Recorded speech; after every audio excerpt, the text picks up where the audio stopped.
Praise for. The patient will see you now. Eric Topol has written a must-read manifesto for patients who feel helpless. Filled with knowledge and engaging stories, this book shows how you can harness technology to be the master of your medical care, or at least, a better partner for your doctor. I want Dr. Topol for my doctor. Elizabeth Rosenthal, MD, The New York Times. It's your blood, your DNA, and your money. Shouldn't the images, records, and data belong to you, too? Dr. Topol's deeply researched, powerfully presented arguments will ruffle feathers in the medical establishment, but he maintains that the new era of smartphones, apps, and tiny sensors is putting the patient in charge for the first time. And he's right. David Pogue, founder of Yahoo Tech and host of PBS Nova.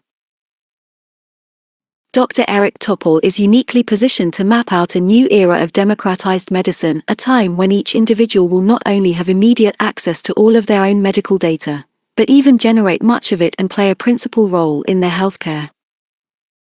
Sanjay Gupta, MD, Chief Medical Correspondent for CNN. We are seeing a sea change in medicine, a time when the old paradigms no longer apply. As a physician and a scientist, Eric Topol has been both contributor and commentator to this revolution, and therefore, one of the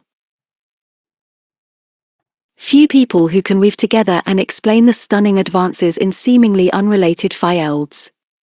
His personal voice, his ability to explain the most complex developments in science in a simple and engaging manner, and the clarity of his vision of the future make this compelling reading. I couldn't put this book down, and I learned so much. It has changed my perspective of what is to come. Abraham Viggies, author of Cutting for Stone. Topol expertly builds upon his earlier pathfinding work and explores how smartphone adoption, big data, new digital monitors of medically relevant information streams, ubiquitous computing, and larger networks are all combining to revolutionize healthcare far beyond what most now expect, with the exciting promise of lower costs and higher quality simultaneously. Coming from a world-class physician with a unique perspective on the rapidly changing nature of medicine, Topol's prescription for patient empowerment is a must-read. Al Gore, former Vice President of the United States. The most extraordinary time for healthcare lies ahead. Dr. Topol presents a highly innovative vision and model for how, in an era of big data for each individual, medicine can be democratized. Mitt Romney, former governor of Massachusetts. Dr. Eric Topol is a pioneer of the medicine of the future, and the future is now. Read this book and empower yourself for total well-being. Deepak Chopra. I have experienced Dr. Topol's healing touch as my personal physician after a % heart blockage, in his capacity as cardiology advisor to Men's Health magazine's million readers, and as the visionary author of The Creative Destruction of Medicine. With The Patient Will See You Now, he's extending his healing powers where they'll do the most good, to the patients themselves. Book an appointment to read it now, and you'll save yourself a lot of copious later. Peter Moore, editor of Men's Health magazine. Eric Topol's book focuses us on the most important development in healthcare today, putting the patient at the center of everything. This is the pathway to the most effective and efficient innovation, development and reform of healthcare practices, products and policies globally. Alex Gorski, CEO of Johnson & Johnson. Dr. Topol clearly captures the challenges and major disruptions occurring in medicine today. A revolution in healthcare is finally happening, one that will not only improve outcomes, but the individual patient's experience. This is a book that everyone needs to read. The practice and future of medicine are indeed being turned upside down. John E. Kelly III, Director of Research at IBM. Dr. Eric Topol has the vision for how smartphones will play a central part in healthcare in the coming years. Consumers will take on a powerful new role in medicine of the future. The Patient Will See You Now reveals to us how that will occur. J.K. Shin, President and CEO of Samsung Electronics. In The Patient Will See You Now, Dr. Eric Topol has helped to define a new era in healthcare when the role of the patient has evolved, empowered by the rapid adoption of digital health technologies. We fully agree with Dr. Topol's vision of the future of healthcare becoming increasingly seamless and giving consumers access to care where, when, and at the value point they want. Greg Wasson, CEO of Walgreens. Eric Topol understands better than anybody else the growing battle between technology and information-empowered patients on one side, and the incumbent medical establishment on the other. He also understands who should win it. Read this book and you'll join him in fighting the good fight. Andrew McAfee, author of The Second Machine Age.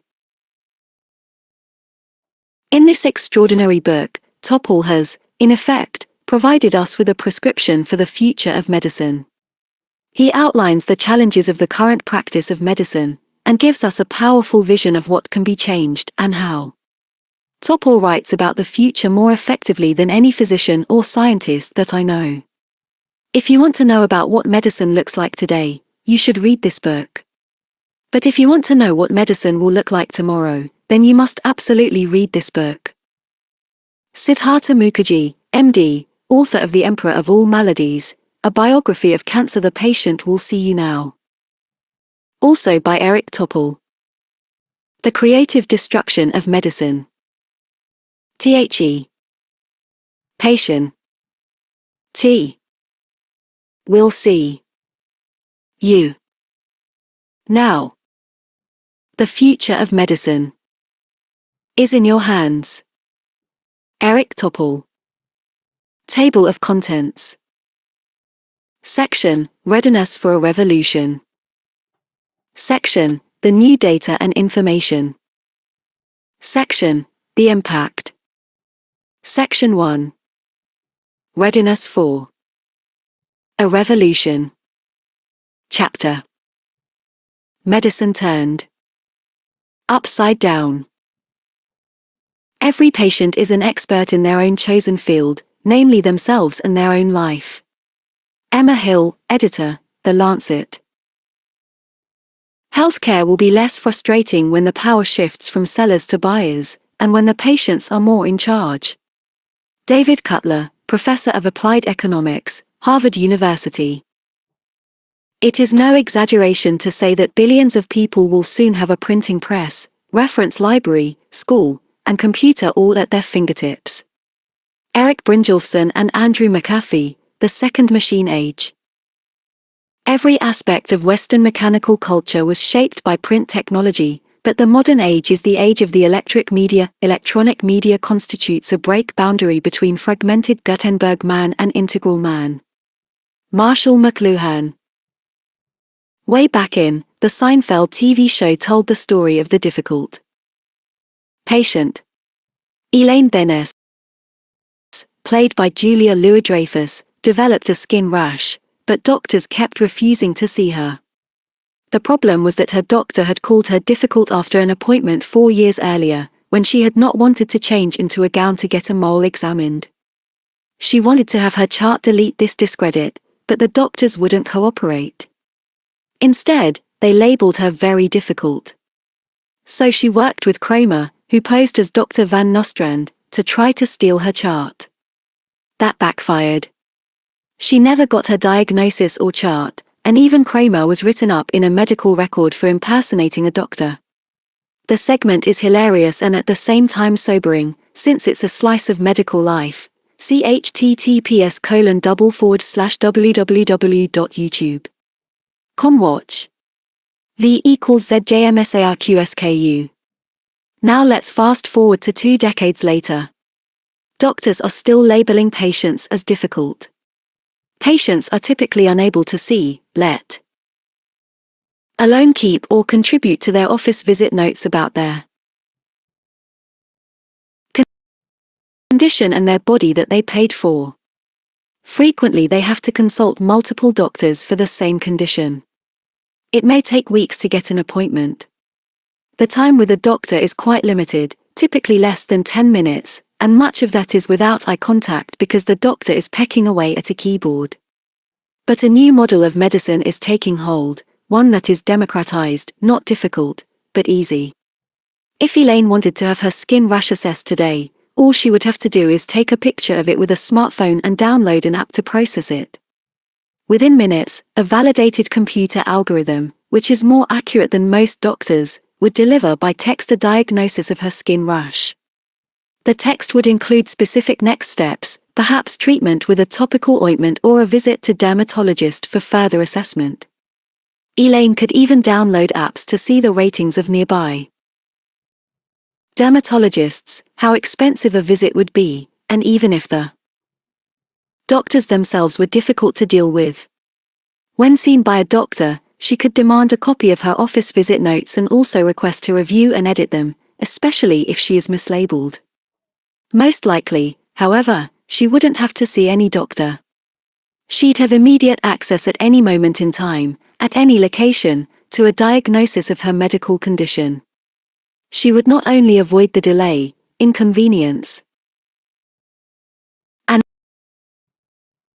unnecessary expense, but she wouldn't even have to find someone to steal her chart. The difference between these two scenarios represents the essence of a new era of medicine. It is powered by unplugged digitization, with the smartphone as the hub. We have seen this model already adopted in retail, travel, dining, entertainment, banking, and virtually every other industry. It's all on demand and instantaneously executed. This has moved far beyond just having a prosthetic brain for a search or a built-in navigation GPS. In almost any endeavor, getting things done in a flash has become the norm, except in medicine. But that is now inevitable. Getting first-rate healthcare will always be quite different from ordering something from Amazon. We're talking about the most precious part of life, one's health, not buying a book. But the common thread is the power of information and individualization. We are embarking on a time when each individual will have all their own medical data and the computing power to process it in the context of their own world. There will be comprehensive medical information about a person that is eminently accessible, analyzable, and transferable. This will set up a tectonic power shift, putting the individual at center stage. No longer will MD stand for medical deity. What have been dubbed the 6 most powerful words of the English language, "the doctor will see you now," will no longer be true. Indeed, you will still be seeing doctors, but the relationship will be radically altered. The doctor will see you now via your smartphone screen without an hour of waiting, at any time, day or night. It might not be your primary care doctor, but it will likely be a reputable physician who is conducting part of his or her practice through secure video consults. And those consults will involve doing parts of the standard physical examination remotely. More importantly, they will incorporate sharing your data, the full gamut from sensors, images, labs, and genomic sequence, well beyond an electronic medical record. We're talking about lots of terabytes of data about you, which will someday accumulate, from the womb to tomb, in your personal cloud, stored and ready for ferreting out the signals from the noise, even to prevent an illness before it happens. The power shift more is at play than just your little big data. Let's drill down on the term democratization, meaning to make something available to all people. Until now, the flow of medical data has been to the doctor. If a patient was fortunate enough, their data, such as results of lab tests or scans, might arrive in the mail. More likely, but still rare, would be for the bottom line, like everything is normal, to be relayed via a phone call, often via a nurse or office assistant. The really lucky patient, with a less than out of chance in the United States, might even get an email with attachments that include all their data. But the world is changing now. Patients are generating their own data on their own devices. Already any individual can take unlimited blood pressures or blood glucose measurements, or even do an electrocardiogram, ECG, via their smartphone. The data are immediately analyzed, graphed, displayed on the screen, updated. with new measurements stored and, at the discretion of the individual, shared. The first time I had an ECG emailed to me by a patient with the subject line "I'm in atrial fib. Now what do I do?" I knew the world had changed. The patient's phone hadn't just recorded the data, it had interpreted it. A smart algorithm was now trumping one of my skills as a cardiologist. Putting this power in everyone's pocket could preempt an emergency room visit or an urgent clinic appointment. In our unplugged world full of mobile devices, a diagnosis could now be made anywhere, anytime, by anybody. Or by a machine. 3 other experiences over the past couple of years, attending to airplane passengers in distress, have reinforced my sense that medicine has already transformed. The first passenger-turned-patient was having chest discomfort and sweating. I was able to confirm with a mobile phone electrocardiogram that he was indeed having a heart attack, which led to an emergency landing. Had the smartphone sensor and app been available, a flight attendant or any other passenger could have done the same thing. Were there any ambiguity, the ECG could have been wirelessly sent from the plane to medical personnel on the ground to help make the call. A young woman having a panic attack with difficulty breathing and a very rapid pulse was the second passenger I met up with. The ECG showed atrial fibrillation, with a heart rate of, and upon questioning her it was pretty clear she had an overactive thyroid, which was later confirmed. An amalgam of verbal reassurance and handholding was all that was needed. More recently, a man lost consciousness in his seat soon after takeoff.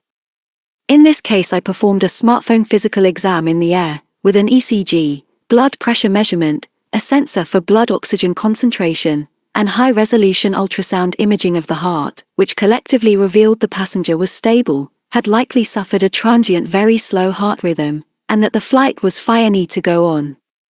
None of these passengers required a doctor on the plane to make their diagnosis. Although the figure, when the technology was introduced and number of years, in parentheses, y-axis, for each to be used by % of Americans.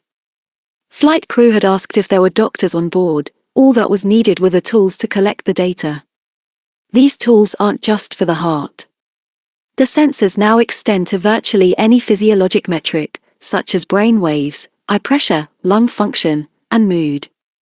Anyone can do multiple parts of their own physical examination, including all vital signs, skin, eyes, ears, throat, heart, and lungs.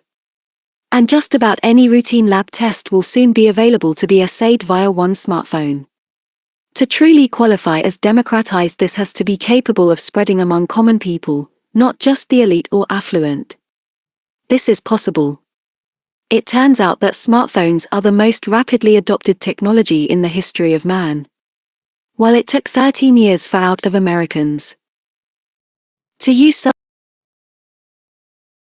phones, it took only 2 years for them to use smartphones, figure. Indeed, out of people worldwide now use smartphones. But we've still got the challenge of more than billion people on the planet and only approximately billion with smartphones. It's not just about having phones, of course, they need to connect to broadband internet. And this is coming, too. Internet.org and other initiatives are working to provide free internet services to people worldwide. Fortunately, we've got Moore's law in play. We can now stuff over billion transistors into a smartphone, which has exponentially dropped the costs of the technology needed to make democratized, digital medicine available to all. Almost all of the innovations that make the smartphone the hub of medicine's future are amazingly frugal. For example, the cost of manufacturing the ECG sensors is about 5 FTY cents. Beyond the cost of writing code and developing it. Software is free. Smartphones are in the midst of becoming remarkably cheap, projected to cost less than $1, perhaps without all the bells and whistles, but with the key features of an expensive phone intact.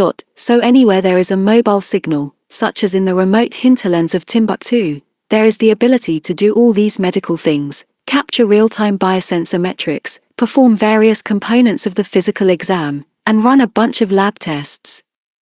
That's a good start for spreading a new medical model for all people. It may just mean that the best way to cut the ever-increasing costs of healthcare around the world will be to provide cheap smartphones with internet service to those who otherwise could not afford to buy them. The rise of smart patients. Patients are intrinsically remarkably smart. They know their own bodies and the context of their lives, and no one has a bigger interest in their own health.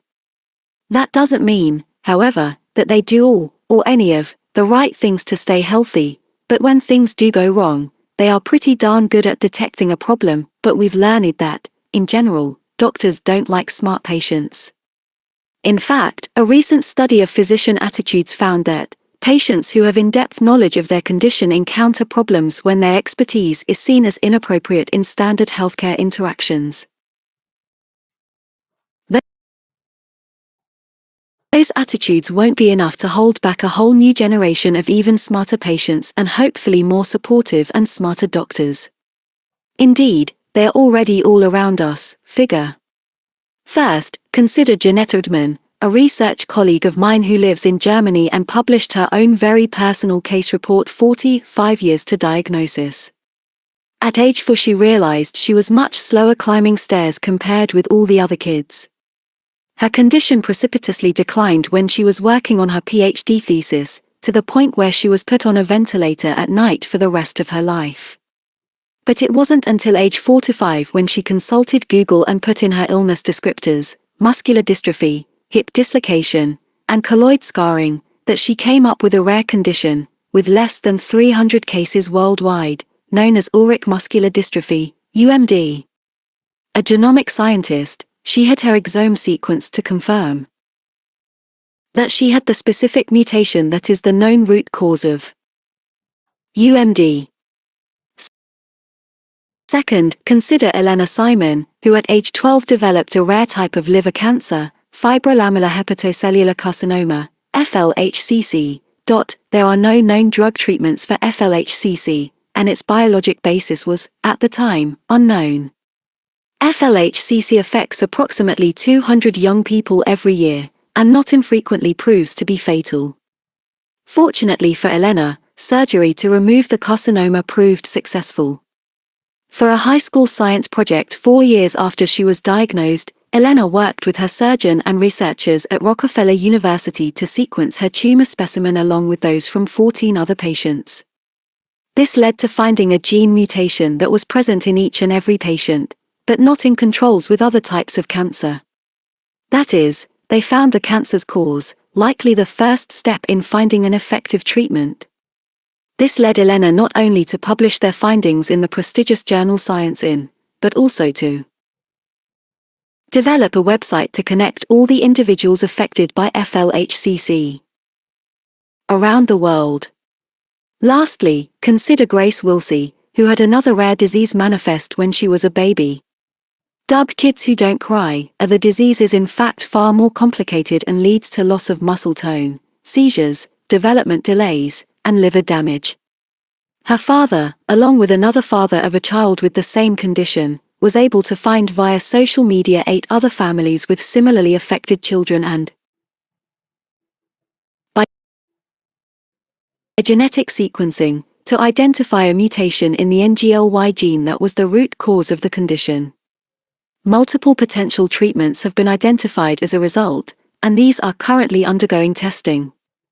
Wilsey's father and one other father published an editorial in a biomedical journal calling attention to the capabilities of parents, social media, and individuals outside the box to change medicine, and calling for researchers and physicians not to ignore them.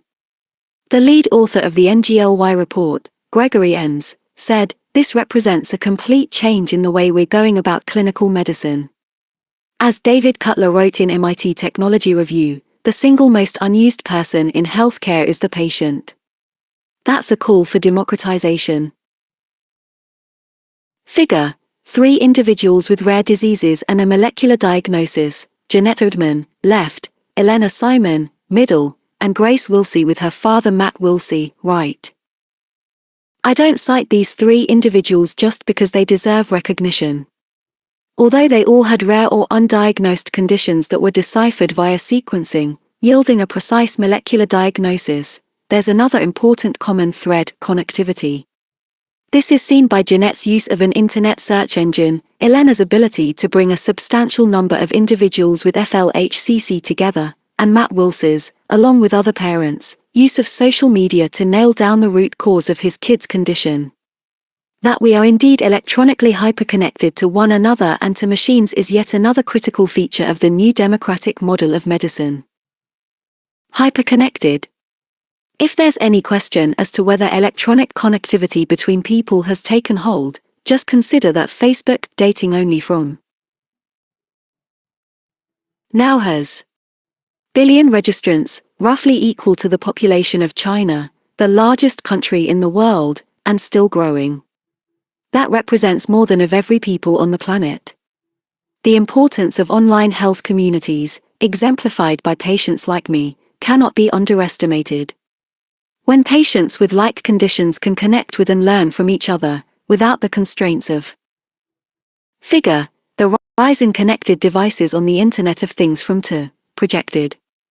Source: D. Evans, The Internet of Things, How the Next Evolution of the Internet is Changing Everything, Cisco Internet Business Solutions Group. Time or place as they would have with a doctor's visit, yet another critical dimension of democratized medicine is discernible. The marked connectivity is taken further when one considers the Internet of Things, IoT. That is the unbridled growth of not only people but also devices that are wirelessly connected via the Internet.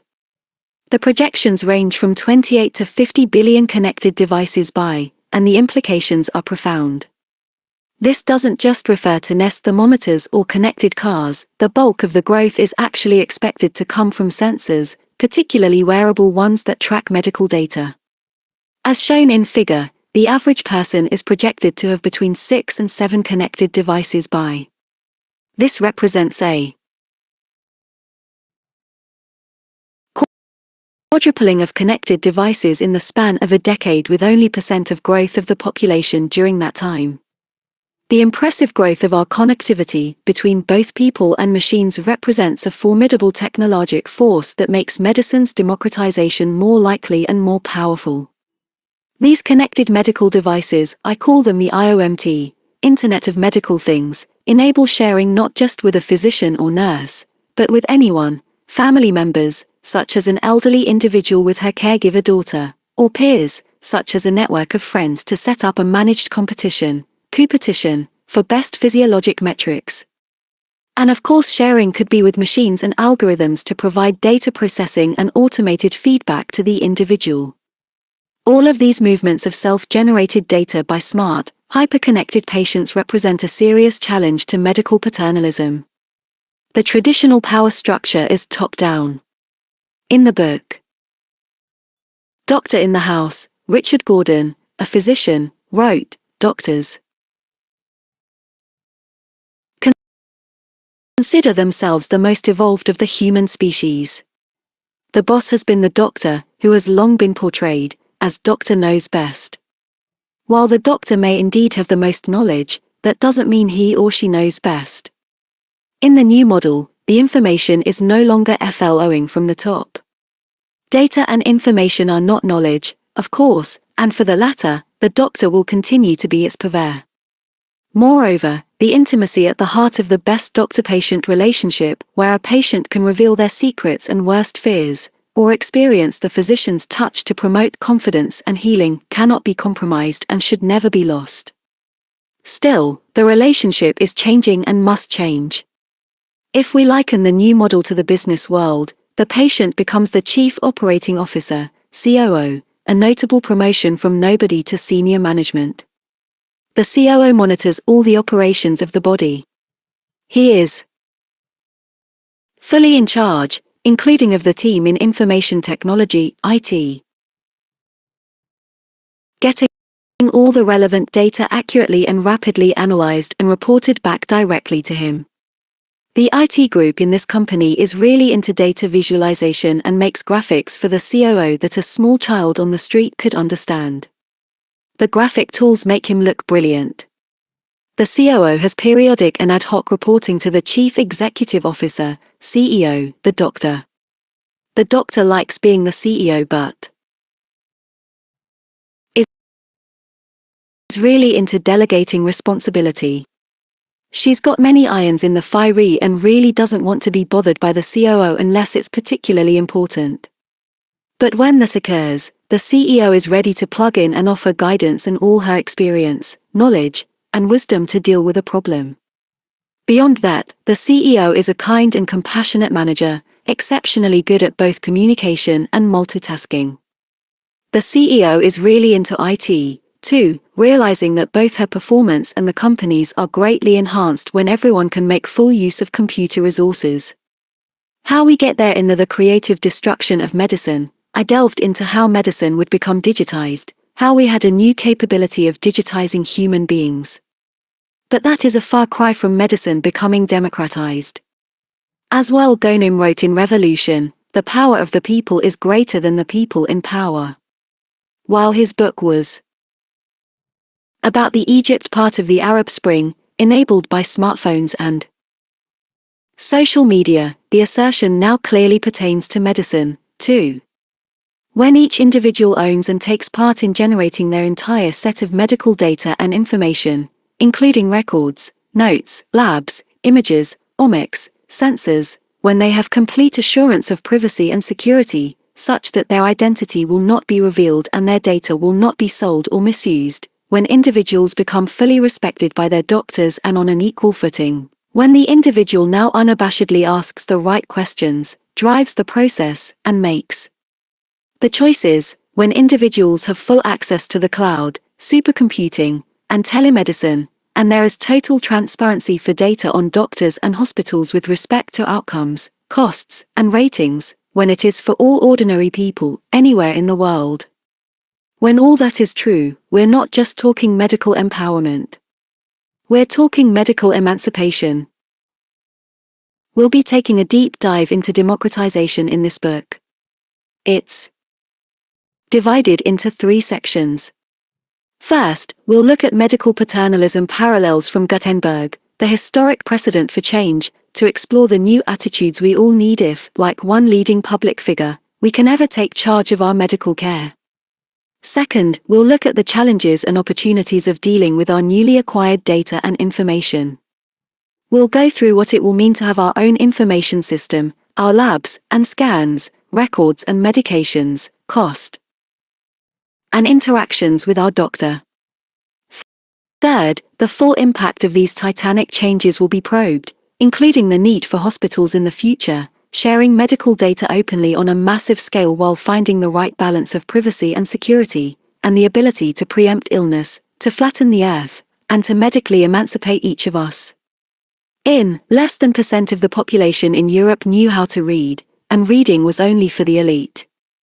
Johannes Guttenberg liberated the printed word, not to mention the human mind and the common man. No longer was reading only for the elite, such as the high priests. By making books and all forms of printed materials available to ordinary people, the world was democratized in an unprecedented fashion. Knowledge was disseminated widely like never before. Movable type enabled the culture to change far more than at any other time in human history. Marshall McLuhan, the metaphysician of media, was asked in about Gutenberg and why he thought practically every aspect of modern life is a direct consequence of the printing press. He said that, first, the mechanization of book printing was the blueprint of all mechanization to follow. Typography became the first uniformly repeatable commodity, and led to Henry Ford, the first assembly line, and the first mass production. Furthermore, it led to widespread literacy, which shaped not only production and marketing procedures but all other areas of life, from education to city planning, as well as industrialism itself. Now, he saw another shift as radically concluding. Every aspect of Western mechanical culture was shaped by print technology, but the modern age is the age of the electric media, which forge environments and cultures antithetical to the mechanical consumer society derived from print. print tall man out of his traditional cultural matrix while showing him how to pile individual upon individual into a massive agglomeration of national and industrial power, and the typographic trance of the West has endured until today, when the electronic media are at last demesmerizing us. If Marshall McLuhan were alive today, he might think we are at a similar break boundary in medicine. But instead of the Guttenberg press, it's the smartphone. The percentage of people who have and understand their own medical data is in the single digits, but there's the new potential for information parity and equality and, as a result, emerging authority for you to be the decision maker. But the paternalistic tendency in medicine is strong. Let us now turn to where it comes from and what we can do about it. Chapter: Eminence-based medicine. The long history of paternalism. The era of paternalistic medicine, where the doctor knew best and the patient felt lucky to have him, has ended. Michael Spector, New Yorker, this refusal to come to terms with our own decay is, finally, no more realistic than blind faith in fellow mortals ordained as doctors. Holly Brubach, New York Times. Meet Kim Goodsell, one of the most interesting patients I have seen in recent years. High-spirited, athletic, a lover of the outdoors, and remarkably energetic, she competed as a world-ranked Ironman triathlete in her 20s and 30s, figure. But in stark contrast to her physical appearance is her medical history. 16 years ago she collapsed from a heart arrhythmia and was resuscitated. She had an extensive workup that suggested she suffered from a very rare heart condition known as orthothymogenic right ventricular dysplasia, Arvd. The incidence of this condition is in, and it usually presents in adolescence, not at age 40, which Kim was at the time of her first brush with sudden death. Arvd results from infiltration of fatty, and subsequently fibrous, tissue into the heart muscle, particularly the right ventricle, and it is typically inherited as a so-called autosomal dominant trait, meaning it appears in every generation. Although Kim never had any family history of sudden death or serious heart rhythm figure, Kim Goodsell abnormalities, her physicians nevertheless treated her according to a diagnosis for Arvd. She had an internal defibrillator implanted in her heart that would sense any further episodes of serious ventricular arrhythmias and would deliver an internal shock to restore her heart rhythm to normal. Unfortunately, Kim has had many breakthrough, recurrent episodes of ventricular tachycardia, and her defibrillator has shocked her several times over the past decade. This is even more traumatic than you might imagine, as she has been fully alert each time the shock has been delivered. It feels like a 2x4 piece of lumber whacked across her chest, incredibly scary, painful, and emotionally disruptive. Despite that, Kim continued to lead an exceptionally dynamic lifestyle, taking bike trips that could run hundreds of miles. Then things got worse for Kim, when 5 years ago she started developing muscle weakness and many new neurologic symptoms. She couldn't hold a utensil to eat. Her gait became extremely unsteady and walking was difficult. She had severe pins and needles sensations in her legs and atrophy of muscles in her calves. This prompted her to go to the Mayo Clinic, which led to her being diagnosed with a rare disease, Charcot-Marie-Tooth, CMT, type. The incidence of CMT, of any subtype, in the general population is approximately in people, and, like Arvd, it usually presents early in adulthood and is an inherited condition. Just as Kim had no relatives showing signs of Arvd, however, she had no relatives with CMT or other neurologic disorders. This led Kim to wonder why she had developed two rare diseases. If you do the math, and multiply, by comma, you get. That is not just in a million but considerably lower in chance. This is far less than the chance of being hit by an asteroid. When Kim asked her doctors how she could have both, she was told she just had very bad luck. Kim didn't believe in just bad luck, so, without any medical background, she began a 2-year search to find out the root cause of her conditions. She spent countless hours reading every article she could find on the internet, including the most technical and esoteric papers. With no formal science background outside of college biology, she taught herself a lot about genetics. She became facile in looking up particular genes and molecular pathways that were showing up in the articles that she reviewed. Ultimately, she found a rare mutation of a gene called LMNA that tied her problems with her heart and nervous system together. She went back to Mayo Clinic and requested to have sequencing of her DNA for this particular gene, and indeed she carried the mutation. Knowing the mutation and the biologic pathway involved led her to change her diet, and that has alleviated some of her neurologic symptoms. This is a remarkable case of an individual making her own root cause diagnosis of a very complex combination of rare genetic diseases. A few years ago this could not have been accomplished.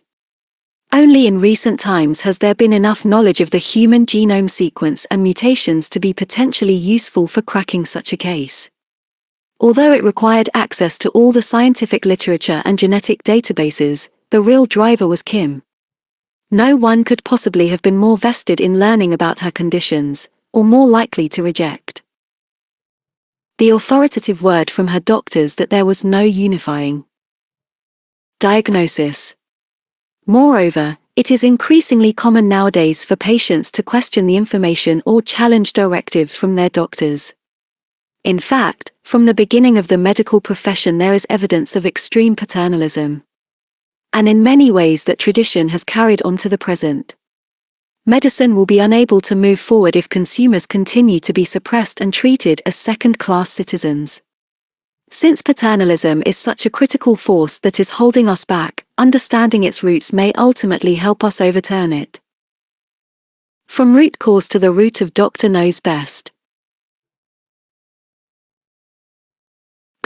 Going way back to BC, Imhotep, the most important figure in ancient Egyptian medicine, is considered to be the earliest physician. He was also a high priest.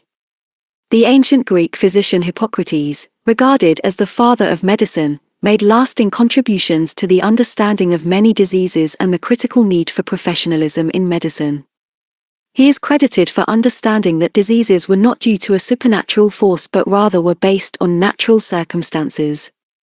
He originated the word cancer, karkinos, from the Greek word for crab, and described many superficial tumor types. There was no going into the body in that era, such as those of the breast, skin, tongue, and jaw. On cancer, he wrote that it is best left untreated, since patients live longer that way. Known for keeping his fingernails at a precise length, Hippocrates espoused the need for physicians to be well-groomed, kind to their patients, and to maintain the highest integrity. But if he was the father of medicine, he was also the father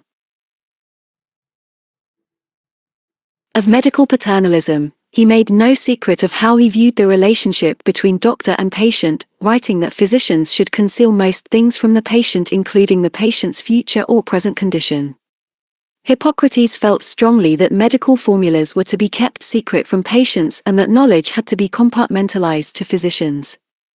In the famous Hippocratic Oath, the archetype code of professional ethics, he wrote to give a share of precepts and oral instruction and all the other learning to my sons and to the sons of him who has instructed me and to pupils who have signed the covenant and have taken an oath according to the medical law, but to no one else. As summarized by Kurtz in his essay The Law of Informed Consent, the Hippocratic Oath is deadly silent on communication between doctor and patient relevant to the patient's treatment. It has been harshly criticized by Robert Veitch in Patient, Heal Thyself as the paternalistic Hippocratic patient benefiting principle that, by not supporting honesty toward patients, therefore violates their rights. A review in the New Republic of Veitch's book took the oath critique a step further. The words of the oath, revered and recited to the present day, clearly provide a warrant for paternalism, though such an attitude was already encouraged, as it still is, by the simple fact that the healer has always been possessed of a body of knowledge and skills unavailable to his patient. Medical students still recite a version of this oath today. The term silence comes up frequently when reviewing the historic physician-patient relationship. The title of J. Katz's influential book The Silent World of Doctor and Patient conveys the paternalism reflected by uninformed patients having no involvement in decision-making. Katz points out how in Decorum, Hippocrates emphasizes concealment, arguing that the silence that has pervaded the doctor-patient relationship also bears testimony to physicians' inattention to their patients' right and need to make their own decisions, and that the emphasis on patients' incapacities to apprehend the mysteries of medicine, and therefore, to share the burdens of decision with their doctors is responsible for Hippocrates ignoring any need for disclosure or a patient's consent. Hippocrates, although he taught physicians to patronize their patients, saw clearly the limits of their powers. He even wrote that the gods are the real physicians. Nevertheless, he believed that a patient would think his physician was the worst doctor in the world if he does not promise to cure what is curable and to cure what is incurable. Plato likewise thought it was fine to employ lies for good and noble purposes when physicians were treating patients.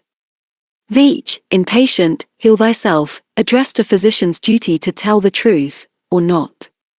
He wrote, for many centuries of paternalistic medicine, the professional Hippocratic physician ethics commanded the physician to assess whether disclosure would benefit or hurt the patient. If the disclosure was thought not to be helpful, it was the clinician's duty to withhold, to use a euphemism, to use jargon, or to just plain lie. The model established by Hippocrates was only strengthened in the centuries that followed. Katz summed up the medieval doctor-patient relationship as, patients must honor doctors since they have received their authority from God, patients must have faith in their doctors, and patients must promise obedience. To back this up, Katz provides many extraordinary examples from physician writings, such as this from the late 8th century, honor the physician of necessity for the Most High created him. And do not hesitate to take what potions he gives you.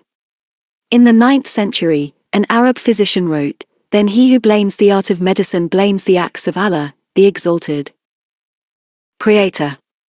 Also in the 9th century, from a Jewish physician, reassure the patient and declare his safety even though you may not be certain of it, for by this you will strengthen his nature. This same physician, Isaac Israeli, also encouraged his colleagues to refuse to work with difficult patients, should the patient not submit to your discipline, and should his servants and members of his household not be diligent in following your command quickly, nor honor you as is proper, do not persevere in the treatment. Sounds too much like today. On medicine in the 11th century, Ketenberg wrote, on departing the physician promises the patient he shall recover. To those who are about the sickbed, however, he must affirm that the patient is very ill. If the patient recovers, the physician's reputation will be enhanced. Should he die, the physician can state that the outcome was predicted. A French surgeon in the 14th century agreed with his forebearers. The surgeon should promise that if the patient can endure his illness and will obey the surgeon for a short time, he will soon be cured and will escape all of the dangers which have been pointed out to him. Thus the cure can be brought about more easily and more quickly. If the patient is defiant, seldom will the result be successful. It seems that only by the 16th and 17th centuries, some 2,000 years after Hippocrates, were there physicians, such as Samuel de Sorbir, John Gregory, and later Thomas Percival, who started to acknowledge patients might or should have a voice in their care. This does not mean the attitude was common, however.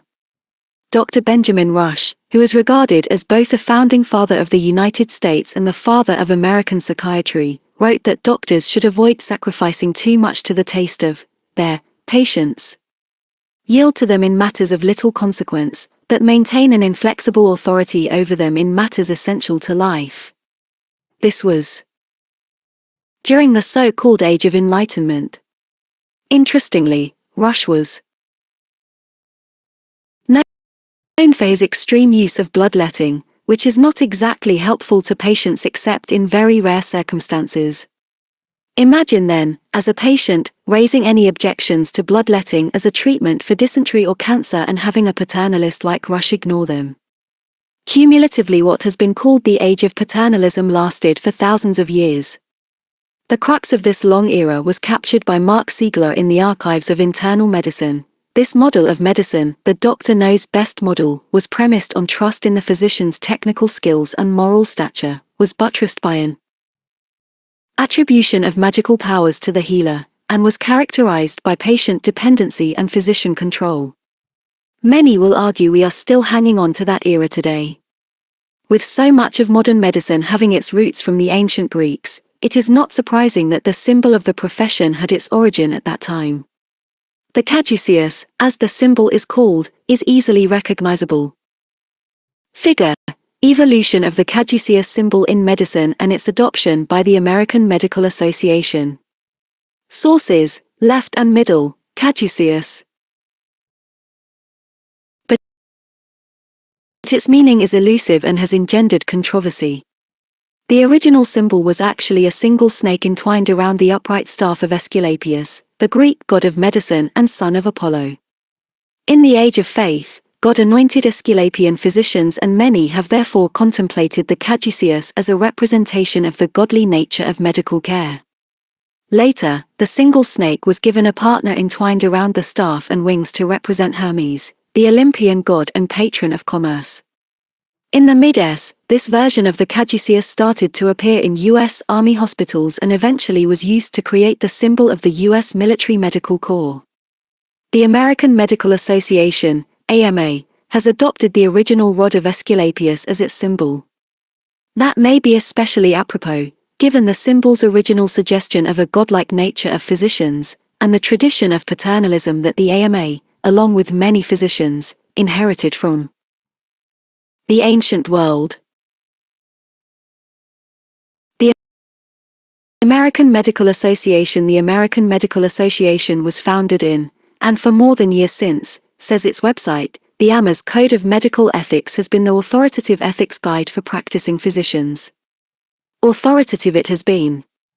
The AMA is the largest professional organization of physicians in the United States, with over members in, but a third of this membership consists of medical students and residents who are not yet in medical practice. So although the AMA has more than practicing physicians in its ranks, it represents only % of practicing physicians in the country. This reflects substantial attrition from the S when the AMA had roughly % of American physicians as members. Despite representing only a minority of physicians in the United States, the AMA has immense lobbying power with the government and a history of exerting this force on healthcare policy, such as with the Affordable Care Act, the origins of Medicare, and the influence of health maintenance organizations. In the interest of full disclosure, I had a bit of a flap with the AMA after the Wall Street Journal published an interview with me on innovation in medicine, which contained the following. Wall Street Journal: what are roadblocks for moving to this new world?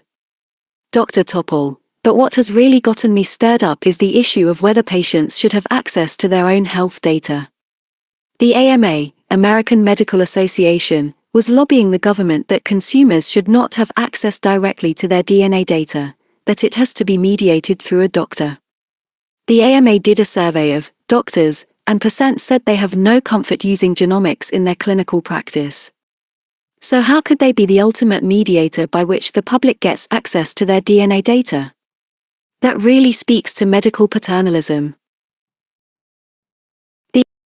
The AMA was upset that I was calling out the organization on its paternalistic efforts to prevent individuals from obtaining their own DNA results without having to go through a physician, and shortly after that interview was published, I received a call from Dr. James Madere, the CEO and Executive Vice President of the AMA, who wanted to discuss this issue. He started out the phone call with the line, "Eric, we're not your father's AMA." But it was only on researching the history of paternalism in medicine did I realize the deep roots of this problem with the AMA. This wasn't just your father's AMA, it was your great-great-grandfather's AMA.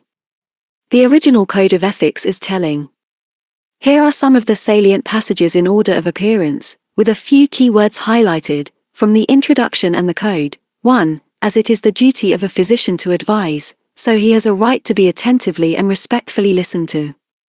2. it is a delicate and noble task to prevent disease and to prolong life, and thus to increase the productive industry and, without assuming the office of moral and religious teaching, to add to the civilization of an entire people.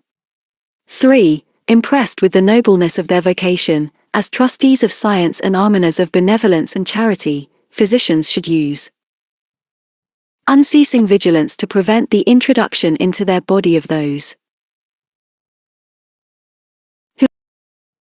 who have not been prepared by a suitably preparatory moral and intellectual training.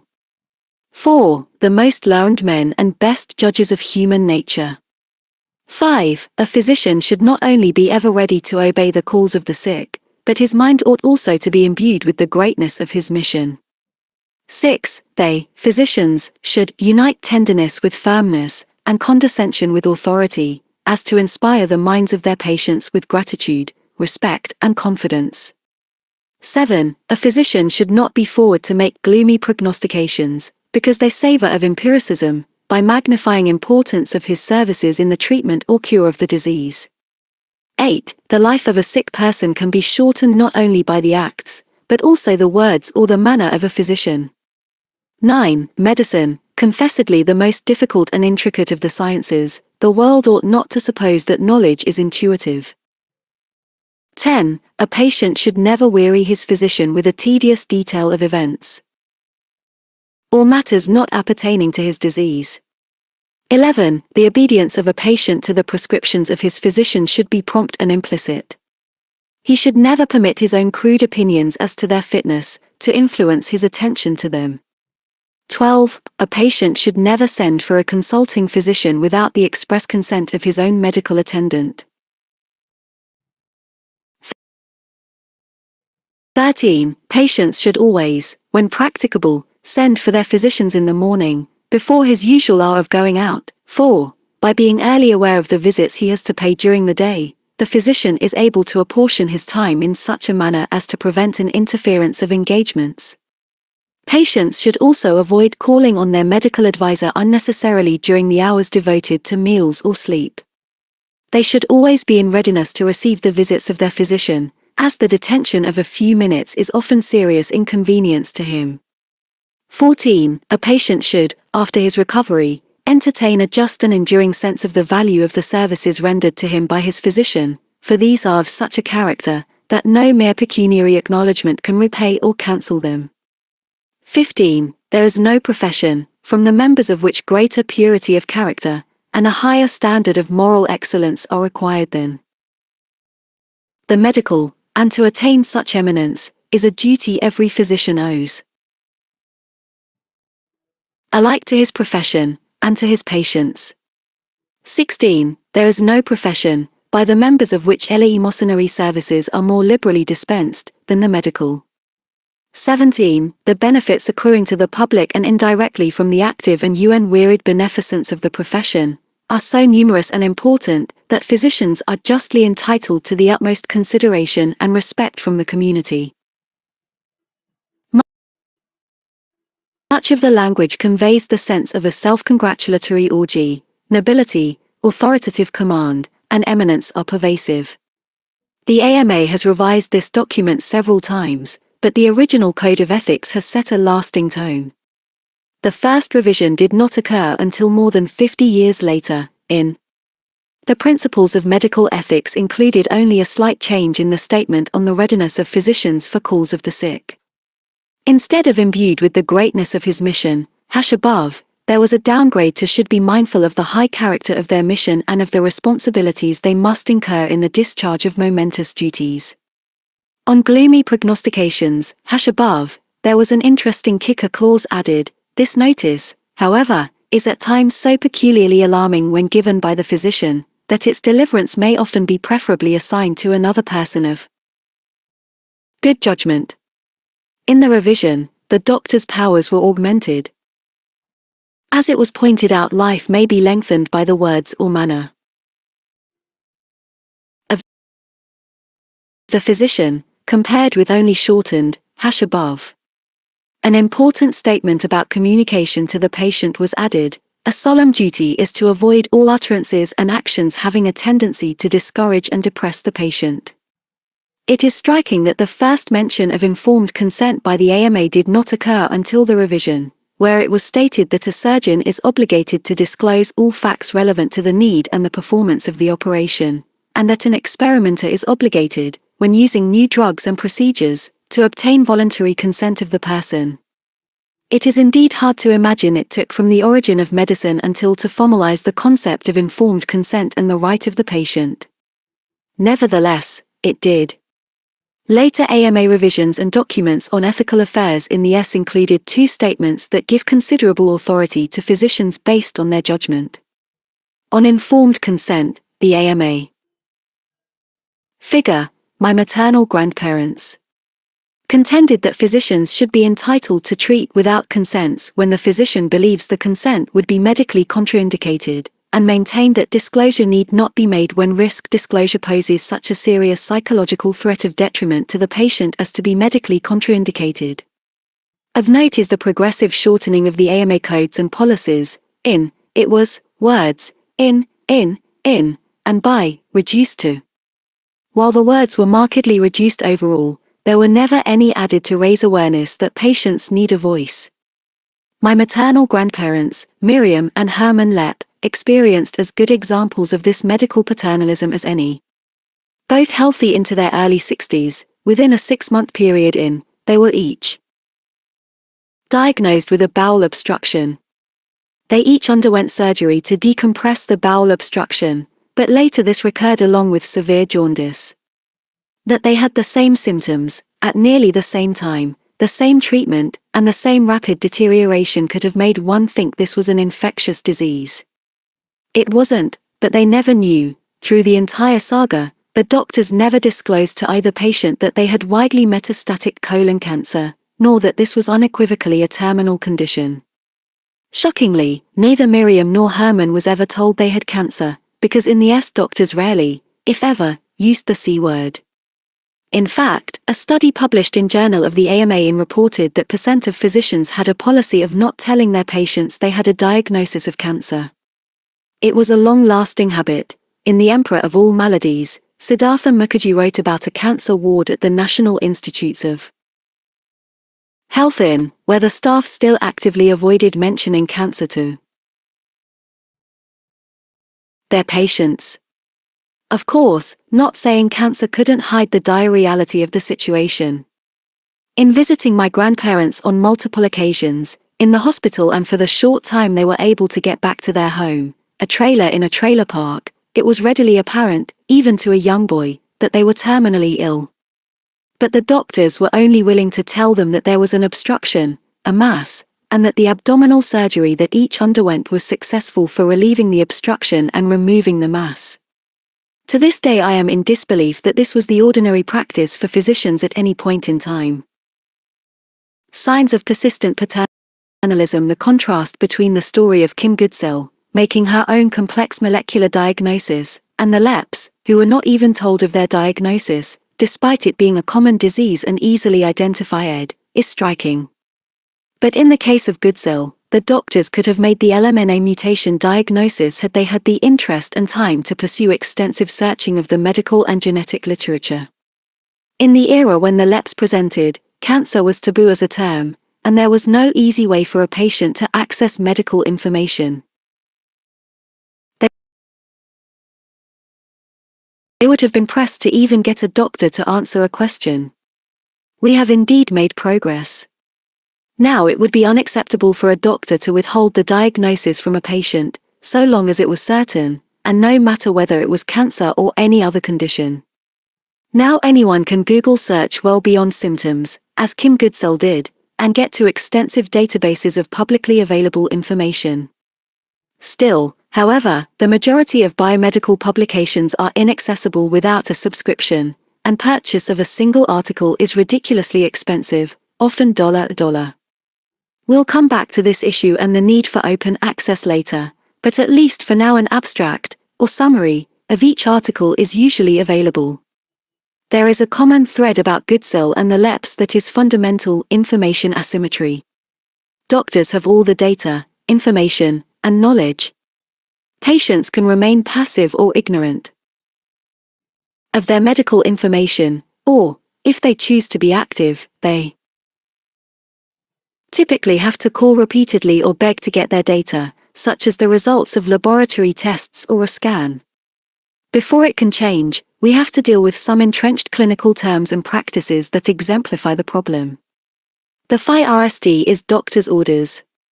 As a third-year medical student doing my Arvd clinical rotation, I distinctly remember being instructed about writing orders in the hospital chart of a patient I was following.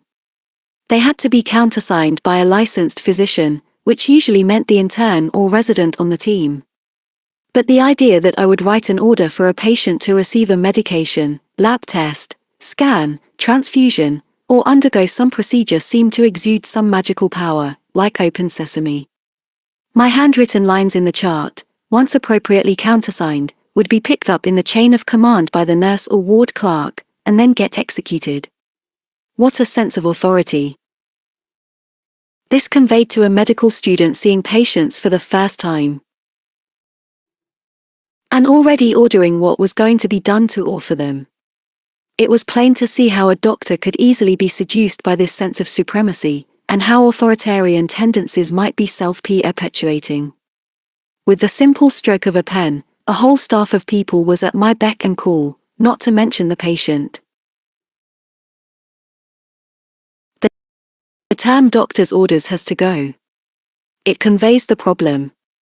Going forward, the doctor should never order anything. Any medications, lab test, scan, procedure, or operation needs to be fully discussed, making the decision to act a shared one.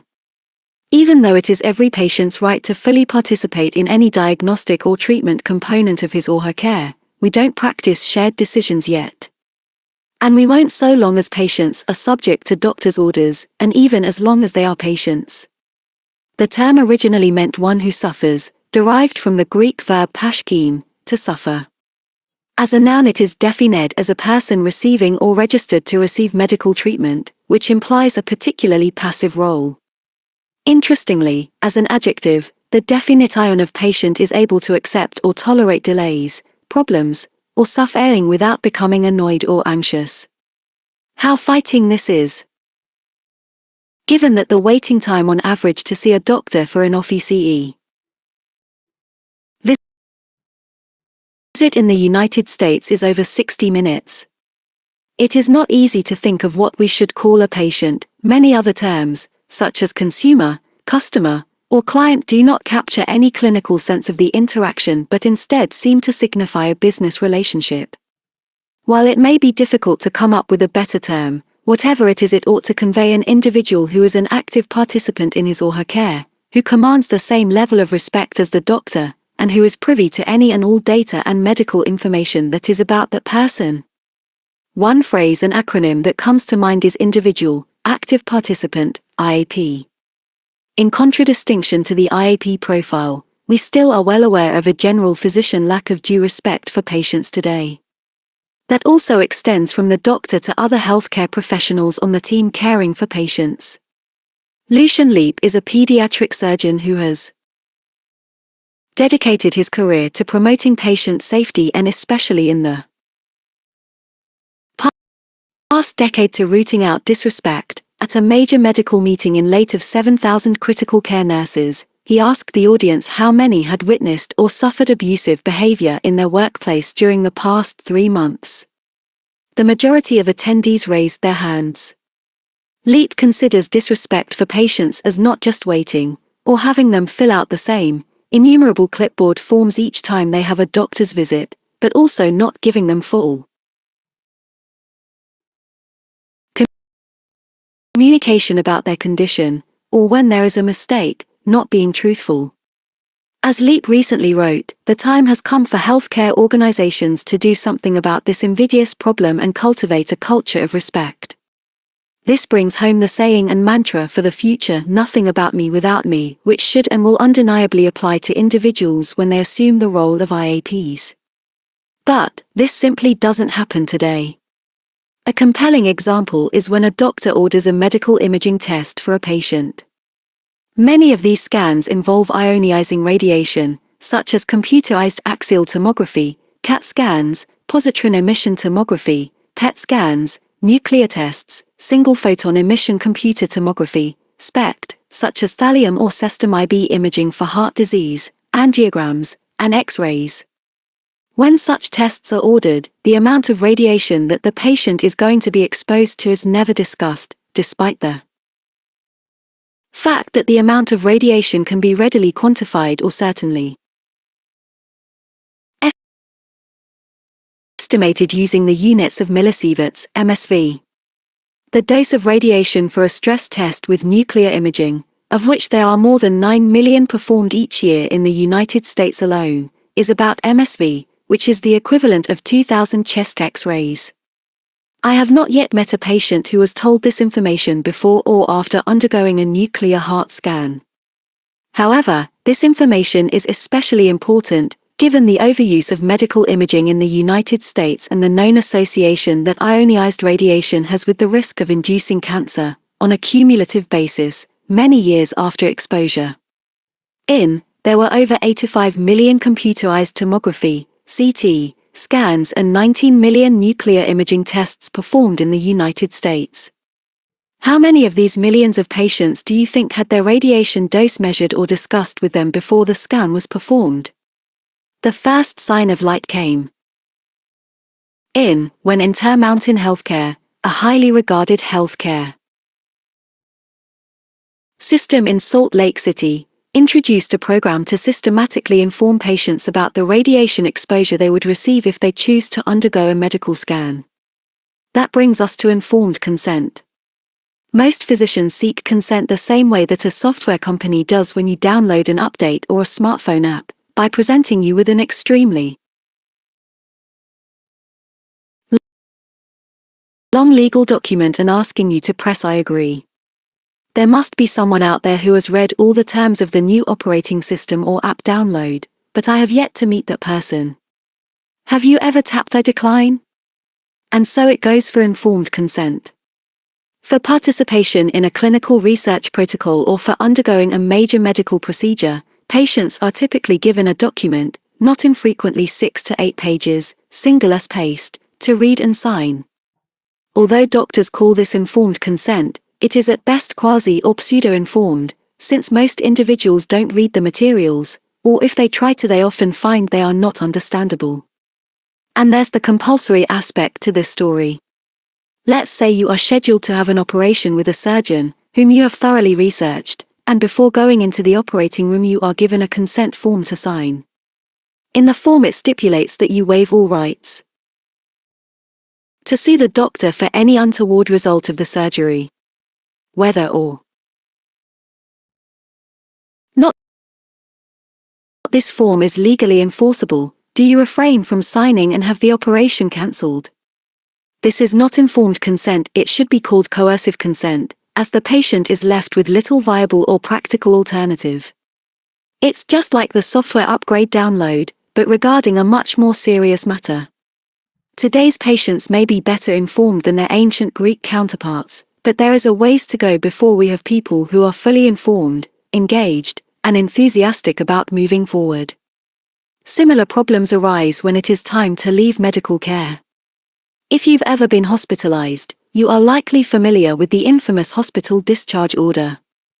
Inpatient, heal thyself, Veitch, a pharmacist and ethicist, describes the tone of such documents as language more fitting for the military or a prison. He's right, the orders have no regard for the autonomy of a person in a hospital's care. The policy at most hospitals is that a patient cannot leave until the doctor has signed the discharge order. So after many sleepless nights, the day has finally come to get out of the hospital, which has often come to seem like jail, and the family arrives early in the morning ready to go. The intravenous line is taken out and all the belongings of the patient are packed up. A wheelchair is brought to the room, since patients are not allowed to walk out of the hospital. And then you sit and wait and sit and wait.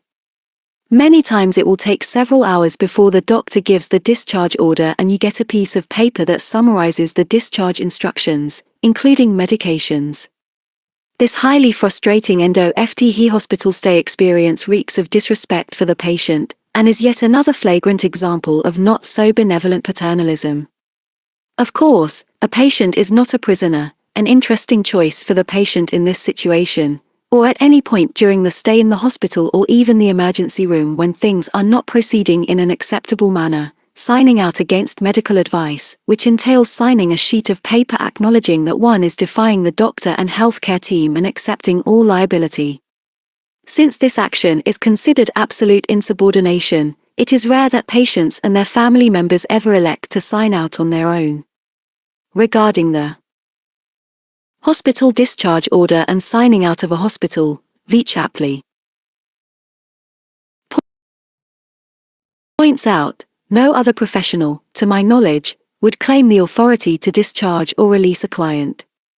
None would require the client to sign a release form to leave against the professional's advice. A recent experience I had with a patient family member helps bring home the issues.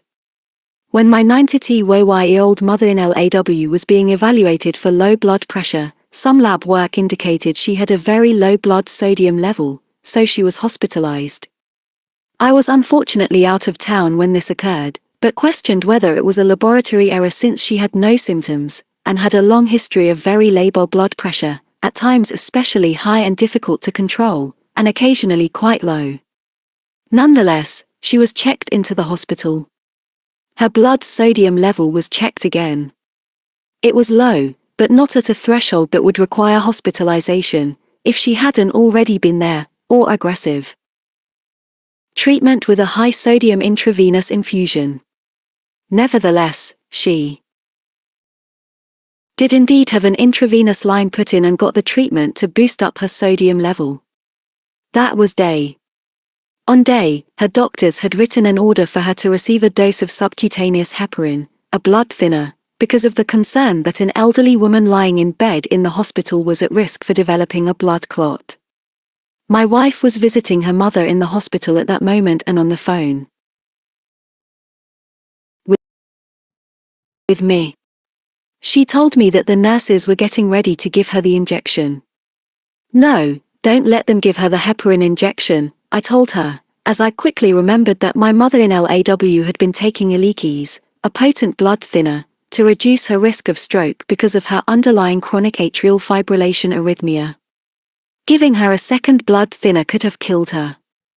Fortunately, the mistaken procedure was aborted. To lessen the chances of subsequent medical errors, I suggested to my wife that she have her mother sign out of the hospital, against medical advice, of course. But my wife and her parents, acknowledging that they may have just dodged a bullet, were too intimidated by the doctors and staff to take on that act of defiance. Later in the day, the resident doctor apologized for the mistake. An apology for a mistake is a highly unusual occurrence in medicine, for not having realized that Iliquis, a newly released medication, was a blood thinner. On day, it was time for hospital discharge. My wife was instructed to come at AM to pick up her mother. But the doctors wanted to check another sodium level, which was not even drawn until AM. It was just before PM by the time the hospital discharge order was signed and the discharge instructions given. This episode, and so many more like it, reminds me of the comedian Rodney Dangerfield's classic line, "I don't get no respect." Patients still today do not get the respect they deserve. The last major source of persistent paternalism comes from the guidelines physicians get to guide their actions. In medicine, professional guidelines are particularly important because they define the standard of care, the prevailing practice for assessing cases of malpractice. Guidelines in medicine are issued by professional organizations, and are often couched with the proviso that they are not intended to be dictatorial, and that the individual patient merits consideration. That usually doesn't matter in the courtroom, however. So physicians seeking to avoid lawsuits often follow the guidelines to the letter. Paradoxically, it has been pointed out that patients can face grave risks when doctors stick to the rules too much. The guidelines on statins issued in November by the American Heart Association and American College of Cardiology, AHAACC, are an excellent example of the problem with guidelines. Nearly 10 years Previously there were guidelines on use of statins to achieve specific target goals of the LDL, bad cholesterol in the blood. For patients with existing heart disease, namely a prior heart attack, stent, bypass operation, or angina, the target was less than mg/dl. For individuals who had not manifested heart disease, but who had risk factors such as high blood pressure or diabetes, the target was less than mg/dl. Use of statins for this latter group is termed primary prevention, because it is intended to prevent heart attacks or blockages of the coronary arteries from occurring in the first place. The statin guidelines from led to almost 40 million Americans taking statins by. Of every individuals over the age of 45. Part of this can be attributed to wide-scale TV commercials and newspaper and magazine advertisements, sponsored by the manufacturers of statins, asking the consumer, "Do you know your LDL?" Doctors around the country were evaluated by quality metrics as to whether their patients had reached target LDL levels. But the new guidelines eliminated these target numbers. The panel of experts pointed out that there was no scientific basis for the target numbers in the first place. They had never been prospectively validated by rigorous, randomized clinical trials. Instead, the panel provided a risk calculator that asks data on age, sex, race, total cholesterol and HDL, good cholesterol, cigarette smoking, diabetes, and blood pressure. If, according to the calculator, one's risk for developing heart disease was at least % over 10 years, then use of a statin is advised. There are many problems with this risk calculator. First, if you are a male 62 years or older or a female 72 years old or older, and of European ancestry, without ANY risk factors for heart disease, a statin is indicated. Right, just your age alone would qualify you to take a statin daily for the rest of your life. Second, the data indicating benefit for statins in primary prevention are marginal. The largest trial, which treated patients with atorvastatin, Lipitor, showed only a % reduction in heart attacks or other serious heart problems. Or taken the other way, PA only had a better LDL lab test but no improvement in outcomes, reduced heart attack or death. Third, there are clear-cut risks of statins beyond the relatively common muscle inflammation, which is usually transient and limited when the drug is discontinued. Statins, particularly potent ones, induce diabetes in at least of individuals treated. That reduces the overall benefit of statins by % right off the bat. Fourth, the risk calculator ignores family history, arguably the most important risk factor, as it reflects genetic predisposition and is especially noteworthy for families with precocious heart disease. For men, precocious usually means before age 45. The 3 clinical trials from which the % risk threshold risk was derived grossly overestimated the risk of heart disease or stroke, and the % threshold was never prospectively assessed by following a large cohort of patients over a long period of time. It was just imputed from reviewing clinical trial data. That doesn't equate to finding a magical threshold above or below which benefit to a class of drugs is established or certain. Fifth, the number of Americans who would be projected to fulfill the new guideline would potentially double the number of statin users to million. Of note, the cost of treating patients with a lipid abnormality that shows up in a lab test, but without any evidence of heart disease, increased from $billion into $billion in.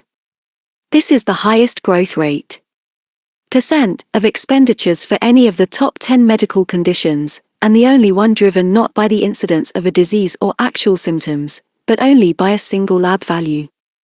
Finally, and particularly germane, the AHA-ACC guidelines were not released to the public for comment before handed down.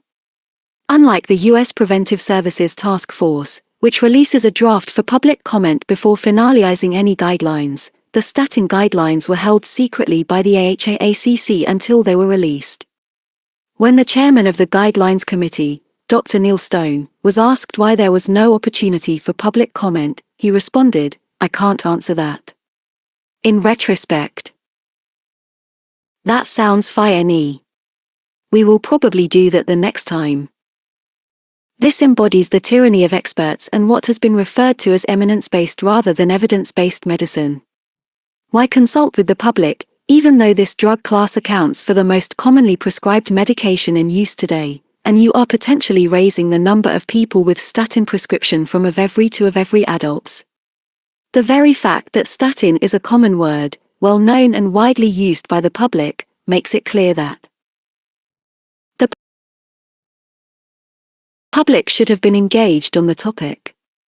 On the general topic of guidelines, Veitch wrote, "If doctors cannot know what is best, they cannot write guidelines or protocols that tell how to do what is best for patients." Unfortunately, the new cholesterol guidelines came across as the equivalent of Moses handing down the Ten Commandments, with this one entitled "Thou shalt use statins." In response, the New York Times Sunday cartoonist, Brian McFadden, featured a frame captioned "Check your pulse. If you have one, you should be taking statin drugs."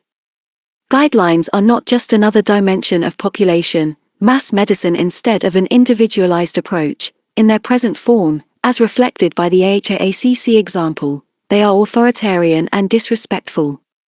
Table presents 8 guidelines for routine testing or diagnoses that have been in place for many decades but have recently been seriously questioned or overturned.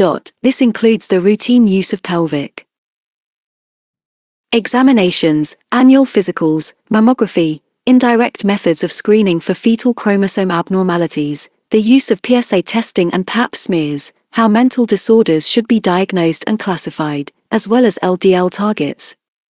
The place for medical guidelines in the future seems uncertain, unless the recommendations that are provided are unequivocal, based on well-established facts that the public is fully engaged in and buys into, and are not considered the standard of medical practice but rather only a rough guide to help in the real objective, providing guidance on precise care and treatment for an individual.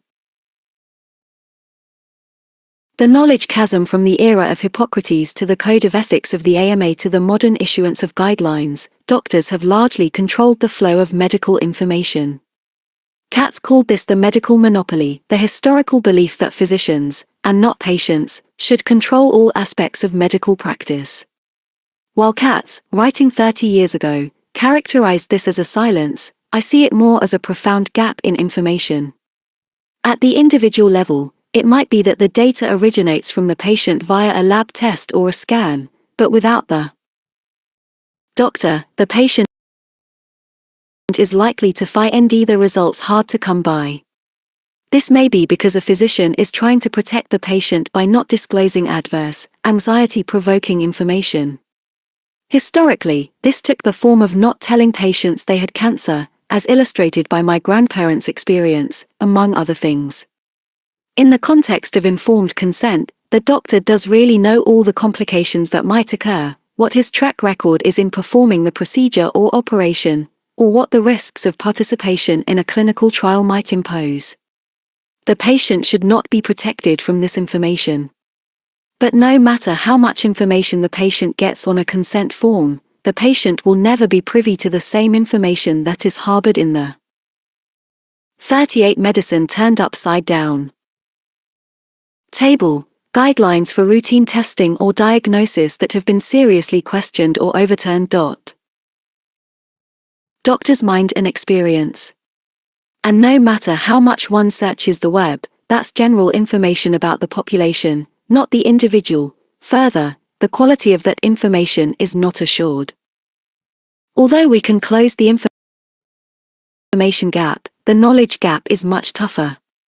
Without question, doctors and healthcare professionals are extensively trained and have acquired substantial knowledge. Doctors who practice general internal medicine have had dedicated preparation through 4 years of medical school and 3 years of residency. Specialists have yet another 2 to 5 additional years. Individuals without medical backgrounds, notwithstanding unlimited searching on the internet, are not going to ever come close to the knowledge level of physicians. Their determination and power, even with today's inherent obstacles, is not to be underestimated, as illuminated by Kim Goodsel's experience, but the knowledge gap will remain. Nevertheless, data and information will ultimately be accessible evenly by all people. But it will take the end of paternalism for patients to seamlessly access the knowledge base of physicians. That will be forthcoming as we move away from the paternalistic model to one of partnership, from autocratic to far more autonomous. For this to occur, it will require not only a change in culture within the medical community, but also new technology to drive it from the outside, like the printing press did several hundred years ago. Chapter: A Precedent for Momentous Change.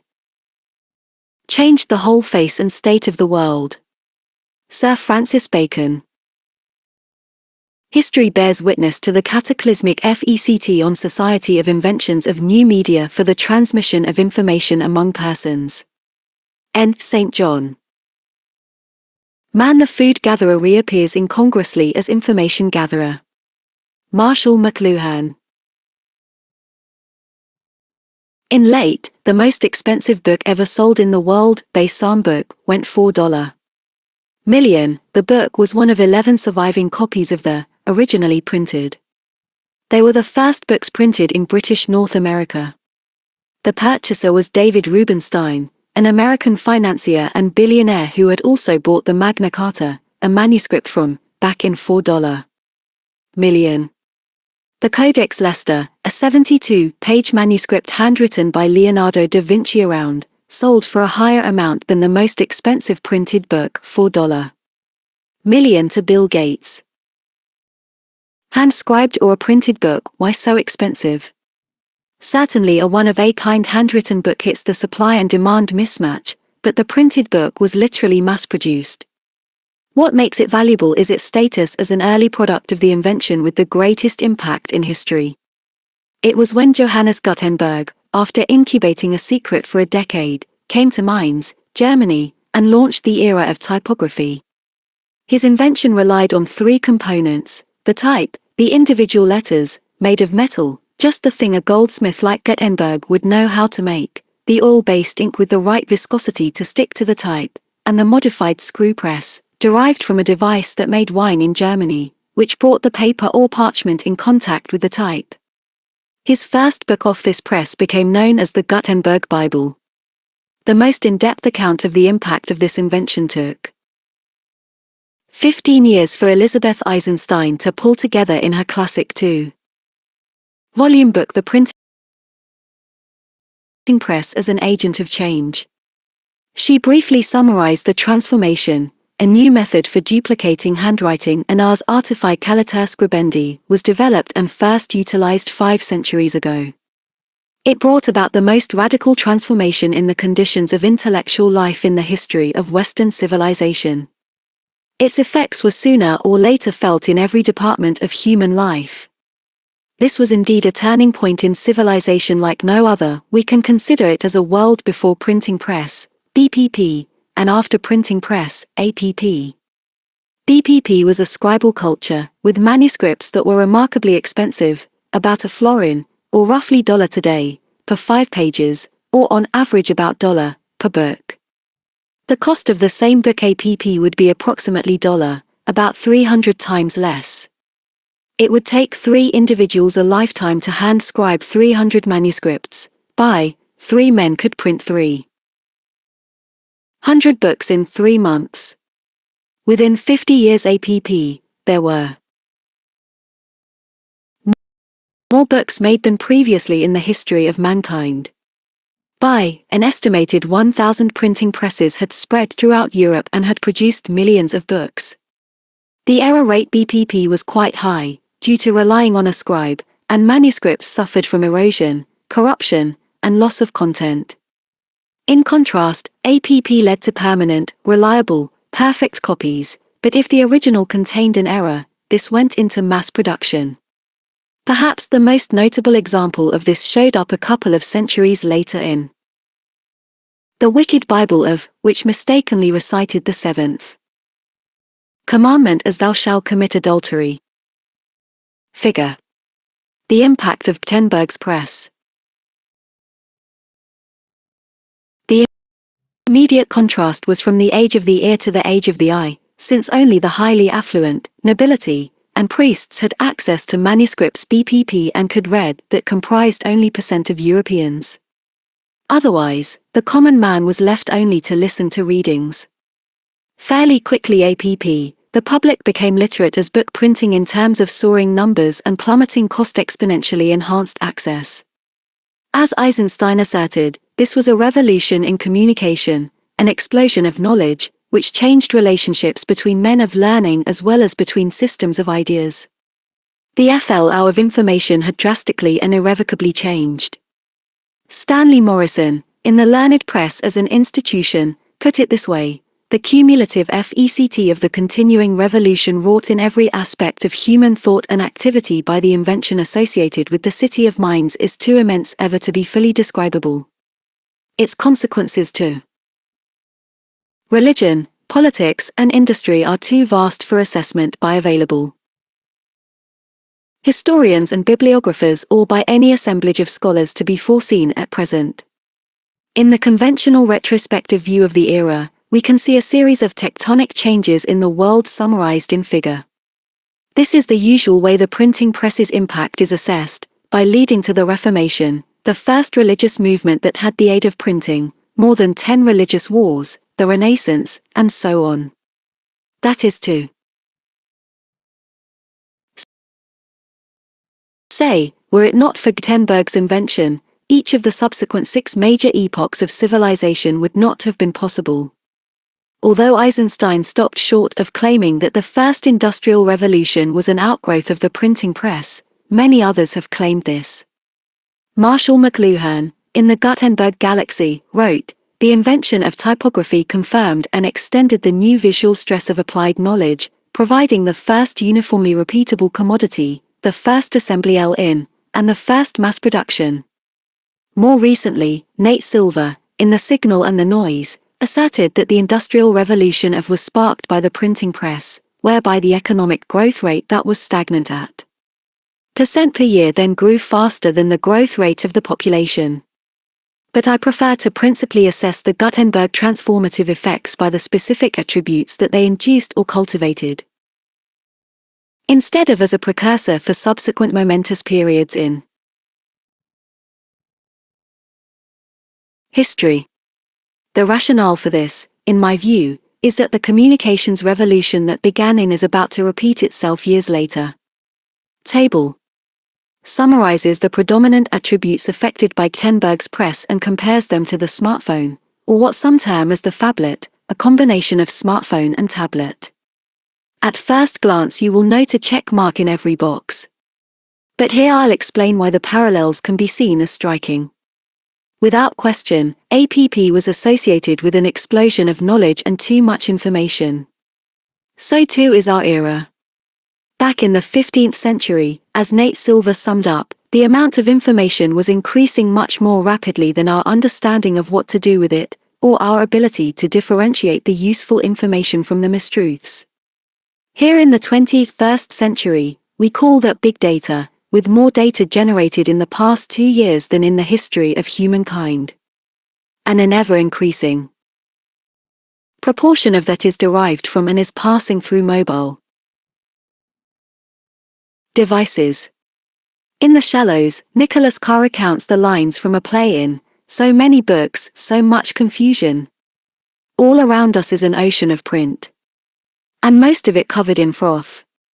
Today we're at about 3 quintillion bytes of data generated a day. Our digital universe is expected to increase 50-fold in the current decade, from less than 1,000 exabytes to greater than 40,000. Just as the sudden availability of what was previously a rare commodity, a book, was perceived by many as a supernatural intervention in the latest, the prototypic smartphone's inventor, Steve Jobs, has been equated to Jesus, the Book of Job, and God. Innovation accelerated APP. All forms of learning were revolutionized. Minds were liberated, bent, and reshaped. There was a remarkable sharing of ideas that set up newfound cross-fertilization, which Eisenstein labeled Table, comparison of key attributes between the printing press and smartphones. Combinatorial intellectual activity, with books inspiring exponentially increased creativity. While there were innovations BPP, there was no certain or easy way of documenting them. But APP, between and in Venice, a printer started operating and the first law related to patenting was written. Ketenberg's press led to explicit recognition of individual innovation and by the staking of claims to inventions, discoveries, and creations. Nowadays, we have worldwide app developers for mobile devices. Tens of thousands of young millennials have largely been the code writers for several million smartphone and tablet apps, none of which existed prior to. Books initially led to idea exchange in a world population of only about 400 million people. Today the vast majority of 7 billion people on the planet has a cell phone and communicates with one another incessantly. At the root of innovation and idea exchange APP was the cultivation of the individual, who was now engaged in a solo activity instead of being part of a listening group. Noted by McLuhan, the portability of the book, like that of the easel painting, added much to the cult of individualism. With private reading, Eisenstein concluded there was awakening of personality with a new spirit of independence and a new claim to shape one's own life. The permanence of print and its wide distribution motivated ambition, recognition, and personal achievement. BPP There was little room for widely circulating an individual's identity without recording of personal histories or being able to publicize their names or faces. Just as Ketenberg's press aroused individuality, so has the smartphone. Selfie was named Word of the Year for, referring to the remarkably common practice of using one's smartphone to take a picture of oneself and posting it onto a social networking website such as Facebook or Twitter. Besides serving as the repository for so much personal data, texts, emails, pictures, videos, the smartphone is the conduit for self-expression, the primary outlet for posts on social media. Sherry Turkle, in Alone Together, made the case for this technology forming the basis of one's identity, the self shaped in a world of rapid response measures success by calls made, emails answered, texts replied to, contacts reached. The self is calibrated on the basis of what technology proposes. Each of us has a distinct online, virtual identity, largely developed via our smartphone connectivity, which may or may not correlate with our physical identity. Social networks. Social networking was alive and well in the 15th century, thanks to the rising popularity of books. The communal gathering places consisted of reading rooms, coffee houses, and bookshops. The coffee houses weren't just for drinking coffee, but were used to discuss the latest books, pamphlets, and news sheets. By the 17th century, many of the coffee houses were specialized for particular topics such as science, literature, or politics. A coffee house argument accounted for Isaac Newton's canonical book Principia Mathematica, published in, which laid the foundation for classical mechanics, the laws of motion and gravity, and much more. We'll come back to Newton shortly. Later in the preeminent economist Adam Smith actually wrote The Wealth of Nations in a coffee house, after having repeatedly circulated drafts for input among the regulars there.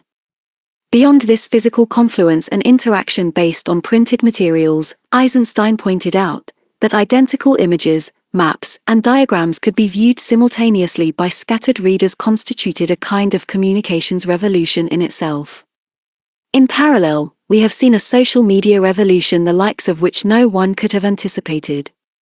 With well over billion Facebook registrants, and 500 million Twitter users, the vast majority makes their posts, tweets, and likes via mobile devices. In the United States, over % use a smartphone or tablet to access these social media. For every minute on the internet, there are over 2 million Facebook likes, over 70 hours of YouTube video uploaded, 300,000 tweets, 200,000 Instagram and 100,000 Snapchat photos shared, and tens of thousands of interactions on LinkedIn, Pinterest, Tumblr, Flickr, and countless other social media networks. While not all of this connectivity is occurring via smartphones and tablets, it is quickly and asymptotically approaching that endpoint. But connecting people can also create wars and revolutions. As a result of the printing press, there were more than 11 religious wars, beginning with the Spanish Inquisition in and carrying on for 2 centuries through German, French, Irish, Scottish, and English civil wars. Here books and printed materials propelled the bloodiest era of human history, with millions of people dying in European battlefields. As mankind came to believe it could predict its fate and choose its destiny, the likeness of the impact on stimulating unrest and revolutions in the era of smartphones is fairly striking. It's remarkably easy and instantaneous to share ideas, emotions, speeches, pictures, and videos with a large number of people. To agitate people, this multimedia, rich graphic capability builds considerably on the clout of books. A cover of The Economist depicted the smartphone as the contemporary icon of protest. But without mobile devices and the social networks that they have in turn proliferated, this augmented power to protest or revolt would not exist. The modern smartphone propagated uprisings and revolutions that continue around the world, beyond the Middle East, in places such as the Ukraine and Bulgaria. Just as books and smartphones have brought people together for protests and social networks, they clearly have both also contributed to reduced interpersonal interaction. Of the products of Ketenberg's press, the move to reading individually resulted in the replacement of discourse by silent scanning, of face-to-face contacts by more impersonal interactions. Of little devices, Topol pointed out we expect more from technology and less from each other, and we are changed as technology offers us substitutes for connecting with each other face-to-face. As we instant message, email, text, and Twitter, technology redraws the boundaries between intimacy and solitude. Tethered to technology, we are shaken when that world unplugged does not signify, does not satisfy. Texts are now preferred to calls by the majority of Americans and are wildly more popular among teenagers, with the oft-cited reason of keeping one's feelings at a distance. The changes in interpersonal interactions that have been induced by both books and smartphones have had extraordinary societal impact, though not all of them are viewed as positive. Promoting creativity, spreading ideas and stimulating creativity in the APP period is probably best exemplified by the birth of modern science. Until a scientific experiment, its results, and its interpretation are published, reviewed, and confirmed by others, one is hard-pressed to accept any advance. This time-honored path of establishing and validating scientific facts was only made possible by printed materials. Books weren't just about the printed word or numbers, but were progressively enriched by graphic content. Pie charts, bar charts, and line graphs were eventually added in the 18th century. Graphics weren't even necessary for germinating a whole new discipline of literary artists who managed to counterfeit taste, touch, smell, or sound in mere words, that required a heightened awareness and closer observation of sensory experience that was passed on in turn to the reader. The field of anatomy was an exemplar of one that really took off. In the scientific Renaissance, Marie Borzhall wrote progress in anatomy before the 16th century is as mysteriously slow as its development after is startlingly rapid. Eisenstein took it a step further, anatomy as a science, and this applies to all other observational and descriptive sciences, was simply not possible without a method of preserving observation in graphic records, complete and accurate in 3 dimensions. Some of the greatest scientists who ever lived could publish their works and be recognized for momentous insights. At or near the top of the list was Galileo Galilei, who in March have published Sidereus Nuncius. It was a booklet of only 60 pages, 10 inches tall, 7.5 inches wide. In it, he refuted the Ptolemaic theory that Earth was the center of the universe, and debunked Aristotle by sketching the moon, based on his telescope observations, showing its craters and mountains. A New Yorker article by Nicholas Schmeidel entitled "A Very Rare Book" cited an unnamed historian who said the book contained more discoveries that changed the world than anyone has ever made before or since. Rick Watson, an American bookseller, described the moon copperplate etchings, known as the Florence Sheet, as the Declaration of Independence in the history of scientific discovery. On the page of Galileo's depiction of Jupiter's moons, Owen Gingerich, a retired Harvard anatomy professor, proclaimed it as the most exciting single manuscript page in the history of science. It was even compared with the Guttenberg Bible itself, so powerful has Galileo's achievement been. Although this example, albeit one of striking historical importance, came from science, the spawning of creativity and idea sharing certainly wasn't limited to science, but has clearly extended to all walks of life. That little mobile devices have likewise been engines for creativity is not hard to accept. There are now millions of apps that have been specifically designed for smartphones and tablets, markedly enhancing the functionality of these devices. For example, related to astronomy, there are augmented reality apps like Star Chart, which has been downloaded by more than 10 million people.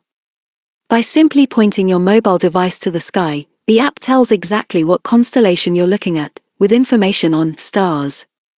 Later in this book we will get into the full medical package of sensors, labo-on-a-chip body fluid assays, and conversion to high-powered microscope and physical examination tools.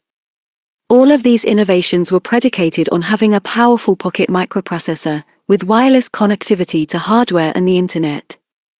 The two big mobile operating system platforms, Apple's iOS and Google's Android, have taken idea sharing to an unprecedented level for developing applications, well beyond science and medicine. The creative outgrowth from smartphone apps has had a profound influence on virtually every sector of industry, including financial, energy, retail, and transportation. With respect to idea sharing, the numbers from Figure indicate approximately six-fold growth for books produced in Europe and with global smartphones shipped. It took almost 400 years for this to be accomplished from the time of Ketenberg's invention, but it has only taken 8 years for this same relative magnitude of growth to be achieved with smartphones. And the number of units has jumped 2 log orders. This equates to about 5 FTY times faster, 1,000 times more units, for a population that has increased only 20-fold. So mathematically the opportunity for idea sharing has been greatly amplified, you could say by Figure parallels in the marked uptake of the printing press and smartphones, with very different x-axis time intervals. 1,000,000 times. And books haven't gone away, they're right on our little devices. Fostering autonomy when we're sharing ideas via print or electrons, there's a lot more chance you can do things yourself. Take Isaac Newton, one of if not the most influential scientists of all time. Amazingly enough, he was self-taught in mathematics via books that he either bought or borrowed. Newton himself was responsible for, as Bernard Cohen wrote in the Mathematical Papers of Isaac Newton, the transformation of a youth who knew no more mathematics than simple arithmetic and who could not read a treatise on astrology for want of trigonometry into the profound creator of higher mathematics. As Eisenstein affirmed, the impact of books to alter the master-apprentice traditional relationship was quite clear, as people could instruct themselves primarily from books with a minimum of outside help and cut the bonds of subordination which kept pupils and apprentices under the tutelage of a given master. The do-it yourself, DIY, capabilities took varied forms, from learning to be musicians, self-help in medicine, to autodidact printers like Mark Twain and Benjamin Franklin. Smartphones have ushered in an extraordinary array of DIY activities. Mobile devices now account for the origin of approximately % of all web searches. By searching the web from anywhere, the graphic instructions, usually with video, photos, and audio guidance, pave the way for autodidactic achievement. Whether you're remodeling a home, learning to play a musical instrument, getting into oil painting, making moonshine, or fixing your plumbing, there's an app for that. How about flattening the Earth? No question that Ketenberg's press accomplished that mission, especially with the prominent force of religion at its origin. The evangelical urge to spread glad tidings ultimately resulted in establishing presses all over the world, including Asia and Africa, the Middle East, and Mexico. What started as a European invention quickly spread everywhere, as the virtuous cycle of literacy got rooted, leading to increasing demand for books. As for smartphones, they work wherever there is a mobile signal, which is pretty well covered throughout % of the world's population. There are more than 7 billion cell phones on Earth, which is way more than the number of toilets or toothbrushes in the world, making this technology the most pervasively deployed in the history of mankind. The conversion of dumb cell phones to smartphones is occurring at a torrential pace, as is the increase in video connects between people via Skype and FaceTime. This sets up the potential to bring multimedia expertise from one place to another virtually anywhere and anytime. Ironically, smartphones and tablets are now helping children learn to read in remote places around the world. The big social networks that span the globe connect their participants from all countries. Any mobile device app would be expected to work just as well in Bulgaria as it does in Bangalore, in Ronkonkoma as well as in Rio de Janeiro. The implications this has for global medicine are far-reaching, as we'll delve into. But certainly leveling the planet for communication and access to technology has been an exceptional outgrowth of little wireless devices. The ability to reduce costs and archive materials was one of the pivotal outgrowths of Ketenberg's press. As Eisenstein asserted, of all the new features introduced by the duplicative powers of print, preservation is possibly the most important. Here we are not just addressing printed materials directly but also, by virtue of word of mouth, amplifying the spread of information. With the skyrocketing of literate individuals, data was being made public rather than maintained as secret, as it was previously. This was especially important for progress to be made in science. Perhaps the most profound impact was the ability to extensively capture the culture, relative to the BPP era, during which such information was remarkably sparse.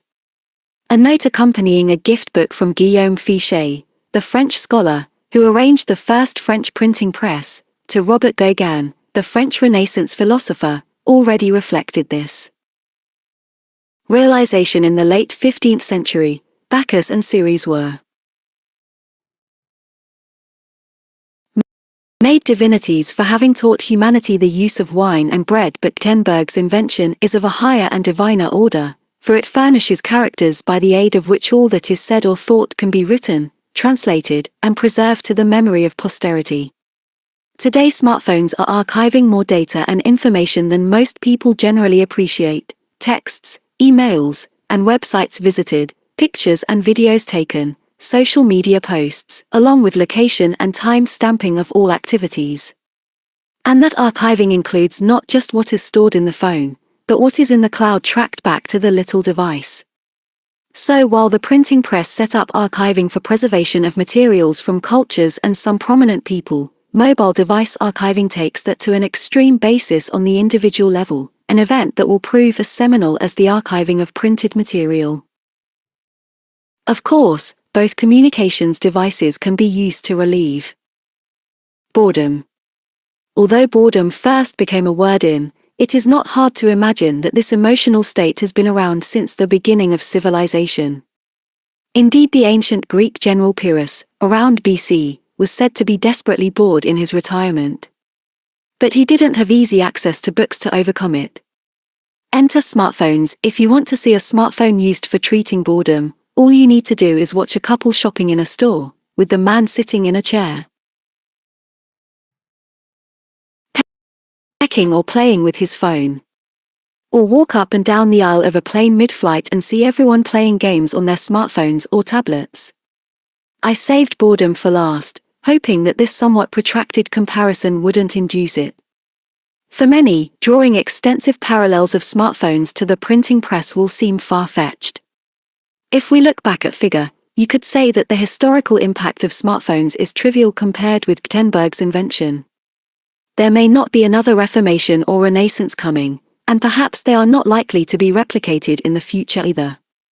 But it wouldn't be overreaching to suggest that smartphones have already been a key contributor to revolts and have helped to fuel the Third Industrial Revolution.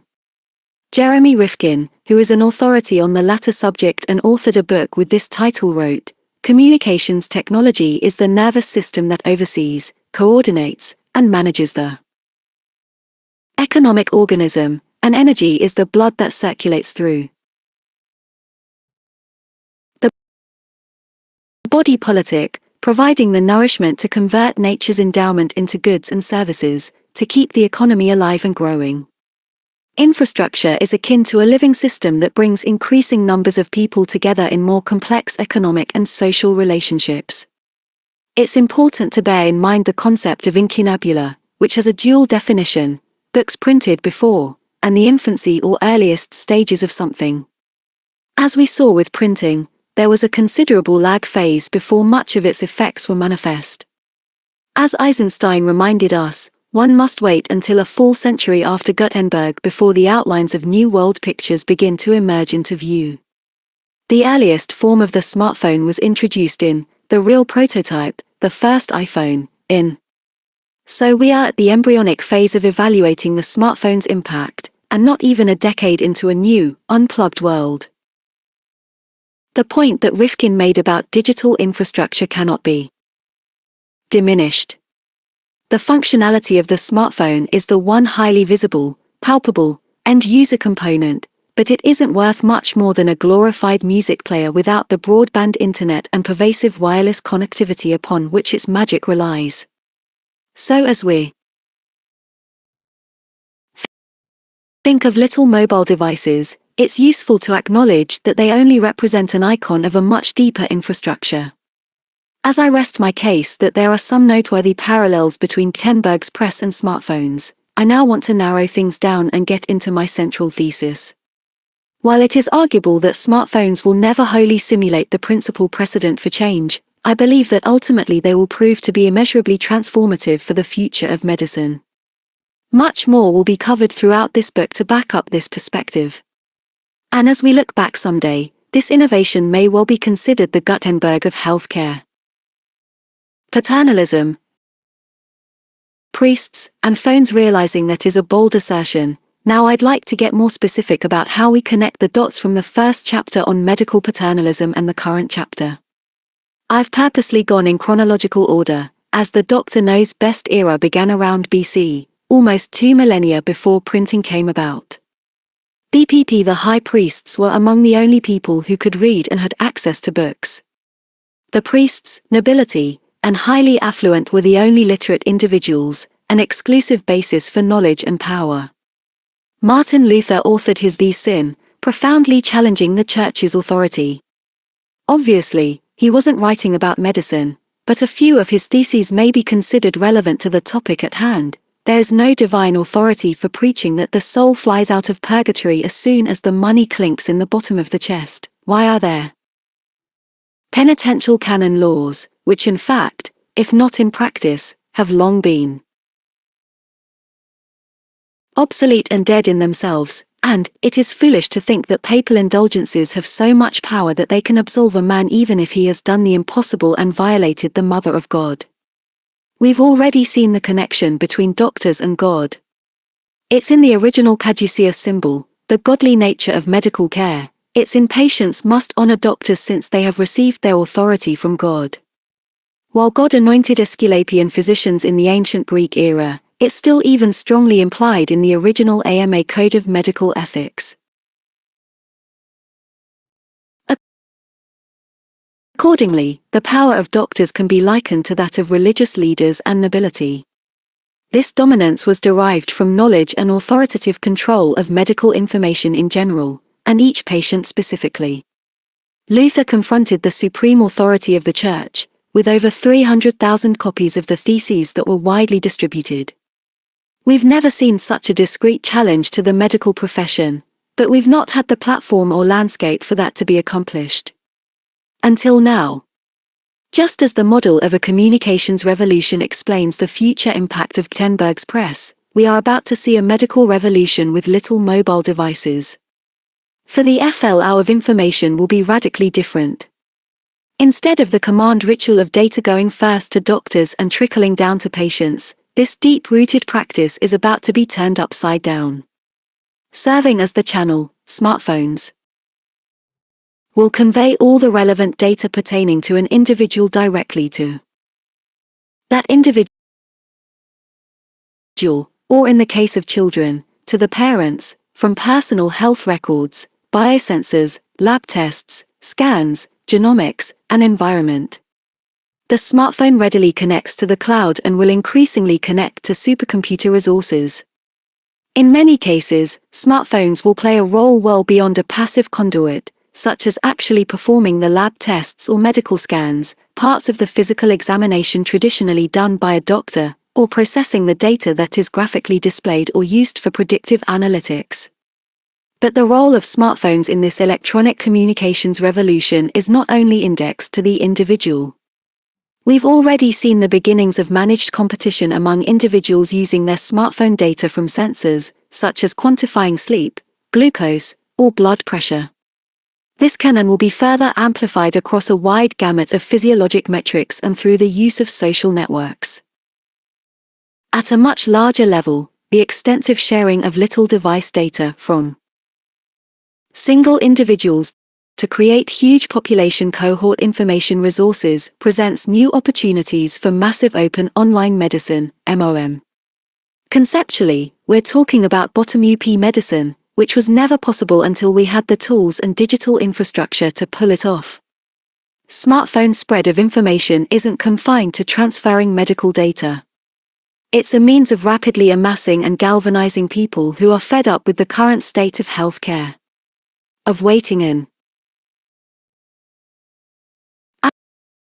average of 62 minutes to see the doctor, leading to the full toll of 7 minutes of seeing the doctor for a return office visit, often without eye contact, a unilateral sighting. Of experiencing a serious error while in the hospital, such as acquiring a dangerous nosocomial infection or receiving the wrong medication with a critical side effect. Of seeing the hospital bill that reflects the notorious chargemaster with ludicrous fees. Of being responsible for ever-increasing copays for prescription medications, doctor visits, insurance, or any consumption of healthcare resources. So just as we have seen emotions, ideas, pictures, and videos transmitted via smartphones to prompt political protests, the increasing frustration and vexing aspects of healthcare today may influence a bottom-up movement, propelled by smartphones and social networks, for improving the future of medicine. Looking back at Topol, and specifically honing in on the medical smartphone attributes, it is notable that there are already tens of thousands of medical apps that have been developed by a network of worldwide developers. What's most amazing, however, is not the sheer number, but the staggering creativity. Who would have thought we could digitize breath via a smartphone to detect cancer?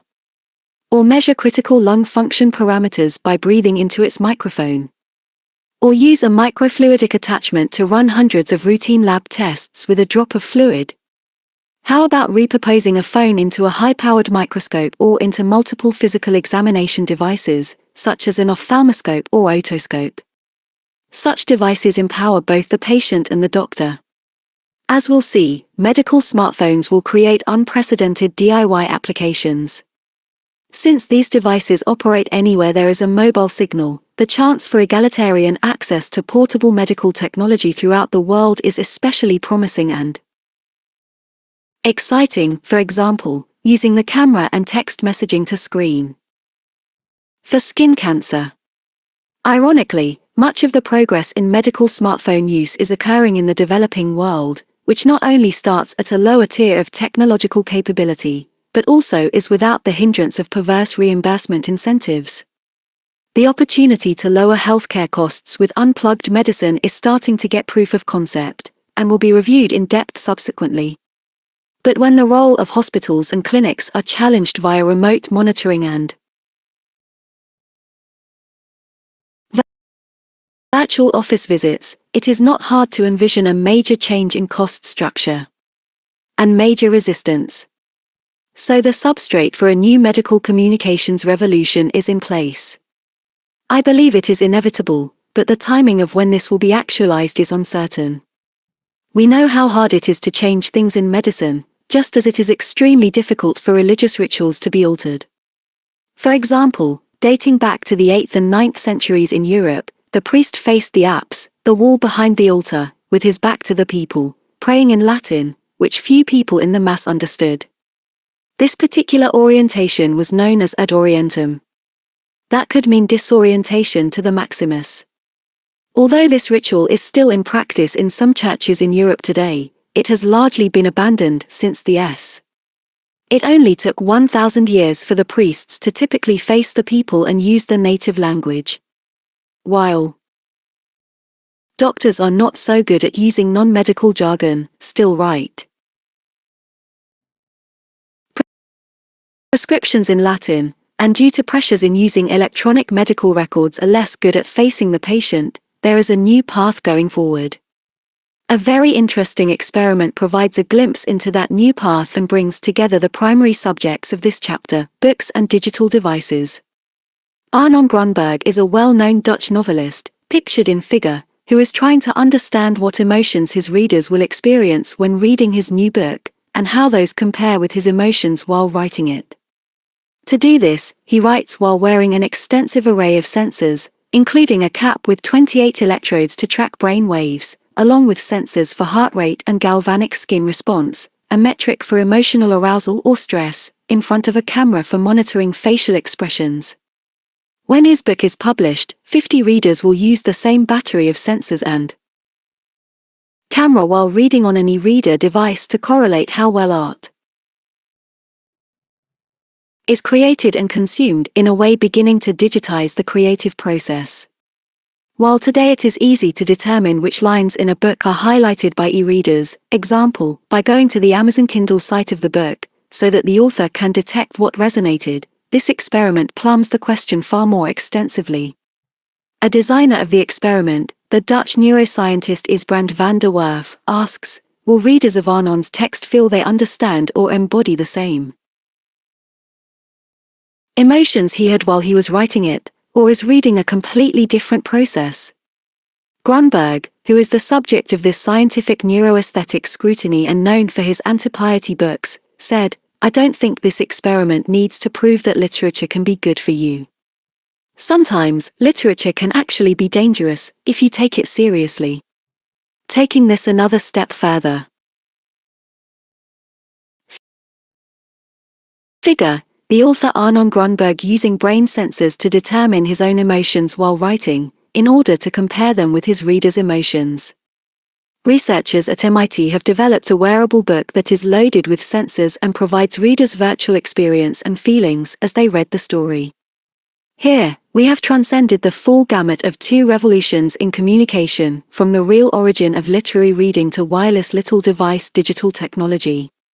We've reviewed the remarkable impact of the former, along with starting to explore the potential of the latter. Grunberg's view of his experiment, the similarity of the name with Guttenberg and his reputation for piety bashing are not to be missed, reminds us that both the old and new technologies can be dangerous. Nevertheless, I believe we can shape the future of medicine in an exceptionally salutary, yet altogether different, way. For just as Gutenberg democratized reading, so there is the chance that smartphones will democratize medicine. That will ultimately be achieved when each individual has unfettered, direct access to all of their own health data and information, or captured by the popular mantra nothing about me, without me. Chapter. Angelina Jolie, my choice. An agent of change. But today it is possible to find out through a blood test whether you are highly susceptible to breast and ovarian cancer, and then take action. Life comes with many challenges. The ones that should not scare us are the ones we can take on and take control of. Angelina Jolie. If people let the government decide what foods they eat and what medicines they take, their bodies will soon be in as sorry a state as the souls who live under tyranny. Thomas Jefferson. It used to be that patients learned about their health only from their doctor. Thanks to mobile health gadgets, apps, and services such as AMS, that is changing. The Economist. Angelina Jolie was used to leading big screen, big action roles, from swashbuckling archaeologist Lara Croft to being tortured in a North Korean prison as Evelyn Salt to an assassin in Mr. and Mrs. Smith. She has been called the embodiment of physical perfection, a fierce, tattooed warrior and seductress with a genuine wildness. One of her tattoos, on her left forearm, is a quote from Tennessee Williams, "A prayer for the wild at heart, kept in cages." Another is the Japanese sign for death. Reflecting about her childhood, she said, "When other little girls wanted to be ballet dancers, I kind of wanted to be a vampire."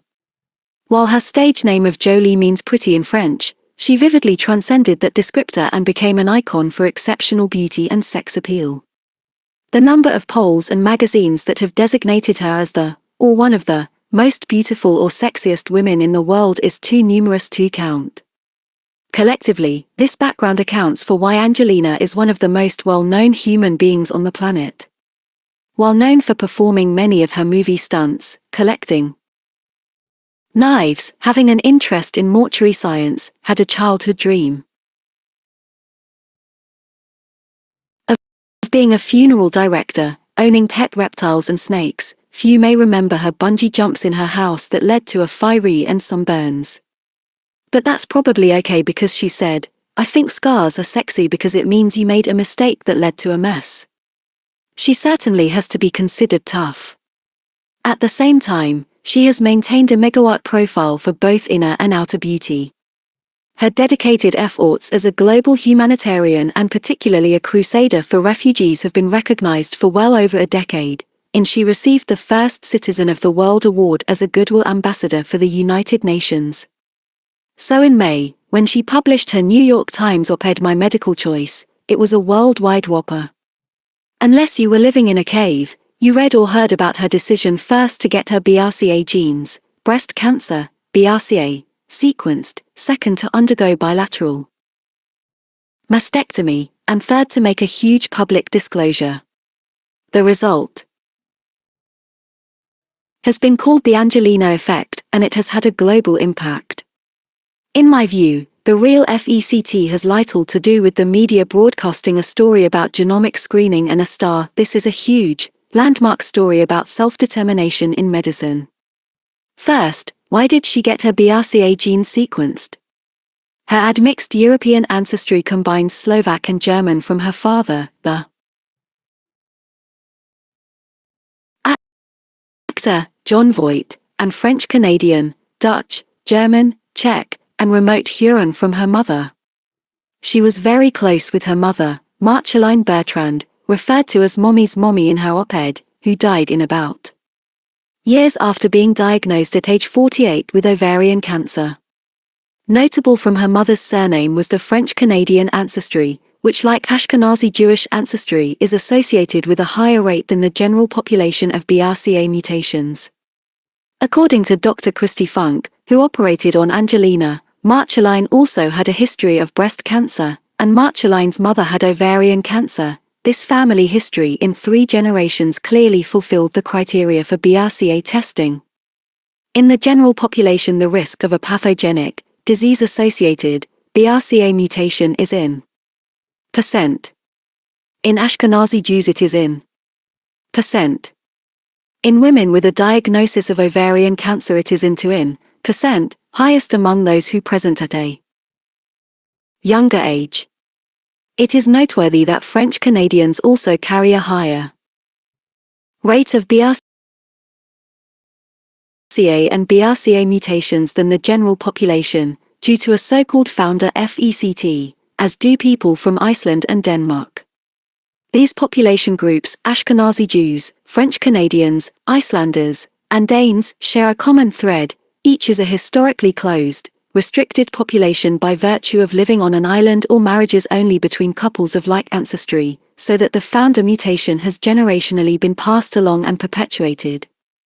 So with a family history of both breast and ovarian cancer in 2 generations, along with some added risk that can be attributed to her mother's ethnicity, Ms. Jolie wanted to know her status and had a blood sample drawn to get her 2 BRCA genes analyzed. As it turned out, Angelina carried a mutation in BRCA with an % risk of developing breast cancer, and % chance of ovarian cancer. Of note, to add to the family genetic burden story, just a couple of weeks after her op-ed was published, Debbie Martin, her mother's sister, died at age 60 of breast cancer. She had been diagnosed at age 52, but only more recently learned that she, too, carried the same BRCA mutation that Angelina did. She became one of about women each year who have such testing. At the time this was done, there was only one company that did sequencing of BRCA genes, Myriad Genetics, and the cost was between $1 and $. Health insurance companies would have defrayed this cost because of fulfilling coverage criteria. With the implementation of the Affordable Care Act in the United States, insurers are now required to fully reimburse the cost of BRCA sequencing for women with qualifying risk. And while on the subject of family, it will be important for Jolie's 3 biologic children to have BRCA genomic screening. Someday one of them, when having children of their own, could have their eggs or embryos screened for in vitro fertilization to be certain the BRCA mutation is not passed along from mutation to mutilation. The second part of my choice dealt with Angelina's decision to have both of her breasts removed and a staged reconstruction procedure.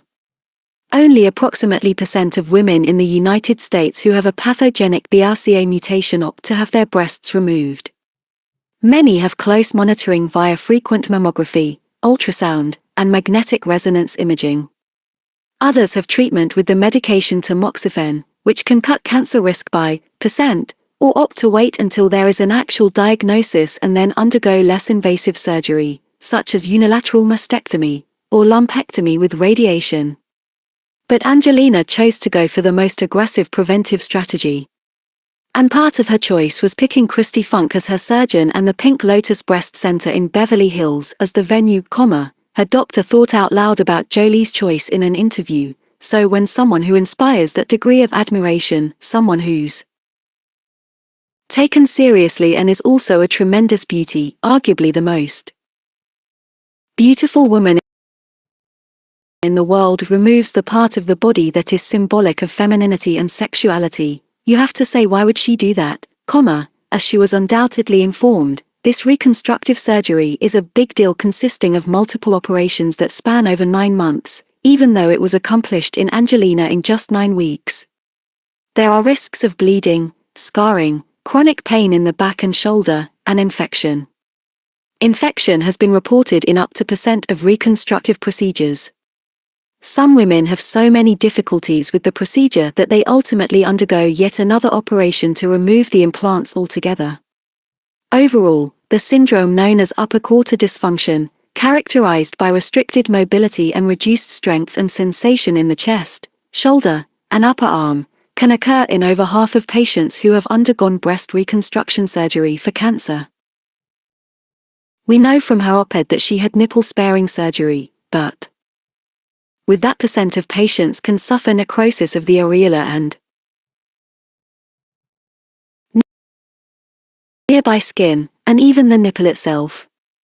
Even without that complication, there is typically loss of sensation and numbness of the nipples.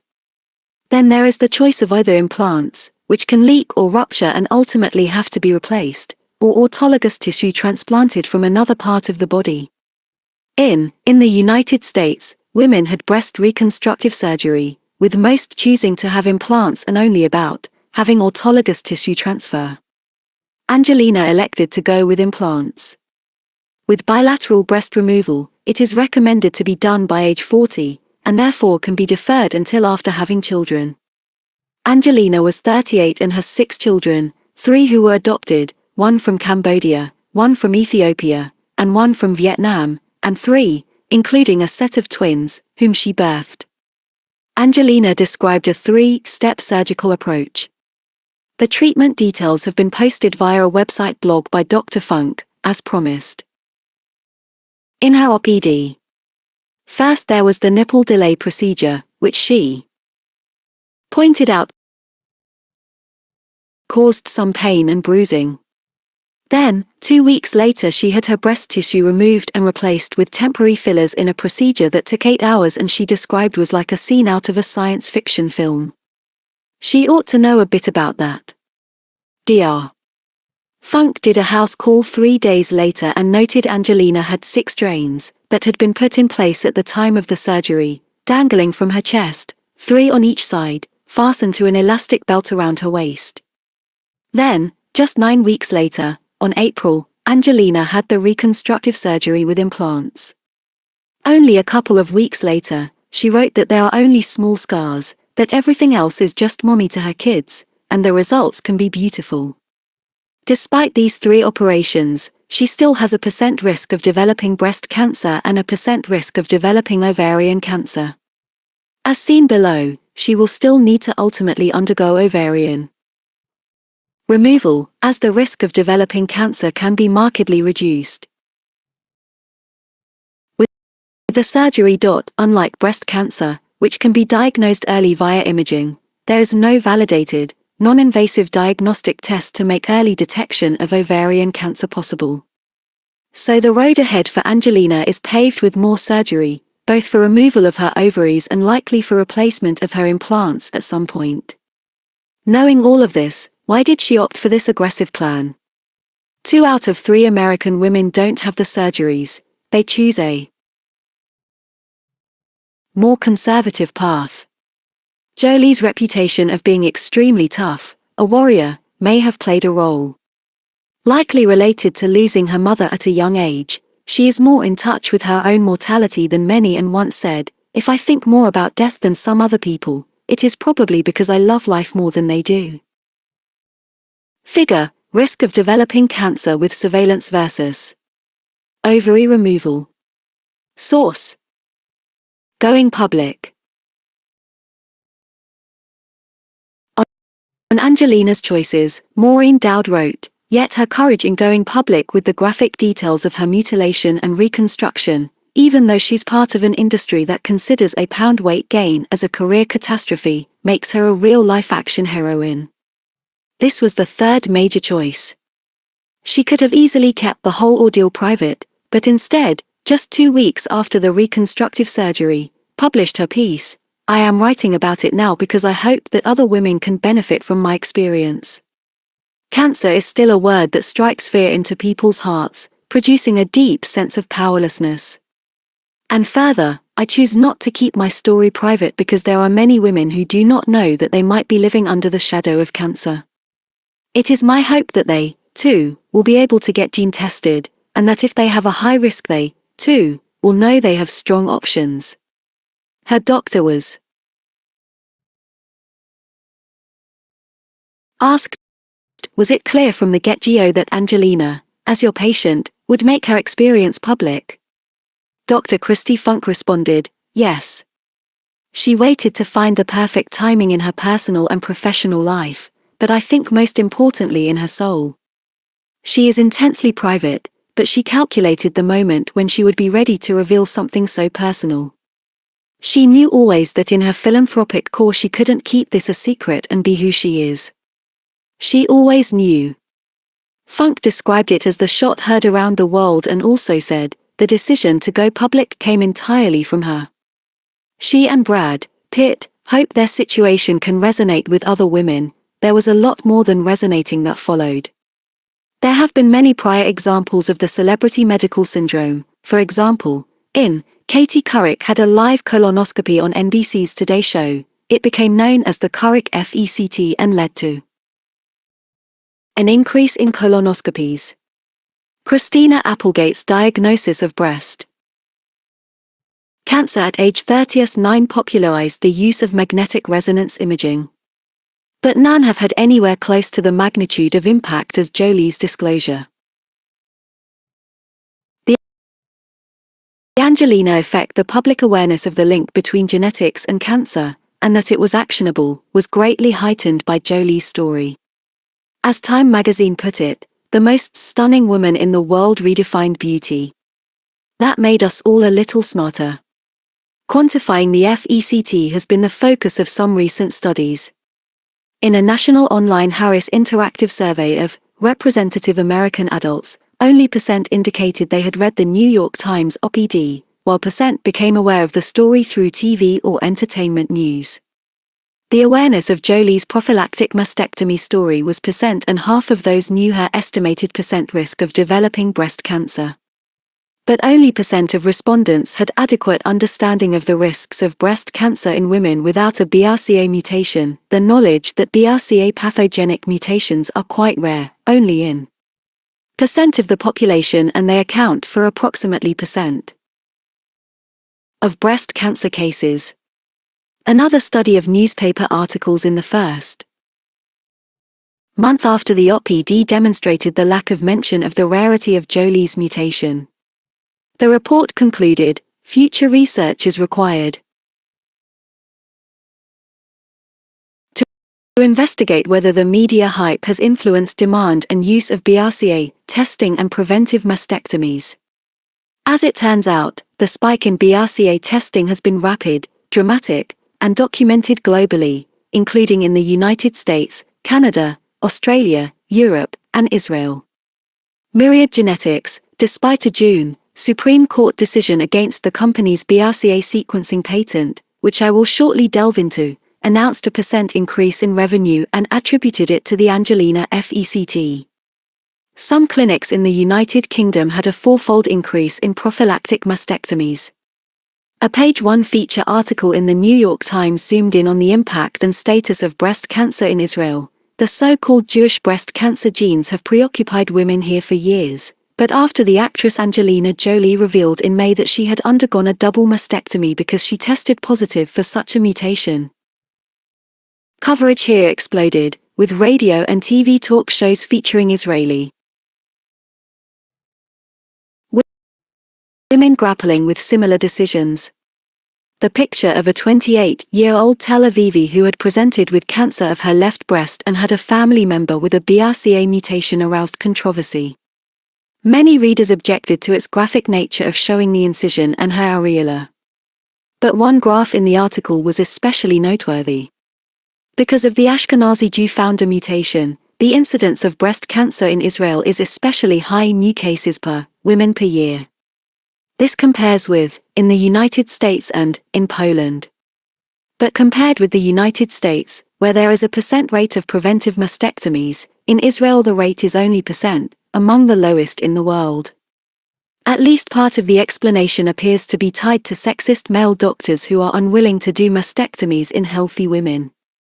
As an example, the article cited the director of oncology at a Tel Aviv medical center who opposes prophylactic mastectomies and claims, despite lack of evidence, a woman cannot have an orgasm once her breasts are removed. Beyond increasing awareness, more BRCA testing, and preventive surgery, I believe that the Angelina FECT will be seen as a tipping point in medicine. For my choice symbolized the new era of medicine, whereby access to critical information about oneself, in this case genomic information, leads to the individual's empowerment to make a pivotal choice that determines one's fate. Such a decision could hardly have been made a decade ago, since the ability to get or interpret DNA sequencing data was especially limited. It's hard to imagine any set of data being more unique or individualized than one's DNA. It took a massively public figure, with one of the most actionable DNA mutations known, and difficult choices to be made, to come out with her story. This clearly involved a very personal decision with many but no easy options, but the paramount part is that Angelina was in charge.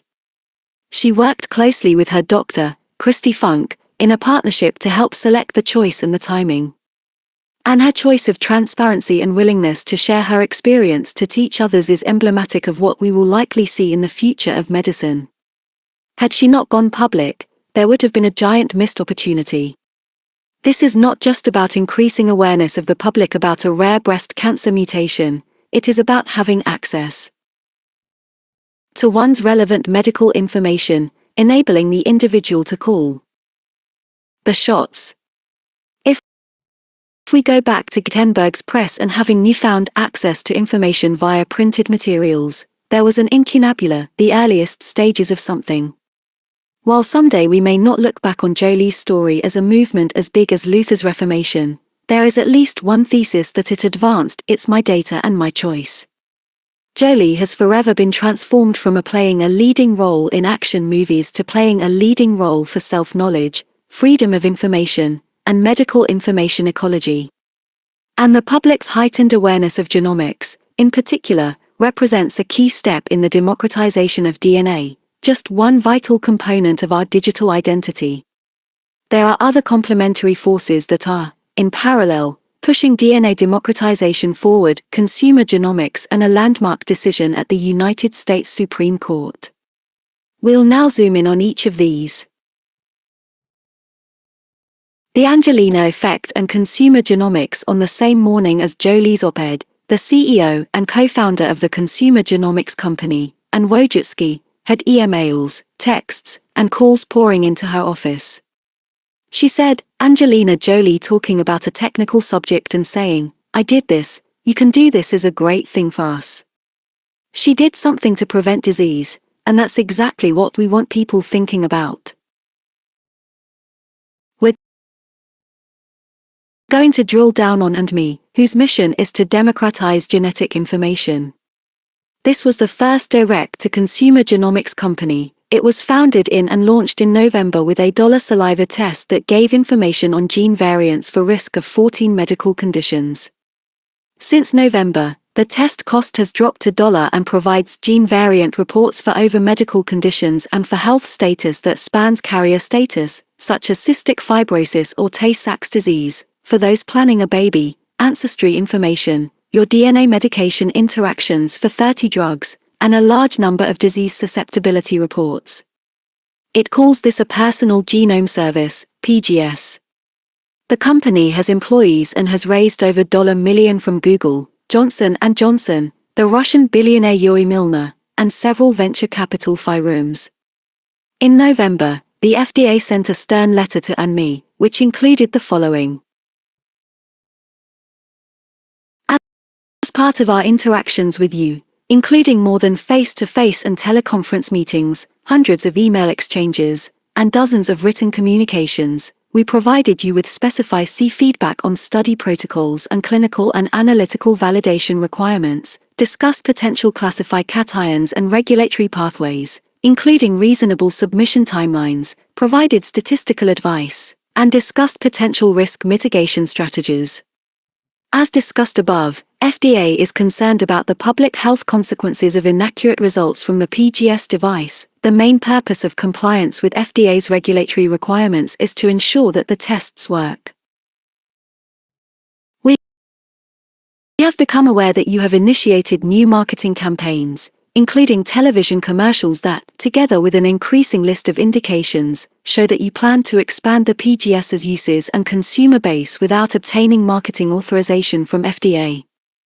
Therefore, AndMe must immediately discontinue marketing the PGS until such time as it receives FDA marketing authorization for the device. Failure to take adequate corrective action may result in regulatory action being initiated by the Food and Drug Administration without further notice. These actions include, but are not limited to, seizure, injunction, and civil money penalties. The reaction to this FDA notification was intense, not as extensive or global as the Jolie disclosure, but highly charged and polarized. Some felt that AndMe was reckless and arrogant and had overstepped there. A large number of references are provided to demonstrate the intensity and polarization of responses, still representing only a small fraction of the publications in response to this action.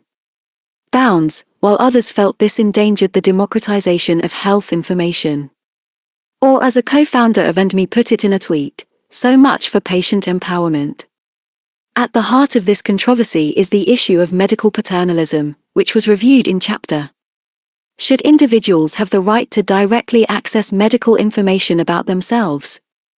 Recall that the American Medical Association, among others, has lobbied the FDA and government to prohibit direct-to-consumer genomic information. Misha Angrist, a scientist on the Duke genetics faculty, made an interesting analogy. It reads like the letter of a jilted lover. We went on 14 dates. We exchanged all these emails. We held hands in the park. Now you're telling me, fuck you, and kicking me to the curb. He also told the New York Times, is the only pathway for me to get access to the contents of my cells via some guy in a white coat? FDA clearly thinks the answer is yes. I find that disappointing and short-sighted and naive. Razib Khan, a geneticist and journalist wrote, this incident highlights the tension between the paternalistic medical establishment that arose to deal with the dangers of 19th-century quack medicine, and a techno-populist element of American society pioneering personal health assessment and decision-making by leveraging new information technologies. But David Valley, a leading genetics professor at Johns Hopkins, weighed in, no consumer should be left on his or her own to interpret such complicated and highly nuanced data, and that a healthcare professional should ideally be involved.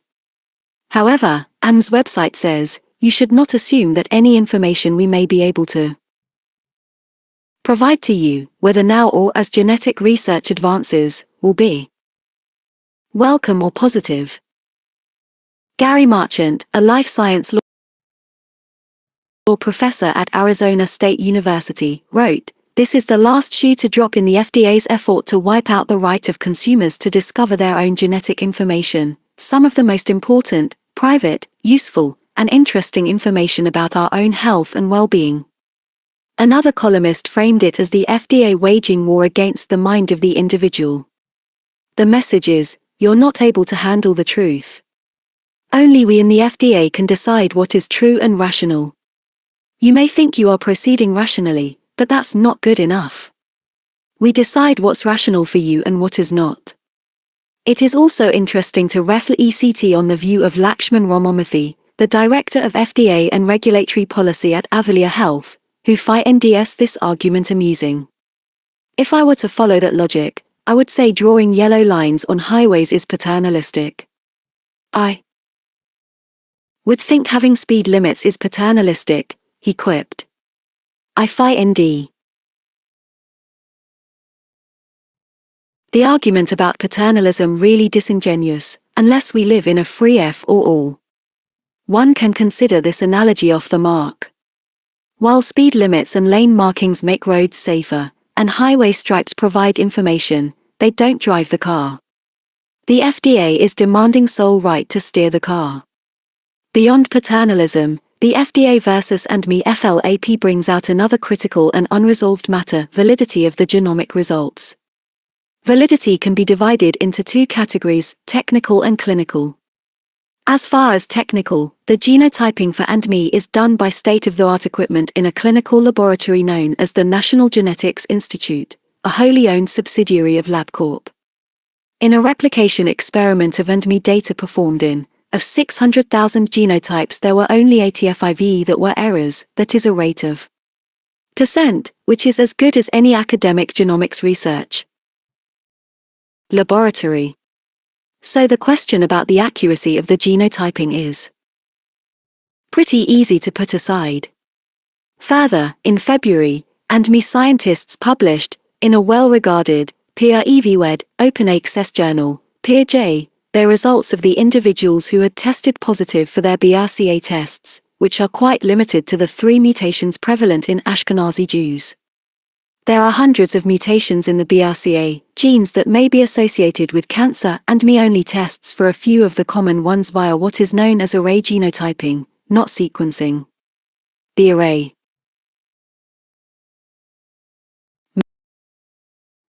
method assesses particular bases in the genome rather than systematically looking at all bases in a particular gene or region of the genome.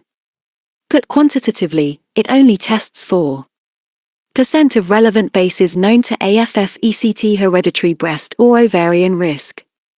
But for the 3 BRCA mutations, del-AG, INSC in BRCA and del-T in BRCA, the company analyzes, it does so with very high accuracy. These are difference errant from the well-known French-Canadian mutation CT in BRCA or del-AG in BRCA. It uses the Illumina OmniExpress Plus biochip, which is the same as is used by academic researchers around the world. Of customers in the AndMe database at the time, males and females, tested positive for one of the 3 BRCA mutations. Of those who were Ashkenazi Jews and were willing to participate in the research study, individuals had unexpected BRCA mutation results that they received directly through their saliva genotyping. They handled this information quite well, without undue anxiety, sharing it with relatives, and identifying additional carriers. Furthermore, controls, from the AndMe database, of Ashkenazi Jews matched for age and sex, but who were not BRCA mutation carriers, did not forego cancer screening, acknowledging that the AndMe testing is quite limited. Only of the participants reported a negative impact and said, "I would not do it again." But the clinical validity of AMS reports is quite a difference-errant matter. Each customer gets hundreds of thousands of DNA sequence variants assessed for over medical conditions and traits. Some are frivolous, like for the type of earwax or whether you are likely to sneeze when you look directly at the sun. This gene variant was discovered and reported by AndMe from review of their database. But most are for common diseases like heart attack, diabetes, and various cancers, or for DNA interactions with medications. Most of the FECT of a variation in DNA sequence, a base, or letter, change or genotype is pretty small. And nothing is deterministic, just probabilistic. Going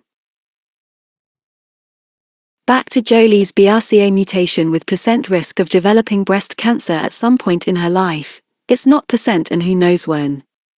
Consumers typically have a difficult time understanding probabilistic odds. As Richard Epstein, the noted law professor at New York University, has pointed out, the FDA should have to show by clear and convincing evidence that AndMe leads to dangerous results that the FDA claims by surveying customers of the FI room. Thus far, with over 700,000 customers, there has yet to be any documentation of harm. Our group at Scripps published a New England Journal of Medicine study of over 3,000 individuals who had a similar consumer genomics assessment to ANMS and found no evidence of psychological harm or sustained anxiety. 1 in participants decided to share their genomic information with their doctor. More recently, Eric Green and colleagues at Harvard studied consumers who had a AndMe test or one from another company. This study confirmed both any lack of adverse effects and the proportion of individuals who shared their data with a physician. But absence from harm is a far cry from benefitee. Some have therefore called this recreational genetics. I like to think of AndMe as a starter kit of genomic data, as it is just the beginning of how we will understand human DNA sequence data in the future. When millions of people of diverse medical conditions and ancestries have whole genome sequencing, we'll be a lot smarter. We'll have a much better sense of the magnitude of risk of a change in a letter of DNA code, how the difference-errant changes interact with one another, how important rare or low-frequency changes are. Today we really only know about common letter changes, which overall have small effects, and we have little understanding of how these common variants interact with one another. But $4, and for a company that loses money on each saliva kit and analysis that it performs, it's a pretty good deal for consumers. Especially for the reports focused on approximately 30 drug interactions, which typically convey worthwhile information, any one of which might cost $1 or more in a clinical laboratory. It's just the beginning of where consumer genomics can and will get to over time when our knowledge base is enhanced. AndMe was initially positioned as providing genomics education and research for consumers when it was commercially launched in.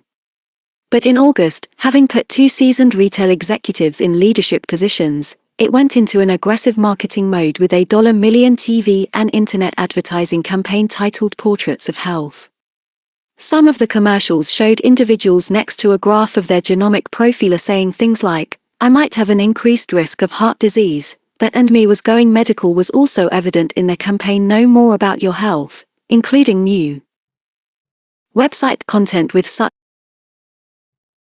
anecdotes of people getting an unexpected diagnosis that changed their lives forever.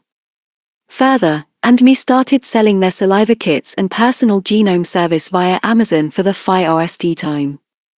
The marketing was not well received by the FDA. The unfathomable lack of communication over a 6-month period, during which AndMe ignored multiple FDA contacts, only made matters worse. And AndMe must have known what could happen, given the experience of another consumer genomics company, Pathway Genomics, in May. Pathway was about to launch its saliva test kit at all Walgreens drugstores, when, on the day prior to the national rollout, the FDA sent a letter to Pathway informing the company their test had not been approved. Walgreens precipitously dropped the program. Then, in June, the FDA sent cease and desist letters to all direct-to consumer genomic companies, including Navigenics, Decode, Pathway, and AndMe, which led each to change their model so their tests could only be ordered through a physician.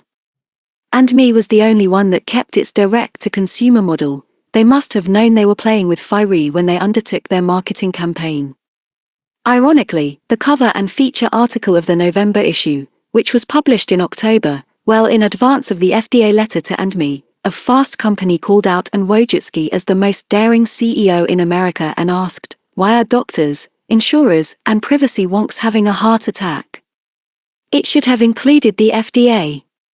In response to the FDA's shutdown of AM's marketing, there were 2 public efforts of online petitions, Tech Freedom at Change.org and We the People at WhiteHouse.Government, asking the Obama administration to reverse the FDA order. While both were unsuccessful in garnering the requisite 100,000 signatures, their statements are worth noting. One was reasonable. When Tech Freedom wrote, "The FDA seems to think that Americans can't be trusted with more information about their potential health risks because some people might make rash decisions with it. But banning personal genomics isn't the answer." The other was not, when the We the People petition included the following: "We demand that we maintain access to genomics testing services like AndMe, and the price of over-regulation is lengthy delays in potentially life-saving medical innovations."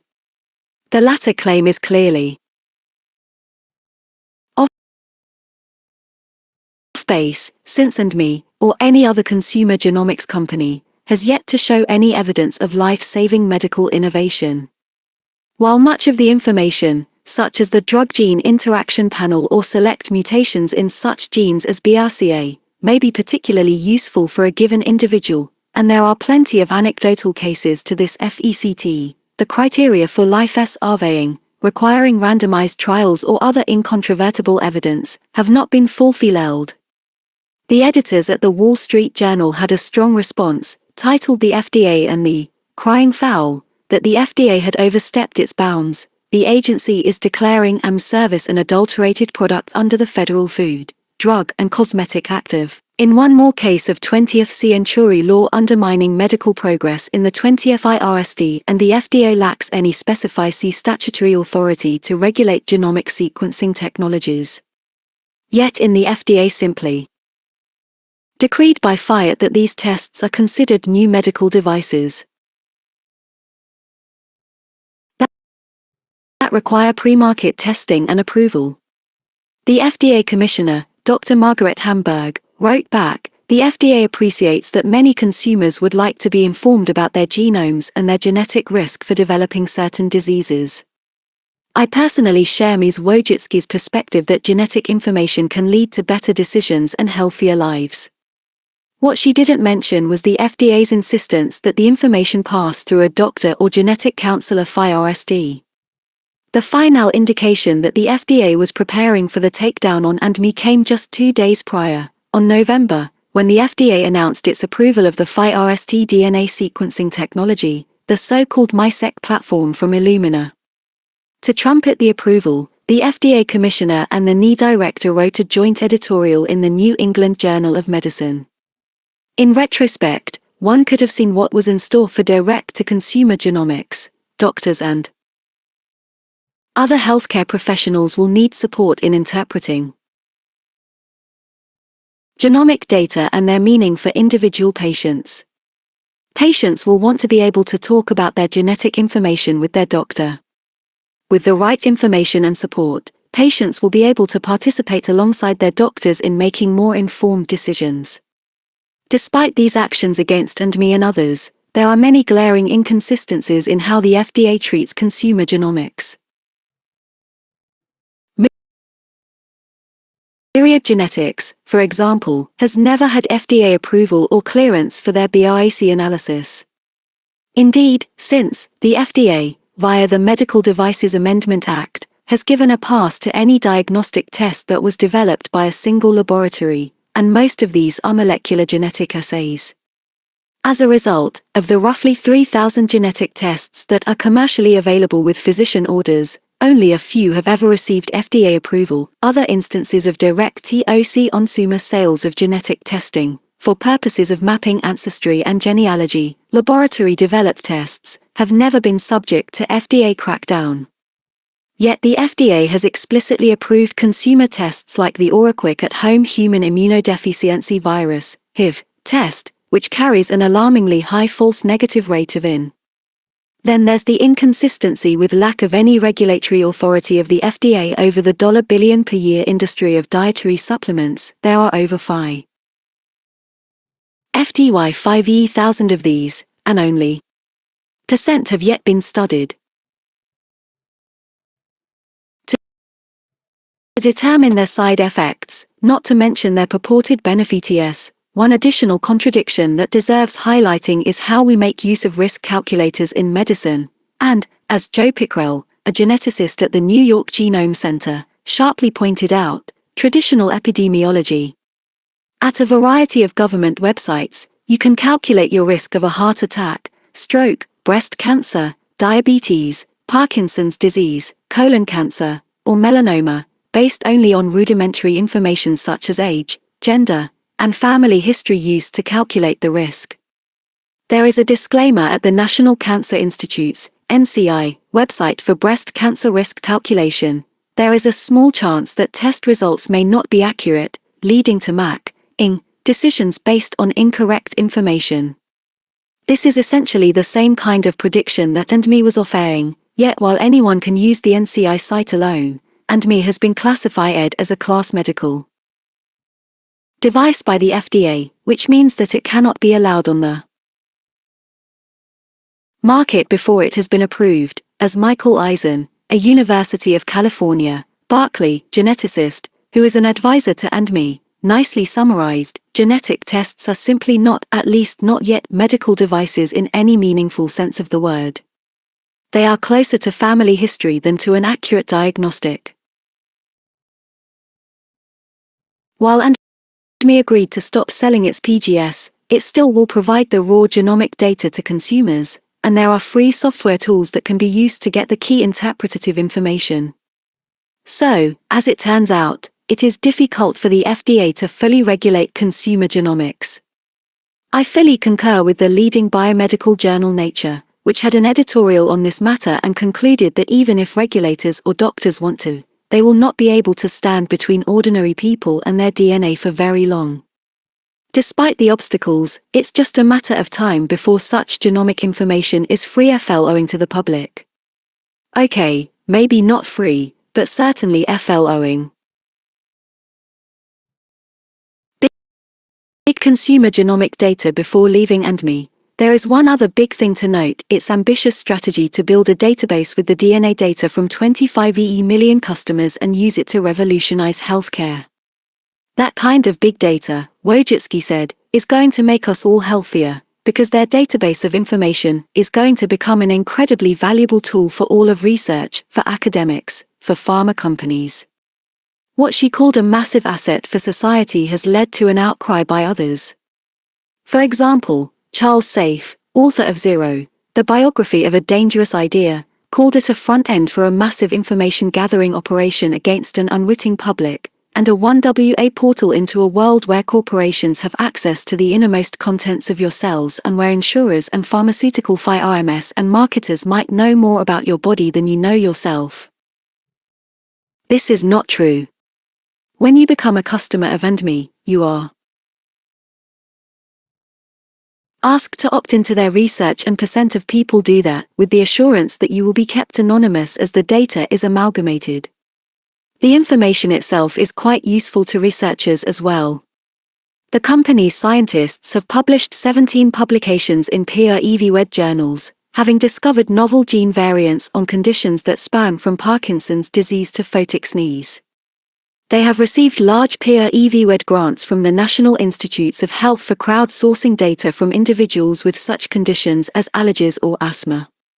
Much of this work has been done with a database of only a few 100,000 individuals. If the AndMe objective of 25 million customers were ever reached, even with the rather limited part of the genome that AndMe assays, the opportunity to make discoveries on the root cause of diseases, how our DNA interacts with medications, an enriched understanding of genetic circuitry, how a variant in one gene cancels out the FECT of another, for instance, would all be markedly improved. Creating a massive information resource of millions of customers, and monetizing the anonymized data for pharmaceutical companies or health insurers, represents an unproven strategy, not just because they need customers to buy the data, but because they must protect the data to avoid re-identify cation. As Safe's criticism makes clear, some people are going to be very uncomfortable with the prospect of selling their information to a drug company. Addressing both concerns is critical, because the promise of massive medicine information resources is so great. This issue is much bigger than AndMe, and I will discuss it fully in 2 dedicated chapters later in the book. Supreme Court and genomic medicine. The BRCA genes that were the key to Angelina Jolie's preventive surgery turned out to be exceptionally important as the test case for gene patenting. Before we get into the details of the case, let me review a bit on the BRCA genes. The BRCA gene is on chromosome and has base pairs, coding letters. BRCA is on chromosome and has base pairs. These genes are critical for the housekeeping of our DNA, both being involved in its repair. When they aren't functioning properly, there is potential for cancer to develop. The genes were RST cloned in laboratories at both the University of Utah and the company Myriad Genetics. Myriad Genetics was granted a patent for the gene sequences, making it the only entity in the United States legally authorized to perform clinical sequencing of the BRCA genes. When other companies, universities, or academic laboratories tried to perform BRCA sequencing, Myriad enforced their patent and notified such entities to cease and desist any such activity. Myriad's own fees were steep, as we've seen, running between $1 and $1 per sequence. A limited part of my BRCA gene sequence is provided to demonstrate a few key points. Figure. While this gene has over 80,000 base pairs, there are hundreds of variations. At the bottom, I have compared a segment of 88 base pairs with the reference sequence for the same stretch. There is one difference between my genome and the reference one here, with an A instead of a G in the lower segment. Just above that is a less magnified view of bases. There are 14 vertical lines, each representing a variant from the reference genome. The last vertical line on the right with an arrowhead indicates a spot where the difference errants in the DNA actually causes the code to call a difference errant amino acid, a glycine instead of a serine. The top left section gives the names and locations for the DNA variants that I have in this bit of sequence. This is meant to show that there are hundreds of DNA sequence variants that each of us has in our BRCA genes, and throughout our genome. It could be a substitution, as shown, but also a deletion, or an insertion, extra copy of a segment, inversion, or transposition. Some of these can cause an amino acid change and radically alter the function of BRCA. Most, however, are innocuous, without altering the function of the gene. The importance of these points will become evident as we delve more into nuances of Myriad Genetics' monopoly. In May, the American Civil Liberties Union and other plaintiffs filed suit against Myriad Genetics and the U.S. Patent and Trademark Office (CE). The lawsuit claimed that the BRCA gene patents were invalid, unconstitutional, and were limiting access to testing. The case was considered by Figure. Part of my BRCA gene sequence on my iPad. Many courts along the way, but ultimately was heard by the U.S. Supreme Court on April, just before the Jolie disclosure. The ruling came down on June. Isolated genomic DNA is not patentable. That is, the Supreme Court held that Mother Nature cannot be patented. The proprietary claim of Myriad was equated, among other things, to looking through the Phi RST telescope at the planets and their moons and seeking to patent them. Soon after the court's decision, a large number of companies, including Quest Diagnostics, Ambry Genetics, Invity, LabCorp, Gene by Gene, and others, announced they would now sequence the BRCA genes. And in many cases at a cost substantially lower than Myriad. So this could be seen as a big step for democratizing DNA information, making the BRCA sequencing tests accessible to at-risk individuals. Not so fast, unfortunately. Myriad's proprietary database, unaffected by the patent ruling, holds the keys to the BRCA gene treasure trove. There are several hundred variants in these two genes that collectively cover over 100,000 DNA letters like the ones in figure. Which ones carry risk, and what is the magnitude of the risk, for a woman that might be considering preventive mastectomy? Over the course of 17 years, millions of women had their BRCA genes sequenced by Myriad, with a high proportion of these done from patients who had already developed cancer.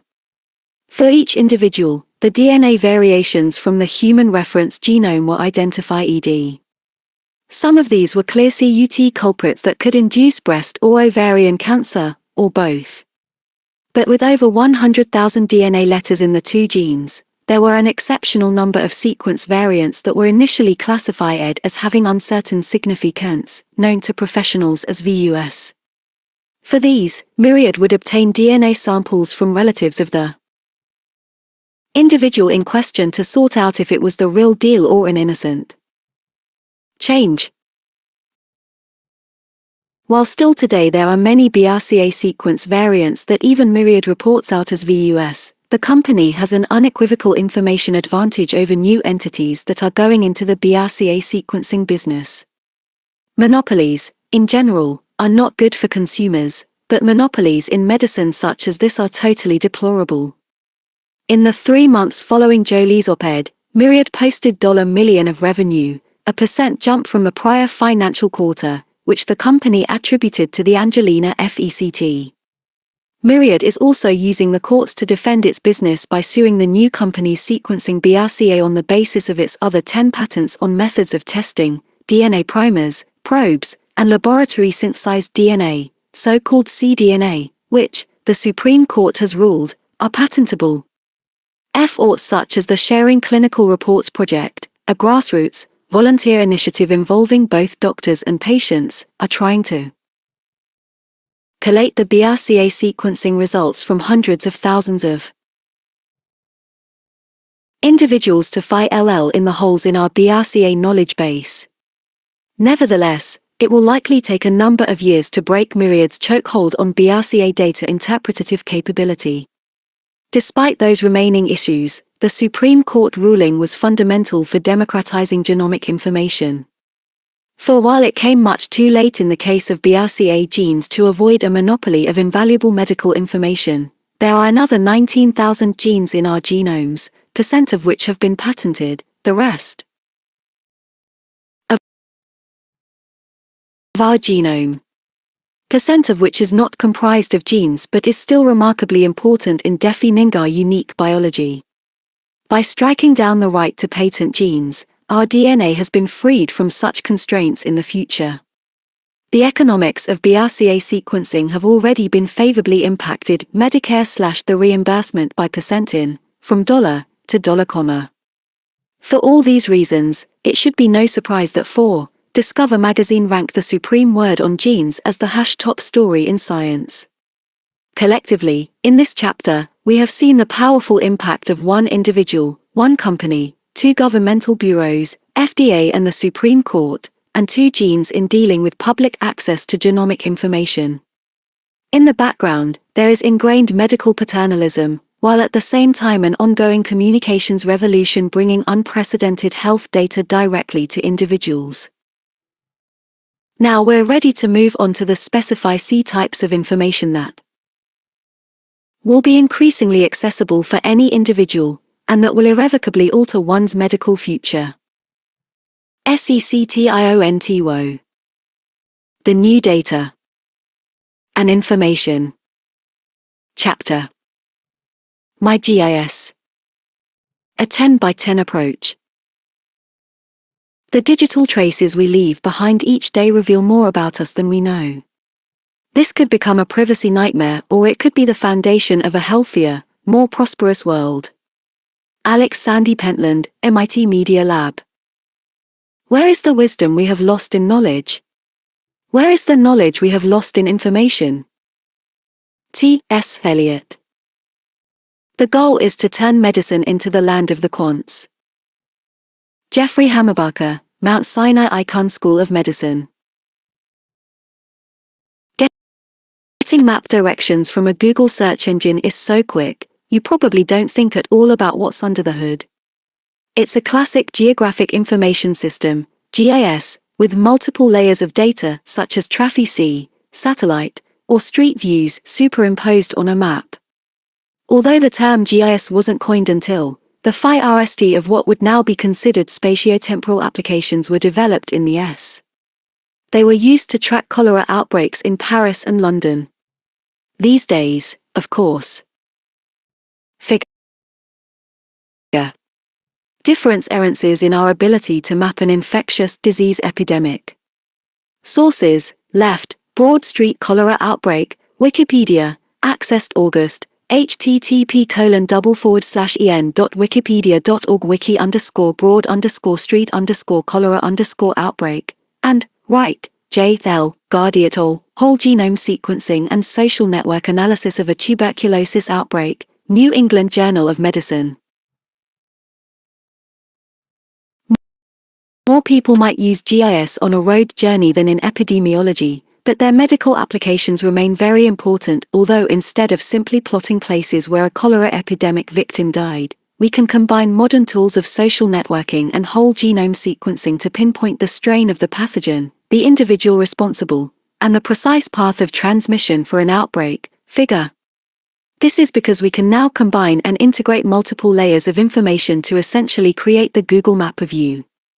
Much like Angelina Jolie's story, centered on a single mutation in a BRCA gene, showed how preventive medicine can be less about population-wide risks and mass screening techniques, the GIS of millions of human beings is becoming a fundamental application for the future of medicine. This is the Arvd chapter of the My section of the book. Each one is about different errant components of your information. Later in the book we'll get to the transformative implications of having and owning your GIS data. The human GIS comprises multiple layers of demographic, physiologic, anatomic, biologic, and environmental data. Figure. About a particular individual. This is a rich, multi-scale mosaic of a human being, which can be used to define anyone's medical essence. When fully amassed and integrated, it is what a digitized person looks like, at least for the sake of how medical care can be rendered. Figure. The human GIS of multiple superimposed and integrated layers of medical information. Source: Adapted from E. J. Topol, Individualized Medicine from Pre-Womb to Tomb, Cell. The panoramic view lets now unpack the human GIS to define and understand each component. The ome attached to each denotes the study of something. The phenome refers to all the phenotypic traits of an individual, such as height, weight, and iron skin color. I like to combine it with one's social graph, which broadens the look from the outside of a person to their social network. The physiome is the collection of one's physiologic metrics, such as heart rate and blood pressure. The anatome is our individual anatomy. The genome refers to the 6 billion letters that make up one's DNA sequence. Likewise, the other biologic omes are the protome, all of your proteins, the metabolome, your metabolites, the microbiome, representing the microbes that coinhabit you, and the epigenome, comprised of the side chains of DNA and how it is packaged. Finally, there's the exposome, referring to your environment, all that you are exposed to. Collectively, I have coined the term panoramic, adopted from the word panoramic, meaning lots of information and covering many topics. A panoramic view of each individual provides a comprehensive sweep across all the omes relevant to health and medicine.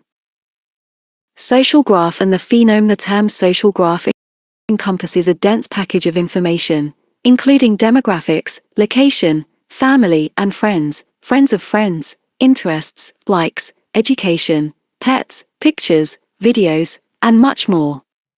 This is precisely the sort of information stored on sites like Facebook, a fact that hasn't escaped researchers.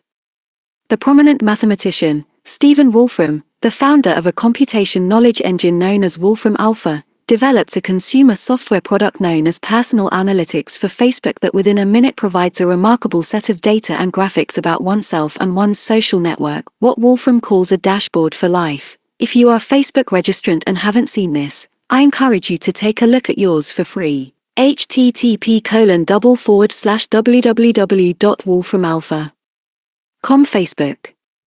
What you will see will be a bit creepy, as it extracts all the information that you have ever posted on. Facebook creates a word cloud of your posts, their precise time and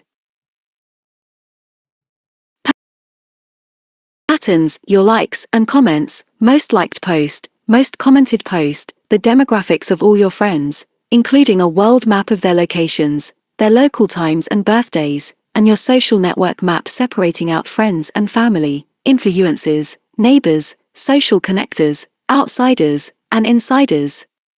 We know that social networks have important relationships for health, as Nicholas Christakis and James Fowler established convincingly in several high-impact publications along with their book, Connected. These social scientists and many others subsequently have highlighted the essential influence of our social graphs on obesity, smoking, and most other aspects of behavior and lifestyle. With more kinds of data, as well as greater quantities of data being shared, there is considerable potential for social networks to play a much greater role in the future of healthcare. Yet the medical community still doesn't generally respect this information as a critical part of an individual's background for health. Historically, for the phenome, we rely on medical records to provide the demographics and clinical features. This includes age, gender, occupation, family history, medications, medical conditions, operations, and procedures. The chart of a patient also has physical descriptors, such as height, weight, appearance, and vital signs. We essentially get a phenome from this information, the composite of an individual's observable characteristics and traits. Noteworthy is the point that for any given individual, particularly as we age, there is unlikely to be just one phenotype. Instead, multiple conditions are likely to be present, which makes one's phenome not as straightforward as it might appear. For example, blood pressure tends to rise with age, while visual acuity declines. Ideally, someday, we will have all of this data comprehensively collected as the phenome for each individual, the social graph plus the traditional medical record. Information and continually updated. While the social graph is Subsidiary to the phenome, there's no question that one's social network plays an important role in health. Sensors and the physiome. Perhaps the biggest advance in tracking an individual's information in recent years is the outpouring of an extraordinary number of biosensors. There are now wearable wireless sensors, either commercially available or in clinical development, to capture physiologic data on a smartphone. This includes blood pressure, heart rhythm, respiratory rate, oxygen concentration in the blood, heart rate variability, cardiac output and stroke volume, galvanic skin response, body temperature, eye pressure, blood glucose, brain waves, intracranial pressure, muscle movements, and many other metrics. The microphone of the smartphone can be used to quantify components of lung function and analyze one's voice to gauge mood or make the diagnosis of Parkinson's disease or schizophrenia. One's breath can be digitized to measure a large number of compounds, such as nitric oxide or organic chemicals, which could enable smartphones to track lung function or diagnose certain cancers. Beyond all these wearable and non-invasive sensors, nanochips are being developed to be embedded in the bloodstream to monitor the appearance of tumor DNA, immune activation, or genomic signals indicative of a forthcoming heart attack or stroke. Whether such biosensor data were collected intermittently or on a continuous basis, they would provide an exquisite window into the operating functions of the body across virtually every organ system and medical condition. We have approximately 400 embedded sensors in our cars, more than 10 in our smartphones. Why shouldn't we have any in our bodies?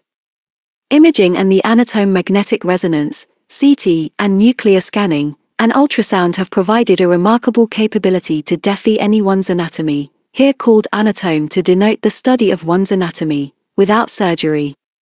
Human anatomy, the population B-est average, does not take into account marked inter-individual heterogeneity. That's why a precise definition of the anatome of one's body is key. But these traditional methods of imaging rely on access to expensive hospital and clinic-based equipment. The emerging use of pocket devices to obtain high-resolution ultrasounds or XRIs is changing that landscape, making the assessment of an individual's anatomy much easier, faster, and cheaper. Now a smartphone or some other small device can be used both to perform the physical exam of the eyes, ears, neck vessels, heart, lungs, abdomen, and fetus, as well as to share medical imaging, enabling a patient to fully review his anatomy on a tablet or smartphone. Sequencing and the genome. The genome refers to our DNA sequence of 6 billion A, C, T, or G letters.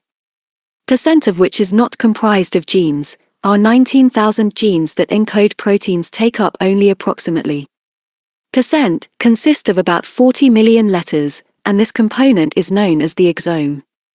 There has been a more than 4 log order, or a 100,000 reduction, of the cost of sequencing a genome over the past decade, far exceeding the decline in cost for semiconductor chips, which until now has been considered the most formidable pace of technologic progress in history. The cost for sequencing a human genome has dropped from $1 million into less than $1. In parallel to the plummeting of cost, the expansion of our knowledge base on root causes of diseases has markedly increased. Over the past decade, finding rare sequence variants that explain heritable disease relies on this technology, and the jump in known causes of rare diseases. The ability to diagnose the molecular basis of rare mitochondrial diseases has jumped from % to %, giving the sense of the progress that is being made. It won't be much longer until the genetic underpinnings of all 7,000 Mendelian diseases, conditions following the classic inheritance patterns such as autosomal dominant or recessive, are defined. Figure. Cost of sequencing decline is exceeding Moore's law of chips, with cost of healthcare going in the opposite direction. Even as we make progress on some problems, we are also finding our genomes are more complicated than we had thought. We all learned in genetics that for one individual there was one DNA, that our 37 trillion cells in our body have the same DNA. Well, that turned out to be dead wrong. The simple, seemingly immutable archetype just got mutated. Sequencing the genome of single cells has made it clear that we're all mosaics. For example, researchers at the Salk Institute did single-cell sequencing of brain cells from individuals who had died and found striking differences from one cell to the next. Part of this mosaicism is explained by so-called de novo mutations, which occur in cells when they divide over the course of one's life. We've also learned about the remarkable extent of heterogeneity that exists from one cancer cell to another. So moving from the conceptual framework of sequencing an individual's DNA to that of a cell has already taught us some invaluable, disease-relevant lessons. There are important limitations to acknowledge about sequencing. When a person undergoes sequencing, some are now calling this getting genomed, there will typically be about million variant bases compared with the human reference genome. But, as we discussed with BRCA, myriad genetics, and the Supreme Court ruling, most will be variants of unknown significance, VUS. They will become known when millions of people of diverse ancestries, with the whole gamut of medical conditions, have been genomed, and an individual's family members as well. Lastly, not only are we mosaics of DNA that we don't completely understand, we can't even sequence all of it. While the term whole genome sequencing is normally used, about 900 genes of the 19,000 are not accessible due to their location or other technical issues. So there's still plenty to learn about our genomes in the future, and much more than I've touched on in this very brief summary. The transcriptome. Before our cells can do anything with our DNA, they must transcribe it to RNA. This has been known for decades, but our respect for the importance of RNA has grown enormously over recent years. Not only have many different errant forms of RNA been discovered and characterized, but their dynamic impact on the genome's operating instructions has become clearer, too. This is the transcriptome, and the technologies have evolved quickly from the FIRST efforts to detect gene expression across the whole genome to RNA-seq, which detects gene fusions and the wide assortment of different errant RNAs.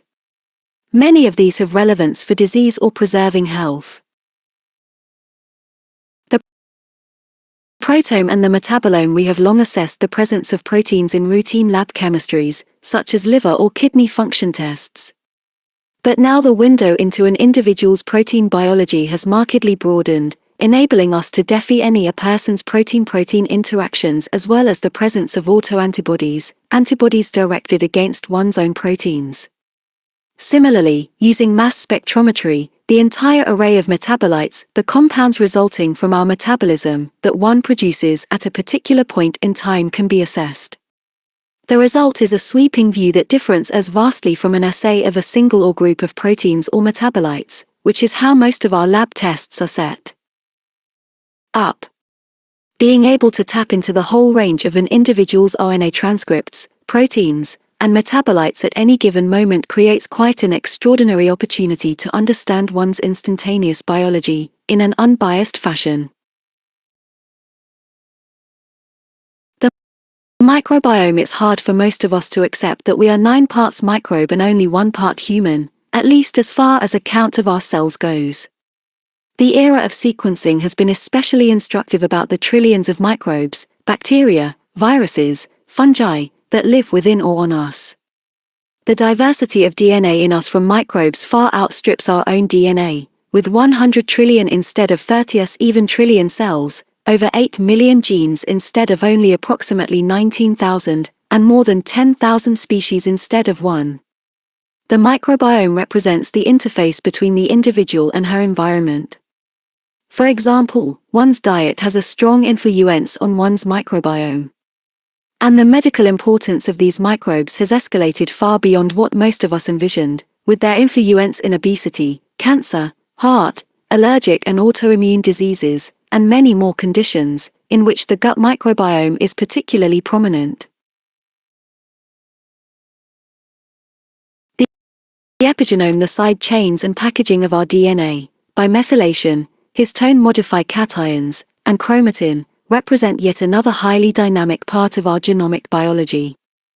For example, methylation of a base in the genome can shut down a gene. Assessing a specific region of the genome for epigenomic markers is technically straightforward today. Epigenomic changes can be inherited independent of our DNA sequence, and the reprogramming has an impact in a wide range of medical conditions, including cancer, diabetes, and autoimmune and cardiovascular conditions. And like RNAs, proteins, the epigenome is highly cell-specific. The DNA side chain changes in one type of cell may be entirely different from another. Given that there are over 200 cell types in the body, you can get a sense of how diverse the impact on our biology can be. The whole human epigenome has been mapped, but, unlike the human genome, this is not something that can be done at scale yet. The exposome our environment, through exposure to things like radiation, air pollution, pollen count, and pesticides in food, has a profound impact on our medical essence. Environmental sensors, many of which wirelessly connect or attach to smartphones, have been and are increasingly being developed to quantify and track such exposures. Collectively, these genomes provide the panoramic view of an individual, with an extraordinary breadth of information that will be increasingly accessible and useful as we move forward in medicine. No one human being has had the full Monty yet, but the person who has come closest is Michael Snyder, the head of genetics at Stanford University. Snyder had his whole genome sequenced, and, at several points in time, his transcriptome, proteome, and metabolome. The benefits became clear after Snyder was diagnosed with diabetes mellitus soon after developing an upper respiratory infection. They might seem unrelated, but the omic data appeared to connect the dots, despite the fact that no one had reported such a relationship before. The diagnosis also led Snyder to change his lifestyle and restore normal glucose homeostasis, and then go on to check this in some relatives who turned out to have unrecognized glucose intolerance, and for whom diet and exercise proved similarly helpful. More recently, Snyder's Stanford 40M EMBA research group has expanded the initial effort with sequencing Snyder's epigenome, gut microbiome, and use of multiple biosensors. Getting this GIS-like information has generated a massive amount of data, terabyte, TB, a trillion bits, for DNA sequence, TB for the epigenomic data, TB for the transcriptome, and TB for the microbiome. For perspective, TB would equate to 1,000 copies of the Encyclopaedia Britannica, and TB, which is approximately how much Snyder's panoramic project amassed, would hold the entire Library of Congress. In the world each year about 5 zettabytes of data, or 46 trillion bits, are generated. If we divided this by the world's 7 billion people, this would put an average individual at nearly TB of data generated per year. While there is no such thing as an average person, this calculation gives the sense of how much more data FLL can be expected from a human GIS. The point of reviewing this RST foray toward a full human GIS is not to suggest it is yet practical. It is remarkably expensive, and the data that are generated far exceeds our ability to interpret it at this juncture. However, it is indeed feasible. It represents just the beginning of how we can actually digitize a human being and set the real foundation for individualized medicine. And remember that not yet practical does not mean it never will be. After all, it took 10 years and $billion to sequence the RST human genome, and now it takes less than 20 hours and costs less than $. Using the GIS to individualize medicine, the 10 omic tools, in aggregate, set up the extraordinary potential to provide a new, highly individualized form of medicine, from pre-womb to figure. Individualized medicine from pre-womb to tomb. Source, adapted from E.J. Topol, Individualized Medicine from Pre-Womb to Tomb, Cell.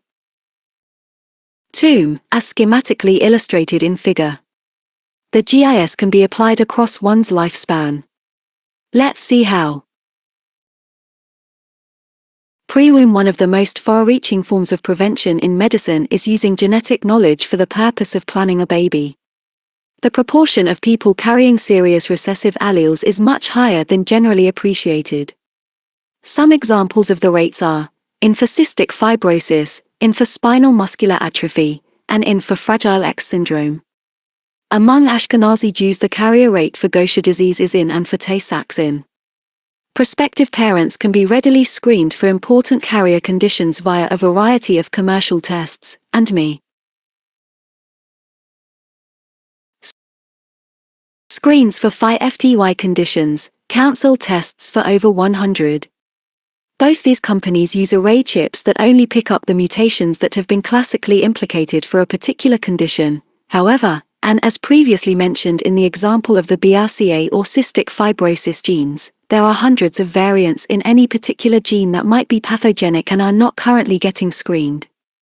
Newer approaches involve actual sequencing of the genes in question, such as those being employed by Recombine, Good Start Genetics, or GenePeaks. If both parents test positive for the presence of an important recessive allele, there are many alternatives, including adoption or electing not to have children. The most popular choice, however, is in vitro fertilization, IVF, with pre-implantation genetic diagnosis. The technique involves creation of an embryo and determining if it has resulted in the recessive alleles coming together. It is quite effective for preventing the condition in the fetus. A recent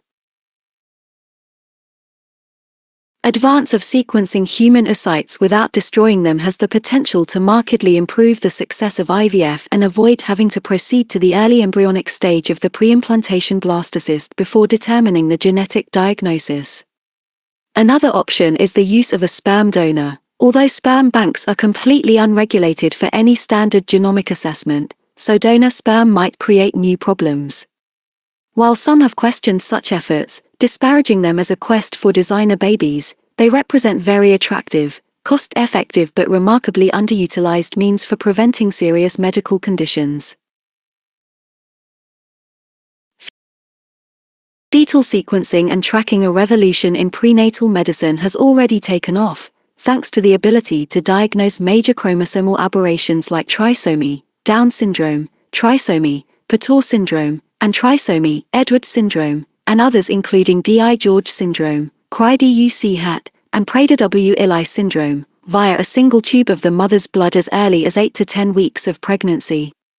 Previously, this required the invasive procedures of either amniocentesis or chorionic villus sampling, which carry a risk of miscarriage in procedures. There are presently 4 companies that market these new tests, each with remarkably high accuracy. They have become the most rapidly adopted molecular diagnostic in the history of medicine, with nearly % of the 4 million live births per year in the United States having this prenatal genomic screening in figure. But it is widely anticipated that this will become common practice in the next few years. Indeed, the state of California, which has the largest prenatal screening program in the world, with more than 400,000 expectant mothers assessed annually, already provides these tests to all pregnant women who have increased risk. Of course, we could also sequence the fetus's entire genome instead of just doing the simpler screens. While that is not a commercially available test, and there are substantial bioinformatic challenges that lie ahead before it could be scalable, the anticipatory bioethical issues that this engenders are considerable. We are a long way off for determining what would constitute acceptable genomic criteria for early termination of pregnancy, since this not only relies on accurately determining a key genomic variant linked to a serious illness, but also understanding whether this condition would actually figure the number of non-invasive prenatal tests, NIPTs, in the United States and the projection, P, for the next 5 years. Manifest. The term patients in waiting has been applied to individuals who carry a known disease-related mutation, but do not show any signs of the condition. Many, if not most, will never develop the disease due to the presence of such things that are yet poorly understood, as other genes that modify or epigenomic reprogramming that cancels out the disease risk. Therefore, there is much uncertainty about the limits to prenatal screening accuracy, boundaries of diagnosis severity, and whether the medical risk of the mutation risk is unequivocal. In the meantime, just being able to screen many critical conditions so early in a pregnancy, without any invasion of the mother's womb, represents a giant step forward in medicine. Later in pregnancy, a simple wearable sensor for the mother affords the ability to track fetal heart rate and its response to maternal contractions. This can be useful for remote, wireless monitoring of high-risk pregnancies for the earliest possible diagnosis of fetal distress. Neonatal sequencing and tracking mass newborn screening with a heel stick began in the United States back in, and has evolved little since that time. It might have gotten worse. An expose that occurred near its 50th anniversary, titled Deadly Delays, reported on the highly variable time it takes for hospitals throughout the United States to analyze the samples. Although it is very inexpensive and easy to screen for more than 5 FDY rare disorders like phenylketonuria, PKU, or galactosemia, it takes weeks to accomplish this at many hospitals. This is a travesty, as irreversible damage to the baby can occur without rapid diagnosis of many of these conditions. To provide a far more prompt and comprehensive approach, the group at Children's Mercy Hospital in Kansas City led by Stephen Kingsmore has shown it is feasible to do neonatal whole genome sequencing in under 24 hours, which not only can provide actionable information for the newborn, but also then serves as a resource for the new little person's whole lifespan. There are a number of wearable sensors for the newborn, in socks or clothing, including Owlet, Mimo, and Sproutling, that wirelessly alert the parents about sleep, heart rate, or respirations. Concerns have rightly already been expressed about parental obsessive tracking of newborns, that too much information may lead to both undue anxiety for parents and unnecessary medical evaluations of the baby. Even though we know that there are over 4,000 deaths in the United States each year from sudden infant death syndrome, SIDS, we aren't smart enough yet to know which babies deserve monitoring. In the future, omic tools may be helpful for guiding the use of such sensors in babies at increased risk. Undiagnosed diseases. It has been estimated that there are over 1 million Americans who are suffering from a serious, disabling, or even life-threatening disease but have been left without a diagnosis. Typically, such individuals get a workup at multiple medical centers and accrue enormous bills that range from hundreds of thousands to even millions of dollars. Now it is possible to use sequencing to unravel the molecular diagnosis of an unknown condition, and the chances for success are enhanced when there is DNA from the mother and father, or other relatives, to use for anchoring and comparative sequencing analysis. At several centers around the country, the success rate for making the diagnosis ranges between % and %. It requires considerable genome bioinformatic expertise, for a trio of individuals will generate around billion data points, 6 billion letters per sequence, 3 people, each done 40 times to assure accuracy. Of course, just making the diagnosis is not the same as coming up with an effective treatment or a cure. But there have been some striking anecdotal examples of children whose lives were saved or had dramatic improvement. Once the root cause of the disease has been established, there is the possibility of repurposing an existing drug or surveying the drugs that are in clinical development for potential use. What has been especially encouraging is the recent willingness of some insurance companies to cover the cost of sequencing and analysis, as they come to understand that the upfront cost of sequencing might preempt a very long and expensive multicenter medical evaluation. With more validation, this could be a prudent and parsimonious strategy for the future. Prevention of disease. Breast cancer is not the only disease we can prevent with the help of genomics. There are a number of rare mutations that are highly actionable, such as Lynch syndrome, hereditary non-polyposis colorectal cancer, HNPCC. It is diagnosed in % of the new patients with colorectal cancer each year, and as with BRCA, the genes involved normally repair DNA and have other housekeeping functions important during cell division. The other major form of hereditary Colon cancer is familial adenomatous polyposis due to mutations in the gene APC. For both of these hereditary conditions that carry high risk for colon cancer, close surveillance and surgery can be used for prevention. Both are autosomal dominant, appearing in each generation of families, but could be completely prevented by carrier screening and IVF, as discussed above related to pre-womb planning. Many other examples of rare mutations exist that can be paired with a prevention strategy, such as the ion channel mutations that cause dangerous, potentially lethal, heart arrhythmia syndromes. Those individuals found to have pathogenic mutations can be treated with either a medication specified Cowley directed to the ion channel abnormality, or with a defibrillator that continually monitors heart rhythm and provides an electrical jolt when a serious arrhythmia occurs, as discussed in the case of Kim Goodsell. But these examples are rare mutations that follow simple Mendelian inheritance patterns. Most of the common diseases of man are unfortunately polygenic, with many genes interacting in a complex fashion, and the inheritance pattern is not at all straightforward. Only for a limited number of these have the genomic markers or causative DNA sequence variants been found, not to mention a path to prevention. One positive example is age-related macular degeneration, AMD, a leading cause of blindness. For individuals who carry genomic risk, there are a number of ways to reduce the chance of blindness, such as cessation of smoking, avoidance of sun exposure, close surveillance with eye exams, and a diet both especially rich in vegetables and fruits and low in saturated fats. Another example of a variant gene with clear CUT elevated risk is the APOE allele.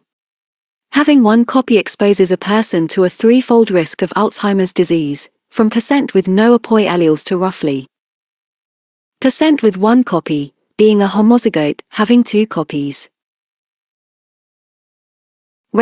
Raises the risk to over %. But unlike the AMD risk gene variants, there isn't yet any preventive strategy that has been validated. With Alzheimer's dementia, such an important, common, and dreaded condition, there are intense efforts for drug development. Some of the large, ongoing clinical trials with novel, experimental medications are specified Cowley designed for individuals who are APOE carriers or homozygotes. But knowing one's APOE status may be important long before developing late-onset dementia in the 8th or 9th decade of life. Compared with individuals with APOE or I variants, who represent more than % of the population, APOE carriers and homozygotes are especially prone to bad outcomes following head injuries, including prolonged recovery, cognitive impairment, and developing dementia at an early age. Especially worrisome is the risk of traumatic brain injury, TBI, a syndrome that encompasses a range of serious neurologic and psychiatric effects for which there is no known effective treatment. Sports with high risk of head injury, such as boxing or football, are of particular concern, and some experts have even suggested that athletes participating in these sports should be screened for APOE variants. As one Alzheimer researcher put it to David Epstein in The Sports Gene, the dementia risk of having a single APOE copy is roughly similar to the risk from playing in the National Football League, NFL, and the two together are even more dangerous. In fact, when I watch football and see a player with any head injury, the first thing I think about is whether the player is unknowingly an APOE carrier, in which case he might suffer irrevocable brain damage over time. These days, after decades of discrediting the research linking football and traumatic brain injury, the NFL has finally cued into the major risk of concussions. Use of sensors in players' helmets, with impact sensing accelerometers to quantify the extent of head injury, even without a concussion, are starting to be tested in the NFL. But there has been no genetic screening or evaluation of the large number of former players who suffered traumatic brain injury. Moreover, we have yet to address the issue of screening in children who are considering participation in high-risk sports. To be clear, however, APOE is an outlier gene variant, since it is fairly common, around % have at least one copy, and carries substantial risk. Most common genomic variants, meaning they are present in more than % of the population, carry only a small risk. In contrast, rare variants, meaning they are found in less than % of people, are much more apt to be associated with substantial risk. Because whole genome sequencing has only been performed in a limited number of people to date, without diverse phenotypes or ancestry, we have a ways to go to pick up the important rare variants. Such rare genomic variants of increased risk represent sharp signals that are particularly informative for an individual, and may therefore be useful for prevention of a particular condition. But just knowing risk is not enough. We need to know when the condition will strike. And here is where biosensors come into play. If we knew, for example, that a child was at high risk of asthma, it would be ideal to use sensors to pick up incipient airway problems long before the first wheeze or symptoms. There are many conditions where we know there is genomic risk, but we have been clueless about when to intervene to prevent the event. Embedded sensors in the blood, which talk to one's smartphone, or, in the case of children, to the parent's device, may be especially helpful. From genomics, we can identify children who have a high risk of autoimmune type diabetes. We also know that it takes approximately 5 years before a critical proportion of the islet cells of the pancreas are cumulatively destroyed by autoimmune attacks, at which point diabetes manifests. Tiny nanosensors have now been developed to detect DNA, RNA, protein, and autoantibody signals. What if we had a blood-based sensor that detected immune system activation, and at that moment in time the immune system was downregulated with a suitable drug? Perhaps the pancreas could be saved. This type of intervention is representative of a number of autoimmune diseases with sporadic attacks, such as multiple sclerosis, rheumatoid arthritis, or lupus.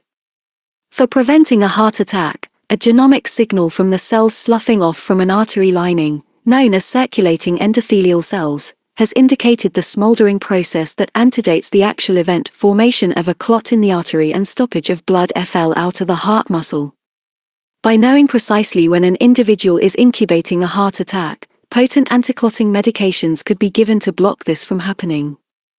And we know that in individuals affected by cancer, there is tumor DNA present in their plasma. This could be monitored during the course of therapy and prevent the need for expensive PET or CT scans that carry high radiation risk. However, an embedded biosensor could provide much tighter surveillance with the chance of picking up tumor recurrence, or, someday, even uncover the first signs of tumor long before there is a mass detected by a scan. In a similar vein, the concept of a molecular stethoscope is attractive.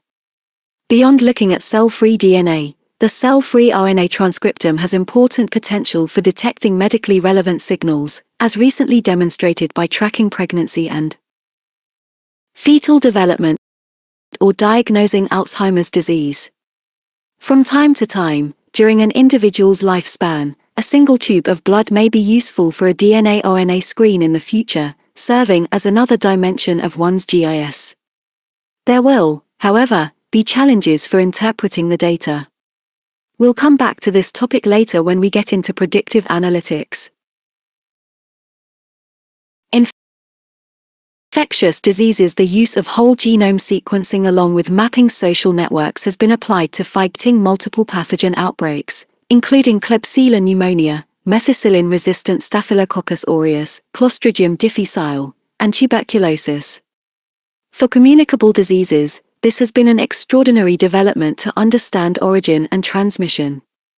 Equally impressive is the digital science of networking, which has yielded the important metric of effective distance as an explanation for contagion spread, and it applies to rumors and innovations, too. Pathogen sequencing has potential application well beyond determining the origin of an epidemic. Still, today the typical workup of a patient with a serious infection involves taking blood cultures or other body fluids and waiting 2 days before the culture results come back, and further time to determine sensitivities of the pathogen to antibiotics.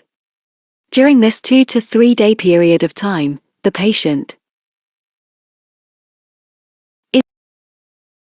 usually given a blitzkrieg of potent, broader-spectrum antibiotics to cover all the possible pathogens that might be responsible for the infection. To understand the life-saving power of sequencing for infectious disease, take the story of Joshua Osborne, a 14-year-old boy who nearly died of a brain infection. He had continuous seizures but no diagnosis even though he had a brain biopsy and comprehensive blood pathogen testing. But sequencing of his spinal fluid quickly demonstrated that the cause was Leptospira, a rare bacteria, and he was successfully treated with the appropriate antibiotic. With sequencing, our common practices could be radically altered. There are now Labo-NA-chip sequencing platforms that can be integrated with a smartphone or tablet. Much more rapid, point-of-care pathogen sequencing will likely be feasible in the future. This will hopefully provide far more precise and early treatment of sepsis, one of the deadliest medical conditions. Cancer as a disease rooted in genomics, cancer is especially well positioned for an improved understanding and therapeutic approach. Indeed, by sequencing thousands of tumors from patients along with the germline, native, DNA of each individual, we have identified changes to approximately 200 genes, known as driver mutations, that are crucial for tumor growth. The majority of these are called oncogenes. They can directly promote tumor formation and can be targeted by specific drugs. The rest are changes to tumor suppressor genes, such as P. These are much more difficult to treat since it is their loss of function that enables the tumor to propagate. Drugs to augment a biologic function of cell biology are much harder to come by, so the presence of tumor suppressor genes as drivers usually means a workaround plan is needed on the pathway, rather than revving up the gene directly. Just as we define the GIS of a human being, there has been extensive work by the Cancer Genome Atlas, a project that began in funded by the NIH, to determine the GIS of most common types of cancer. In figure, the different errant layers of information gathered for 12 different errant types of tumor are shown. The data include the mutations, the structural variants, meaning the change in the number of copies of the gene present, the gene expression, the DNA methylation, the proteins, RPPA stands for reverse phase protein array, and clinical data. From the extensive omic profiling, the principal biologic pathways of an individual's cancer can be defined. This leads to the ability to match up a specific drug that targets a driver mutation or pathway. While the pairing of a drug to the driver mutation has had remarkable short-term impact, often accompanied by complete dissolution of the tumor in weeks, there is generally a major problem of recurrence between 9 and 12 months later. A prototypic example of this phenomenon occurs with a drug directed to a BRAF mutation, present and causative in over % of people with metastatic melanoma. One important explanation for this recurrence or durable resistance to treatment involves the genetic heterogeneity of the cancer. When different errant parts of a tumor are sequenced, there are marked differences in the mutations found. This problem gets worse once a cancer metastasizes, as metastatic lesions have different errant mutations compared with the primary locus. It seems likely that combinations of drugs to target different errant mutations and pathways, as established by a GIS approach that takes heterogeneity into account, will be necessary to achieve long-term successful therapy. This is akin to the approach that has been successful in treating the viruses of hepatitis C and HIV, whereby 3 or 4 drugs in combination have proven to be highly efficacious. But much more work will be necessary to determine if cancer will succumb to combination therapies like viruses have. At present, most doctors and hospitals only offer spot mutation screening, if anything, confidential for breast cancer or KIS4 colon cancer, despite the possibilities offered by the GIS approach. Most places that undertake the GIS approach are academic centers and do so as part of a research initiative. Only a few places have begun to offer sequencing for clinical guidance in cancer patients. One company, Foundation Medicine, has initiated a commercial product of limited sequencing of about 300 genes of the tumor to query the presence of likely driver mutations. Initial results in over 2,000 patients have looked promising for finding culprit cancer genes, but clinical trials will be necessary to show that this information leads to improved outcomes compared with the standard, non-GIS approach. Further, given that only a limited number of genes, 300 of 19,000, or %, are assessed, and the rest of the % of the genome is left as dark matter, we can readily predict this partial GIS approach will likely miss important data. We already know, for example, that there are many non-coding, non-gene elements of the genome that can induce cancer. Part of this information could be tapped by performing RNA sequencing. And there is no assessment of the patient's germline DNA. Nevertheless, although Foundation Medicine's sequencing strategy has many constraints, it represents a key direction for the future.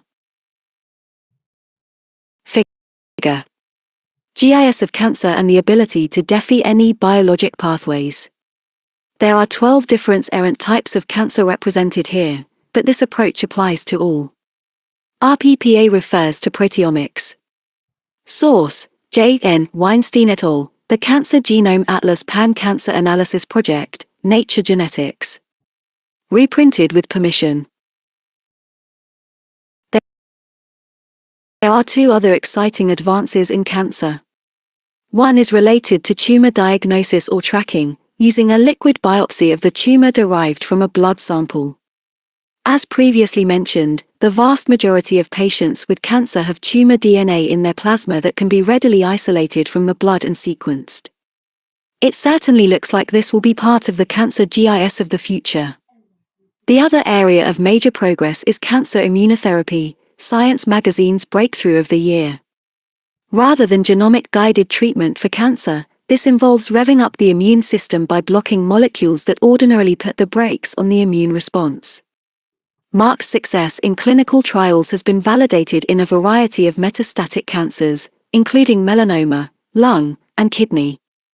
But the response rate hovers between % and %, so we need to learn what the factors are in a particular individual that will predict benefit.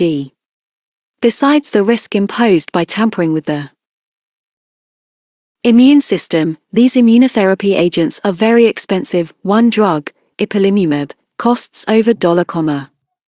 Indeed, cost is a major problem. Almost all of the genomic-guided drugs for cancer cost over $1 per course of treatment. So individualized medicine is imperative from another standpoint: economical use of these new biologically based therapies. Molecular diagnosis. Just as a GIS approach is starting to get traction in cancer, the natural extension for this is across all medical diagnoses. Take, for example, type diabetes, which is actually an umbrella term for a variety of problems related to glucose, resistance to insulin, failure of the islet cells to make insulin, a defective transporter of insulin, a defective ion channel, an abnormal adrenergic receptor, abnormal sensing of glucose, and so on. It's not just about mechanisms, but also ancestry can play a role. Recently, common sequence variants in a solute carrier gene, SLCA, and a rare variant in another gene, HNFA, were found to increase the risk of diabetes in Mexicans and Latin Americans, and a common gene variant, TBCD, in Greenlanders impedes muscle uptake of glucose and carries a tenfold increased risk of diabetes. Yet we do nothing clinically to understand the basis of a person with the diagnosis of diabetes and essentially try hit or miss treatments. With 14 different errant drug classes to treat diabetes, a more intelligent GIS approach could be quite informative for effective treatment. There are probably at least as many molecular subtypes of diabetes as there are drug classes used to treat the condition. Besides genomic characterization, the use of a continuous glucose sensor, even for a limited time of days to weeks, would provide granular data on the individual's glucose regulation. It's surely not just diabetes that needs a new molecular taxonomy. There have been a number of exceptional omics studies that break down common diseases into discrete molecular subtypes. The list is ever-growing and includes asthma, multiple sclerosis, rheumatoid arthritis, and colon and uterine cancer. It's hard to imagine any common medical diagnosis that is not presently an oversimplified, reductionist umbrella term, unsuitable for an era of medicine that is GIS-ready. Pharmacogenomics. Just as we have oversimplified diagnoses, so have we had little appreciation for the importance of an individual's genome or how it modulates their response to a medication. Presently, there are just over 100 medications that the Food and Drug Administration labels as having an important, known DNA interaction. This list is likely to grow. In fact, of the more than 6,000 prescription medications, virtually all would be expected to have a response that depends on an individual's DNA. Indeed, each part of how each individual responds, absorption, metabolism, binding, transport, excretion, is genetically determined. Even worse than not having this data for percent of drugs is that we do have pharmacogenomic information for some 100 drugs and we don't use it for the practice of medicine. Many of the pharmacogenomic interactions are quite pronounced, some of which I have summarized in table. The odds ratio refers to the magnitude of the variance FECT. So for lithium treatment for bipolar disorder, the DNA variant is associated with a fold increase in achieving a therapeutic response. The study was performed in a Han Chinese cohort. For treating hepatitis C with interferon, there is a 38-fold efficacy tied to the gene variant. The other three examples relate to major side effects, where the sequence variant has a very large impact on the individual's chance of developing a serious adverse event. While these are very large effects, none are utilized yet in clinical practice, at least not in the United States. In Taiwan and Singapore, a new prescription for carbamazepine cannot be filed until the patient's risk genotype for developing Stevens-Johnson syndrome, a potentially lethal side FECT, is ascertained. It is unfortunate that we have a legacy of over 6,000 medications that were commercialized before there was the technology or will to determine DNA-drug interactions. Furthermore, and perhaps more disquieting given the current opportunity, there are very few examples of any pharmaceutical or biotechnology company developing a drug with a systematic effort to unravel the pharmacogenomic effects. Ideally, an individual's GIS in the future will include a comprehensive profiler of his or her anticipated drug interactions. Health span. The human reference genome, which has been regarded as the platinum standard for genomic variation, has a significant FLAW. The individuals who were used to construct it were young without any phenotype. So what we consider as the anchor may be riddled with disease-related variants. For example, a major predisposition for clotting disorders is attributed to the table, some DNA drug interactions with pronounced effects. Gene variant known as factor V Leiden. But if you look up the factor V gene in the reference genome, it's factor V Leiden. We need a reference genome with rigorous phenotypic characterization to avoid this problem. By collecting a large cohort of individuals with extreme health span, such as in the Welderly project that we've been engaged in at Scripps for the past 8 years, and performing whole genome sequencing, we can have an assured healthy background reference genome for comparison. But there's another pressing reason why health span genomics will be critical to the human GIS. We have little knowledge about modifier genes and protective alleles, the variants that cancel out the risk or provide actual protection from a disease, respectively. A noteworthy example is the gene APP, amyloid precursor protein. One rare variant of this gene leads to premature Alzheimer's dementia, but another appears to fully protect from ever developing Alzheimer's even in very elderly individuals with 2 copies of APOE. Unfortunately, this protective APP allele is quite rare, less than % of European ancestry, but it may provide an invaluable lesson from Mother Nature for developing a drug to prevent Alzheimer's disease in the future. Similarly, rare variants of a lipid gene called APOC markedly reduce triglycerides in the blood and confer a % reduction in coronary artery disease. Furthermore, there are unquestionably a large number of rare DNA variants that similarly reduce risk or AFF Frank. Protection from diseases, we just need to find them. And eventually get rid of what has been referred to as the ignorome. Molecular autopsies. Every day in the United States there are over 1,000 sudden cardiac deaths. Only % of these individuals are resuscitated. Physical autopsies to determine the causes of death are rare, and even when performed would miss many molecular diagnoses such as genetic ion channel defects like the long QT or Brugada syndrome. Without knowing the reason for sudden death, living family members are left in the lurch for their own risk profiler. Parents of a child who dies of SIDS often suffer profound emotional turmoil and are left without knowing what happened. A molecular autopsy, consisting of the whole genome sequence of the deceased individual, along with some living family members, may be especially informative. Later in the book we will get into the need and opportunity for building such a global information resource for molecular autopsies. Human GIS in perspective. This journey from womb to tomb has given us an idea of what a GIS of the future will look like: massive, multi-scale, panoramic information per individual. Call it 10 by 10, 10 omic tools and 10 stops along the way of one's lifespan. But this expedition isn't just about a GIS, or anybody's GIS, it is about my GIS. It will be imperative that the GIS is owned by the individual, or in the case of children, by the parents, until handing it off. It will be used by the individual to make critical clinical choices, like Angelina Jolie's. It is the individual's data, his or her medical essence, what makes him or her tick, and no one has a more vested interest in its proper use. Ownership will be made more obvious by the data FLL pattern, as one's GIS will ultimately come through one's little wireless devices. In fact, my whole genome sequence is already on my iPad, or my sensor data FLLs through and is displayed in my smartphone. The display, however, is just the end-user experience.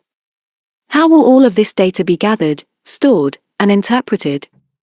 How will it ultimately prove beneficial for any given individual? My GIS will essentially require my cloud. Well beyond capture and storage of data, the capability to perform predictive analytics is paramount. A whole chapter is forthcoming to get into that exciting topic. But for now we have no real GIS or personal cloud. The sobering reality is that we are still dealing with rather crude, helter-skelter data collection, medical records, medications, labs, and scans scattered across different errant offices. And in today's persistent paternalistic landscape, these are essentially owned and controlled by doctors and the medical community. While we await the inevitability of the human GIS, there are vital ways we can markedly improve and even revolutionize how these traditional components of medical informatics serve the individual. That's what's up next. Chapter: My lab tests and scans. Equip ordinary people to make their own reliable health diagnosis anywhere, anytime. Ariel Sabar. I deeply believe it has to be a basic human right for everybody to have access to the kind of testing infrastructure that can tell you about these conditions in time for you to do something about it. Elizabeth Holmes, CEO of Theranos. In every other industry, technology drives down costs and consumers are considered perfectly capable of making decisions for themselves. David Goldhill. A New Yorker cartoon of a doctor and patient captures their relationship well. It's a simple stress test. I do your blood work, and send it to the lab, and never get back to you with the results. I know this routine all too well, from both sides of the medical fence, so I was struck when I read in the Wall Street Journal about a 29-year-old Stanford dropout who had formed a company to make lab tests more efficient, accessible, and less painful, for a fraction of the current price. The dropout was Elizabeth Holmes, who left college after her freshman year to become the founder of the company called Theranos. She told the Wall Street Journal, "The art of phlebotomy originated with bloodletting in BC and the modern clinical lab emerged in the S, and it has not fundamentally evolved since then." She went on, "They put a tourniquet on your arm, stick you with a needle, take these tubes and tubes of blood. Yep, that's the drill all right." Roughly 10 billion lab tests are done each year in the United States, and they factor into percent of the medical decisions that doctors make. Knowing how big a part of medicine this is and that there was something quite innovative going on, I visited the Theranos headquarters, an enormous, modernized, bright sea-layered warehouse with large pictures of happy kids posted throughout, to interview Holmes. We started my visit with a light lunch and spoke briefly about her leaving Stanford at age 19 and spending the last decade building Theranos, which up until quite recently was in stealth mode. Before I interviewed Holmes, I asked her if I could have my blood tested. She was more than happy to accommodate my request. It was a refreshing experience. No tourniquet. No FISD pumping or large needles. Instead, the young woman drawing my blood put on a finger warmer that dilated the blood vessels in my index finger. Then, without me even feeling the tiny pinprick, she captured a droplet of blood in one of their so-called nanotainers and it was off to the lab they have on premises. Over 5 tests were analyzed, some are shown in figure, and I got the results back in just a matter of minutes. Reassuringly, the results were in line with prior conventional lab testing. I had an elevated glucose having just eaten lunch, and my HDL, or good cholesterol, was a bit low, which I've known for a long time. What really interested me was how all those results, kidney tests, liver function tests, blood chemistries, lipid panel, complete blood count, and more came back to me so quickly from a droplet of blood. That would normally have taken at least 2 tubes of blood and many hours before the results were available. In total, Theranos offers 1,000 lab tests at prices that are % less than what is currently reimbursed by Medicare and % reduced compared with what hospital labs bill. Every test and price is listed on their website. Even more radical is their agreement with Walgreens. We discussed their newly announced Walgreens contract, in which a pharmacist or assistant would be trained to draw the droplet of blood in a dedicated Theranos corner of the retail store, across all, figure. My Theranos lab tests via a nanotainer of blood returned to me in minutes. Drug stores in the chain. Recognizing the pivotal role of pharmacists was particularly noteworthy. Such recognition is relatively uncommon among physicians, but Holmes called it a wonderful application of the talent that exists in these pharmacies. The goal, to be within 5 miles of every American. But the critical question for me was the next step, getting the results back to the patient. Holmes argues that a patient's access to their results is a basic human right. It's the person's blood and their test. Why shouldn't the individual have access to their blood? The only reason Elizabeth and Theranos did not initially provide the results to consumers is that the medical system hasn't been ready for it. That's because we are stuck in the era of paternalism, as exemplified by a commentary that was published in one of the leading medical journals that years later is still stuck in my mind. Should patients get direct access to their laboratory test results? How can leading doctors today continue to ask whether patients should have direct access to their lab tests? Their explanation is that patients will be confused by the results, that this could induce undue anxiety, that only their doctor would really understand the data and put it in context. I don't think so. A lab report always includes a column labeled reference range, and anybody can figure out what is normal or abnormal. To help them, an asterisk or two, or an H or L designation, figure, can highlight anything abnormal. It certainly seems less complicated than looking at a gas bill, or electricity bill, or a credit card statement. As for anxiety, I haven't seen any scientific evidence to back that up beyond the intrinsic belief of some physicians. In fact, a study published in the Journal of Participatory Medicine of patients who viewed their lab tests online demonstrated little to no indication of worry, confusion, fear, or anger, or less than or equal to percent of patients found this helpful, and the conclusion was, this study demonstrates that patients who view their lab test results online overwhelmingly react with positive rather than negative emotions. But these results have not yet changed medical practice or the general perception of the medical community. As I've mentioned, healthcare consumers have truly been the Rodney Dangerfields of medicine. I don't get no respect. Despite the unwillingness for the medical profession to let go of lab test results, there are some cracks surfacing to suggest this is indeed going to change. Kaiser Permanente's mobile app and website allow access for their members, note that they are not called patients, to review their lab data. Several health systems are following suit, and a few are even advertising this as a perk. Even Quest Diagnostics and LabCorp, the two largest central labs in the United States, are beginning to make patients' lab data accessible to them via mobile apps. That's assuming they don't live in a paternalistic state. Many states require a physician's approval. New online blood labs, such as WellnessFX and Direct Labs, have recently cropped up, allowing consumers to order their own tests. Medicare issued a new rule that requires labs to provide patients with copies of their results within 30 days of a request. Instead of an editorial questioning whether patients should have access to their lab tests, there is now a refreshing one urging doctors to proactively counsel patients, remove access barriers, and capture the benefits for a change. So there is at least movement in the right direction, favoring the rightful owners of the data. My smartphone lab. As far as we are from personal data ownership, we are even further from personal data generation, from the right to order and even run one's own tests. The technology, however, exists, thanks to the next big movement in lab tests: smartphone attachments containing a lab on a chip, LOC, the incredible shrinking laboratory made possible by the combination of microelectronics and a microfluidic device with a smartphone for its microprocessor and display functions.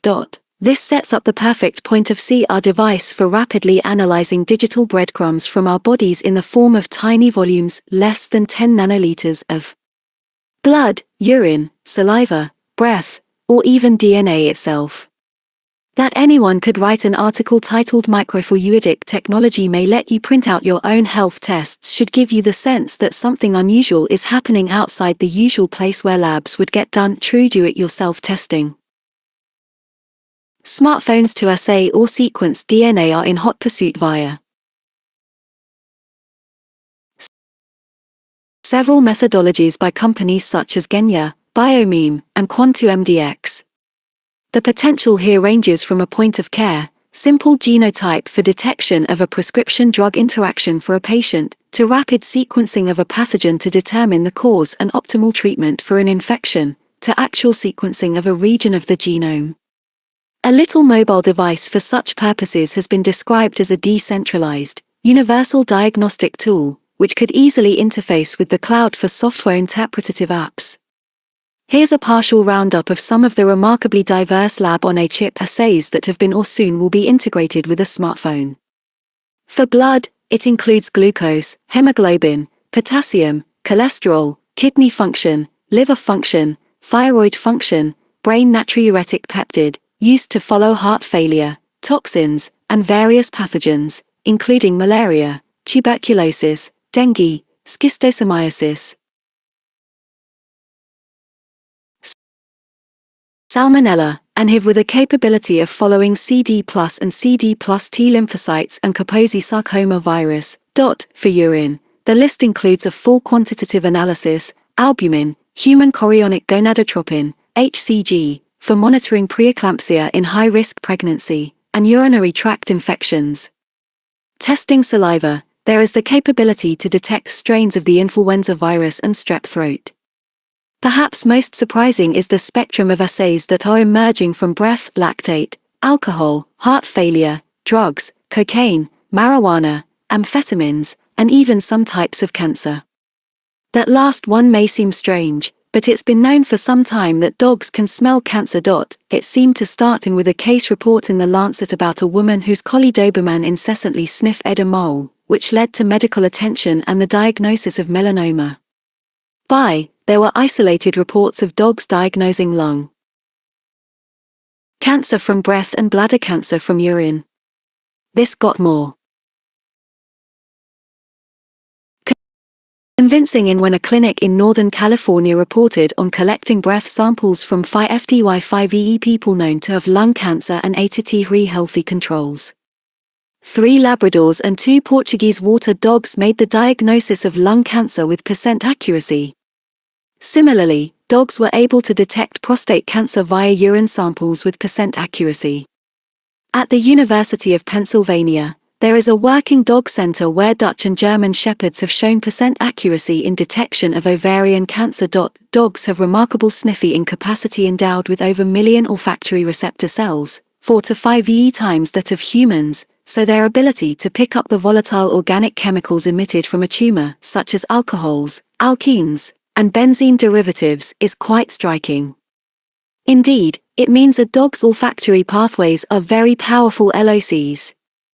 Building on this exceptional canine capability, multiple companies, such as Adamant Technologies, Nanobeak, and Metabolonx, are testing smartphone electronic nose sensors to detect cancer via breath, not just lung cancer, but also ovarian, liver, gastric, breast, colorectal, and prostate. One design for a cancer breathalyzer from the Technion Institute in Haifa, Israel, uses an array of 40 gold nanoparticles as electrodes attached to a layer of molecules of the known organic compound serving as sensors. The breath of an individual is introduced and generates a pattern analyzed by software, using microelectronics to simulate superior sniffing. Such smartphone sensors for breath are also being tested to quantify other metabolites that would be linked with particular diseases, such as nitric oxide for asthma. The Labo-NA chip work extends beyond the smartphone itself, as wearable patches with microneedles that get just beneath the skin or electrochemical chips adherent to the skin have been shown capable of assaying chemicals such as lactate in sweat, and the real-time data can be displayed via the smartphone. Similarly, contact lenses that can quantify glucose via tears, reflective of what would be level in the bloodstream, are being evaluated for wireless smartphone transmission and display. Pushing the limits of the lab on a chip is a group at UCLA that uses a D printer to make a lightweight smartphone camera attachment. No ordinary camera, it can photograph a single virus, such as cytomegalovirus, which measures only nanometers. A human hair measures approximately 100,000 nanometers. So this adds to the ability to rapidly detect a pathogen and could be seen as complementary to a sequencing strategy. As we'll get into later in the book in a chapter dedicated to attaining the Earth, such smartphone LOC brings highly sophisticated lab testing to anywhere in the world, even in remote places without reliable electricity. One concern, however, is that whatever is assayed needs to be technically validated to know it is accurate and to be clinically useful for patient outcomes, i.e., actionable and cost-effective. Even though there are exciting and unprecedented opportunities to measure unique proteins via a smartphone device, such as those indicative of traumatic brain injury or any type of cancer, there is a long history of biomarkers not panning out when rigorously evaluated. Not because the assays are lacking accuracy, but due to the problem of lab assays correlating with clinical events. It's worthwhile to keep in mind the ratio of published papers for a claimed biomarker compared with the number of biomarkers used routinely in the clinic. It is to. This means there is great potential for false claims or premature uptake of non-validated LOC testing in a commercial market. Nevertheless, we are now getting into the full democratization of lab testing. The goal of Theranos is to get a convenient lab in a retail store within 5 miles of every home in the United States. The move to smartphone-based lab testing, of course, will preempt the need to go anywhere. This represents the second tier of bypass, first the central or hospital lab, then the corner drugstore. During my interview with Ms. Holmes, I asked her about this eventual next wave of disruption. She said her company is deeply committed to going in that direction. Sure, she gets it, she's a digital native. But how their model of lab testing will adapt to one that is based on the consumer's smartphone is not entirely clear. Nonetheless, I don't think there's any question this is where we're headed. Just as the first home pregnancy test have heralded a new era of consumer empowerment back then, these new products and companies are the precursor to an upcoming, unbridled capability of across-the-board lab testing anytime, anywhere. Lab in the body. More distant is the progression from LOC to lab in the body, LIB. As previously mentioned, chapter, this is about embedding a chip into the bloodstream facing a wide range of substrates, with the data relayed to one smartphone. At Scripps and Caltech, we've been collaboratively working on a bloodstream embedded biosensor that picks up genomic signals, for applications in predicting a heart or an autoimmune attack or the earliest diagnosis of cancer. At the University of California, Santa Barbara, an implanted microfluidic electrochemical sensor has been demonstrated to provide continuous, real-time tracking of drug levels in animals. Another LIB technology is magnetic resonance reflexometry, which uses antibody-coat magnetic particles. It has quantified the biomarkers of a heart attack, via assaying the protein troponin, released from dying heart cells, and the principal adverse effect of the cancer chemotherapeutic agent doxorubicin, which can destroy heart muscle cells. So far all of this work has been done in animals. The sensors were implanted in the subcutaneous space, under the skin in the FL-ANC, mirroring the levels of the proteins found in the blood. Implantable optical nanosensors have been shown to continuously and accurately track glucose and electrolytes such as sodium or potassium. Beyond embedding sensors in the bloodstream, wireless optoelectronic chips can be injected or embedded into the tissue, such as the brain. And a group at MIT has developed a carbon nanotube, implanted below the surface of an animal's skin, which detected levels of nitric oxide for over a year in order to monitor inflammation. Meanwhile, a team of Stanford engineers has created a tiny, wireless chip, millimeter wide and millimeter long, that is self-propelled as it swims through the bloodstream using electromagnetic radio waves. Sounds a bit like the sci-fi movie Fantastic Voyage. The Stanford group envisioned applications besides lab testing, even getting into drug delivery, zapping blood clots, or removing atherosclerotic plaque from arteries. Georgia Tech's implanted biosensor gets its power from the hydraulic force of the bloodstream. And just in case a chip wasn't needed anymore, dissolvable ones have been developed that can melt away at a time that is programmed when implanted. Surely there are many loose ends before implantable micro or nano C-hips become part of routine medical practice. We need to validate their accuracy, figure out the durability of the sensors, and determine whether continuous sensing or an intermittent readout is optimal. But like smartphone LOC, LIB is eventually going to become commonplace, increasing the proportion of us who are heading towards cyborg status. Figure. Medical imaging in the United States. Choosing my scans wisely. The number of medical images performed annually in the United States has skyrocketed. Figure. An ultrasound is done half as frequently as a plain X-ray, radiographic imaging. Over the past decade, the number of computed tomography, CT, scans has more than doubled, now reaching almost 300 scans per 1,000 people per year. Most scans, with the exception of ultrasounds and MRIs, bring with them considerable risk of radiation.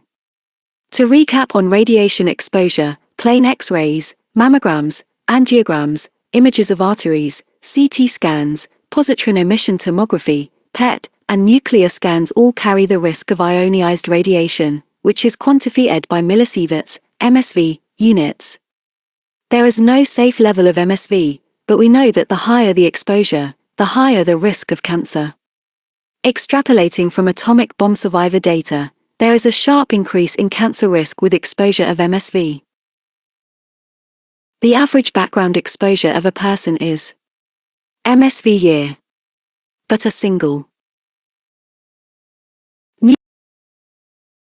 nuclear scan can expose a patient to more than MSV, which is the equivalent of over 2,000 chest X-rays.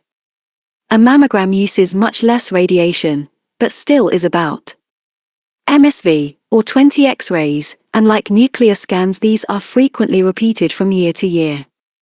Radiation exposure is particularly a concern among children, in which the rates of CT scans have climbed in excess of adults, and the risk of cancer is heightened. In the United States, it is estimated that of the 4 million pediatric CT scans each year, almost 5,000 cases of cancers will be induced. Even dental XRIs have been implicated.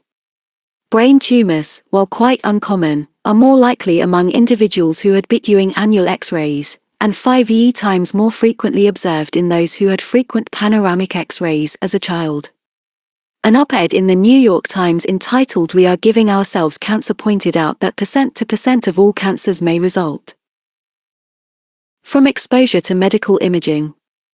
It is unfortunate that the tests are risky. Even worse is that the risk is often unnecessary.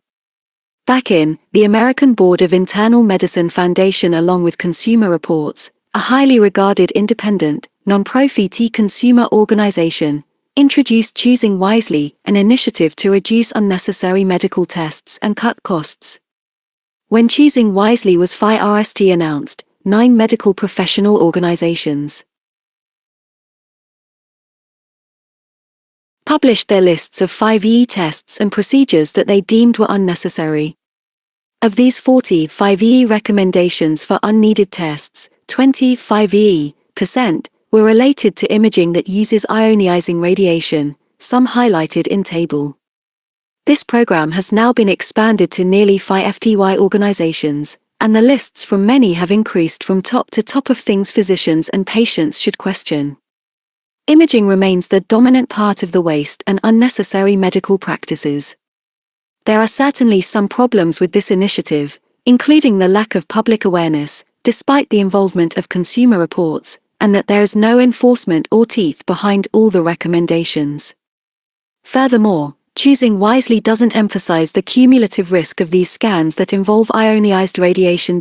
For example, a typical cardiology practice has its patients who have had a stent or bypass operation. Such patients are told to come back for an annual checkup and have table.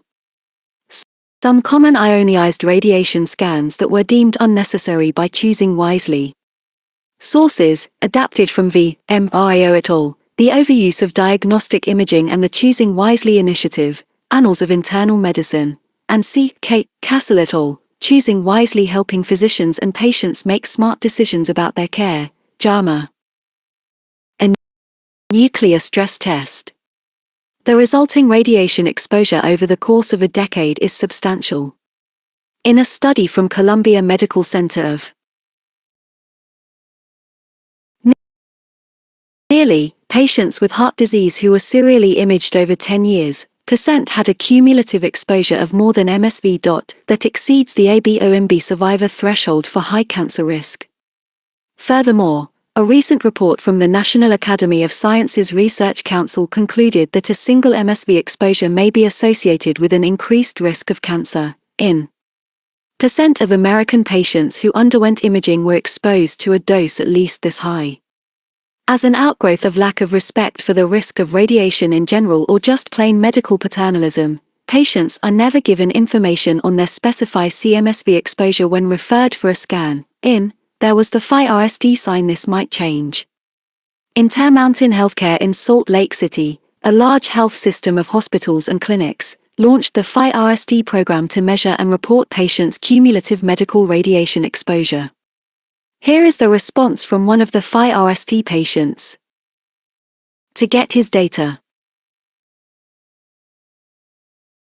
Mr. Page, a YEOLD maintenance technician who lives in Clearfield, ELD, Utah, learned that his cumulative exposure from multiple scans he received at Intermountain was MSV. The father of 3 admits it was scary to read a pamphlet telling him the radiation exposure from each scan, but he was comfortable with the idea that the scans were necessary to monitor cysts associated with his pancreatitis. He said, "I am aware of the risk, but the fact is I'd rather make it to the point where I might see long-term effects than have a problem now and not get to that point. But it is good to know the information is there for the future."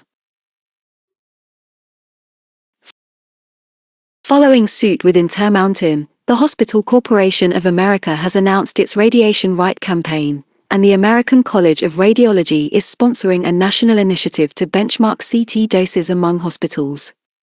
And that issue brings up a critical point: there is marked variability in MSV dose for the same scan across different errant hospitals. Precisely for that reason, it is imperative that each patient gets his or her MSV information specify to the hospital or clinic that is performing the scan. And certainly these data should be universally available, published, and completely transparent to the public. We are a long way from achieving this easily attainable and important objective. In the meantime, doctors should be providing a best estimate of MSV exposure when a scan is recommended. For almost any scanning that is done in medicine, there is more than one alternative, such as using ultrasound or magnetic resonance imaging instead of a scan that requires ionized radiation. Discussing those alternatives should also be a routine part of the doctor-patient conversation in deciding who, what, where, how, and when any medical scan is performed. In rounding out the choosing wisely story of scans, there are 3 mass cancer screening imaging programs that deserve scrutiny. First, consider mammography, a scan that 40 million women in America have each year. In aggregate, all the randomized trials of mammography with almost 600,000 women have failed to show any reduction in death rates from breast cancer in women who get mammograms versus those who do not. For 1,050-year-old American women screened every year with mammography for breast cancer over a decade, only 5 will benefit. But 600 will have a false alarm. That's almost 2/3 of the women screened. The false positives lead to biopsies, unnecessary surgeries or radiation therapy, expense, and untold emotional costs. A 3-decade study of mammography in the United States concluded, "Our study raises serious questions about the value of screening mammography. It clarifies that the benefit of mortality reduction is probably smaller, and the harm of overdiagnosis probably larger, than has been previously recognized." A Swiss medical board reviewed all the data and concluded there were more harms than benefits with mammography programs, so they should be abolished. The net harm of this mass screening does not jive with the current American Cancer Society recommendation that all women age 40 and older should have mammography every year. Here is the opinion of one physician, David Newman, taken from a New York Times piece he authored. More bluntly, the trial results threatened a mammogram economy, a marketplace sustained by invasive therapies to vanquish microscopic clumps of questionable threat, and by an endless parade of procedures and pictures to investigate the falsely positive results that more than half of women endure. And inexplicably, since the publication of these trial results challenging the value of screening mammograms, hundreds of millions of public dollars have been dedicated to ensuring mammogram access, and the test has become a war cry for cancer advocacy. Why? Because experience deludes, radiologists diagnose, surgeons cut, pathologists examine, oncologists treat, and women survive. An even bigger, fourfold, cause of death each year is lung cancer. Lung cancer deaths occurred in individuals as compared with breast cancers. We've known for some time that smoking is linked to percent of lung cancer cases. The U.S. Preventive Services Task Force now recommends that all current and former smokers between the ages of 55 and 80 should have annual lung CT scans. This recommendation follows from a clinical trial that showed for every 300 CT scans, one patient life would be saved. But percent of all those who underwent chest CT scans had false positives, prompting unnecessary procedures like lung biopsies. Another flagrant example of net harm. The third very frequent scan screening for cancer is for the prostate. Even though it has been deemed unnecessary to perform routine PSA screening among men over age 50, and such practices were called out by the Choosing Wisely initiative as being unnecessary in lower risk patients, most urologists, and a large proportion of internal medicine physicians have ignored that recommendation to date. The vast majority of prostate cancers are quite indolent, not aggressive or life-threatening. Nevertheless, the elevated PSA often prompts for nuclear bone scans and CT scans of the abdomen and pelvis to evaluate whether there is any evidence of metastasis. Interestingly, a national effort in Sweden to reduce this imaging was highly successful, disseminating inter-hospital utilization data among all Swedish urologists, bringing down the rates of low-risk imaging from percent to percent of patients. It is unlikely we'll be seeing such a national program in the United States, although it would represent a solid step toward reduction of unnecessary medical imaging. So the first step in choosing your scans wisely is to think, do I really need it? Then ask, can it be done without ionized radiation? Then, if a nuclear, CT, or PET scan is truly indicated, ask, how much MSV will I be getting exposed to, and where can I have this done to have the lowest amount possible with the highest quality scanning? All of these questions relate to traditional hospital and clinic-based imaging facilities. But that landscape is quickly changing, getting miniaturized.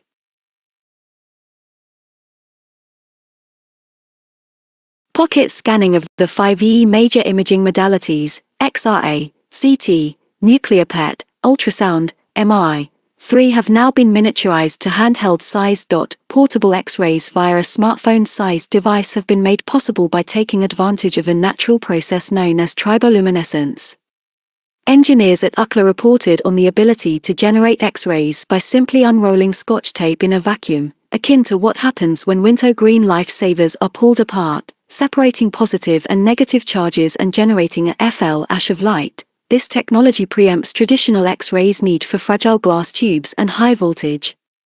It is still in the early stages of development for medical diagnostics, but at least feasibility has been demonstrated and there is considerable funding through the Defense Advanced Research Projects Agency and venture capitalists. Miniaturization of the MRI machine, which most of us would conceive of as a monstrous, multi-ton device, has moved along beyond expectations. The pioneer in this movement has been the German engineer Bernhard Blumich, who back in had already built what was called the MI mouse, which stands for Mobile Universal Surface Explorer, and was only 1 foot tall. As the techno-optimist Michio Kaku put in his Physics of the Future book, this could revolutionize medicine, since one would be able to perform MI scans in the privacy of one's home. This miniature MI is based upon a small US happed magnet that yields a north and south pole at each end of the U. As opposed to traditional MI, it uses non-uniform and weak magnetic fields with computer algorithmic correction for distortion, and has minimal power requirements similar to a light bulb. Kaku anticipates that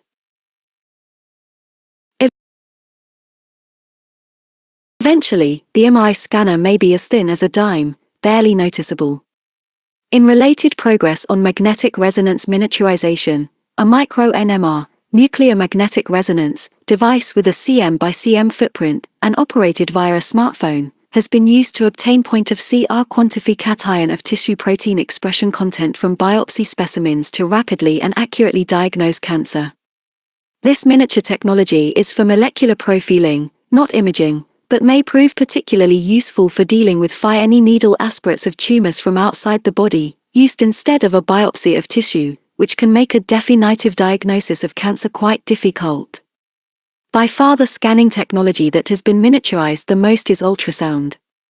Two different errant devices have been FDA approved and available since, the V-Scan, General Electric, and Mobisanti. Both are cell phone, pocket SIS devices. A study we conducted at Scripps showed that the image resolution of the handheld ultrasound was as good as the standard, large ultrasound hospital machine that costs over $1 for performing heart imaging. With the capability of actually seeing all of the heart structure and function, the valves, the heart muscle and all four chambers, the aorta, the sac around the heart. I have not used a stethoscope to listen to the heart of a patient in several years. This can be accomplished in a minute or two during the physical examination, and the image video loops can be directly shared with the patient while the information is being collected. Imaging via a pocket ultrasound device decidedly transcends the antique stethoscope regarded as the icon of medicine. And of course this miniature ultrasound can be used examining the abdomen, the pelvis, including the uterus and fetus, the lungs, and large arteries such as the aorta or carotids. Reflecting the capability of point-of-care ultrasound, Harvard faculty physicians recently advocated stop listening and look. Availability of this technology has led to at least 2 medical schools in the United States providing a device, instead of the traditional stethoscope, to all of its students on the First Day. One health system in Minnesota has recently completed training its primary care physicians with handheld devices to conduct head-to-toe ultrasound physical examinations. Such safe and informative handheld imaging has many important implications. Recall from figure. There are more than 1 million ultrasound studies performed in the United States per year. What proportion of these could easily, rapidly, and accurately be done as part of the office visit physical exam or at the hospital bedside? With an average charge of $1 for the combined hospital and professional fees, ultrasound studies have a cumulative economic hit of more than $1 billion a year in the United States alone. Handheld ultrasound could likely reduce this by at least % if adoption of this device as the modern stethoscope became a routine part of the physical exam. What's more, physicians, nurses, or paramedics without expertise in interpretation of the images for a particular patient can do the scan and wirelessly send the video loops to a radiologist or, in the case of the heart, a cardiologist, for rapid feedback, anywhere there is a mobile signal. Sharing results. When a patient gets a scan, the results are difficult to access, and it typically requires calling the doctor's office to find out the results. At the time of the scan, the radiology technician or ultrasonographer is not permitted to communicate the results to the patient, because the licensed physician has not yet interpreted them. Patients are often anxious about whether the scan turned up something of concern, and usually have to wait several days before they can hear the results. Not surprisingly, studies have indicated that most patients would prefer immediate access to their results.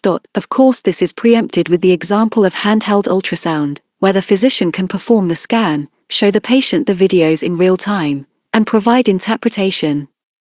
So to be clear, we are talking about access for patients at 2 levels: getting the results and actually seeing the scan.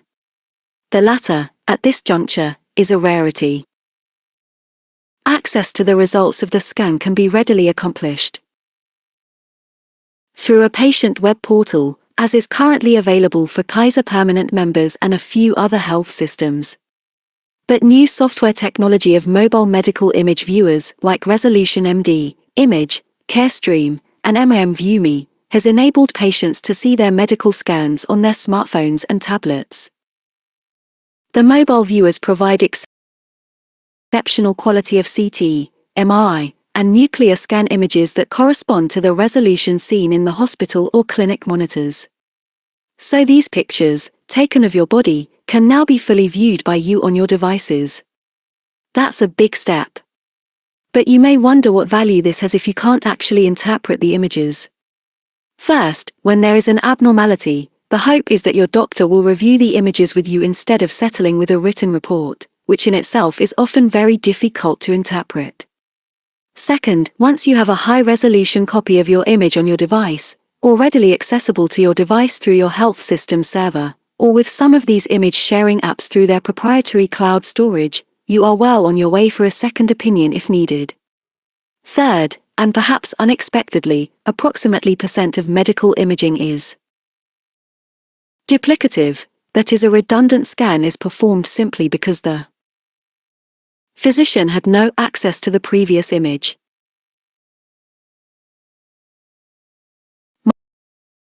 My smartphone physical. The next level of medical scanning takes democratization to new heights, turning the smartphone into an instrument to conduct various parts of the physical exam. Of course, via a number of apps, you can scan a suspicious skin lesion with the smartphone camera and quickly get a text as to whether a biopsy is indicated, or get the differential diagnosis of a rash.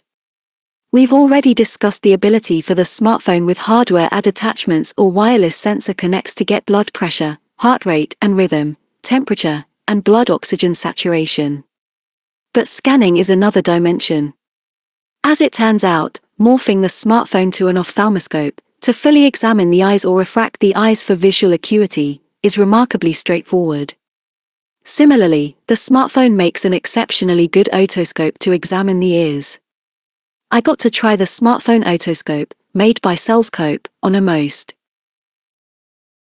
unusual subject, Stephen Colbert. The uproarious, fast-footed comedian had been on vacation the week prior to my coming on his Colbert Report show, and he had perforated his eardrum while diving. As a cardiologist, I have to admit I wasn't used to using an otoscope. It had been many years since I had even touched one. So it was amusing to take my smartphone, which I had just used to get Colbert's electrocardiogram, and put on the otoscope attachment and stick it into Stephen's ear.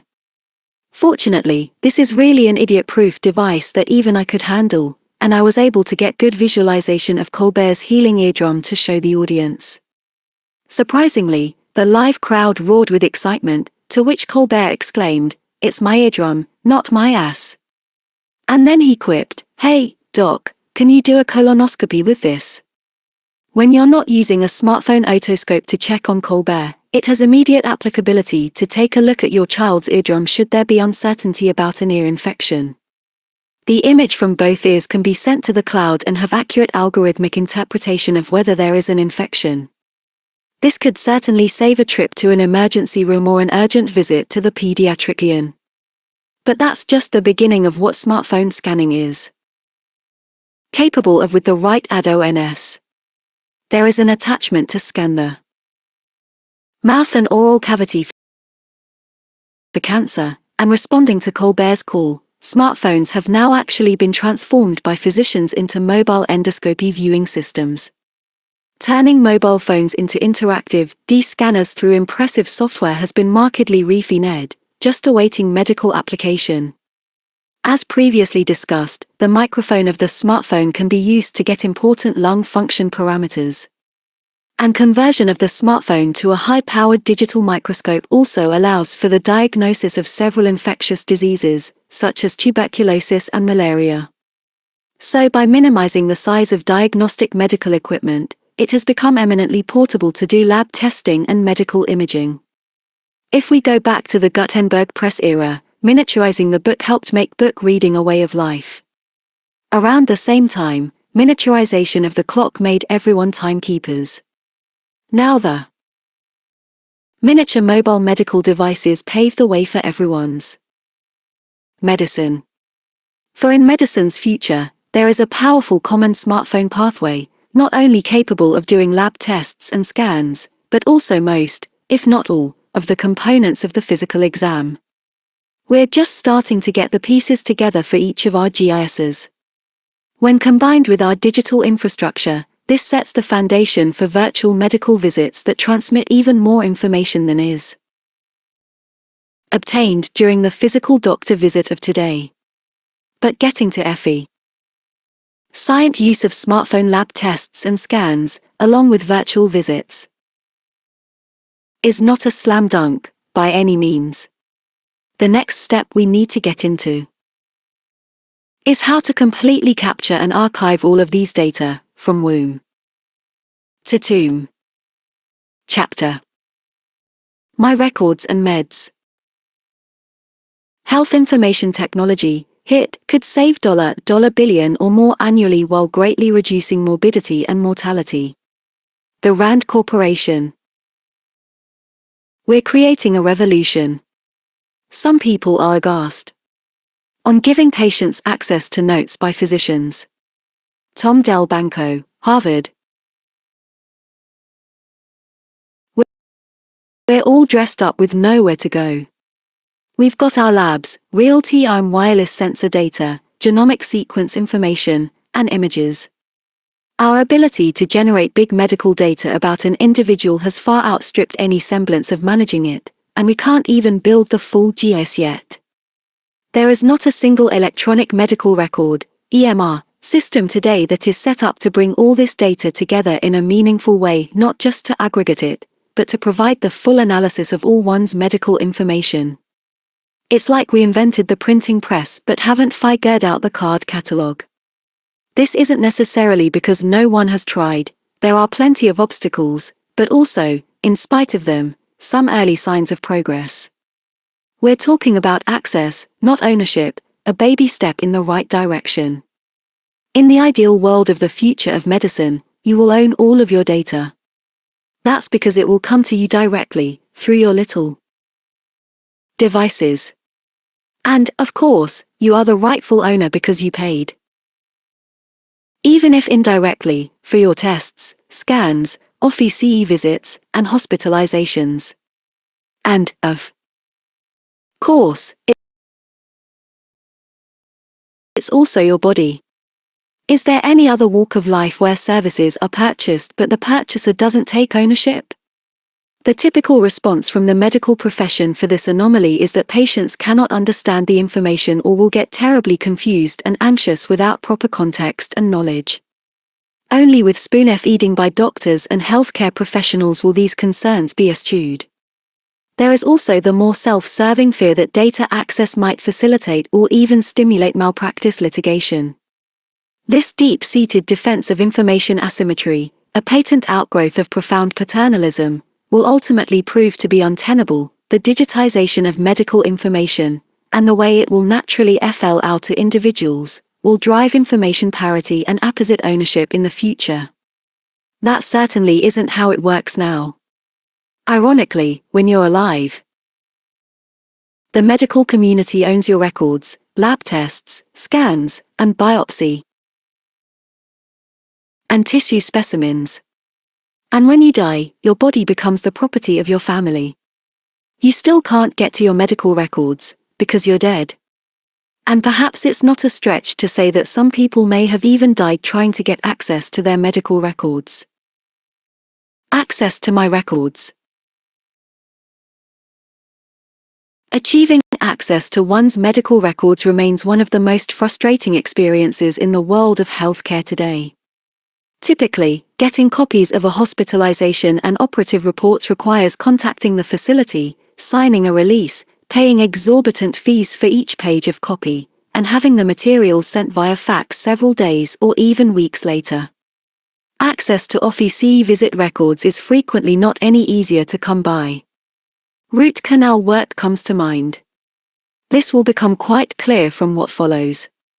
Try to guess when this was written. Dissatisfaction with the functioning of the medical care system has become widespread. We believe these problems could be alleviated, in part, if patients were given copies of all their medical records. To a large extent, the record embodies the informational product of medical consultation and treatment. In most exchanges in society, a purchased product becomes the property of the purchaser, who is then free to evaluate the product on his own, have it evaluated by experts, and choose freely among suppliers for any further services. It was 42 years ago. The authors were Bud Shankin and David Warner, respectively, a physician and scientist from Yale, and the paper appeared in the New England Journal of Medicine with the title Giving the Patient His Medical Record. The description of ownership via purchased product is indeed hard to miss. To emphasize, these records are rightfully yours, your health, your medical conditions and encounters, and you've paid for them. But ownership is simply not honored. This unwillingness for physicians to share medical information can be traced much further back than 40 years, of course. We've already read Hippocrates' advice to conceal most things from the patient while you are attending to him. Shenkin and Warner proposed legislation requiring complete and unexpurgated copy of all medical records, both inpatient and outpatient, be issued routinely and automatically to patients as soon as the services provided are recorded. But that proposal was never adopted, with notable exceptions in a few health systems.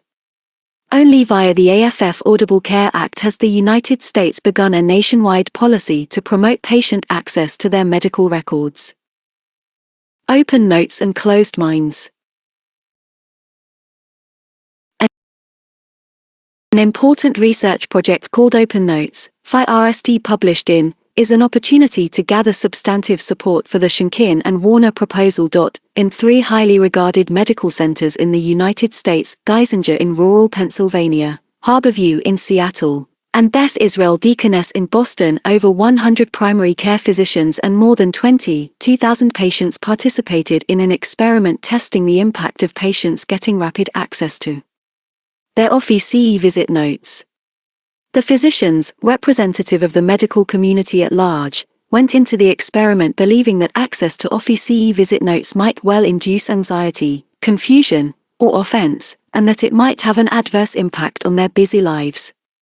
Just think of all the questions they might have to answer. Indeed, many of the physicians at the 3 institutions refused to participate, because they believed that their workflow would be seriously disrupted. Further, there was a question as to whether the patients even wanted access, and whether access would promote better patient engagement and adherence with treatment. The results of the experiment were not what the physicians expected. First, very few physicians experienced any adverse impact on their work. They also learned to modulate their notes on certain issues such as mental health, substance abuse, obesity, and cancer, where they might offend or carelessly upset patients. For example, using the term body mass index instead of obesity helped reduce patients feeling insulted, and when there was a suspicion of cancer, this was appropriately couched to reduce the chance of worry. They also learned to avoid acronyms like SOB, which doctors use for shortness of breath but which the patient can easily misinterpret. There was no significant increase in email traffic, while some patients required interaction. After having read a note, others found their questions answered by having access. Overall, there was no net increase in time required by physicians. One doctor's comment summed it up well. "My fears, longer notes, more questions, and messages from patients," he wrote. In reality, it was not a big deal. In fact, it was even better, as the doctors saw that their patients were more engaged and satisfied, and their relationships were strengthened. From the patient's perspective, there was striking evidence of benefit. Surveys indicated that % of the patients wanted this access in the future, and nearly % would select their future care based on having open note access. Reading the notes increased their understanding and imbued them with a sense of control, improved adherence to the plans that were discussed at the visit, and enhanced trust of their physicians. There was little evidence of any anxiety, confusion, or offense taken by reviewing the office notes. About % of patients improved their adherence to medications. That is especially noteworthy, because only half of patients demonstrate adherence to prescriptions, and this problem represents an important, if not the most important, reason for failure of management of chronic diseases. An interesting outgrowth of the Open Notes experiment was that % of patients felt that they should be able to add comments to the notes. Imagine that active participation in one's care and tracking of medical information. Surprisingly, a third of the participating physicians agreed with that idea. This may seem foreign or radical to some, but shouldn't both the physician and patient sign all notes? Physician office notes frequently contain inaccurate or missing data, with, for example, % of the medication lists having errors. It's long overdue to have patients engaged in the editing process of their medical records. Perhaps the biggest direct impact of the Open Notes project is that it has become standard practice at the 3 centers where it was conducted. All patients have access to all of their office visit notes. But this remains a rarity. In fact, only 2 million patients in the United States were thought to have access to their notes about their treatment. The reason why is because paternalism has closed the minds of physicians and consumers alike. According to a Harris poll of nearly 4,000 doctors and over 9,000 consumers, only % of physicians believe their patients should have full access to their notes. Correspondingly, only % of consumers reported full access to their records even though % believe it is their right to have it. Interestingly, over % of consumers surveyed were willing to switch doctors in order to gain full access to their records. That more than 2 out of 3 physicians are unwilling to grant or believe in access of their outpatient notes to patients is in keeping with the use of e-mail in medical practice.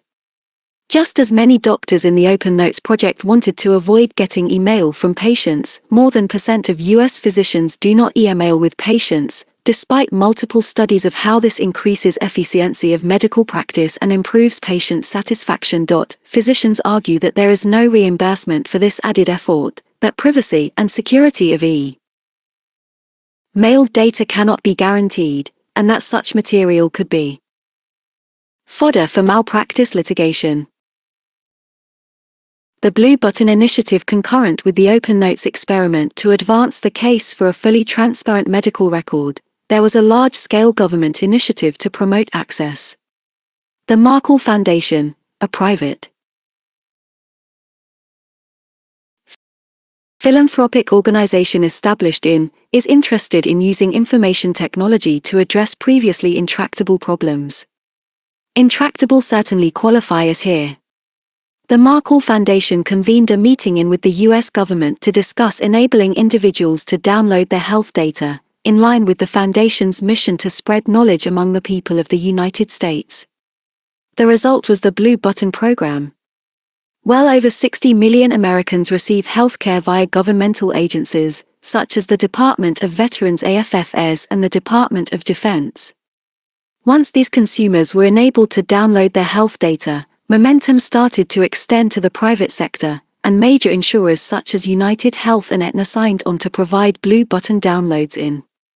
So the good news is that now, theoretically, over 100 million Americans have access to Blue Button downloads of their medical data. But the data that is downloaded is from an administrative database that is set up to deal with claims, not to provide information in a user-friendly format for patients or their physicians. There are many third-party companies such as Humtrix that work to convert the data files to be more usable with its iBlue Button apps that display the information on a smartphone or tablet. This gives the individual, family member, or doctor information for the previous 3 years on the patient's problem list and conditions, medications and supplements, list of physicians and their contact information, lab tests, imaging studies, procedures, hospitalizations, and outpatient visits. This is a great start, but most Medicare beneficiaries have no idea that this information is available and a lot more work is needed to make this easily accessible, especially for individuals not covered by agencies such as Medicare. For example, I am covered via an Aetna insurance plan, which is supposed to be part of this initiative. Despite multiple attempts, I have yet to be successful in downloading my information through Blue Button. So although my friend Dr. Farzad Mostashari, the former US government Health Information Technology, HIT, CHAR, officially known as the head of the Office of the National Coordinator, HIT, said, in June, that within 12 months people would be able to get the same data that doctors send to each other, it hasn't proven to be the case yet. But with over $1 billion that the United States is putting into meaningful use of electronic medical records, there will certainly be a push to improve accessibility and usability of the Blue Button program in the future. The hits on Hit Open Notes and Blue Button are signs of real if uneven progress, but these have also suffered many setbacks. One major problem for health information technology, HIT, has been hype. Electronic medical records have been touted as enthusiastically as initial sequencing of the human genome, which led then President Clinton to declare it will revolutionize the diagnosis, prevention, and treatment of most, if not all, human diseases. The RAND organization projected that electronic records would save up to $1 billion per year. That could not be further away from reality. More recent reports have indicated that Medicare bills have risen sharply due to upcoding, whereby the electronic records are systematically used to raise the complexity of a patient's case and put in for higher charges. Computer work annoys physicians and is time-consuming. One recent study showed that physicians are spending % of their time entering data into a computer, and only % talking to their patients. Nevertheless, a study by Johns Hopkins public health researchers suggested that if EMRs were fully implemented in just % of medical practices, there would be a reduction in demand for physicians by at least % and up to %. That projection doesn't take into account the offsetting increased need for other personnel, such as scribes, an interesting throwback to pre-Guttenberg, but I don't think it needs to. Once someone develops software that translates the unstructured voice conversation data of an office visit into a useful note for the record, scribes will be unnecessary. Undoubtedly, this can be developed with voice recognition and the machine learning tools that are available and have been successfully deployed for far more challenging undertakings. With such software, suddenly doctors could find themselves with nearly half their time now free. There is still considerable debate as to whether electronic records reduce medical errors, as mistakes and near misses, often tied to medication errors, have occurred with similar frequency in multiple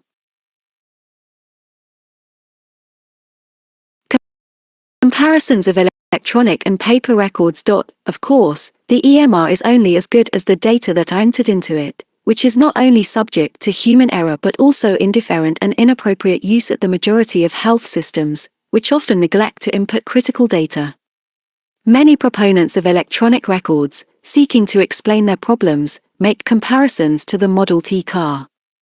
Lynn Thomas Gordon, the chief executive of the American Health Information Management Association, said, "We've gone from the horse and buggy to the Model T, and we don't know the rules of the road.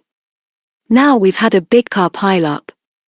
And back to Open Notes, Dr. Jan Walker, one of the project's researchers, said, "In a way we feel like we are in the Model T stage of this type of transparency. Open Notes is like a new medicine that is beneficial to most patients but will harm some. How can we identify those patients and then address the situation openly and honestly?"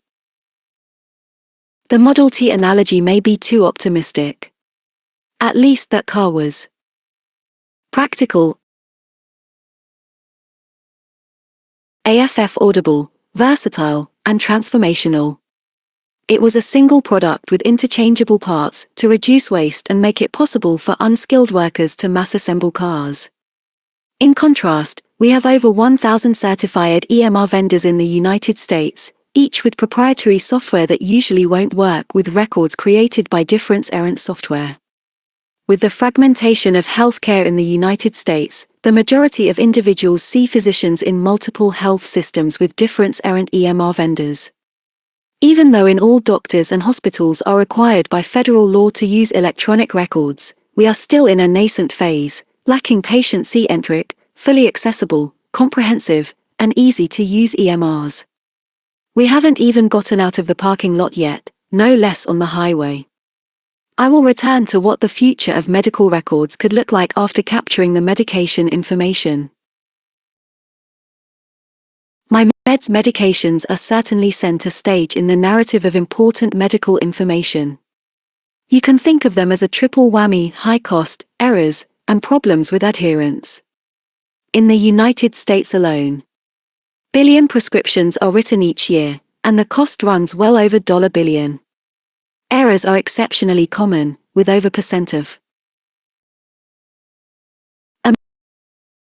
Americans reporting that they or a family member has been a victim of a medication error. Although it is hard to come by high-quality data, these errors appear to be linked to well over 100,000 deaths and costs that range between $1 billion and $1 billion per year.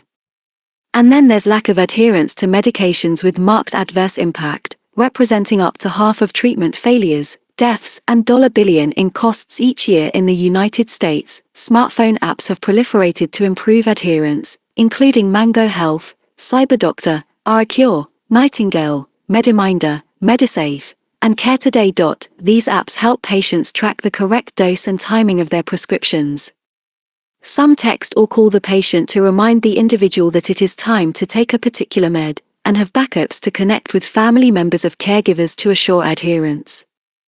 Arvd uses a smartphone camera or PC webcam to track the patient. Nightingale and CyberDoctor capture additional or alternative information. Figure, medication adherence digital hardware tools including AdhereTech, top left, GlowCaps, top right, and Proteus Digital Health, bottom. To understand the patient's schedule or gamify the process, respectively. There are also seemingly countless new smart digital pillboxes and bottles. These include AdhereTech and Vitality's GlowCaps. Figure. GlowCaps and AdhereTech are smart pill bottles that wirelessly track when they are opened.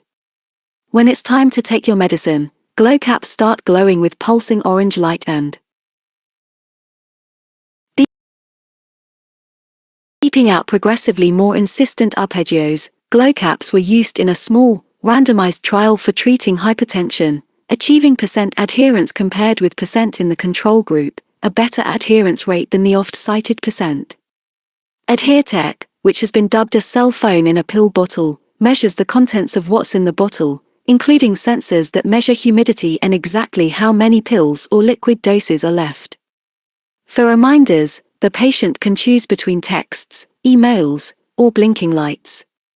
The most high-tech of all is from Proteus, which got initial FDA approval for putting a digestible microchip in each pill. When the tagged pill reaches the patient's stomach, the gastric juice activates the chip, sending a signal via an adhesive patch sensor to a smartphone. The pills with embedded microchips can be made for pennies for virtually any medication, and this fairly elaborate technology might be especially well suited. Figure. The MedSnap app identifies a group of pills for conditions in which adherence is critical, such as tuberculosis treatment, for which it is being tested. With many digital strategies for promoting medication adherence, it is likely that some will be validated in the future, yet the more here and now challenge is just for patients to keep track of each drug and the correct dose and timing that are prescribed. An EMR should certainly provide that information, with every update as any change is made in prescriptions, along with any known allergies and the precise adverse reactions that have occurred with prior medications. Precision in prescriptions. One of the explanations for both medication errors and poor adherence is that patients are taking so many medications that they or their doctors cannot keep track of them, This is especially true for older patients. The average number of prescriptions, often requiring multiple doses per day for each, for individuals over age 65 EE, is 6. A common scenario for a patient coming in for a clinic visit, when asked about the medications he or she takes, is to take out the pills without knowing their names or doses. One solution is a new app called MedSnap, which can be used to take a picture and quickly determine the identity and dose of various medications, figure, much like the popular Shazam app for identifying songs. This should be helpful not only for doctors, but also for patients and caregivers. Such apps, combined with the pharmacogenomic component of the GIS, could go a long way to reduce prescription errors and other problems. Figure, patient-generated data, 36 hours of blood pressure showing typical dip during sleep via wristwatch sensor. Patient-generated data. Patients themselves can generate vast amounts of potentially useful data outside of the clinic. With all the fragmentation that exists with electronic medical records today, perhaps the last thing that is needed is a new, major stress on the system, or a new movement for physicians to resist. Just the term patient-generated carries a negative connotation to some physicians, as if it were illegitimate or contaminated. But this category of medical data will, in the years ahead, become the largest and most diverse of all. It encompasses wearable biosensors, imaging, and laboratory tests, including genomics and other omics. Ironically, given the apparent novelty, patients have supplied substantial data for their medical records all along, as in responses to lifestyle questions or health history. But what's different now is that it's coming via their smartphones. With well over % of Americans now tracking at least one health parameter on some type of wireless device, and hundreds of mobile apps commercially available to capture user-entered data, this is an area that is ready to explode. Whether it's electrocardiograms, blood pressure continuous readings, glucose or other lab tests, it's real data that is providing insights on an individual we've not really had before. Some health systems are paving the way for the FLO of such data. For example, Banner Health in Arizona is using a wireless scale, pulse oximeter, breath FLO monitor, blood pressure, cough, and glucometer for some of their patients and has established a portal for viewing the results and providing guidance. Access Community Health Network in Chicago has adopted a similar model. One physician said it was like having a doctor figure, Kaiser Permanente's mobile app for access to health information. Not only in your house but in your pocket. This is a revolutionary change in medicine. Despite recent serious issues that have surfaced regarding patient throughput, for over 12 years the Department of Veterans Affairs has been a frontrunner for remote monitoring of chronic conditions. More than its health buddy, veterans were monitored in for their chronic illnesses, including hypertension, diabetes, chronic obstructive pulmonary disease, and depression, via the VA's Health Buddy system. The technology for the Health Buddy is manual, without sensors or state-of-the-art wireless technology, but the patient data are nicely integrated into the Vista electronic record. The pilot wireless device initiatives at Banner and Access are integrating the patient-generated data with the individual's electronic record, and the results have certainly been encouraging for patients. The electronic medical record of the future. We are still far away from what could be considered the optimal personal health record. While access is the goal today, the end result must be individual ownership. The Kaiser Permanente Health System has a mobile app that gives its members access to their medications, records, lab tests. Source, M. Smith et al., Best Care at Lower Cost, The Path to Continuously Learning Healthcare in America.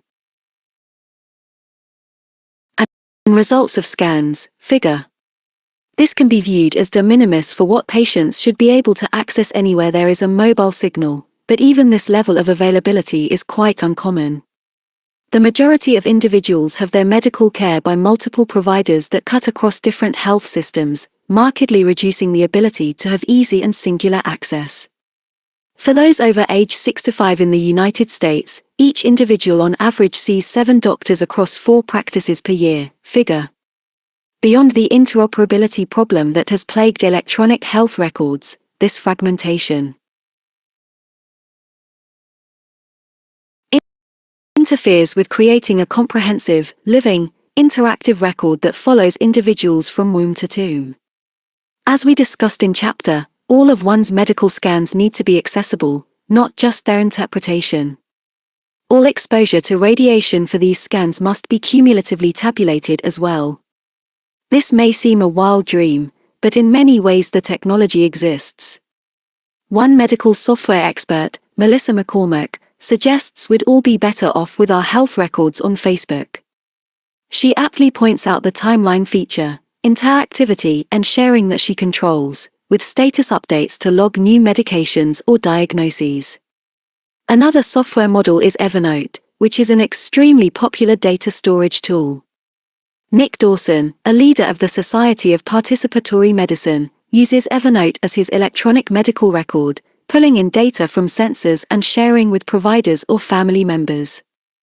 Evernote's appealing characteristics include that it is secure, cloud-based, mobile, and has large storage capacity accommodating big files like medical images. It's highly interactive, addressing one of the most glaring shortcomings of electronic health records of today. The input from the individual, its rightful owner, has to be incorporated. Eventually, these fundamental attributes of an electronic health record will be incorporated and attainable for all individuals. Over 100,000 healthcare professionals and 75 million patients have now adopted Practice Fusion, which offers a free electronic health record that includes some of the essential features. However, even when there is a personal health record that captures one's full GIS, it will still only be regarded as one-dimensional, aggregating data into one cloud server or place. The exciting jump forward requires the ability to do machine learning with the data, understand the multiplicity of interactions, and proceed down the path of predictive analytics. That will fully transform the rudimentary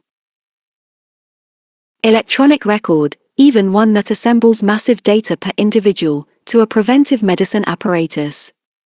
We'll get into that later, but we need to get closer to the real-deal electronic record before that potential can ever be actualized. Chapter: My costs.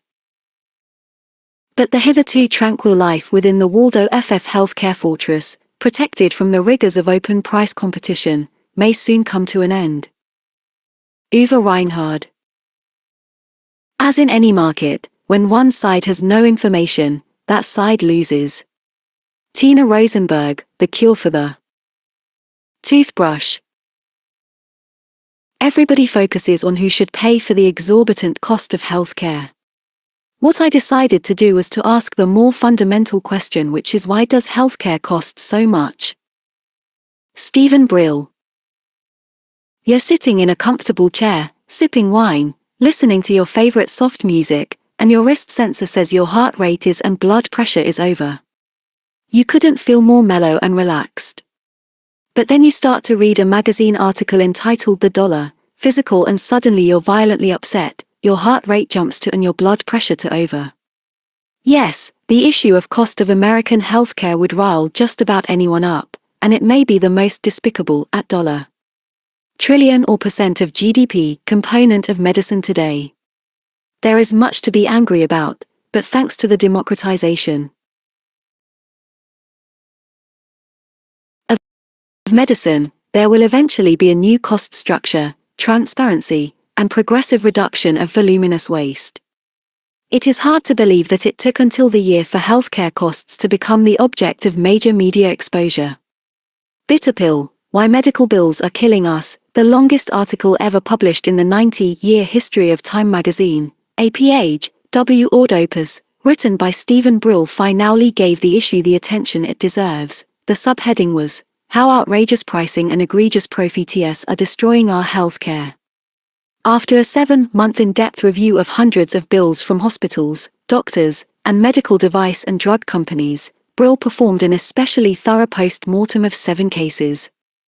The titles of some of these capture the theme: the $, heartburn bill, a slip, a fall, an $, bill, the $1 outpatient bill, and $, the Lapti ist cash machine. This extraordinary exposé takes on the so-called hospital chargemaster. The mysterious list of what a hospital charges for anything on its inventory or equipment and services. The prices are typically marked up to absurd levels compared to wholesale costs, such as a single tablet of acetaminophen $4, while Amazon sells $104. Some hospitals charge up to $, for every $, of their total costs. The 100 most expensive hospitals in the United States charge times their cost, in the US government released the chargemaster prices set by each hospital.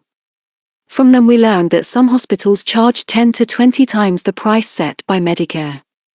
By providing hard evidence of systematic price gouging and lack of rational or fair cost structure, the Brill article certainly provided a wake-up call for the American public. Soon after this publication, the New York Times rolled out a series of front-page feature articles entitled Pain Till It Hurts, which elicited over 100,000 comments. While the theme was similar for this series, the journalist and physician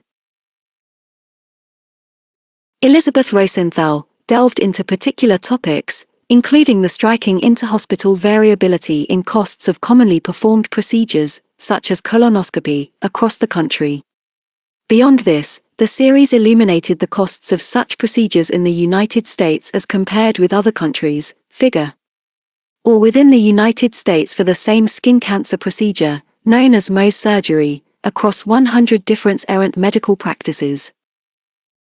As in Brill's article, Rosenthal's series has many similar sticker shock examples, such as, the average pregnancy in the United States costs figure. Cost of some medical procedures or items in the United States versus other countries. Source, adapted from E. Rosenthal, The Growing Popularity of Having Surgery Overseas, New York Times, August, http://www.nytimes.com//us The Growing Popularity of Having Surgery Overseas.html. A stent $4, a minute trip to the emergency room $4, a knee replacement for over $, the most popular inhaler for asthma at $, which costs $1 in Britain, $, for antivenin for a rattlesnake bite, and 3 stitches for $. Similar articles have appeared elsewhere, including the cure for the $, toothbrush, the $, physical, the $1,000 pap smear, the $, appendectomy, the $, drug B and the $, lipid panel. C. So even though it took decades to finally be exposed, auto FC ontral pricing for American healthcare is now an established fact. That alone is certainly enough to get upset about, but the lesion is much, much deeper. A unique, opaque, irrational market. There is no other market like American healthcare. Only rarely will patients have any idea what they have been charged or what their employer or insurer has actually paid. But having paid for the service, the consumer owns nothing. It's medicine by the yard, where we pay fee-for-service rather than rewards for health preservation. With an employer-based payer system for the majority of consumers, there is an overt lack of incentive for those patients themselves to drive costs down. An unfortunate result is that hospitals, doctors, and labs bill uninsured individuals and insurers vastly different amounts for the same service. Whatever the market will bear is the prevailing business model. In almost all other developed countries the government negotiates and regulates pricing, but not here. The powerful lobbying groups across all sectors of healthcare certainly wouldn't stand for that. Overriding all these issues in a democratic society is the ubiquity of secrecy. Like the hospital chargemaster, healthcare charges in general are willfully kept clandestine. It all fits the model of medical paternalism. Why would a consumer need to know this information, and why would a doctor bother to discuss it with the patient? Uwe Reinhard, a leading health economist, compared purchasing healthcare to blindfolding shoppers entering a department store in the hope that inside they can and will then shop smartly for the merchandise they seek. Stephen Brill concluded that complete lack of transparency is dangerous when arguably the most important part of our economy deals with life and death itself. We've reviewed the general inadequacy of information that presently characterizes virtually all aspects of medicine, but even against that backdrop costs are the real outlier. This brief look we've had at Brill's and Rosenthal's work is just the beginning of our look at medical cost. After a more complete understanding of the cost issues, we'll come back to the progress that is now being made to promote transparency. The Institute of Medicine put out a page report entitled Best Care at Lower Cost that tackled the profound waste of our nearly $1 trillion annual healthcare expenditures. The circle graph, figure, shows the difference errant compartments of waste, which comes up to 1/3 of the annual budget, i.e., more than % of US GDP. And as we'll review, this surely represents an underestimate. We've already touched on prices that are preposterously high. The unnecessary services towering over $1 billion predominantly relates to unneeded procedures and operations. This might be a coronary stenting procedure in a patient without angina, or a lumbar disc operation for a patient with an inadequate trial of conservative therapy. But such a calculation doesn't take into account common surgeries that have been deemed ineffective. A buzzword these days. For unnecessary or ineffective medical procedures or care is low value. A recent example is arthroscopic, performed via a scope to limit the size of incision, knee surgery known. Figure. Sources of waste of U.S. healthcare dollars. Sources, adapted from M. Smith et al., Best Care at Lower Cost, The Path to Continuously Learning Healthcare in America. As partial meniscectomy, the most common operation in the United States, with over 700,000 performed each year with direct medical costs of $1 billion. In a randomized trial conducted by Canadian researchers, patients with a torn meniscus were randomized to arthroscopic partial meniscectomy or a sham operation, such that the patient or researchers collecting the data for the patients did not know which had been performed. There was no difference in outcomes, emphasizing the profound placebo effect of surgery itself. What makes the trial truly notable is the rarity of such experimental rigor in testing surgeries. Although using sham controls for comparison with actual procedures is the best way to distinguish the placebo effect, surgeons and patients are typically quite reluctant to participate in such a trial design. For this reason, there may well be many operations and procedures that are ineffective, but there have not been any rigorous trials putting them to the test. Surgery creates another opportunity for waste when complications occur, as complications lead to higher reimbursement in the American medical system. Complications include infections, problems with wound healing, blood clots, heart attacks, and pneumonia. Atul Gawande and colleagues published a report on over 30,000 surgeries, of which over % had at least one complication. The difference in cost was striking. For the uncomplicated operations, the average reimbursement was $, compared with $, for the complicated procedures. A reward incentive for complications is not a rational approach in medicine. And it's not just profile-gate surgeries. There are many widely used medication classes that are heavily promoted despite limited evidence of effectiveness and that may even be hazardous. Over $1 billion is spent on prescription testosterone gels to treat low T syndrome, even though a risk of coronary artery disease and heart attacks has been established through randomized and large observational studies. Ritalin and other drugs for attention deficit disorder, which were the subject of a feature expose in the New York Times, the selling of attention deficit disorder, now account for over $1 billion per year, most of which is unnecessary or harmful, or both. The use of antidepressants is analogous. The top-selling drug in the United States was Abilify at $. Not far below it was Cymbalta at $. More than in Americans takes an antidepressant, and for women age 40 to 60, the rate is in.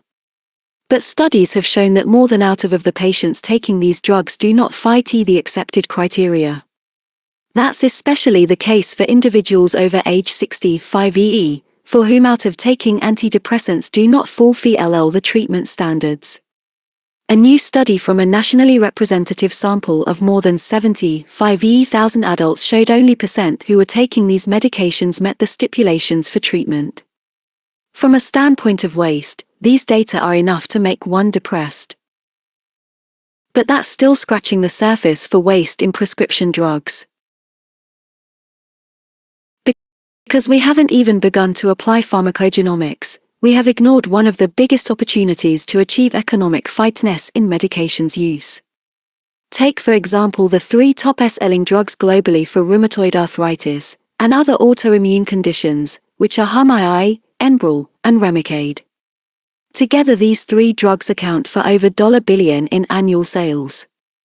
But at best the clinical response rate is around %, translating to over $1 billion of waste each year.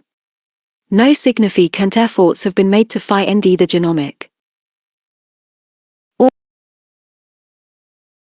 biomarker for predicting responsiveness, yet undoubtedly one exists, as is the case for virtually all medications.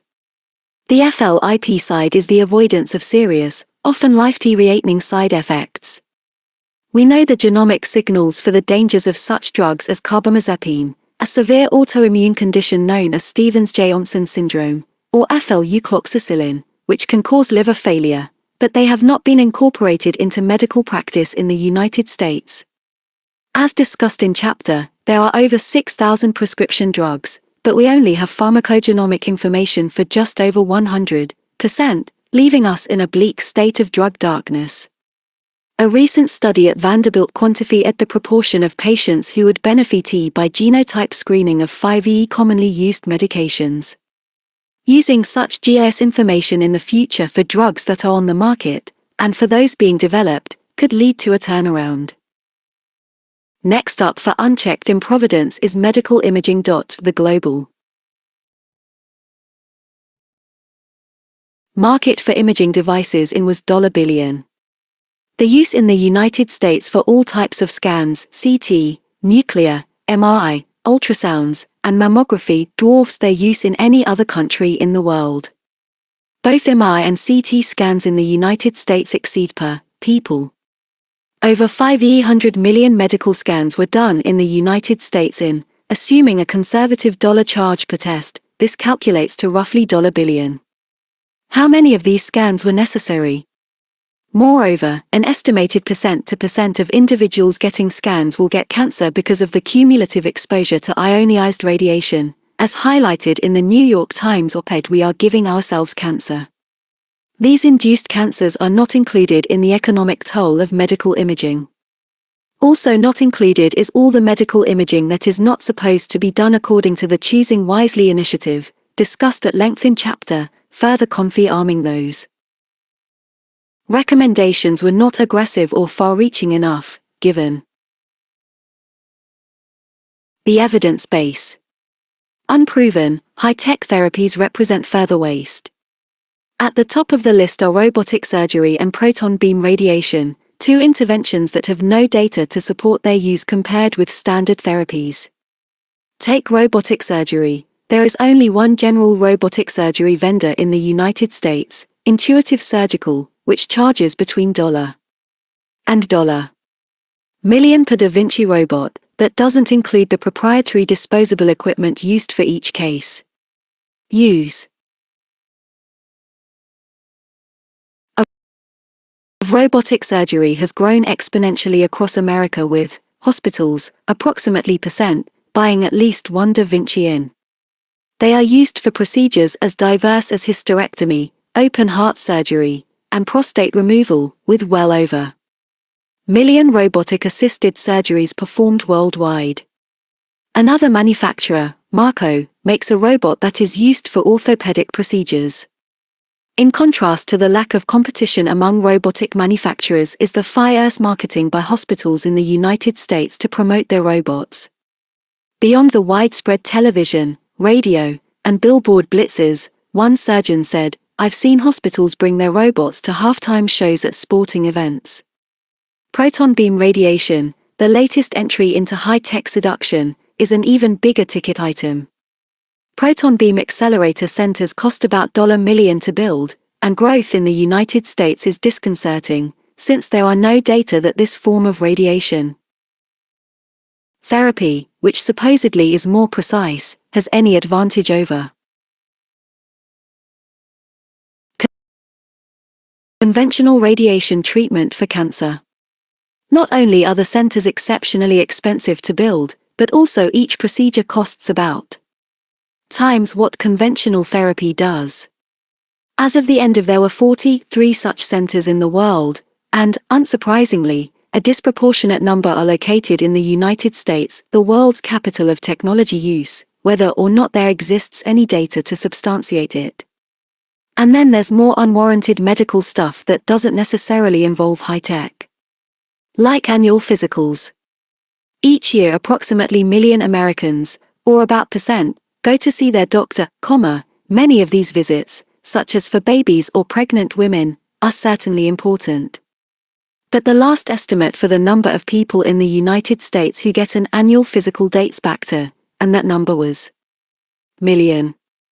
Back in a Canadian government study recommended giving up annual physicals, but it took until the last couple of years in the United States before this policy was advocated. Elizabeth Rosenthal wrote, in the New York Times, "So why do Americans, nearly alone on the planet, remain so devoted to the ritual physical exam and to all of these tests, and why do so many doctors continue to provide them? Not only do the unnecessary annual physicals cost more than $1 billion per year, but they also lead to all sorts of incidental findings and more tests, more scans, more procedures, and more operations." A systematic review of all the studies of annual physicals concluded that they were wasteful and should be abandoned. But despite this, there is heavy promotion of executive physicals throughout the country, such as the Princeton Longevity Center's comprehensive exam that will take your health beyond the annual physical. On the FLIP side of the waste on physicals that are supposed to be preventative and have backfired are missed prevention opportunities, which cost $1 billion, figure. Of the $1 trillion spent each year on healthcare, % is spent on treating chronic illness. What's more, % of patients, the so-called hotspotters, guzzle % of what the health system spends per year on chronic illness. The top % account for % of expenditures, averaging $1 per patient. And yet we haven't instituted any innovative digital technologies to deal with chronic diseases or the key individuals who are driving costs.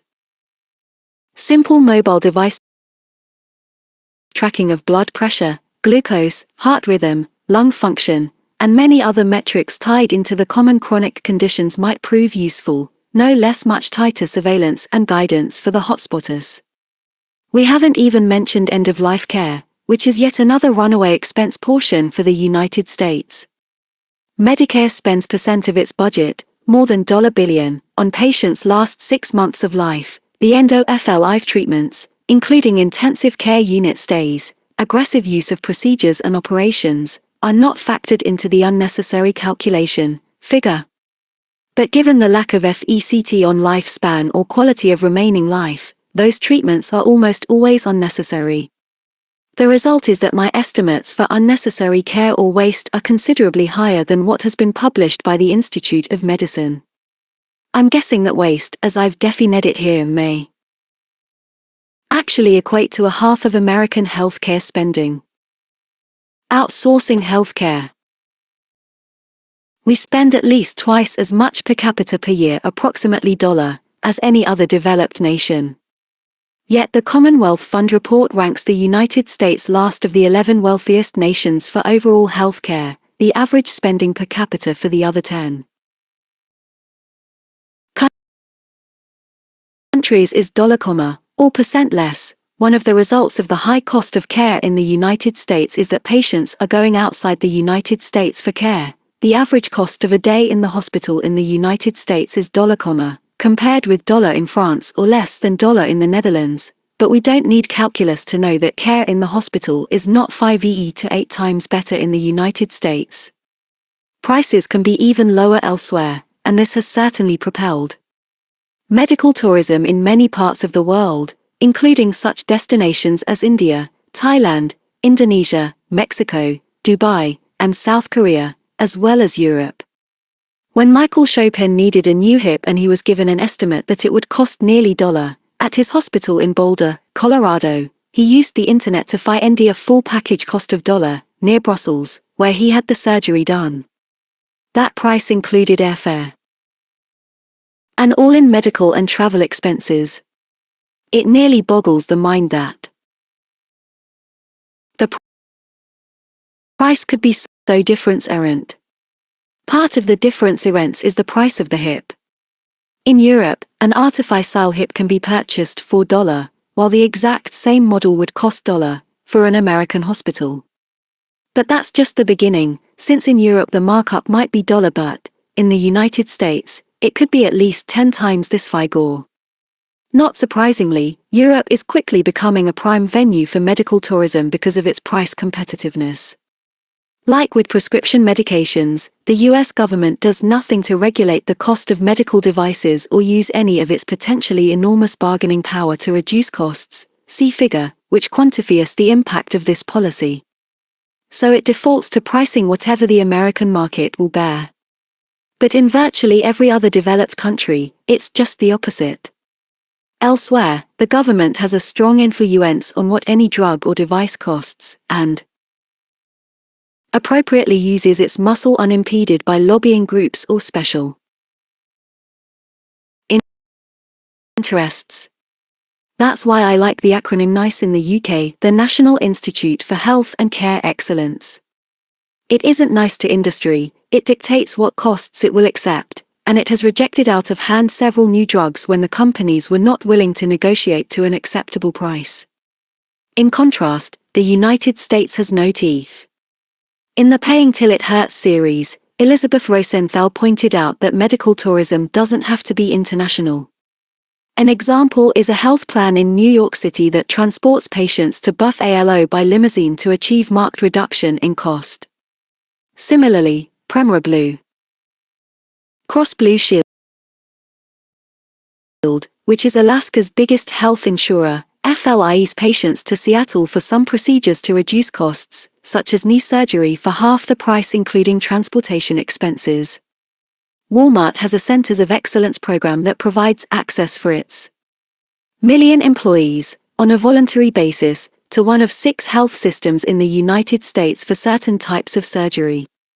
That is without cost to the employee and undoubtedly reflects a good deal the mammoth store chain was able to negotiate. Some things are hard to outsource, like delivering a baby. The average total price in the United States charged for pregnancy and newborn care for a vaginal delivery is $, for a C-section it's $. In either case, insurers pay out about half of these amounts charged. But in Europe, for most countries, the costs are just a small fraction, percent to percent, compared with what US commercial insurers typically pay. Here the intercontinental differences are not accounted for by the cost of a device or drug, but simply hospital charges and the absurd markup of each and every item via the chargemaster, so nicely unmasked by Stephen Brill. Who knows the cost? When I was training in internal medicine in the early S, one of my attending physicians, Dr. Stephen Schroeder, gave repeated talks to the interns and residents about the critical importance of knowing the cost of everything that was ordered for each and every patient: lab tests, medications, procedures, scans, the works. He predicted 35 years ago that this was an essential practice for new physicians because we were headed to a healthcare financial debacle. Of course, he was indeed right. He was way ahead of his time, and, as with many visionaries, he was ignored. Fast forward to the present. A very interesting study by a group of orthopedists was published in Health AFF's titled Survey Finds Few Orthopedic Surgeons Know the Costs of the Devices They Implant. A total of over 500 orthopedists at 7 academic medical centers were asked to estimate the costs of commonly used devices and were only able to do so accurately, within percent, less than percent of the time. That was in spite of the belief by percent of the orthopedists that knowing the cost information was important. The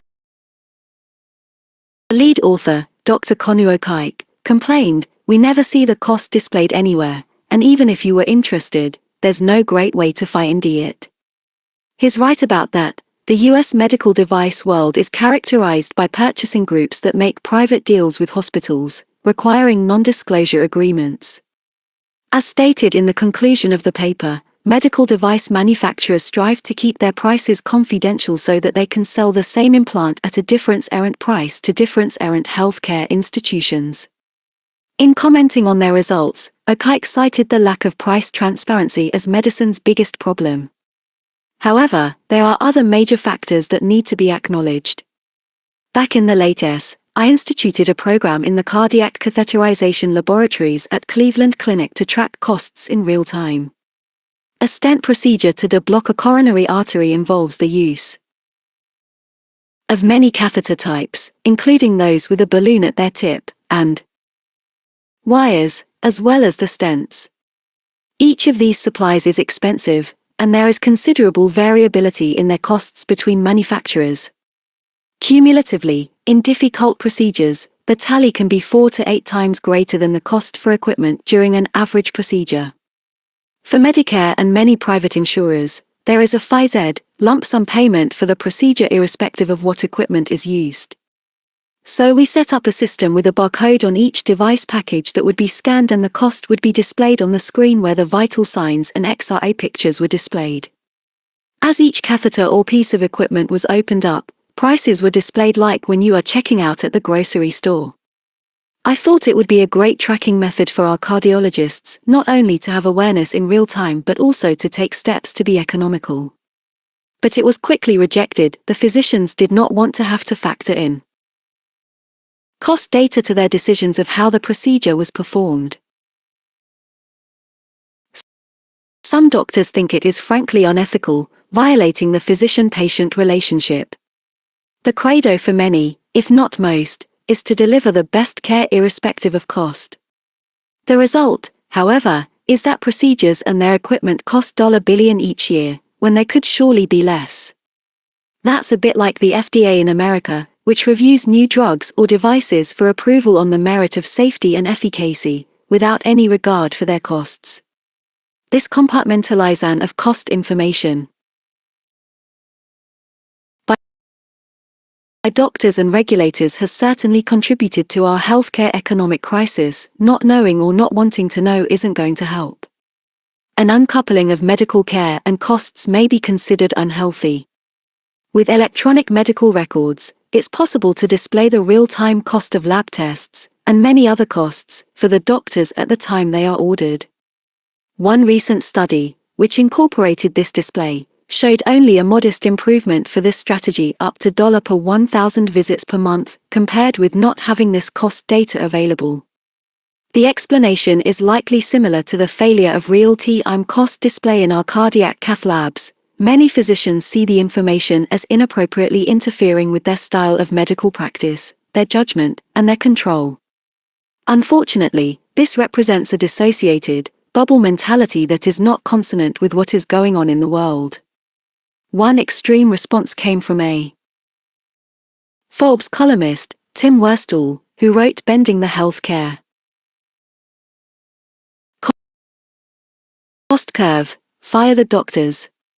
He brought up the principle of Baumol's cost disease, or more simply the empirical notion that services employing personnel get progressively more expensive. He suggests that the best way to deal with this problem would be to have machines replace doctors. I don't believe this is right or an acceptable solution for addressing the resistance that doctors have for heightened awareness and their practice being influenced by cost. Two other strategies may ultimately be more promising. In Massachusetts rolled out a transparency law that requires a healthcare provider to disclose the allowed amount or charge an admission, procedure, or service within 2 working days. 2 days to get the data is not particularly helpful when you're in the midst of a heart attack and need a stent placed on an emergency basis.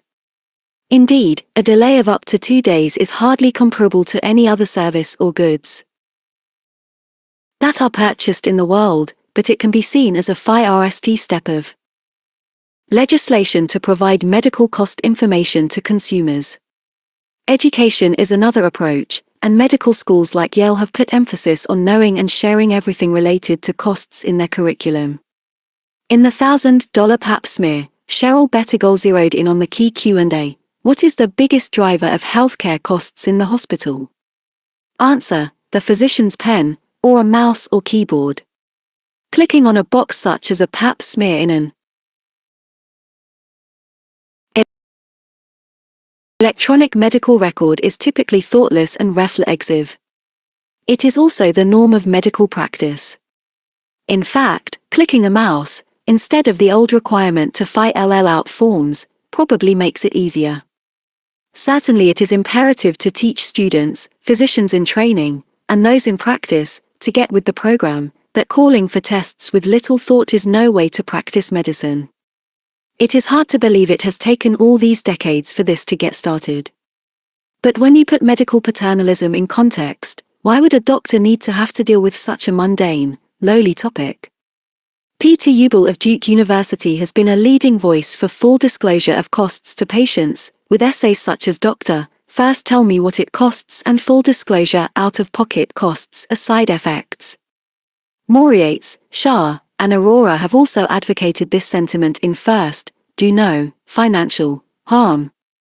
Their argument is straightforward. With the high costs of medical care, proactively sharing this information and avoiding unnecessary tests or treatments are major professional responsibilities. Not only do patients go bankrupt from the costs of care, but even more often they cannot adhere to a treatment plan because it is not AFF audible. Now medical costs are intertwined with one's medical condition. The stress and anxiety related to high deductibles and out-of-pocket expenses can have a significant emotional toll. Unfortunately, however, the complexity of healthcare insurance in the United States preempts the ability for a doctor to know what would be the actual, out-of-pocket costs for any given patient. We need to see what's behind the curtain on that in real time, the exact cost burden to patients, for any goods or services. There's no longer any room for opacity on the part of health insurers. The drive to transparency. For over 5 years, the Surgery Center of Oklahoma has set a sterling example to its peers. With 40 surgeons and anesthesiologists in Oklahoma City, this group has posted pricing for all their operations and services, all inclusive, on their website. Need a pacemaker? It'll be $. Rupture your Achilles tendon, it costs $. This has attracted enormous attention because it's such an outlier. As Tina Rosenberg aptly put it, what's remarkable is that this is remarkable. Imagine having the same transparency in your costs for a medical procedure as anything else you purchase in your life. The implications are huge. Just like the Best Buy chain store guarantees that if you find a better price, they'll match it, the Surgery Center of Oklahoma's website has enabled patients to leverage better deals all over the country. The impact locally is noteworthy, as the pressure mounts for others to follow suit in order to be competitive. Many other medical facilities in Oklahoma are now posting their prices for the first time. It's not the only example of transparent pricing in the country, since drugstores like CVS Minute Clinics and local urgent care clinics post their prices. But it's just the beginning of health providers, on their own initiative, driving cost transparency. That's just one of the forces that are surging to blow this wide open. Medicare released all of their detailed payment data for physicians and healthcare providers, more than 30 states in the United States are either considering or pursuing legislation to increase price transparency. Through the provision of the AFF Affordable Care Act, the federal government requires all healthcare exchanges to post out-of-pocket cost data for many medical services on their websites. Some health systems, like Intermountain Healthcare in Salt Lake City, with a network of hospitals and clinics, has committed to posting on its website all of its cost data for total items in its cost master. The big insurers, including United, Aetna, and Blue Cross Blue Shield, all have developed cost estimators that give approximate data for total cost and out-of-pocket expense for hundreds of common services. In the past few years there has been an inundation of new companies dedicated to providing transparent cost data to consumers. Venture capital firms have invested over $1 million, and some of these companies have progressed to initial public equity offerings. The list includes Castlight Health, PocketDoc, Doctable, GoodRx, Health in Reach, Illuminate Health, Change Healthcare, HealthSpark, Snap Health, Clear Health Costs, Healthcare Bluebook, and many more. Brighter and other new upstarts are opening up the dental cost landscape. Each of these companies differs in many ways: how they estimate pricing information, how they present the data, who can access the site, and what exactly is provided. The Healthcare Bluebook, which is freely available to consumers, provides the fair price by zip code for physician and hospital services by averaging the costs in a particular area. Topol is crowdsourcing patient medical bills and out-of-pocket costs so the public can see them. Using proprietary software that analyzed claims data, Castlight Health provides employers and their employees, not the general public, price data by individual doctors and health systems and is beginning to add quality metrics. It is also introducing reference pricing, which is the maximum price an insurer will cover. Any difference would theoretically have to be paid by the consumer. This additional strategy may apply pricing pressure beyond transparency per se. Indeed, the California Public Employees Retirement System, CalPERS, the second largest benefits program in the United States, has successfully used a reference pricing initiative to lower costs. Patients who opt for hospitals that do not meet the CalPERS cost threshold take on cost-sharing responsibility.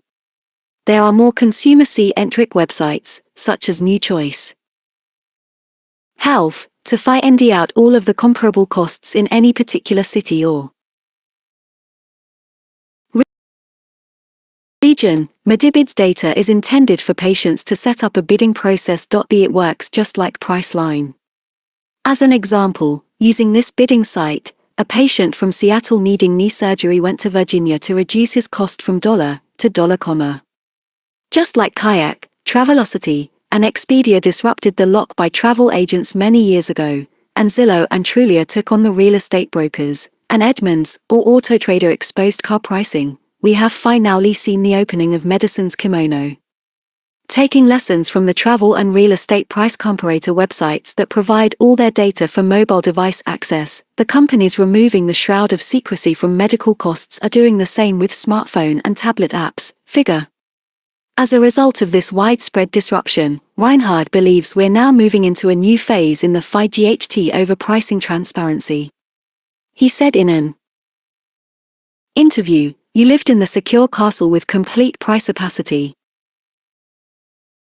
No one knew what anything cost, which worked well for you. But you now have these insurgents at the gate, beating at the door, and they're even getting help from the inside. Pretty soon you'll be fully transparent. All this looks promising, but there are still plenty of challenges that lie ahead." Owing to the historical pattern of patients not questioning their doctors, only % actually ask any questions about what their medical services will cost. It remains to be seen, especially among the aged, who are the most likely to need healthcare, whether immediate access via wireless devices to cost information, as opposed to having to ask doctors or other healthcare professionals directly, will have an impact. Likely their children and the digital natives will drive the use of point-of-need price data and provide teachable moments for those requiring significant medical tests or interventions. It is interesting that the majority of consumers will research the costs for prescriptions but that this doesn't carry over to other medical services. The likely explanations are multiple, including that medications involve out-of-pocket costs or copayment, that pharmacy costs have been set in a competitive marketplace with information that is easily accessible via the web, that consumers find it easier to discuss costs with their pharmacist. Figure. Examples of mobile apps that display healthcare pricing. Sources: left, B. Dolan, Castlight Health takes cost, quality measures mobile health news, than to have to deal with their doctors. It appears that all of these factors will come to bear on other medical costs. Since the transparency will rev up competitiveness, the questions will typically bypass physicians, and the marked increase in out-of-pocket consumer costs will strongly encourage the need to know. Over the past 5 years, the average deductible per employee has more than doubled. This big shift from the employer to employee will undoubtedly promote the access and use of the cost information.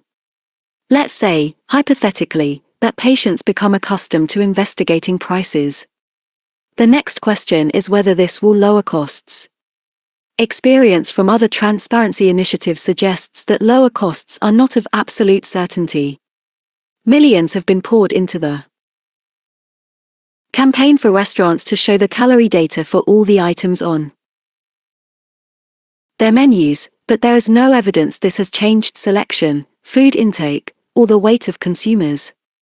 When New York State provided the public data on outcomes for bypass surgery in all their hospitals way back in, my colleagues and I published an analysis showing the unanticipated outcome: high-risk patients were referred out of state. Later, New York Magazine published an exposé of the adverse effects of such transparency. 4 out of 5 cardiologists felt that report cards affected their decisions to perform angioplasty on patients. Ironically, as the magazine pointed out, the very system designed to make heart surgery safe may be convincing surgeons to turn patients away, so it will be important to establish whether having the data accessible and used actually favorably impacts healthcare costs in the future. One recent study involving medical imaging provides some encouraging support for this FECT. When the prices of MRI were made transparent to patients, this induced significant competition among providers and led to markedly lowered costs. However, another difficulty is that even though study after study has shown that there is no relationship between cost and quality of care, the public believes there is. An interesting experiment conducted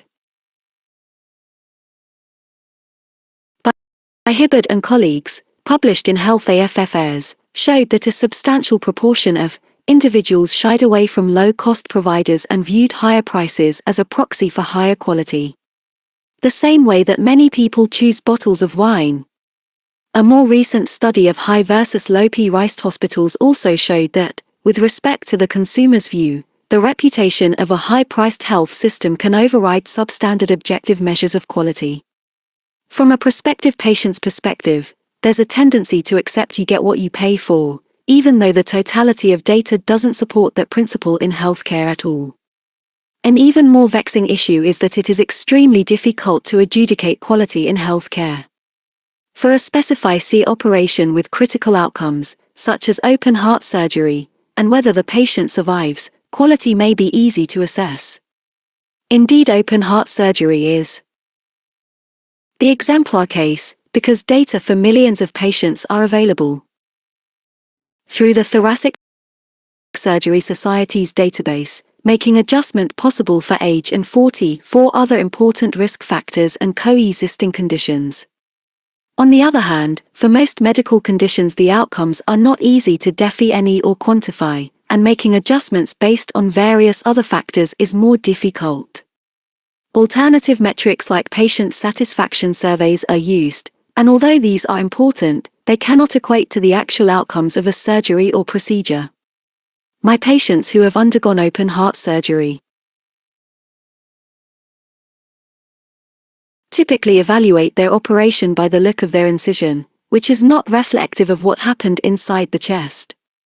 With all the drive to cost transparency, there is not only little emphasis to make quality of care data available, but also it is extremely hard to come by. That's why the call of Guest and Quincy from Consumer Reports that consumers should have better information about hospital and physician performance than they can glean from user reviews on Yelp, Sagat's, Angie's List, or other such sources is such a tall order. Nonetheless, we have strong indicators, for the first time in the history of medicine, that cost data will be widely available to each individual. That sanguine sign of democratization of healthcare financial information is just one of many that a veritable shake-up is in the making.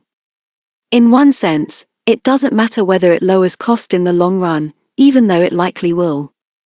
It will be a big deal simply when each person gets long overdue access to relevant data to which they are entitled. Chapter. My smartphone, doctor. I am more certain than ever that iDoc is the future of medicine in the digitalized world. Doctors had their chance to lead medicine, but they didn't take it. From Robin Cook's Cell. mHealth is about fundamentally changing the social contract between patients and doctors. Physicians are likely to resist the loss of power implicit in greater patient control. Eric Dishman, Intel. Today the Ask Watson button provides a second opinion for oncologists. But as it grows more reliable, might it replace some of them entirely? Jesse Hempel, Fortune. How can we expect radical changes that are occurring everywhere? Besides medicine to leave the healthcare landscape untouched? W. Brian Arthur, a researcher at the Xerox Palo Alto Research Center, rightly says it will change every profession in ways we have barely seen yet. You can just take lessons from history to see how technology radically affects what people do. For example, in percent of Americans worked in agriculture, this has been profoundly reduced to percent a century later. Or Americans employed in manufacturing, which has declined from percent in the S to less than percent today, due to automation. There is indeed now a race against machines that is pervasive, and it would be naive to think that medicine is immune from the impact. The medical thriller novelist and physician Robin Cook wrote Cell, his 33rd book, about iDoc, a smartphone functioning as a 21st century primary care physician, an avatar doctor equipped with algorithms to create a true ersatz physician on duty 24/7 for a particular individual, truly personalized medicine. Each individual signing up selects an avatar doctor, choosing their gender, attitude, whether they are paternal or maternal in tone, and how they want to be notified. The system involves a remote command center staffed with hundreds of physicians who work 4-hour shifts to keep them mentally crisp, and a supercomputer that, in real time, continuously monitors extensive physiological data on all iDoc users. Here is an excerpted dialogue from Cell between two doctors. It's simple. iDoc is able to titrate life-saving medication according to real-time physiological values rather than trying to treat symptoms, which is the old sick care medical paradigm.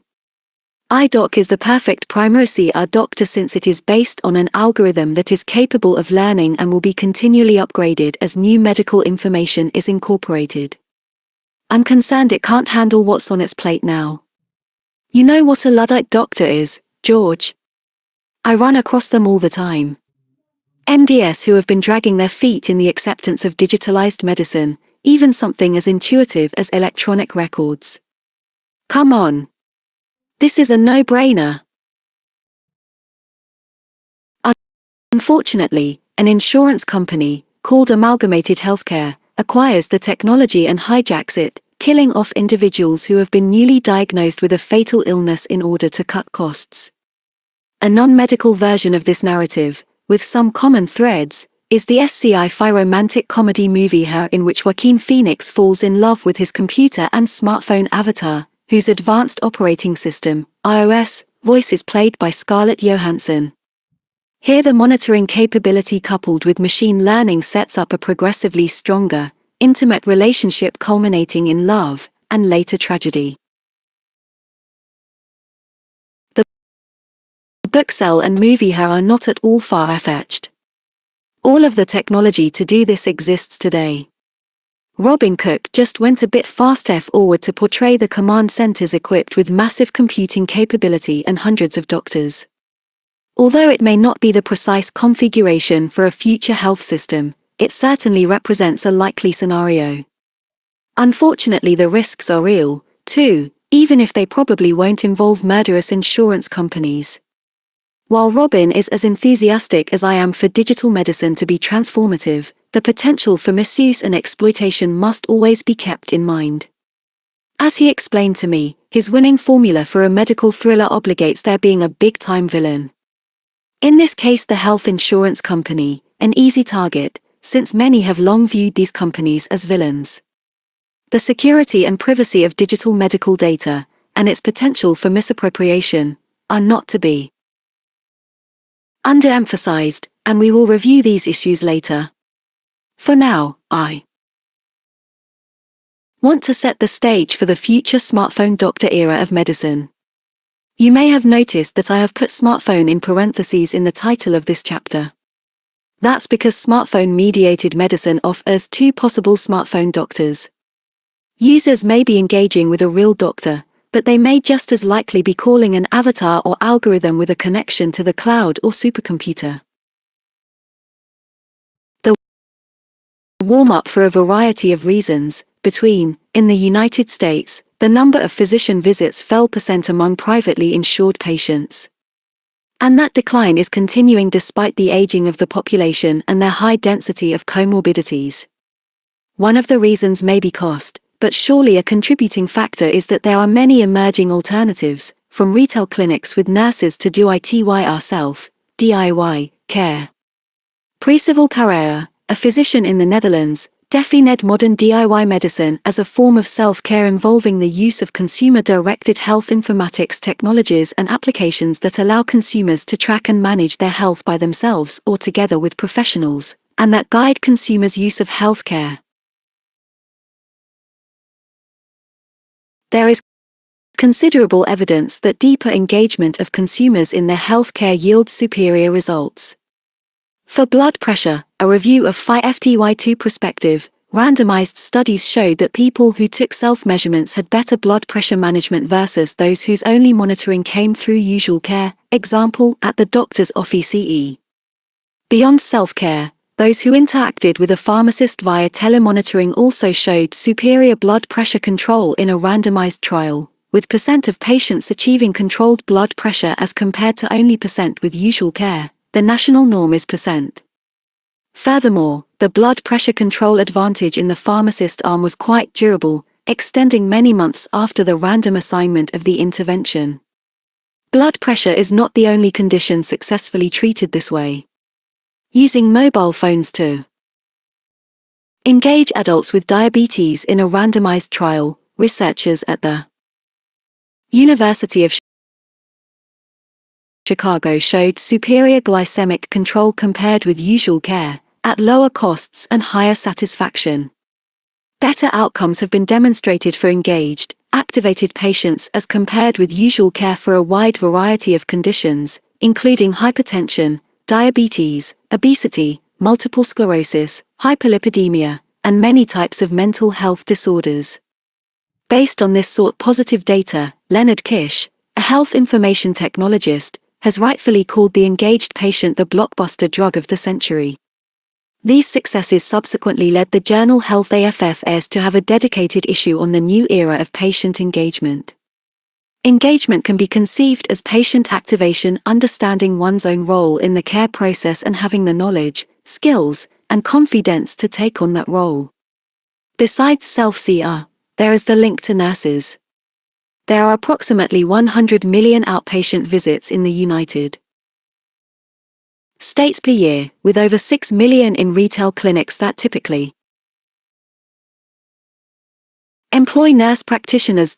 Clinics in pharmacies, like the Minute Clinics at CVS, or in chain stores like Walmart, Kroger, and Target, cropped up about a decade ago and have cumulatively accrued 20 million patient visits in now over 1,600 sites. CVS has plans to double their Minute Clinics to be at 1,500 by. Walgreens is adding 100 more clinics this year to get to 500 total. Both the difficulty involved in getting conventional physician appointments and the convenience for patients that retail clinics AFF ought have been well documented. Nonetheless, there are regulatory limits on the practice of nurses in many states, and there is reduced insurance reimbursement for nurses as compared with doctors. Moreover, there is considerable tension between physicians and nurses about delivery of care. For example, after Walgreens announced the expansion of its Take Care clinics, which are staff-ed by nurse practitioners, the American Academy of Family Physicians claimed the development would ultimately lower quality, increase costs, and pose a risk to patients' long-term health outcomes. The American Academy of Pediatrics was up in arms about retail BS clinics and issued a statement that they are an inappropriate source of primary care for pediatric patients, as they are detrimental to the medical home concept of longitudinal and coordinated care. Indeed, the American Medical Association and Many other physician groups have issued restrictive policies and regulations about the scope of practice available to nurses, dictating what a healthcare provider can do based on experience, education, and training. This is not a problem confined to outpatient clinics. The tension extends to hospital services. Even though there have been studies that have shown no differences in outcomes for patients having their anesthesia administered by an anesthesiologist or a nurse anesthetist, the American Society of Anesthesiologists, representing over 50,000 doctors, has issued warnings that quality of care may be diminished by care provided by nurse anesthetists. Independent assessments make such criticism look more like turf protection than patient protection. For example, a group of experts from the Institute of Medicine studied the problem and issued a report that provided backing for nurses to practice to the full extent of their education and training and called for eliminating regulations that suppress their role. The National Governors Association and the Federal Trade Commission reinforced these recommendations, but the turf battle between physicians and nurses remains unsettled. There is only licensed doctor for every people in the United States. In most of the 1/4 of the United States that is considered rural, there is less than one doctor per 3,500 people. The average wait time to see a primary care doctor across the country is about weeks, and as high as days in Boston. That's now, but with the baby boomers coming to age, there is a projected % increase in heart disease and % increase in cancer and diabetes, which should make competition for appointments even fiercer. And these the average wait time for a new patient to see a doctor for family practice, non-emergency issues, by city. Source, adapted from How Long Will You Wait to See a Doctor? Statistics don't even take into account increased access for 40 million citizens who were previously uninsured. Although self-care and physician extenders, including nurses and physician assistants, can help, surely they won't be the whole solution. New tools must be brought to bear.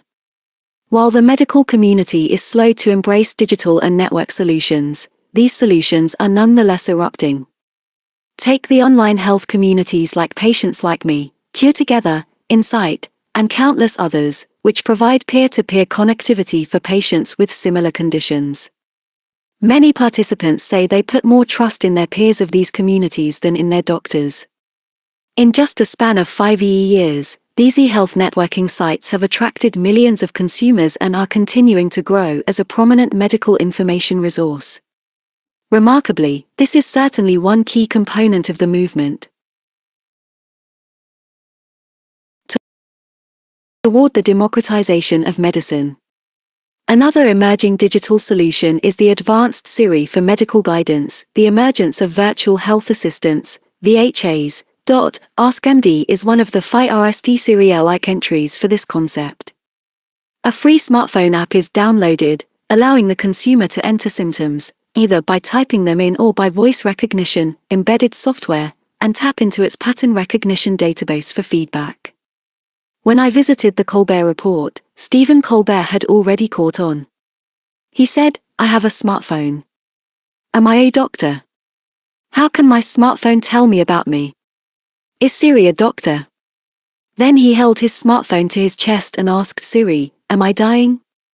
And Siri responded, "I really can't say." While that got plenty of laughs, virtual health assistants should be taken seriously. Given a device with access to a large database as well as machine learning capabilities, surely we can see an effective, intelligent VHA developed that integrates the individual's medical record, medications, and relevant data monitoring. It would not take much to see a device help guide medication adherence, coach a healthy lifestyle, and respond to questions customized to the individual patient's circumstances and needs. The outpatient visit of the future. It seems like every week there is a new headline for an article related to who will see you, the smartphone, robot, avatar, algorithm, or DR. Siri, for medical care, or how you will be seen, cell phone, smartphone, Skype, figure.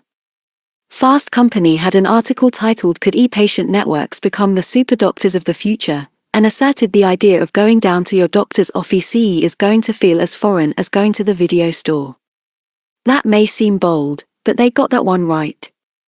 Physical office visits are on their way out.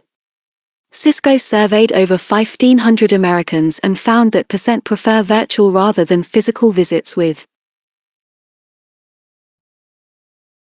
figure. Headlines of various articles in the past 2 years related to smartphone office visits. They're doctors. That's not too surprising, given that the average return visit in the United States lasts 7 minutes and new consultation 12 minutes, and that only after an average wait of 6 to 20 minutes to get into the exam room and be seen. Or not being seen because the doctor is predominantly looking at the keyboard to type into the electronic medical record.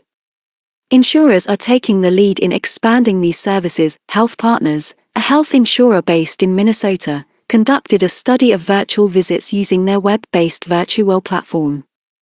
They showed that virtual visits not only were substantially preferred, but they also reduced the average cost by dollar compared with physical visits, likely related to increased efficiency and reduced ancillary testing. The University of Pittsburgh compared more than 8,000 EV ISITs. Anywhere Care, and office visits and also found virtual connects cheaper, without compromising of quality according to key measures such as misdiagnosis, and considerably more popular among its patients. United Healthcare, one of the largest private insurers, started the Now Clinic to give individuals immediate access to physicians for 10-minute secured live chat by phone or webcam. WellPoint operates Live Health Online, which charges $ for a video conference with physicians. Kaiser Permanente has been using virtual visits for several years, predominantly by secure emails and telephone calls and a minority of video encounters. For the 8,000 doctors and million members of Kaiser Permanente Northern California, virtual visits grew from million into million in and are projected to exceed physical visits by, according to Kaiser. Nevertheless, while it appears that there has not been a decrease for in-person visits, more recent data that accounts for membership growth shows an inflection to be the case. Members strongly preferred virtual visits, while the physicians have been slow to integrate new technologies into their practices, and most are leery of moving in this direction. There are many new players that are offering immediate virtual visits, including Doctor on Demand, MD Live, American Well, Ringerdoc, Teladoc, HealthMagic, Medlion, Interactive MD, and First Opinion. You can hardly miss the pitches. For $1 and your smartphone in hand, a board-certified dermatologist will look at your rash, from Dermatologist on Call, or for $1, a doctor will see you now online, from American Well. Some of these connect for only telephone or text consults. A few of these companies offer secure video encounters. First Opinion is a text-only service that keeps the user's identity anonymous, circumventing the need for HIPAA approval. There is a subscription fee of $1 per month after the FIRST consult, an assurance that the same doctor will be linked for all subsequent consults. Google Helpouts, which are secure video meetings that are fully HIPAA compliant, have been adopted by One Medical Group, a very progressive, boutique medical practice based in San Francisco that received $1 million of investment from Google. There are other very interesting entries to virtual video medical visits, including Verizon and the Mayo Clinic. The latter is through a mobile health startup company called Better, which links the user to a Mayo Clinic nurse and charges a $1 monthly fee per household for unlimited access. Its website bills it as your personal health assistant and having a nurse in your pocket. One of the largest outpatient telehealth providers, Teladoc, published in on its consults. It charges $1 per visit, operates, and the top 3 reasons for visits were acute respiratory illness, urinary tract symptoms, and skin problems. Overall, the cost for a video visit for most of these services is about $1, lasting from 15 to 20 minutes. That is noteworthy, since a co-payment to see a doctor physically costs about the same. But there is availability, wait time is zero, and it's as simple as tapping your smartphone to get connected with a physician. In some ways it can be likened to Uber as we get used to on-demand service via our smartphones. Indeed, two companies have now launched the real equivalent to Uber for medical house calls. In select cities, Medicast and Pager offer doctors on demand on a basis. It's just like summoning a car via Uber or Lyft, but instead of seeing information about the driver and car on your smartphone screen, you see the doctor's picture, his or her profiler, and the length of time it will take him or her to be at your house. It's no surprise that these companies are so similar to Uber. Pager was started by one of Uber's co-founders. There has also been the emergence of health visit kiosks. One, called HealthSpot, looks like a hybrid of a sleek, futuristic phone booth and automated teller machine, ATM. In these kiosks, which are appearing in department stores like Target, a medical assistant escorts the consumer into the private booth for a secure video visit with a physician. The kiosk is equipped with some of the tools to obtain metrics such as blood pressure. Lee Schwam, a physician proponent of telehealth, has pointed out that its implementation is much like ATMs for banks. The latter had a shaky start in the S when they were expensive to manufacture, a loss leader for the banks, and quite clunky with limited capabilities. Over time, however, they became fully integrated with global banking and financial services and remarkably consumer-centric. It has become unimaginable to have a bank without full ATM services for access anywhere in the world. Dr. Peter Antal, a medical director for American Well, compared the new phenomenon of telehealth to that of online banking. Patients do have to get comfortable with this, but I remember a time where we were worried about electronic banking, and we got over that. Now, of course, most of us do some banking online. Similarly, Randy Parker, the CEO of MDLive, said, within the next few years, no consumer will even remember not being able to be connected to their providers through telehealth. Are the projections from the Deloitte consulting firm support Parker's assertion that telemedicine is growing rapidly. By the end of nearly in doctor visits in the United States will be virtual, and it is expected that the increase in over 100 million virtual visits will potentially save $1 billion compared with traditional physical office visits. BC. An unexpected example of the efficacy of teleconsults was demonstrated with genetic counselors.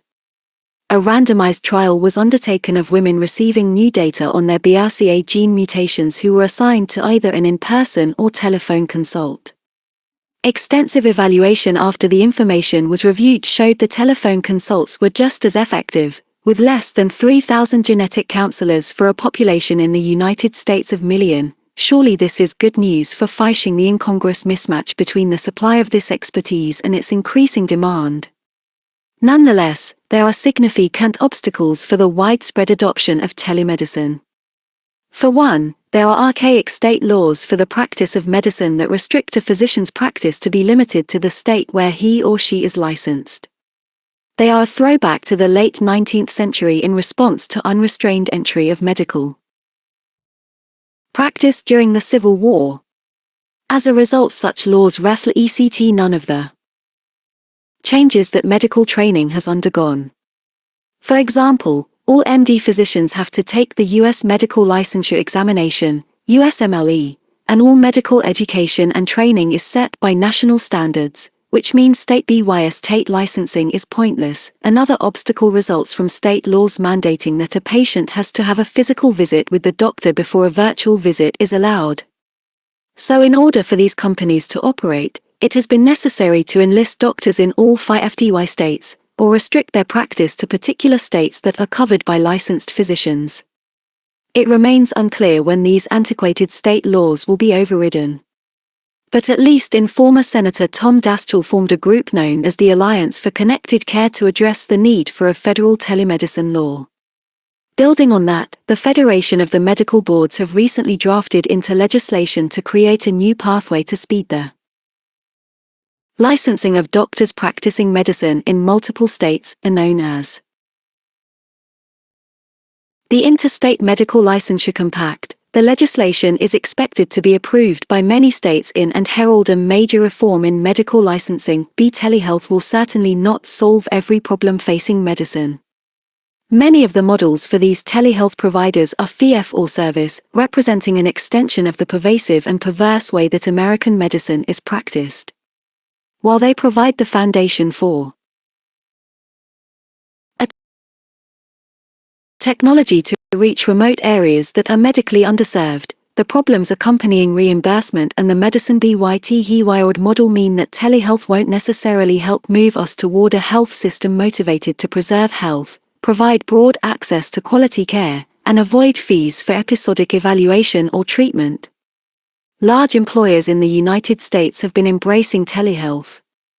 Many reimburse the cost of such consultations, and the number offering access to them grew from % of companies into % in.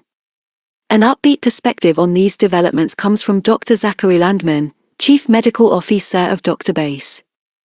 Landman tells the story of when his grandfather had a heart attack. The doctor tended to him at his home and charged $. He wrote about mobile health now letting doctors practice like it's. The mHealth movement has democratized mobile-based secure healthcare communication, allowing every electing doctor to work in teams. Message, share photos, and exchange files on hyper-secure mobile platforms. That indeed may be true one day, but we've already seen how doctors are reluctant to adapt the technology. Half of American physicians are over age 5, far removed from digital native status, underage, and any propensity for adopting little wireless devices for their practice of medicine. Nevertheless, innovations abound, and a virtual physical may not be close to common, but it is very close to possible. We've already covered a range of apps and hardware extensions, call them adapters, that enable checking everything from pulse to breathing to eardrums with smartphones, and new devices, such as one from the Israeli company Tyto, which have tiny cameras and microphones that can perform almost a complete checkup of the body. Besides the virtual physical during a 10FF visit, there's remote monitoring of all vital signs and a range of important physiologic metrics, as we've already reviewed. This is really transformative, multidimensional information in time, space, and person. First, there's a much higher frequency of data that is gathered in the individual's world rather than in a strained medical setting. That could be either continuous or intermittent, but often data that are being captured were not previously attainable. Examples would be blood pressure or blood oxygen saturation during sleep, or quantitative physiologic metrics, like HRV, GSR, during a traffic jam or an argument with one's spouse. Soon most and someday all the blood tests that would normally be done in a hospital or clinic laboratory will also be obtainable by smartphone adapters. Second, the individual is looking at all this data on a frequent basis, in contrast to not even having access to it previously. This provides precious contextual insight. For example, some patients of mine tell me their blood pressure is invariably in the normal range except for Monday morning when they go back to work, or that the new medication that was added is not having any FECT, or that long-acting medicines taken in the morning seem to be wearing off by the evening. Patients with a history of heart rhythm abnormalities can see their ECG on the phone screen along with its computer reading. From that they can begin to learn what symptoms are the real deals, significant arrhythmias, as compared to innocent extra beat clustering. Individuals who are at risk for diabetes learn, for the RST time, what particular foods or activities lead to better or worse glucose regulation. There could be a much longer list here, but hopefully this conveys the power of critical data, simply and graphically displayed on the smartphone screen, to be uniquely and highly informative to the individual. Third, there's the doctor's enhanced window to the patient's information, much of which wasn't available before, now contextualized by real-world experience. Add to that the enhanced engagement of the patient and we begin to see how powerful an enabled patient can be. Let's consider a patient with depression, a condition for which mobile apps are already starting to make a difference. Arvd medication has been prescribed and there is a question as to whether it is working. The patient reports feeling subjectively better, but all of the objective indices, tone and inflection of voice, frequency of communication, activity and movement, breathing pattern, facial expression, vital signs, HRV and GSR show no sign of improvement whatsoever. Does this diagnose a placebo FECT of the medication? The patient looks at the integrated data and notes a dissociation of symptoms and the metrics. A whole new discussion can ensue as to whether a medication is necessary, whether it's really working, and the potential to explore other alternative non-medical treatments. Or another patient with a history of frequent asthma attacks is now using the lung smartphone adapter, which gathers environmental exposures that include pollen count and air quality, ambient temperature and humidity, along with activity, vital signs, lung function, forced expiratory volume in 1 second via the microphone, chest movement, and breathing pattern. The integrated asthma dashboard shows that the combination of cold air and exercise, on days with poor air quality, explains nearly all of the exacerbations of asthma. Now the patient and doctor can come up with a new plan of anti-attack, with emphasis of preventive inhaler use, and specify C types of inhalers, timed to this individual's exposure triggers. That also allows for reduction of medications for the rest of the time, reducing the chances for side effects and expense.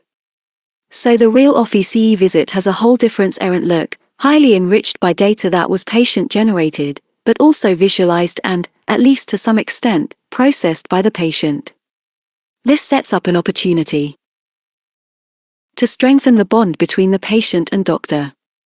The activated patient has now assumed the role of data gatherer who sends this trove of information for additional guidance and input to the physician. The data can be sent ahead anytime, either during or before a virtual or real OFFICE visit. Indeed, the data might even preempt the need for a visit, and when they do prove necessary, they will no longer be visits or appointments but informative, data-driven discussions. There you have my sense of why recommending medical apps and adapters makes for such an exciting and intimate way to practice medicine. Perhaps that's why even back in England's National Health Service, not known as the most progressive health system in the world, requested general practitioners to recommend apps to their patients for managing conditions ranging from diabetes to depression in an attempt to give patients more power and reduce visits to doctors. For this initiative, the Health Secretary, Andrew Lansley, said, "I want to make using apps to track blood pressure, to find the nearest source of support when you need it and to get practical help in staying healthy the norm." With more information at their fingertips, patients can truly be in the driving seat. As we reviewed in chapter, we will get away from keyboards in the OFFICE, also known as death by 1,000 clicks, and replace them with computer processing of natural language into notes. This sort of data, combined with a machine learning-powered app to turn spoken words into notes, will truly revolutionize the doctor's visit of the future, assuming, of course, that we need the routine visits at all. Doctors disintermediated. We've already seen some examples of how physicians react to the threat of being marginalized, along with their general reluctance to adapt to new technology. Now we get into the second machine age question as to whether the new digital landscape will reboot the need for doctors and health professionals. Kevin Kelly, a co-founder of Wired, has asserted, the role tasks of any information-intensive job can be automated. It doesn't matter if you are a doctor, lawyer, architect, reporter, or even programmer, the robot takeover will be epic. An emergency medicine physician likened the current practice of medicine to a Radio Shack store in his piece Dr. Dinosaur. Physicians may not be exempt from extinction. In late, Korean doctors threatened to go on an all-out strike if the government went ahead with new telemedicine laws that would support clinical diagnoses to be made remotely. Their fear of losing 5,000 jobs was articulated by one of the medical group leaders, the government's plans will only bring the collapse of the country's healthcare system and polarization between large hospitals and small clinics. When Johnson & Johnson introduced a computerized conscious sedation machine called Sadisys, the company proclaimed, "This is truly a first-in-kind medical technology that has the potential to redefine the way sedation is administered and is a great way to improve care and reduce costs." In contrast, a physician leader of the American Society of Anesthesiologists responded, "Everyone is so hot on technology, but you have to balance the fiduciary duties of the company with the physician's interest in ensuring the highest quality and safest care for the patient." The founders of Patients Like Me, the largest online health community, have asked, who will be the best to interpret your MRI? A radiologist? Or a computer, or it's just a question of time? You can only imagine how radiologists react to robotic replacement affirmations. Or oncologists after reading a fortune magazine feature article on IBM Watson that has been deployed in several cancer centers asking whether cancer doctors will be replaced by a supercomputer. Add to that psychiatrists who read an article in The Economist that a virtual shrink may be better than a real one, reviewing a study that showed that patients are more apt to confide and be open and honest with a computer avatar than with a counselor. BC. The need for doctors will be reduced, so there certainly is reason to question the projection of a profound shortage of doctors that looms ahead. Already it is estimated by the American Association of Medical Colleges that there are almost less doctors than needed in the United States. This figure jumps to over, short in a decade, figure. The shortage is not confined to the United States. The World Health Organization claims there is already an alarming worldwide shortage of million doctors and nurses of the million combined global workforce. The Institute of Medicine issued a report on medical education, assessing the physician workforce with a key conclusion about the looming shortage, does not find any credible evidence to support such claims, echoing this conclusion, a most unlikely bipartisan combination of figure. Projection by American Association of Medical Colleges of physician shortage in the United States. Source, adapted from physician shortages to worsen without increases in residency training, American Association of Medical Colleges. Authors Scott Gottlieb and Ezekiel Emanuel, representing extreme views of the Republican and Democratic parties, respectively, wrote a pointed piece, "No, there won't be a doctor shortage." While acknowledging the aging of the population and the increased demand related to 30 million newly insured Americans via the AFF Affordable Care Act, they declared, the road to Obamacare has seen its share of speed bumps, as well as big potholes. But a physician shortage is unlikely to be one of its roadblocks. Beyond echoing the use of nurses, pharmacists, dietitians, health aides, and other non-physicians, and the profound waste in American health care, as reviewed in Chapter, they aptly point out, innovations, such as sensors that enable remote monitoring of disease and more timely interventions, can help preempt the need for inpatient treatment. And that is just the beginning of how innovative technology and unplugged medicine can markedly improve the efficiency of physicians. Smartphone medicine to the rescue. Unfortunately, most physicians don't get it yet and are somewhat vulnerable to being marginalized or disintermediated. They haven't gone digital.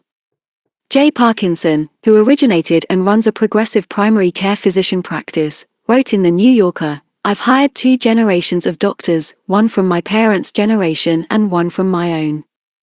The differences are striking. One feels right at home, empowered and enabled, and the other thinks she's going to break something. The older physician still loves what she does, and enjoys learning out of curiosity, but computers just aren't hardwired into her brain like the younger one." Earlier in the chapter, one mentioned that about half of the physicians in the United States are over age 55. 2 out of 3 won't email with their patients, which has been proven in multiple studies to markedly improve efficiency of practice. To this end, Consumer Reports in December had a digital doctor's office feature, The Doctor. We'll email you now with a key projection. You may find your doctor actively encouraging you to send her an email. That does seem quite logical. But a PricewaterhouseCoopers report on mHealth suggested otherwise. Headlined percent of docs fear mHealth will lessen their power over patients. That's ingrained paternalism, and we hit that hard in chapter. There's also the fear of malpractice, which was picked up on by The Economist. The irony is that a doctor is more comfortable with the liability in a system that does not have rich data than in a system that does have rich data. Sometimes it takes a fresh, outside view to provide insight and impetus to change. At a meeting of the Semiconductors Industry Association of America in late, I had the opportunity to meet Mike Splinter, the chairman of Applied Material, one of the largest chip manufacturers in the world. He asked me, why are doctors still using the stethoscope and manila folder? I said he was asking the wrong guy but turned it back to him to write it out, which he did. He accepted. And while the tubes have transformed from wood to rubber, and sensing plates are now metal, not much else has changed in this pre-Civil War medical instrument. As my granddaughter would say, are you kidding me? Even though we call the stethoscope a scope, it does not scope anything. It simply is a little amplifier analogous to the Edison phonograph or a Victrola, like the ones you see with big horns in the old TM movies. Sadly, I am not joking. This is a truly archaic device, and yet we trust our lives and health to it in a way that is out of touch with the world we live in today. The stethoscope has no ability to record information, it has no ability to analyze information. Its successful usage depends totally on the practitioner at the moment. But age and the medical community's resistance to change are certainly interdependent, major factors. New technology just doesn't go over well. I took a hit on this topic with a white coat lecture by Donald M. Nolan, MD, at the Georgetown University School of Medicine in. A white coat lecture is a tradition at medical schools on or around the Phi RSD Day, when a faculty member gives an inspirational talk.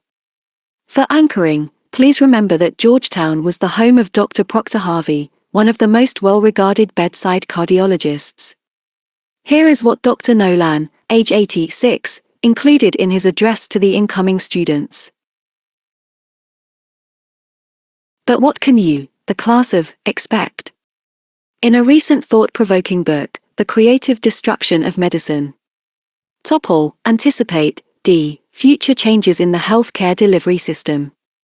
He commented on changes such as use of smartphones for complex diagnostic challenges and personalized medicine with use of genetic information.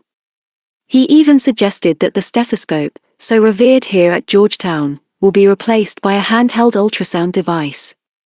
He admitted to not using his own stethoscope for over years, which suggests to me he never learned to use it properly and appreciate its value. Despite all these future advances, he probably hardly scratches the surface. I've never met Dr. Nolan, and he has no awareness that one of my favorite things in medicine for decades was to teach the bedside cardiovascular physical exam to medical students, residents, and advanced trainees. Indeed, my idol in cardiology is Konu Chatterjee, a master clinician like Proctor Harvey who emphasized the intricacies of the bedside exam as he taught my fellow students and me at UCSF.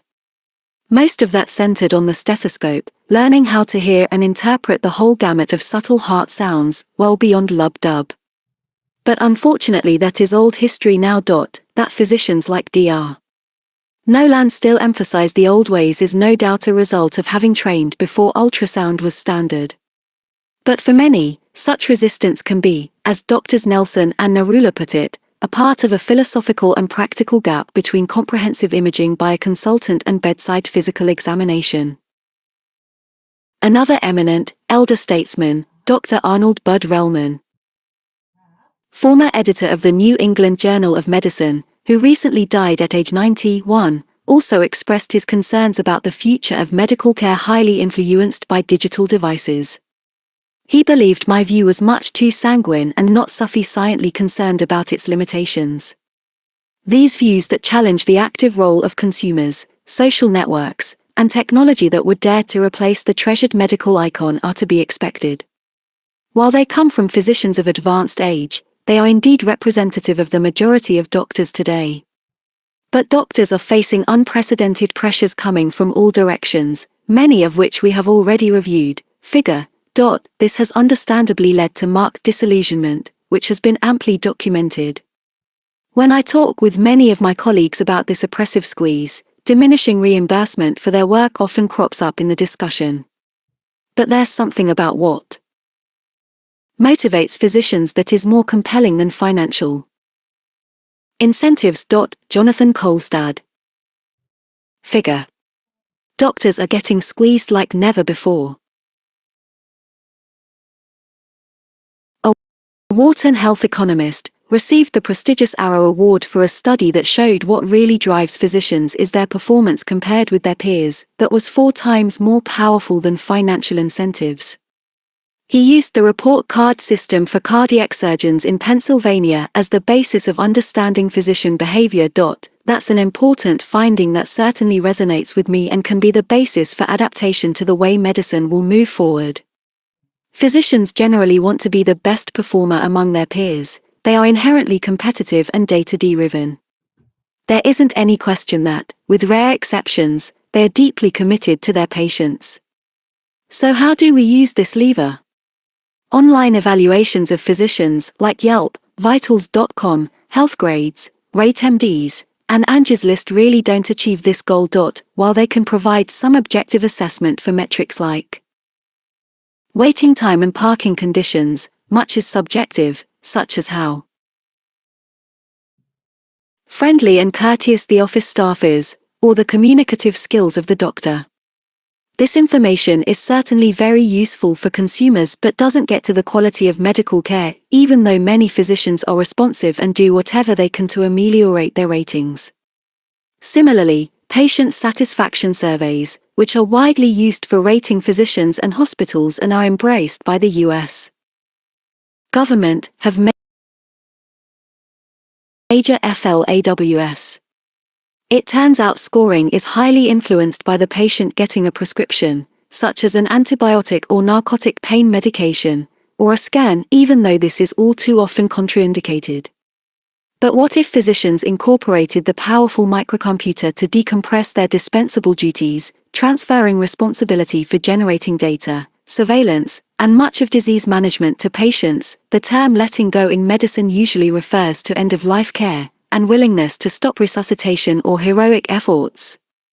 But here I am invoking letting go to denote readiness of physicians and the medical community for patients to take charge. The opportunity now is for physicians to compete for performance, adapting to a democratized form of medicine, fostering email communication with patients, supporting use of mobile device adapters, patient-generated data, and online social health networks, sharing and editing of ECE notes, and all aspects of consumer-driven healthcare. Offloading data and information is liberating for the physician, just as it is empowering to the patient. This is not about letting go of the importance of human touch and compassion, which can never be trumped by technology. When I gave a medical school commencement address I spoke about artificial intelligence, which we'll get into in chapter, and real, digital intelligence in medicine, as measured by the DQ, digital quotient. Here were my 5 EE questions for the DQ of the new physician graduates. 1. Can you see every patient as an individual, learn everything possible about what makes them tick with our new digital tools of sequencing, sensors, imaging? 2. Are you going to advocate patient-generated data so each of your patients is using his or her smartphone or tablet to capture essential data, relevant to his or her medical condition? 3. Will you be fully supportive of activating your patients, getting them maximally engaged in the new form of consumer-driven healthcare that is just starting to take hold? 4. Will you share all your notes with your patients, and treat them with the utmost respect as a partner for whom you will be giving advice, counsel, and most importantly providing exquisite communication, empathy, and compassion? 5. Will you keep up with all the new information, such as following trusted medical sources on Twitter? and challenge existing dogma and guidelines when it comes down to the unique patient in front of you. The smartphone is just a pipe, a conduit of flowing data. On either end of it are intelligent human beings who are ready to assume quite different roles from what the history of medicine has established. Patients will always crave and need the human touch from a doctor, but that can be had on a more selective basis with the tools at hand. Instead of doctors being squeezed, resorting to computer automation can actually markedly expand their roles. As Kevin Kelly wrote, the rote tasks of any information-intensive job can be automated. It doesn't matter if you are a doctor, lawyer, architect, reporter, or even programmer.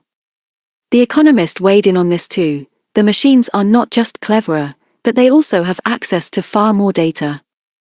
The combination of big data and smart machines will take over some occupations wholesale. But smart doctors need not feel threatened, for their occupation is secure. Letting go and competing on embracing. Digital medicine may turn out to be the best way to prevent disintermediation and disillusionment in the long run. Section 3. The Impact. Chapter. The Edifice Complex. Start delivering healthcare farther and farther from the hospital setting and even out of doctors' offices. George Halverson, former CEO of Kaiser Permanente. The hospital of the future will not be a hospital at all. Deborah D'Isanzo, former CEO of Philips Healthcare. In a typical hospital, overheads account for 2% of total costs because of the complexity of offering a one-size-fits-none offering. It turns out there are 3 different business models inside a hospital, and those 3 business models are incompatible. Clayton Christensen. When I was training to be a cardiologist in the S at Johns Hopkins, it took 3 hospital days for a patient to undergo a cardiac catheterization. Each patient was admitted the day before the procedure to have a full evaluation, which consisted of a history and physical, chest X-ray, an electrocardiogram, and the routine laboratories. An intravenous line was placed to give FLUID in preparation for the exposure of contrast dye, which can harm the kidneys if a patient is dehydrated. A blood type was obtained in the event there was significant hemorrhage requiring transfusion.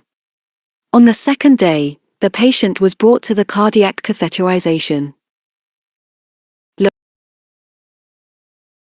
laboratory. After prepping and draping, there was extensive numbing of the skin of the upper thigh or groin area, which overlies the femoral artery.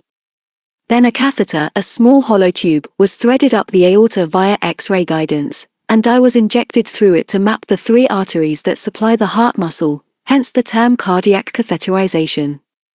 A high dose of the blood thinner heparin was administered by vein to prevent clotting in either the catheter or the patient. Multiple views of the arteries were taken by moving the X-ray beam. Additional pictures were taken of the heart to assess the strength of contraction, along with measurements of pressure in the main pumping chamber, the left ventricle.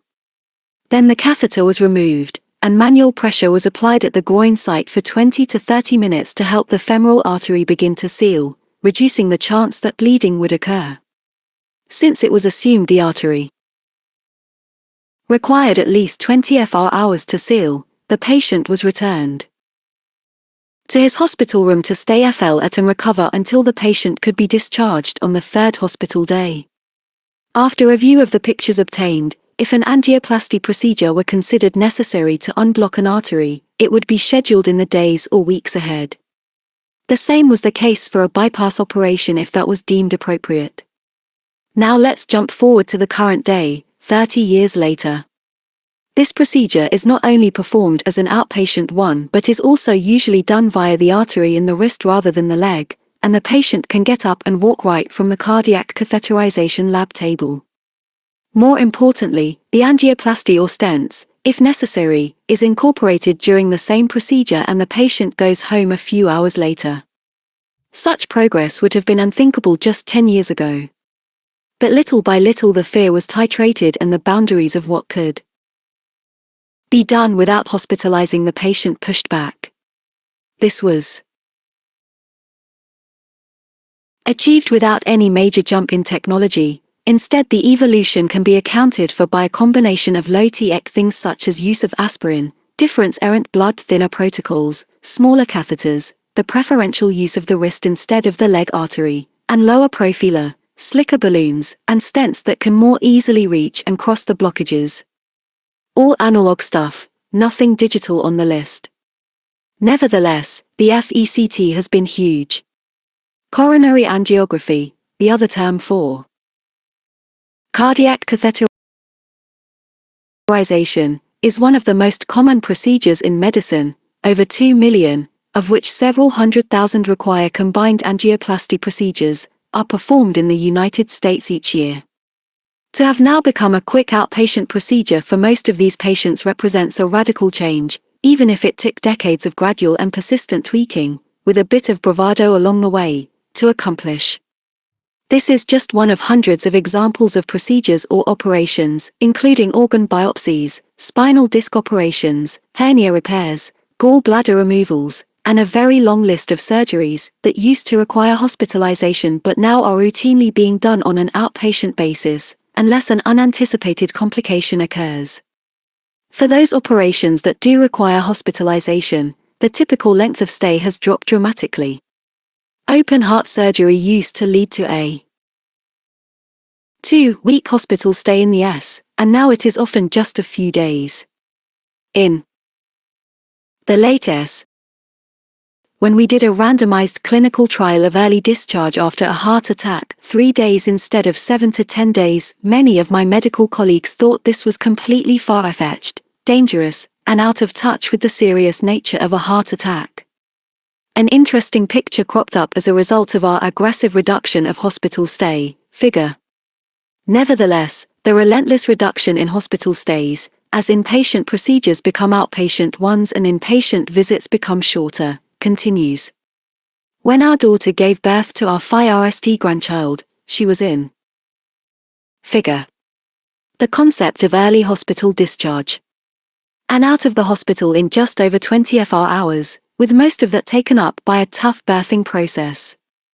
These factors, at least in part, account for the marked reduction of hospitals in the United States, which peaked in at, and has steadily reduced to, in, representing over a % decline.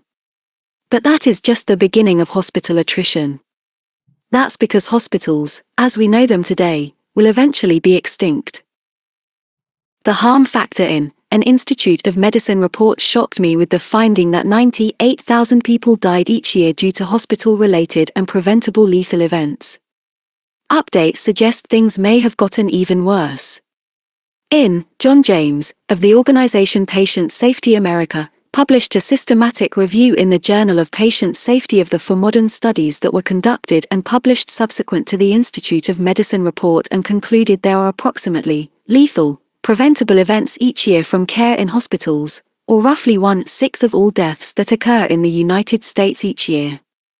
The magnitude of harm, which only began to be disclosed at the turn of the millennium, bespeaks the silence of the medical community. It is indeed characteristic of the deep-seated and pervasive paternalism. Something drastic needs to be done to protect patients from this harm. I am not alone in my dismay of the current state of affairs. Peter Pronovost, a physician at Johns Hopkins, wrote in Consumer Reports that he was appalled that there was no government tracking of hospital deaths. Despite its prevalence, he estimated medical harm as one of the top 3 killers in the United States. His colleague Marty Markey compares hospital deaths to airplane crashes. Crashes make media headlines, followed by a thorough investigation meant to promote future airline transportation safety. Despite the fact that hospitals kill, as he pointed out in his recent book Unaccountable, What Hospitals Won't Tell You and How Transparency Can Revolutionize Healthcare, the equivalent of 4 jumbo jets worth of patients each week, there is neither public notice, nor any substantive investigation of medical practice. He wrote hospitals as a whole tend to escape accountability, with excessive complication rates even at institutions that the public trusts as top-notch.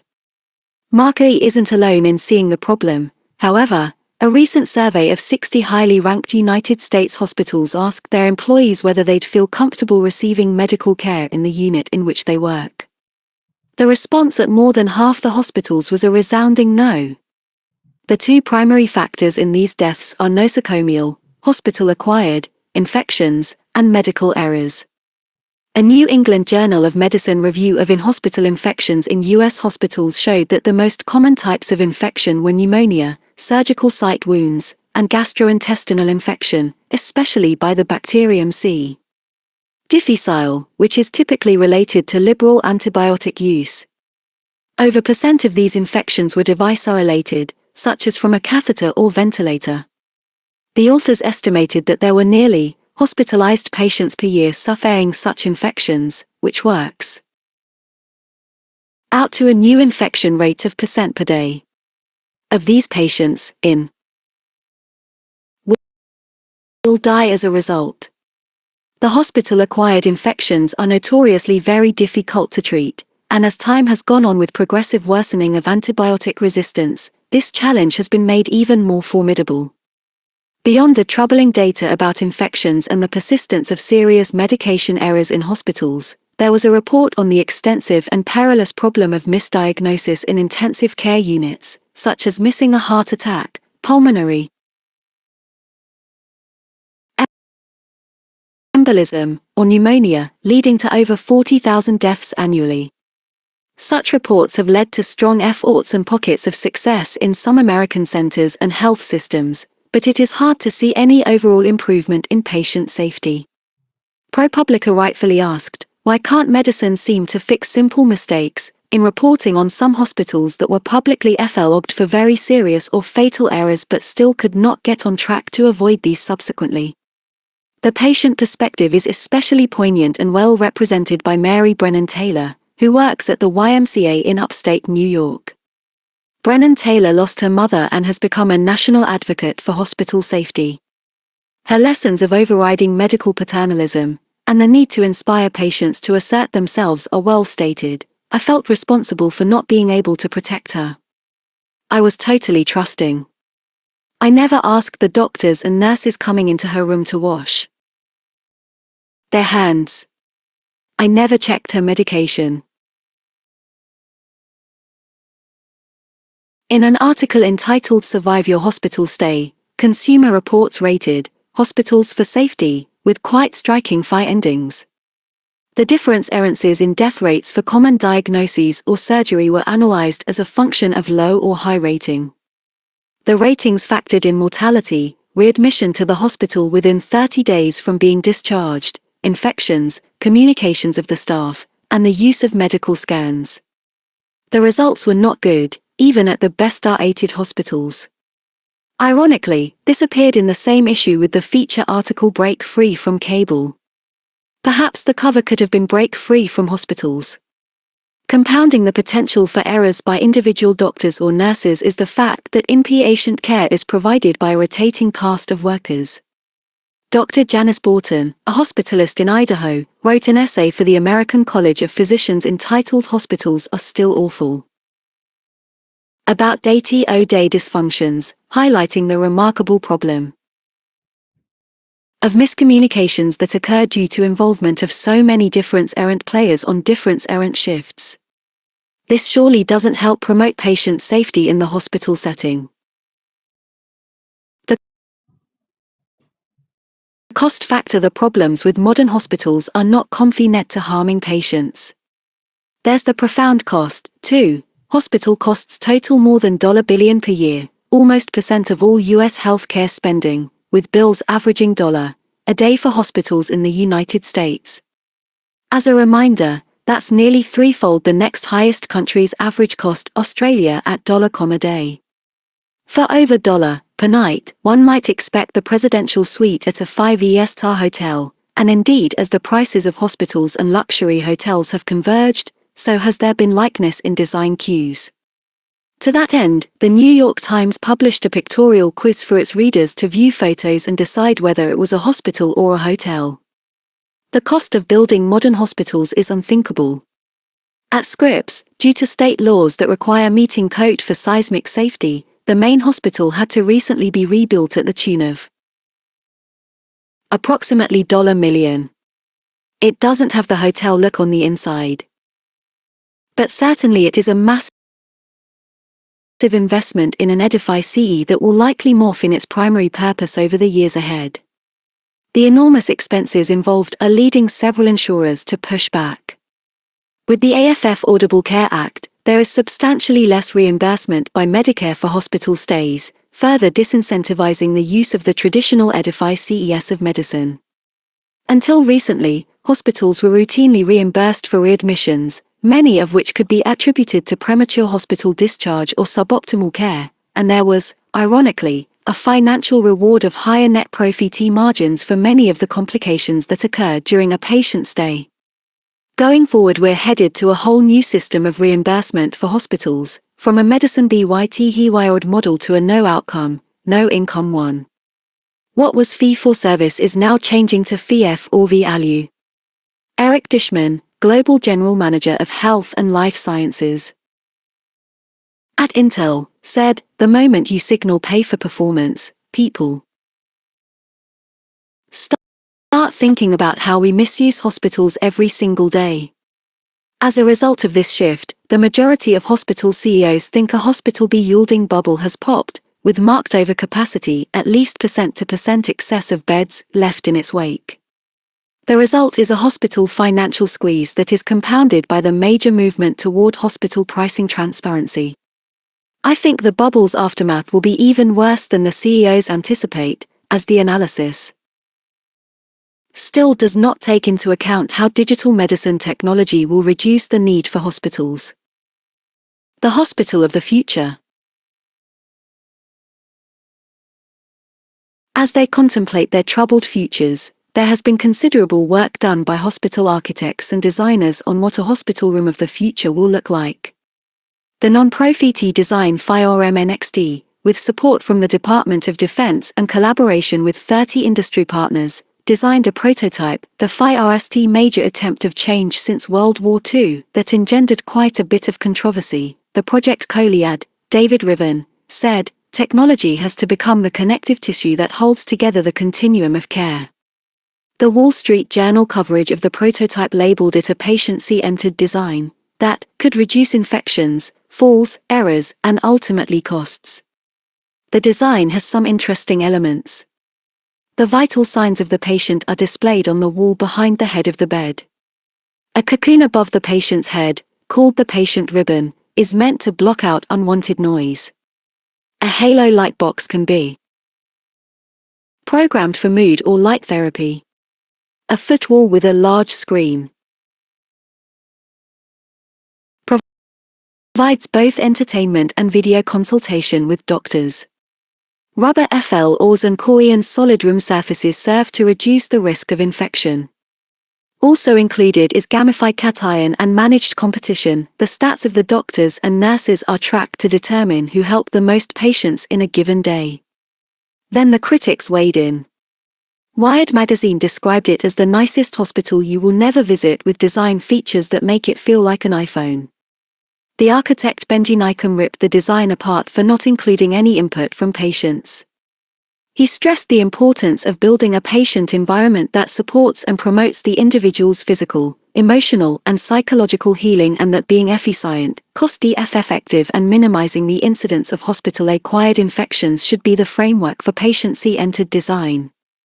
With the increasing body of evidence pointing to the health benefits of biophilic design, the absence of natural products, daylight, views, nature, or any kind of softness in this prototype seems like a huge oversight. I especially liked this part of his critique. The only thing missing from the NXT room is an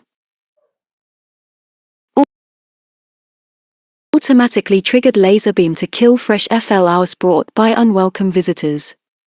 In general, although the designers sought to put technology at the center of the room, I think they missed technology's most promising offerings. In striking contrast with the NXT room-centric design for a hospital future, the Asan Medical Center, the largest health system in South Korea, has not only proposed but also now initiated a number of digital components that cut across the hospital. The mobile apps called Smart Patient and Smart Hospital, Figure, are used extensively to provide immediate access of information to both the patients and healthcare professionals. Both these divergent views of the future of the hospital miss something major: the lack of need for hospitals. A large poll conducted by Intel on the future of hospitals of adults from 8 countries and 4 continents was noteworthy. % of people believe that traditional hospitals will be obsolete in the future. In Denmark, where remote monitoring and video conferencing play a large role in end-of-life care, there has been a huge shift. More than half of patients used to die in the hospital, now over % die at home. Some American hospitals are in fact in front of the trend, despite the overall hospital bed bubble. The new hospital at the Navy's Camp Pendleton base, for example, has only 67 beds in its square-foot hospital. Even more noteworthy is the new Montefiore Medical Center in the Bronx, New York City, which has square feet, 11 stories, 12 operating rooms, 4 procedure rooms, an advanced imaging center, laboratory, and pharmacy services, and no beds. Its CEO, Dr. Stephen Safer, proclaimed, "We are reshaping outpatient care and establishing leading practices that provide healthcare services through multidisciplinary teams at a hospital without beds." The result of this trend will be that the hospital room of the future will be the bedroom. Biosensors can record continuous vital signs and any other relevant physiologic metrics. Little mobile devices and smartphone physical exam apps can enable both communication and examinations. Smart pillboxes and other tools can monitor treatment adherence. Personal emergency response systems can summon an ambulance, and the FL or can even monitor one's gait. A smart medical home can easily be designed. For elderly individuals who are living alone, frail, or prone to falls, this system could also incorporate personal emergency response systems, medication adherence sensors, and tiles along with motion sensors that monitor gait. Indeed, a smart medical home can easily be designed. A research group in Sweden conceived the sensor architecture for remote, long-term medical monitoring at home and has already tested this for over a year with nearly 100,000 sensor data days from almost 15,000 distinct sensors. These included sensors under the mattress, motion sensors in each room of the home, and many sensors to monitor everyday activities apart from health and medicine. Although the Swedish team describes their monitoring system as eminently scalable, there is certainly no shortage of challenges facing at-home hospitals. A comprehensive system that uses many, if not all, of the digital medical tools would lead to a deluge of data that would need to be integrated and processed. The individual, caregiver, or doctor cannot be bombarded with various alarms, except when there is unequivocal need for an alert. The relative ease of collecting the data is in stark contrast to the exceedingly difficult mission of contextualizing it, extracting all the salient information, providing it to multiple parties, such as the individual and doctor, with great visualization and just the right level of notifications. Clearly, such a smart medical home would have to be individualized for the parameters that are of particular interest or concern, and for what hardware is necessary. Unlike many home entertainment systems that have multiple remote control devices that most people can't figure out, it needs to be exceptionally easy to use. And it must cost far less than today's outrageous hospital bills. For the more than $1 per day that is charged for a non-ICU hospital room, one can afford to do a lot of remote monitoring in the convenience of one's own home, a sanctuary away from serious, nosocomial infections. The data collected have to be secure and the systems must safeguard privacy and identity. The privacy story goes beyond protecting digitized medical data from being hacked or put up for sale for thousands of potentially interested vendors. When or if any data is collected must also be in an individual's control. Many might appropriately feel as if they were invaded if they are required to wear sensors around a home that is always tracking them. For this reason, a fully equipped smart medical home should not be used for long periods of time. There might be limited periods of long-term use of a couple of biosensors, or extensive monitoring but for a short duration of a few days or a week. So the modular and temporal aspects are key.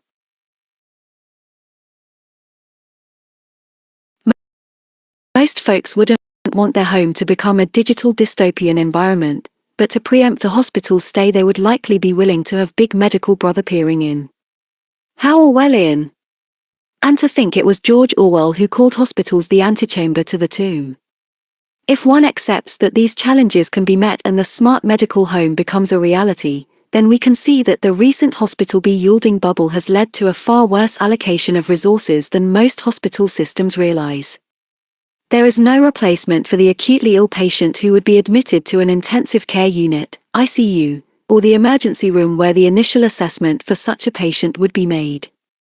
Likewise, surgeries and procedures, medical imaging, and laboratory facilities would still have a place in the hospital of the future. But that's about it. All the non-ICU hospital rooms, which represent the majority of most hospitals' FL or plans, would no longer be necessary. Patients who used to be housed in these rooms would simply be remotely monitored from home. Perhaps the homeless represent a singular exception. So what do we do with the bulk of current hospital space when the transition to smart medical homes is accomplished? Some might close or become part of the ongoing and extensive consolidation of hospitals, with more than 200 such deals occurring in and some may choose to add more ICU beds as well as operating and procedure rooms like the Montefiore Center that was recently opened. But one significant new opportunity is for the hospital to become the Data and Information Resource Center. If we go back to chapter and the data center in the book Cell, it turns out that Robin Cook described such a monitoring center quite well. While such centers could be quite remote from the patient, and alternatively be run by large dedicated companies, there is considerable appeal and advantage for having the data center proximal to the patient.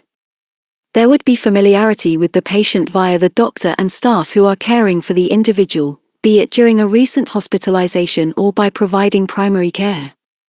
The staff of such a monitoring center could represent the future hospitalist, not likely to be called a home IST, a physician particularly trained and adept at the interface of machines and people. You might describe them as geeks with compassion, not necessarily an oxymoron. Just as we FL-attain the earth with digital tools, we can FL-atten these typically tall edifices. Hospitals as they exist today are set up to fail. Their fiscal future is beyond bleak, their paradoxical harm instead of heal potential cannot be dismissed or substantively diminished. Surely hospital consolidation will not remedy the situation. Except under special circumstances, we'd be far better off to have such services performed in the comfort of our own homes. Seeing our own data, on our own devices. In charge. Chapter. Open Sesame. The Open Movement. In addition to professional obligations to patients and society to share knowledge, we may also have an obligation to share anonymized clinical knowledge in a more general manner to meet the human obligation of beneficence. Nimita Limai and Carol Isaacson Barash. That's how revolutions gain their power, not from leaders or even ideas, but when ordinary men begin to imagine that they could become kings. Greg Sattel, Forbes magazine. The implications for big data in healthcare are huge and exciting. From shortening the feedback loop on adverse drug interactions to identifying the next patient zero. Michael Harden, Artist Ventures. When you have gigabytes of data, perhaps hundreds of gigabytes, for each patient, that's more data than has existed in all clinical trials combined up until a couple of years ago. Marty Tenenbaum. The magical phrase in the famous Arabian folk tale 1000 and one night's is open sesame. When uttered, it opens the cave where the poor woodcutter Ali Baba accesses the treasure of gold coins that the 40 thieves have hidden. In medicine today, we are all like Ali Baba, but the treasure that has been hidden away is not gold, it's information. The question now is whether we, like Ali Baba, can breach the gate that keeps us from the data, to a new world of openness and transparency. There is a long history of medicine stymieing public and consumer access, of keeping us in a closed cave, but the walls are starting to coming down. Data is flowing more freely than ever before. The digital era has enabled open platforms, open access, and open science. It is now time to realize the benefits of open medicine. Let's start with the open source software movement. People have been sharing software for decades, but the movement really accelerated around the turn of this century when Netscape Navigator, which was made free as Mozilla Firefox, and the open source Linux operating system became more mainstream. Among the many companies that provided part of their source code to build upon, Apple, Google, and IBM all leveraged open source initiatives. When Apple opened up its iOS to a worldwide developer network, this rapidly led to the creation of hundreds of thousands of apps and markedly expanded functionality of the iPhone and later iPad. My first direct encounter with this culture was in June at the Apple Worldwide Developers Conference in San Francisco. It was striking to see several thousand people in their 20s, mostly guys, increasingly being referred to as programmers mostly geeky, dressed in t-shirts, jeans, and sandals, from all over the world, whose main occupation was to develop apps for the Big Apple. Their world of writing code, using things like APIs, application programming interface, and SDKs, systems toolkits, is a relatively new profession. They have become a veritable army of high-energy, talented youth who are symbiotic with the company. They are not commensals, for that would denote that the developers benefit without affecting the company, or vice versa. Rather, Apple's critical decision to open up its iOS has created a true interdependence between the developers and the tech behemoths. Google followed suit with this model for Android apps and has even made its Android operating system open source, available for anyone to build on. IBM has now opened Watson to developers, and the company offers certified Cation to freelancers to build Watson-based apps. Add Facebook, Twitter, Amazon, and a long list of others to the list. It's now hard to imagine a tech company not leveraging an open platform and developers. We have learned that to be really successful, it's not just about hardware and software, but also about achieving a colossal crowdsourcing network FECT. During the same period, a second major driver of open knowledge has emerged. These are MOOCs, massive open online courses, which broadcast lectures to tens of thousands of people who have an internet connection and want to sign up. This isn't your grandparents' correspondence course. MIT's OpenCourseWare initiated the movement in and the MOOC term was coined in, but this really took off with a Stanford University artificial intelligence class. People signed up from countries after one public announcement and finished the course. Talk about attaining the Earth, which only has countries. The FIELD was dominated by three big organizations, Coursera, Udacity, and edX, formerly MITx, in what became known as the Year of the MOOCs. Udacity's first Introduction to Computer Science course enrolled students, and the numbers have continued to scale in recent years. Coursera has over 8 million registered users. The MOOC movement has several important lessons for medicine. Clearly, this platform democratized the educational process by bringing high-quality lectures from top universities to anyone in the world. It did this at remarkably low cost and high velocity. As Andrew Ng, one of the founders of Coursera, put it with some understatement, when one professor teaches people, it alters the economics of education. A MOOC-based master's degree in computer science at Georgia Tech costs a student $, The traditional on-campus experience degree costs $. Besides this, there is a new phenomenon known as FL-ipping, whereby students can listen to lectures at home or on the go, but come to class for an interactive, non-lecture experience. Further, the internet connection is a two-way street, meaning that the MOOC has granular data on each student. The Coursera platform monitors every mouse click a student makes, quiz submission, forum posts, when and where a student pauses a lecture video, or rewinds, or moves to speed. Roy Parr, of the Stanford Center for Professional Development, said, "We can have microanalytics on every paper, every test, right down to what media each student prefers." In fact, this ability to virtually track each student sets up the new ELD of big data science for education or learning informatics. As would be expected with any new, radically difference-errant model, there are detractors and controversy about the difference between an online and in-person experience, about assessment and evaluation, and about the commoditization of leading professors and ultimately the degradation of higher education. These detractors raise legitimate and important issues that must be kept in mind, but there are good reasons to treat MOOCs as models for how to change medicine. Both education and medicine are going through an economic crisis, and neither have sustainable archetypes. Both have the potential to be broadly democratized by piggybacking on the extraordinary digital infrastructure that is in place and is continuing to evolve. Both stand to realize enormous benefits through immense data capture from each individual.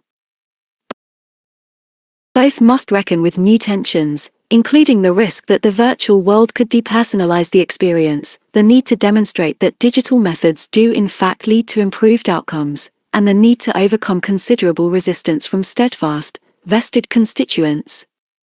College professors and physicians, and their respective communities, are threatened. Ironically, MOOCs may turn out to save the day for doctors, as they could close the huge gaps in medical education for such topics as genomics and digital medicine. And those professors who don't make the cut to produce MOOCs may need more doctors for stress-related illnesses. I've coined a term to describe these opportunities, MOOM, for massive open online medicine. But MOOMs are about more than just continuing education for physicians or extending medical knowledge to the public. While data collection in MOOCs occurs, massive distribution of lectures is the primary focus. But with MOOMs, the collection of data and the distribution of the analyzed data is the primary focus. Learning what is already known is of secondary importance. It is about doing what was never possible before. To create a MOOM, a prerequisite is for data to be shared. At the TED meeting in Google's Larry Page declared, "Wouldn't it be amazing to have anonymous medical records available to all research doctors? Making our medical records open for sharing will save lives a year." I am not sure how he derived that number. It's certainly not available through a Google search, but is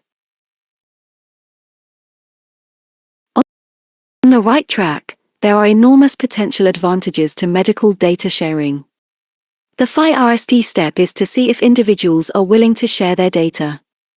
2 recent surveys reveal an overall high level of willingness to share their medical record data on an anonymous basis. For UK adults, % were very willing and % were fairly willing or % were willing.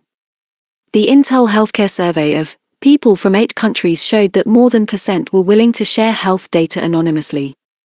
Interestingly, the propensity for sharing was more likely outside the United States, especially high in India and Indonesia, was highest among those with higher income, and was increased when associated with potential for research to help others or reduction in their healthcare costs. Overall, % would share their sensor data or lab tests, and % would share information collected from a smart toilet. How kind and altruistic to share one's waste, not that. We have a way to do that yet.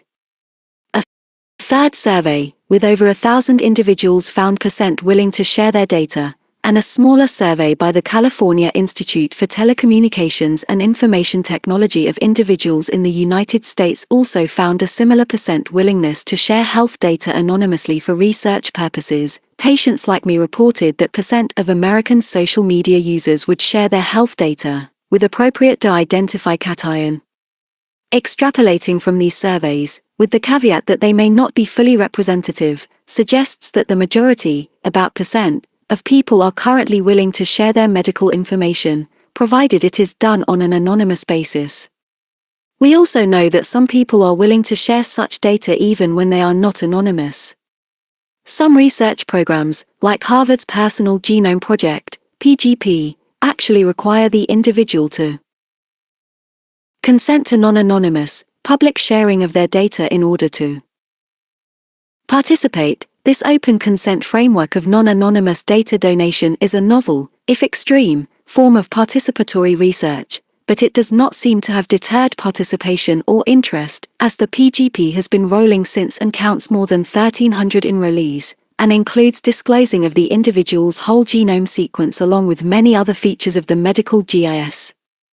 The PGP has leveraged online forums, LinkedIn and Facebook, along with annual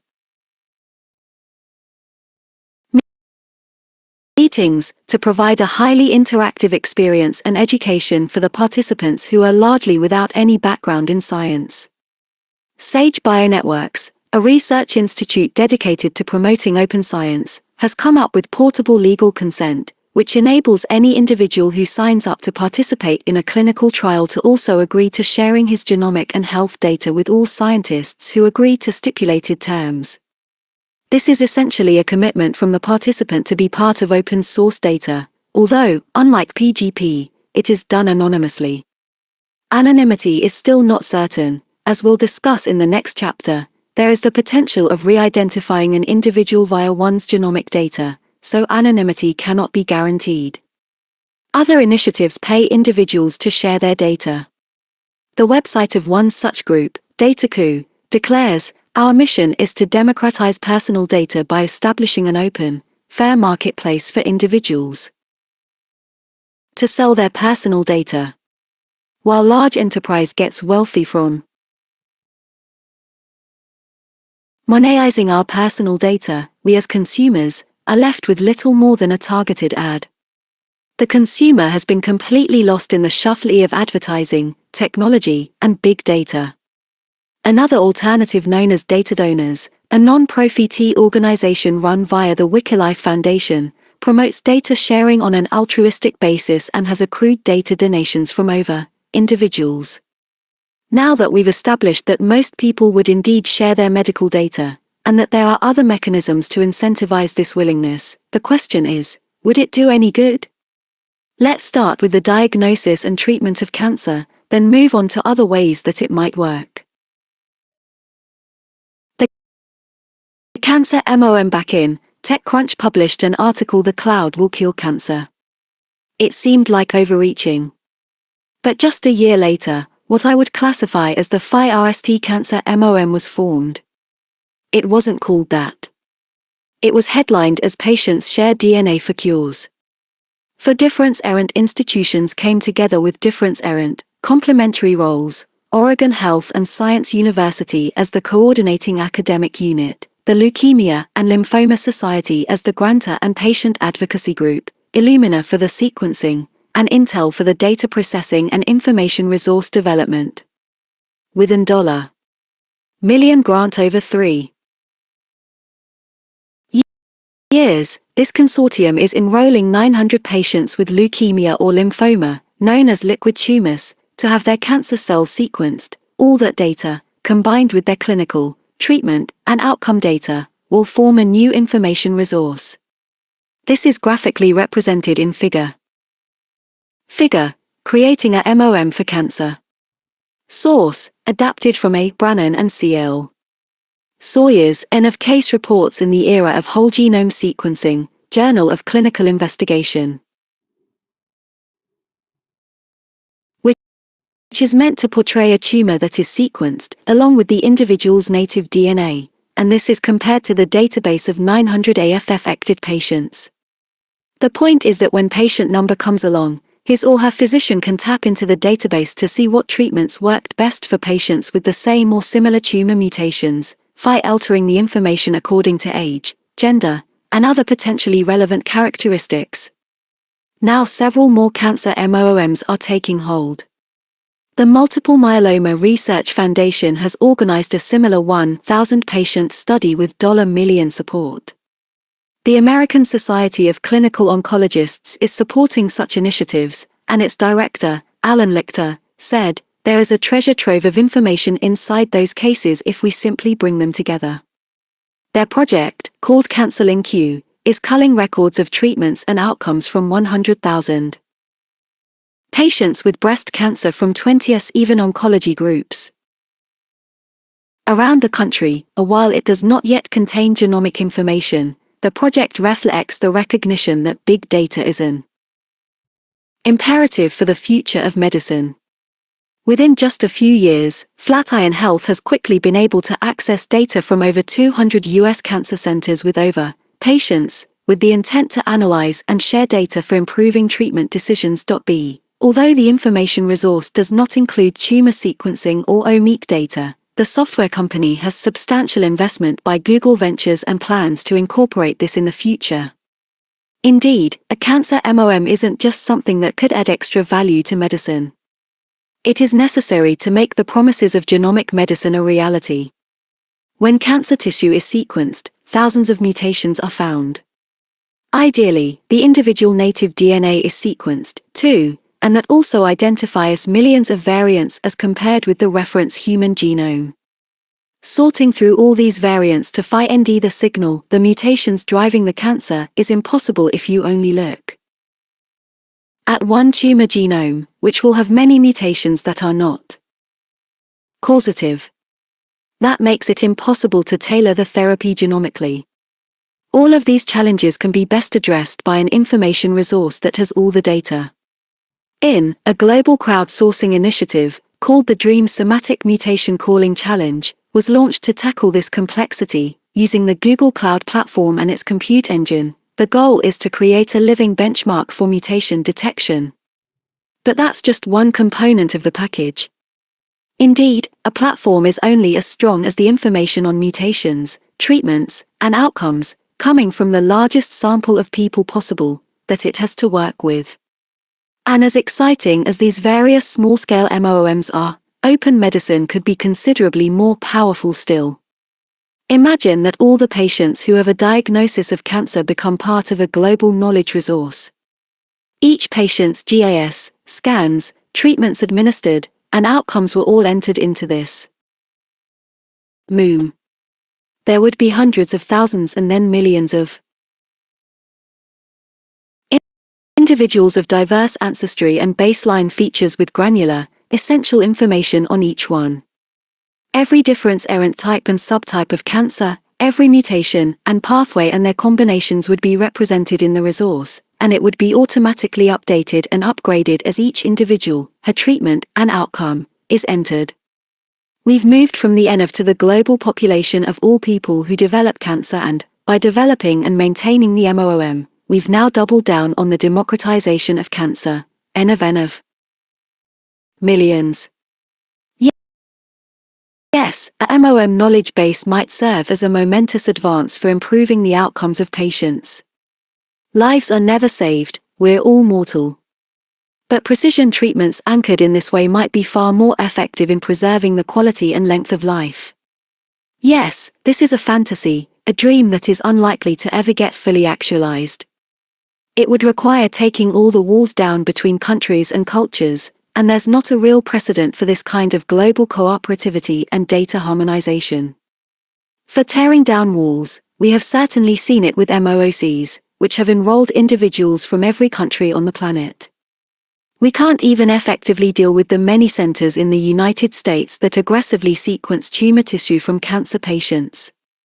An article in the New York Times titled "Cancer Centers Racing to Map Patients' Genes, Using Tumor Sequencing to Identify Driver Mutations and Tailor Therapy," told the story. Major academic medical centers in New York and around the country are spending and recruiting heavily in what has become an arms race within the war on cancer.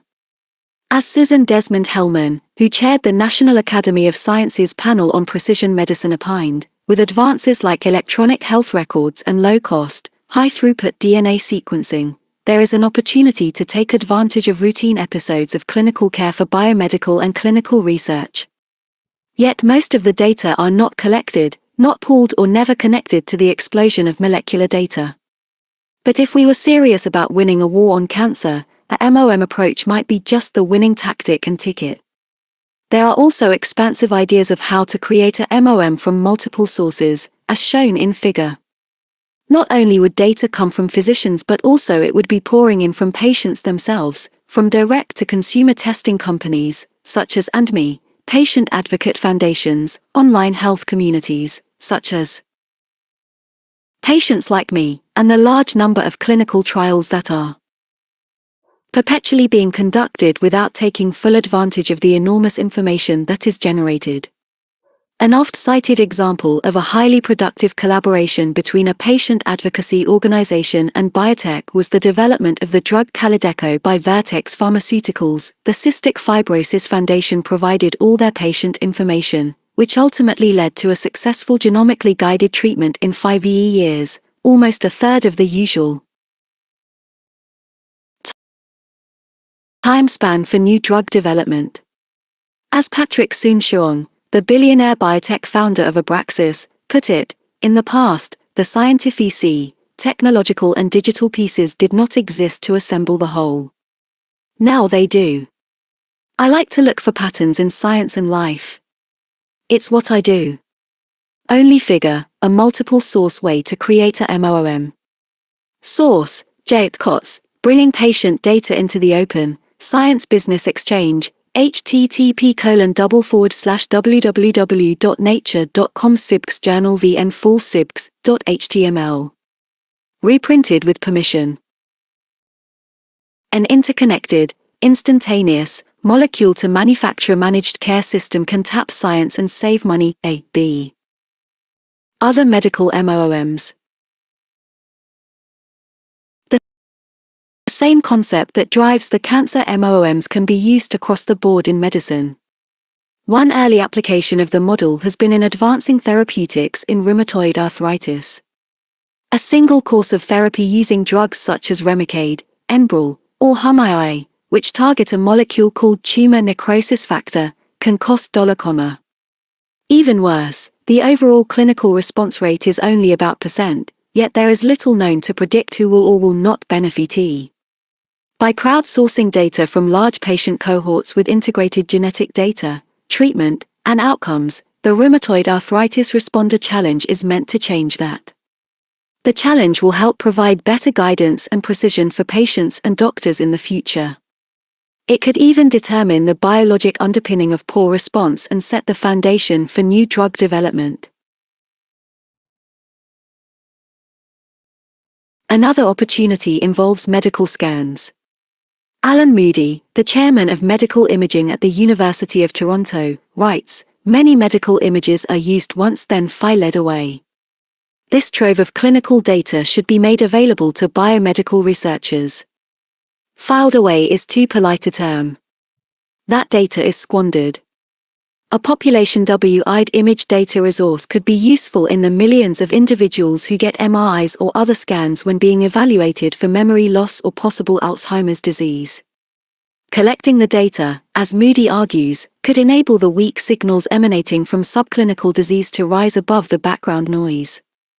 The potential to explore pre-disease, an early disease, at a population level via medical imaging certainly is alluring, since it is a veritable black hole in our medical knowledge base. A similar black hole surrounds the so-called variants of unknown significance, VUS, a dominant problem in cancer biology that extends to most other conditions in medicine. Patients with VUS are condemned to what has been called genetic purgatory, and rescuing them is a task especially well suited to MOMs. In patients with an unknown or rare disease, having all the data associated with every sequence variant in the human genome, including insertions, deletions, structural variants, polymorphisms, etc., in an information resource, connected with detailed information on the corresponding individual's phenotype, would make such diagnoses decidedly easier.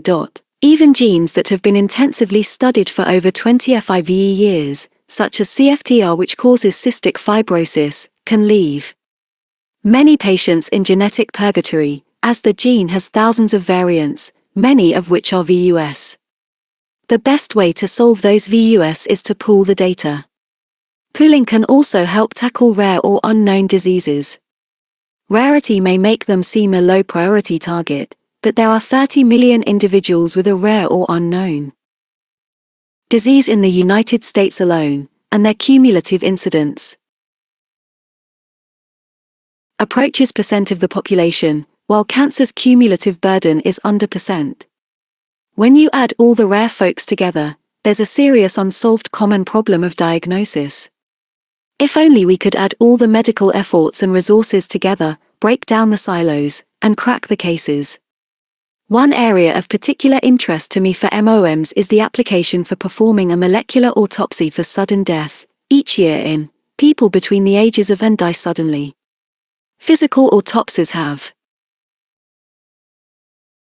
been on steady decline for many years, and more than % of hospitals don't perform them at all. Even when they are performed for an individual who has died suddenly, presumably from a cardiovascular cause, they are unrevealing in the majority of cases. That is, even after dissection of the human body, the medical examiner can't determine why the person died. This is especially a burdensome problem for family members, who live the rest of their lives in uncertainty, not knowing whether or when they might suffer the same fate. But there is a potential and attractive way out, which ultimately relies on the MOM model to be informative. The information required to solve the mystery involves 3 components: the DNA sequence of the deceased, the DNA sequence of the immediate family members, ideally the parents, and a worldwide MOM repository of as many like individuals who have succumbed to sudden death and their families as possible.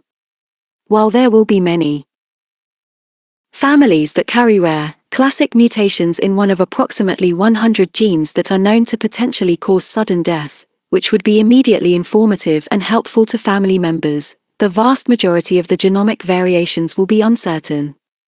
But it doesn't have to stay that way. MOMs can enable us to demystify and definitively diagnose sudden death. While MOMs are a form of crowdsourcing information at a large and ideally global scale, the concept can be successfully applied on a limited basis. Hackathons have been popular in the tech space, and now they have made their way into medicine, a transdisciplinary group. Doctors, entrepreneurs, software developers, engineers assembles and attacks an unmet need in medicine.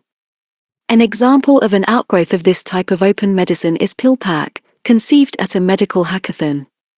By supplying patients who have the challenge of a complex schedule with multiple prescription medicines, a prepackaging service labels the pills with the time to be taken to maximize adherence. While it's a rather simple solution, it sets up a practical, low-cost strategy that was not previously available. The open medicine model has also led to extensive crowdfunding, with many different errant FLRVs. Rare disease advocacy groups have used crowdfunding to cover treatment costs for individual patients in need. Conseno and Wilsey are examples of non-profit foundations raising funds for medical research and care, respectively. This can even be done at the individual level. A 7-year-old boy raised over $1 for his sick friend with a glycogen storage disease by selling his book called Chocolate Bar. Medical device entrepreneurs are touting their innovations on the internet to raise funds. While some of these may represent true and meaningful advances, what have been called scampaigns are a new prospect. Some companies make claims that seem too good to be true.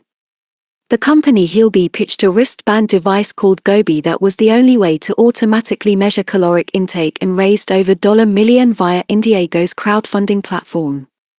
Similarly, IRO raised funds for a wristband that also claimed to precisely track caloric intake, but it didn't work and was abruptly withdrawn.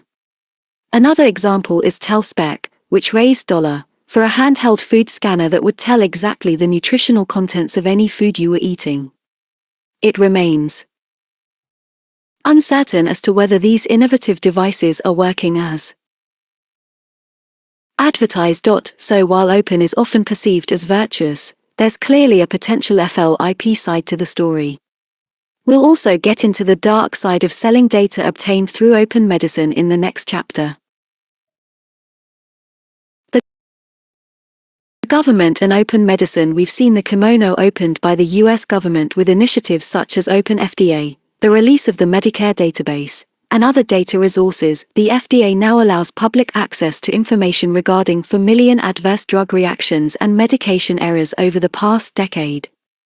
After years of pressure from Dow Jones, the parent company of the Wall Street Journal, Medicare released a trove of medical data from doctors and medical providers. Any U.S. physician who billed Medicare for a visit or procedure can be easily searched on the Internet, which provides consumers additional information in selecting a doctor. For example, it is now possible to see how many patients covered by Medicare underwent a particular operation by an individual surgeon. That's a very crude marker of quality, but may serve as a first step to linking the data with other outcome measures in the future. Another new government initiative for medical researchers is PCONet, Patient Centered Outcomes Research Network, which intends to gather medical records, physiologic data, and insurance claims from 30 million citizens. However, the United States is way behind other countries in such open medicine endeavors. Denmark's Medcom has a comprehensive patient data resource that tracks back to, and similar efforts in Finland and Estonia are well-established health information resources. Open science, open data are key to MOOMs, which as I've defined are focused on taking the medical care of patients to a new, unparalleled level. While we have not yet seen global sharing of data in medicine. Some notable precedents for that have occurred in life science research. The International Human Genome Sequencing Project set an important foundation for collaboration and openness back in the US, but this has recently been taken forward more powerfully. The Global Alliance for Genomics and Health, GAGH, was announced with participation of 70 medical, research, and advocacy institutions from 41 countries. Its mission is to build a trove of data on genetic variations and medical information that would be open to all scientists, not just those who created it. By the time of the GAGH's first meeting there were organizations represented, including Google, who joined in the effort via its new genomics branch. Early priorities in cancer and rare diseases sought to enhance understanding of genomic variations and how they connect to very specified medical conditions. By being so general, GAGH is charting new ground, both scientifically and legally. It requires specific patient consent for participation along with developing technical, ethical, and legal standards for the broad collaboration. A proof of principle for how such open science can accelerate discovery was borne out in Alzheimer's disease. The gene APO has long been associated with late-onset dementia, but the mechanism has been elusive. By accessing all of the publicly available databases on gene expression, high-throughput genotyping and imaging of the brain, in patients with and without APO carrier status, a team of researchers at Columbia University was able to elucidate the molecular pathway and other key genes involved in this type of dementia. In the past, publishing a paper was the standard method for sharing the data.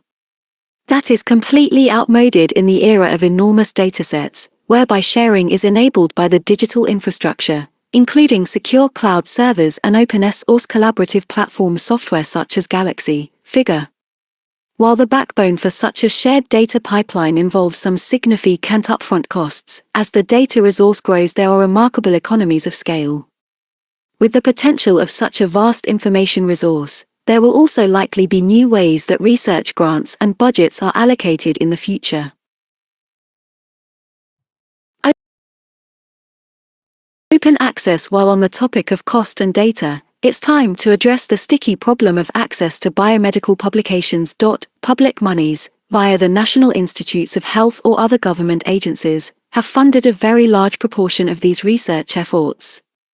But when the papers are published in leading peer-reviewed journals such as Nature, Science, Cell, the New England Journal of Medicine or JAMA, which often charge exorbitant amounts for subscriptions and even to read single articles, the public cannot access the work that they've supported through taxes. What's more is that the price has little relationship to the actual publication costs, meaning the publishers make a hefty profit margin. For example, in a recent annual report of one of the major biomedical publishers, Elsevier, the company had a % profit margin with net revenue of over $1 billion. The chronic angst over this ordeal ultimately led to a boycott of the company's journals by more than 12,000 researchers. That same year, the editors of the New York Times published, "We paid for the research, so let's see it."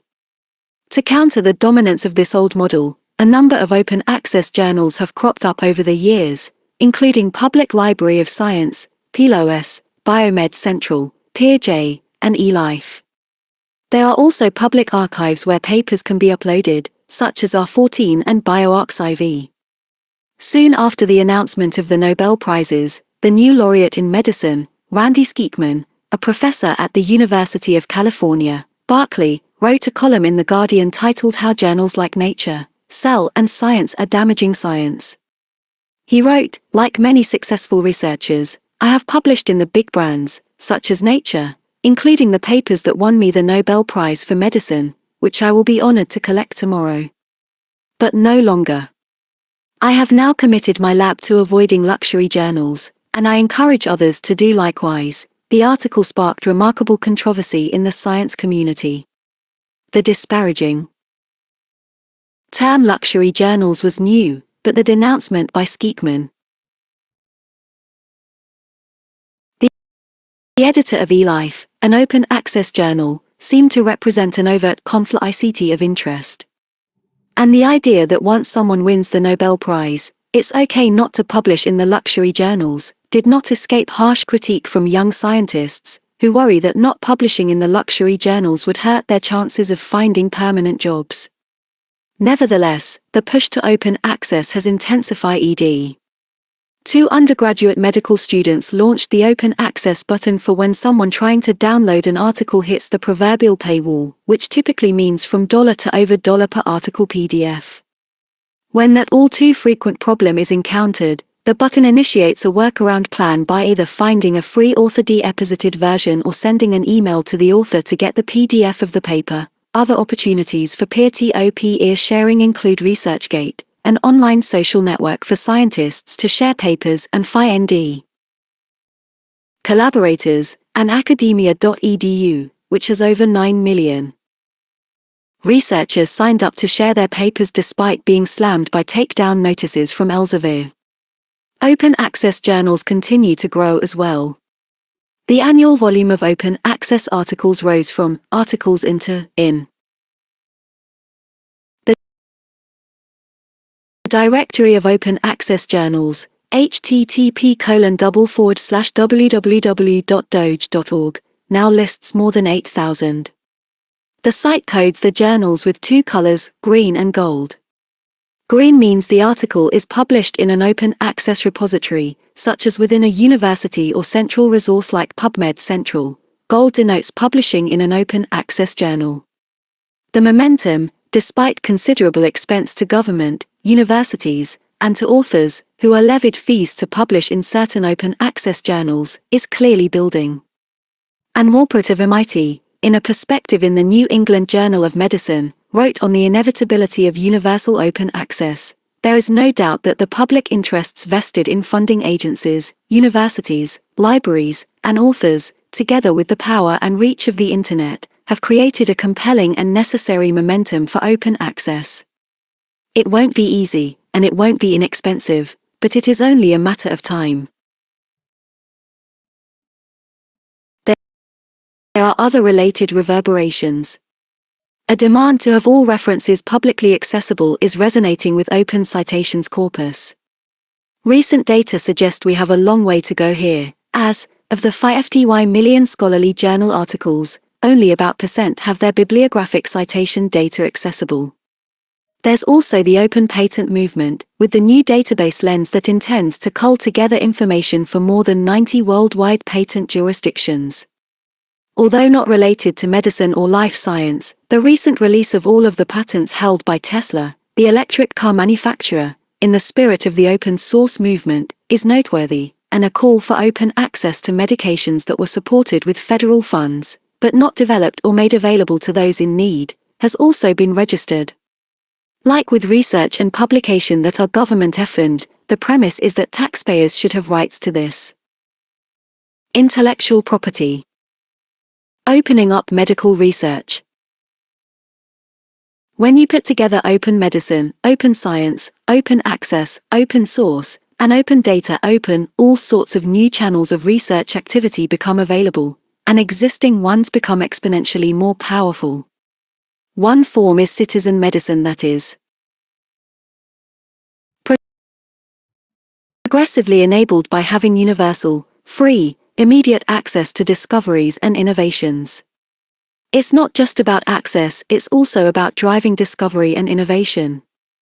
Open brings into the mix all potential players, such as the Argentine car mechanic who designed new ways of delivering babies under the most difficult conditions, and a young American high school student, Jack Andraka, who came up with a potential low-cost, creative means of diagnosing pancreatic cancer. That is also why people like Ketenberg, Chapter, are now able to make their own diagnosis of complex medical conditions. The pervasive progression toward openness is fueling a remarkable degree of activism across consumers, patient advocacy groups, research foundations, and the life science industry. When Catherine Leon, age 38, developed an exceptionally rare heart condition known as spontaneous coronary artery dissection, SCAD, which led to a heart attack and bypass surgery, she found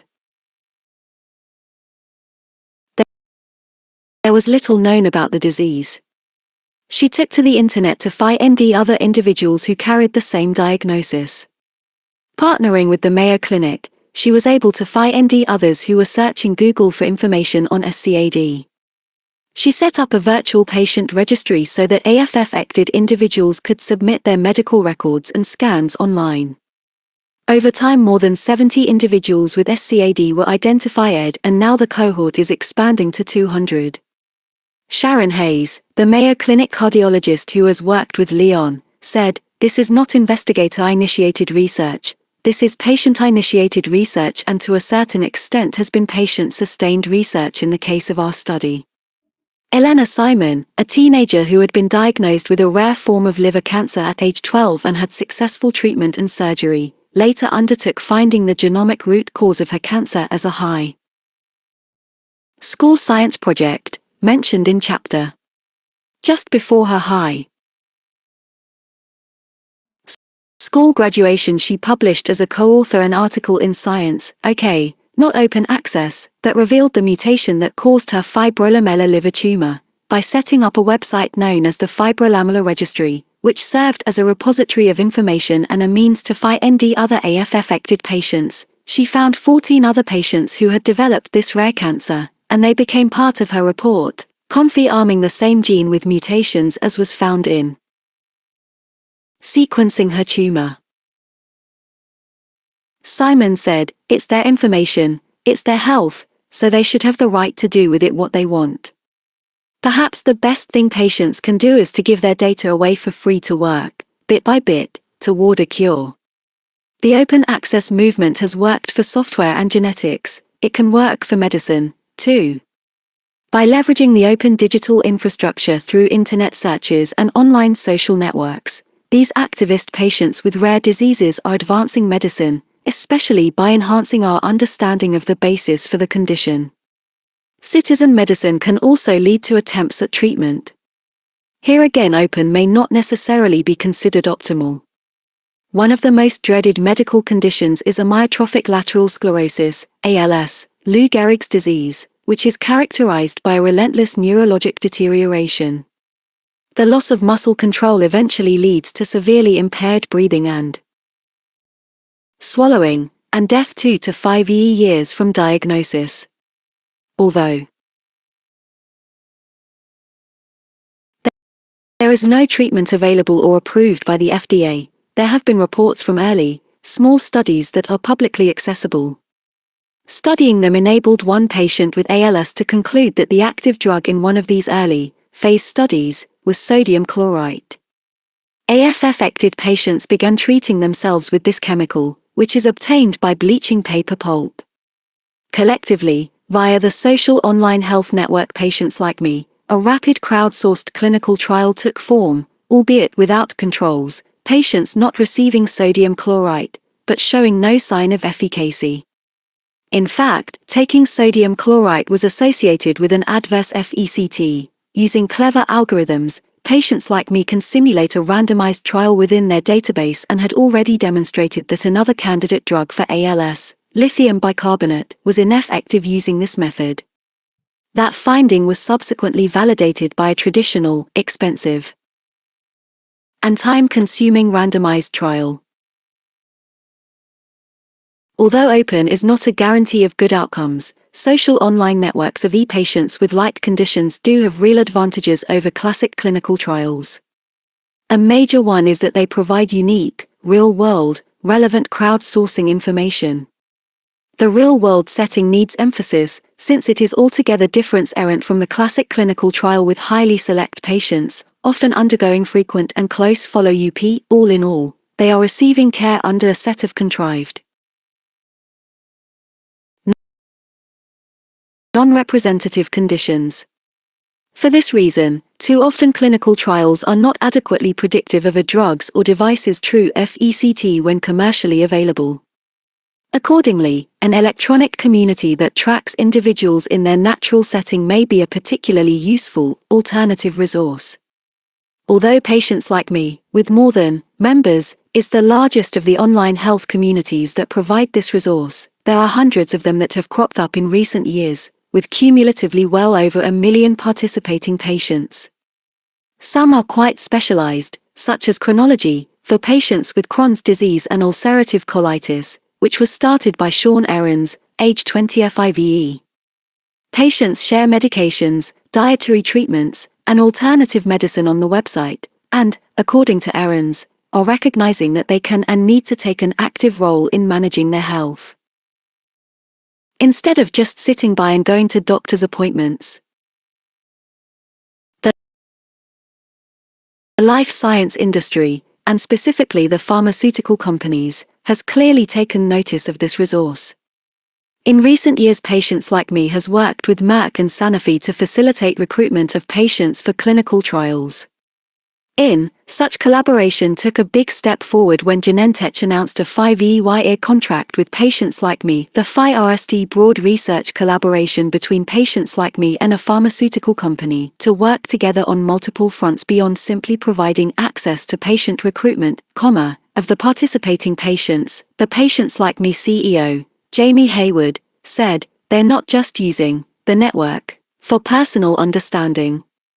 They also understand that their data can really have greater meaning and impact the way healthcare is delivered in the United States in a much more patient-centered way." Indeed, more than % of Americans say that they would enroll in a clinical trial if recommended by their doctor. Only a tiny proportion, far less than %, ever formally participate in a clinical trial. Although it is rather difficult to navigate and comprehend, the public can access clinicaltrials.government, which lists more than trials in all 5 FDY states along with almost every country. Drug companies are increasingly tapping into online information resources to streamline clinical development of new drugs. When Sanofi and Regeneron were looking to expedite recruitment of patients with high cholesterol for a new, experimental drug alirocumab, an antibody against the PCSK protein, they turned to the American College of Cardiology Registry. Another approach, developed by researchers at Case Western Reserve University, is a software tool known as Trial Prospector, which delves into clinical data systems to match patients with clinical trials. It combines artificial intelligence and natural language processing to automate the patient screening and enrollment process, often a rate-limiting step in developing new drugs. Automated clinical trial matching programs for specified conditions, such as the Alzheimer's Association Trial Match, are proliferating. Data mining to facilitate clinical trial recruitment is offered by a number of companies, such as Blue Chip Marketing Worldwide and Accurian. Ben Goldacre, the acclaimed author and one of the leading independent critics and innovators in pharma research, set up the tool RandomizMe, which makes it easy to run randomized clinical trials on yourself and your friends. So although clinical trial participation is remarkably rare today, there are efforts on multiple fronts to change that in the future. Wouldn't it be ideal if we learned something from each and every patient that might help the next individual who comes along?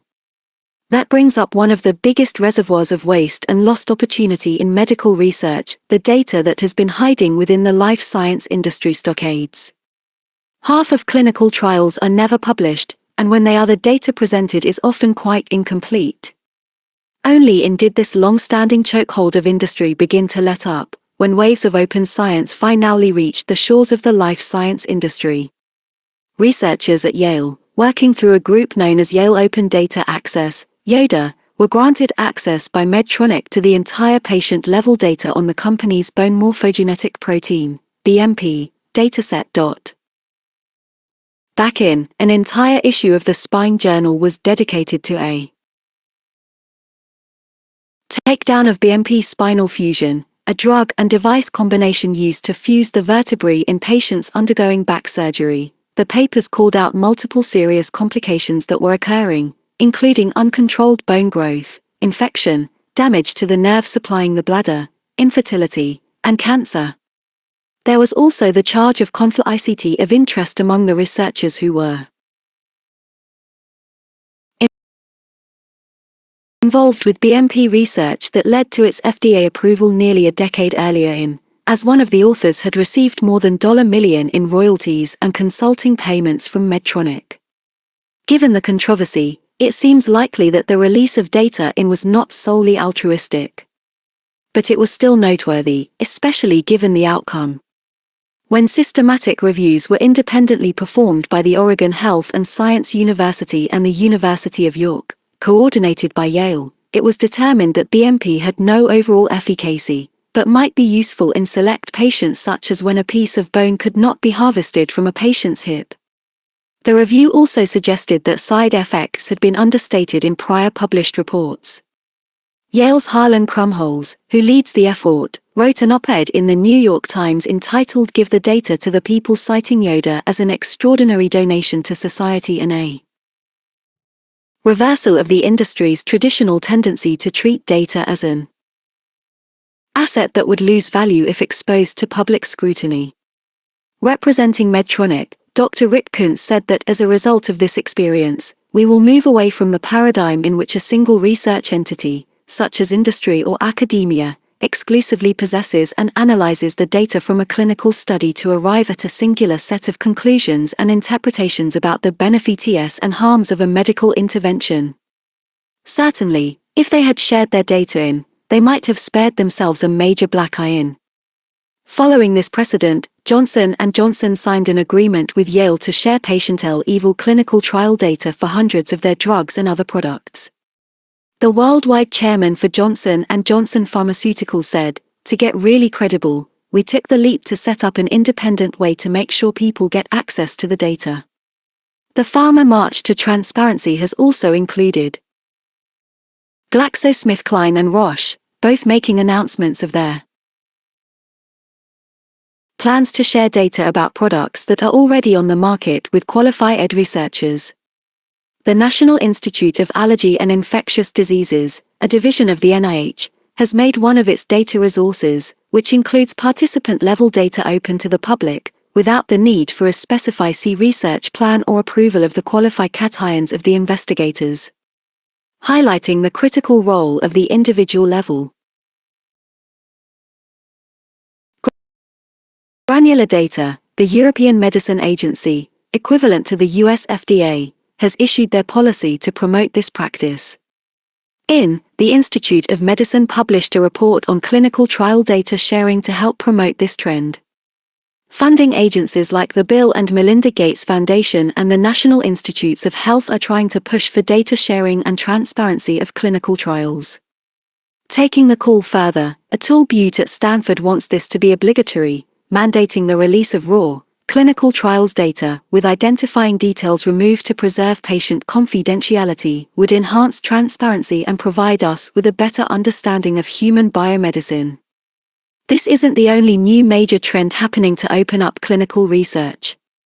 Particularly stunning was the announcement between the government and a large number of pharmaceutical companies in. Francis Collins, the NIH director, announced the Accelerating Medicines Partnership, a 5-year collaboration of the flagship federal research agency with 10 large pharma companies concentrating on 4 disease states. This includes sharing of scientists, tissue and blood samples, and data. The head of research and development of one of the participating drug companies, Pfizer, summarized it as a Google Maps depiction of human disease, since the principal aim is to determine the molecular maps and biologic targets, the GIS, for each of the 4 diseases. As Langley and Rockoff reported in the Wall Street Journal, taking a page from the open source movement that has swept the software world, the group will share all findings with the public, for anyone to use freely to conduct their own experiments. For cancer, a very large project with the National Cancer Institute, pharmaceutical companies, and Foundation Medicine, a cancer sequencing company that we've discussed, was recently launched for determining optimal therapies for lung cancer. There are several crowdfunding genomic sequencing projects that recruit participants and financial donations via the internet, such as PathoMap, which collects DNA throughout New York City from subway stations, trains, parks, taxis, buses, and airports, and Genome Liberty, focused on pharmacogenomic interactions. The Canadian-based website Science Menu, http://sciencemenu.ca, does a great job of tracking all the crowdfunding science research projects, including genomics. This increasingly popular form of medical research is not confined to drugs or genomics. Likewise, substantial efforts are being advanced in the medical device industry to use open source systems. The University of Pennsylvania, with the FDA, is pursuing the generic infusion pump with the goal to print out an infusion pump using a rapid prototyping machine, download open source software to it, and have a device running within hours. The University of Wisconsin has initiated the open source medical device program to supply, at zero cost, everything necessary to build a device from scratch, including hardware-specified cations, source code, assembly instructions, and parts, and even recommendations on where to buy them and how much to pay. There's also the Medical Device Coordination Framework from Kansas State University that is building an open source hardware platform with elements common to many devices, like displays, buttons, processors, network interfaces, and operating software. These open medical device initiatives have the potential to propel device interoperability and the whole mobile device medical movement. In the Journal of Socialarmics, Limai and Barash made the case that it is a moral imperative and professional obligation to share medical data. They wrote, "Knowledge is the basis of our ability to provide patients with high-quality medical care. If healthcare organizations and professionals do not openly share knowledge, we are not living up to our professional social contract with society and not fulfilling our general human duty of beneficence." Sharing, transparency, and openness are all now fast-emerging trends in medicine that have been potentiated by the digital infrastructure. It has been exhilarating to see how quickly the open movement has taken form, and yet it should still be regarded to be in its early stages. It has indeed allowed us to think big, to be imaginative about how Someday the medical data from most Homo sapiens could potentially be culled together to promote the health of each other and future generations. Recall the literal translation of sapiens is wise, so MOOMs might even help promote that. We can now seize this sharing opportunity, something that was not previously possible, but has extraordinary potential, and qualify us as a moral imperative. It's democratizing medicine at a higher level, bringing together all of our GIS and treatment information to create a new path of medicine for the people. A vital issue will be tackling the analytic challenges of such enormous datasets, which we'll address subsequently. Equally important for this to be successful is dealing with big unresolved issues of privacy and security. Failure to do that could destroy the very possibilities that open medicine could realize. That's next up. Chapter: Secure versus Cure. I do not want to live in a world where everything I do and say is recorded. Edward Snowden. Today's web-enabled gadgets should come with a digital Miranda warning. Anything you say or do online, from a status update to a selfie, can and will be used as evidence against you on the internet. Nick Bilton, New York Times.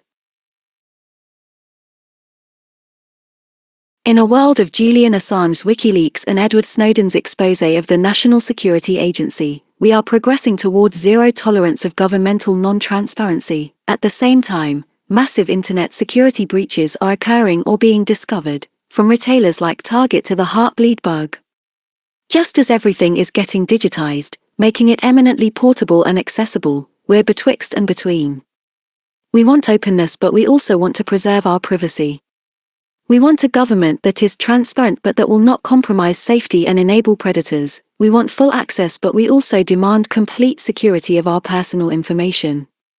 We live in a world of sophisticated hackers and quantrepreneurs who want to sell our data to make money. To say it's complicated is a gross understatement. Despite the complication, it is enormously important that we figure these issues out. We've explored the many ways that data are already being shared. A basic premise in healthcare these days is that big data will ultimately lead to big cures, or at least better health. But so far there's been a lot of curating without a lot of cures. Much of that hinges upon predictive analytics, which is the topic of the next chapter. We'll explore in the next chapter the extent to which that is true, but we can't weigh the potential benefits, whether they are as incremental as a month's worth of good health or as momentous as the end of cancer, unless we have clear accounting of the downside of having individuals digitized and everybody on the net. So the weighty issues of privacy and security for digital health and medical data are where we turn next. Our digital breadcrumbs and data brokers. We've been leaving digital breadcrumbs everywhere for a few decades now, beginning with charging things on our credit cards. Things really ramped up in the past 15 years with Google and internet searches, Amazon and online retail purchases, Facebook likes and social network site visits, not to mention our wireless mobile devices, which provide our precise location and much more about us in real time. And then there's the National Security Agency, keeping our emails and cell phone calls in vast databases for warrantless searches. The breadcrumbs have become bread loaves.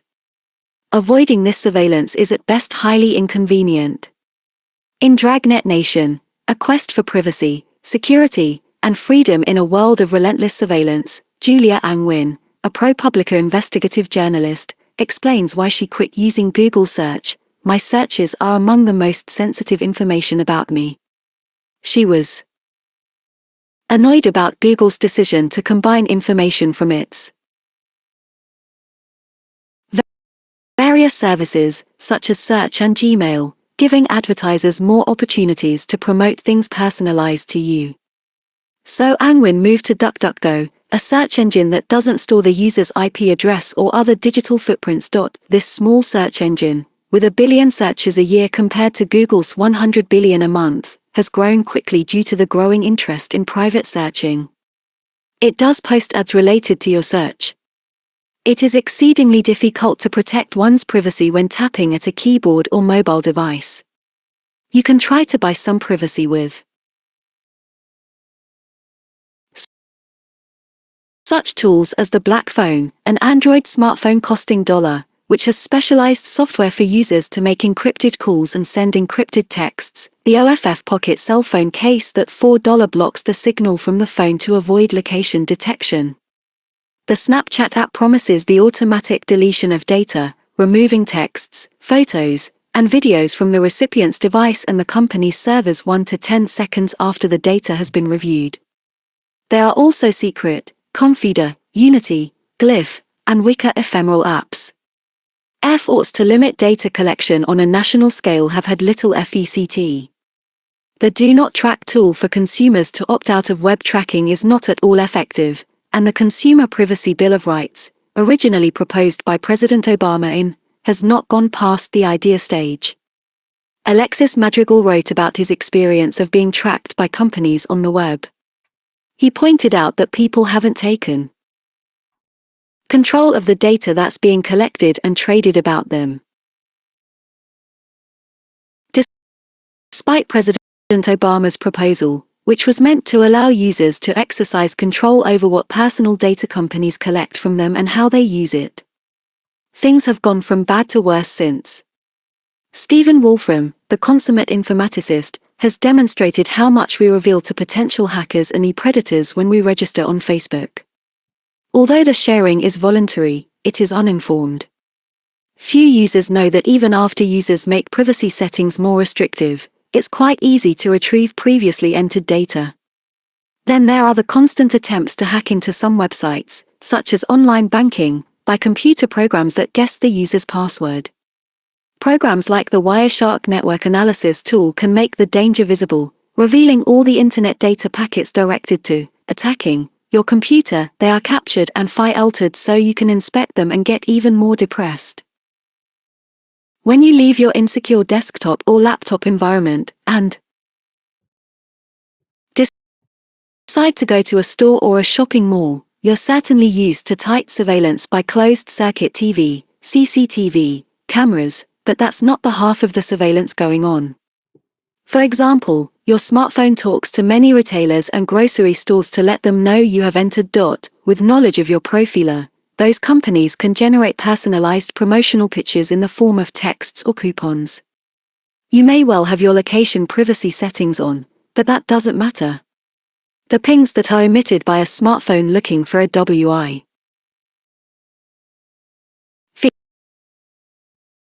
The antenna provide retailers rich information as customers move through a shopping mall, and so does your phone's tilt sensor. Did you know that some store shelves have hidden cameras to track your eye movements and what you pick up and examine, and that they can then algorithmically generate a coupon or other enticement to send to your smartphone?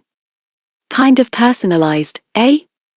There's also software that detects your mood via facial recognition to make tailored recommendations. If you are willing to give up privacy altogether, the mobile app Placed gives you coupons for providing information on what store you're in.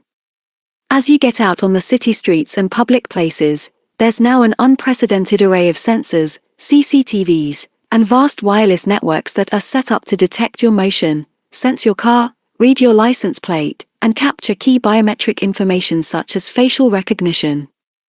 Then there are all the low-cost satellites from above so that all of the Earth will be held to a mirror, in near real time, at an increasing granularity of visual, infrared and other kinds of data. Wow, are we ever being watched? Not just being watched but also identify ED. The NameTag app enables users of Google Glass to take a picture of a stranger and identify them in the facial network company's database, which includes occupation and social media profiles. Similarly, the NEC company is developing tools to enable hotels and businesses to automatically recognize their important visitors. These efforts rely on converting each person's facial data into a faceprint of mathematical code along with a large database to find a match. Facebook users will have a feel for faceprints, since their face-matching software, known as Tag Suggestions, automatically suggests names of people in pictures to tag. While there isn't yet a faceprint database of Earth's 7 billion residents, that doesn't mean there aren't companies working on it. At the Newark International Airport, where new LED light fixtures were installed in, few people were aware that the fixtures were part of a new wireless sensor network that monitored all activity and movement in the terminal. Such intelligent lampposts are now spreading across cities all over the world, from Chongqing in China, to Dubai in the United Arab Emirates, to Rio de Janeiro in Brazil. In the UK, there is one video surveillance camera for every 11 persons. People and cars are thoroughly tracked in Lower Manhattan by face and object detection technology. Surveillance cameras in Boston were used to identify Dzhokhar and Tamiyan Tsarnaev, responsible for the marathon bombings. Subsequently, facial recognition software was shown to be capable of an immediate identification of Dzhokhar. While such software, algorithms, sensors, and full-scale surveillance are unarguably valuable in such circumstances, concerns about surveillance in clever cities cannot be ignored. The Economist wrote, rather than becoming paragons of democracy, they, clever cities, could turn into electronic panopticons in which everybody is constantly watched. They could be paralyzed by hackers, or by bugs in labyrinthine software. Likewise, in Dave Eggers's The Circle, a fictitious Silicon Valley company representing an evil hybrid of Facebook, Google, and Apple, pulls together personal emails, banking information, purchases, social networking, and a universal operating system to portray what extreme loss of privacy can induce, such as placing chips in children to prevent kidnappings. Anthony Townsend has a more sanguine view in smart cities, big data, civic hackers, and the quest for a new utopia. He believes the electronic surveillance is great and that we're reinventing cities with a smartphone platform. With all the data flowing, there's big business following. The data brokers are the companies that collect and analyze our personal information and sell it without our knowledge. Axiom, using 23,000 computer servers and processing more than 5 trillion data transactions per year, is the largest company in this multi-billion-dollar industry. It has more than 1,500 pieces of data per person on over 200 million Americans and 200 million mobile phone profiles. A New York Times profiler on these companies was entitled Mapping and Sharing the Consumer Genome. Axiom and other data brokers have not only usernames,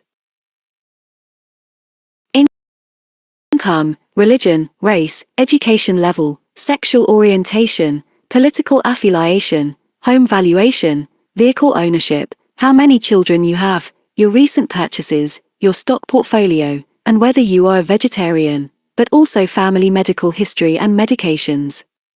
Companies such as Exact Data sell names of people with sexually transmitted diseases. Internet browsers and apps on mobile devices enable much of this invasion of privacy. A Minute segment pointed out that through both Angry Birds and the brightest flashlight-free app, more than 5 million people gave companies free rein to track them and sell the resulting data. Axiom may be considered axiomatic for privacy invasion. The retailer Target combines such data with information it gathers itself to precisely target consumers. As a regulator said, they are the unseen cyberazzi who collect information on all of us. Yes, it's as if we are all celebrities and have the paparazzi following us, just digitally. The Axiom CEO, Scott Howe, said, "Our digital reach will soon approach nearly every internet user in the United States. It's bad enough as it is now. That might well portend a digital nightmare. The creep of creepy data intensifies. It certainly is not the case that all this data is secure." ChoicePoint maintained 17 billion records on individuals and businesses. They sold this data to 100,000 clients, which included 7,000 federal, state, and local agencies. This company was investigated for selling over personal records to an identity theft ring. The company Court Ventures, later acquired by Experian, one of the 3 major credit bureau companies, sold personal records including fulls, social security numbers, mothers' maiden names, and personal information necessary to secure credit cards. Beyond selling personal data, some of these data brokers have been hacked. If there were ever a recipe for trouble, it would be hacking a massive data hoarder. A major security breach at Epsilon led to the exposure of emails from millions of customers at Citibank, JP Morgan Chase, Walgreens, and Target. Target then fell prey to a late hacking that gave way to credit and debit card information on 40 million customers. Many seeking to defend data collection have put much weight on the distinction between data and metadata, between one's identity and the digital tags associated with us. Unfortunately, as metadata gets increasingly contextualized with more personal information, we become meta-persons. Our true identity is less important but more readily established from a data collection. When the Snowden-induced NSA revelations were made, President Obama said, "There are no names, there's no content in that database." Wrong.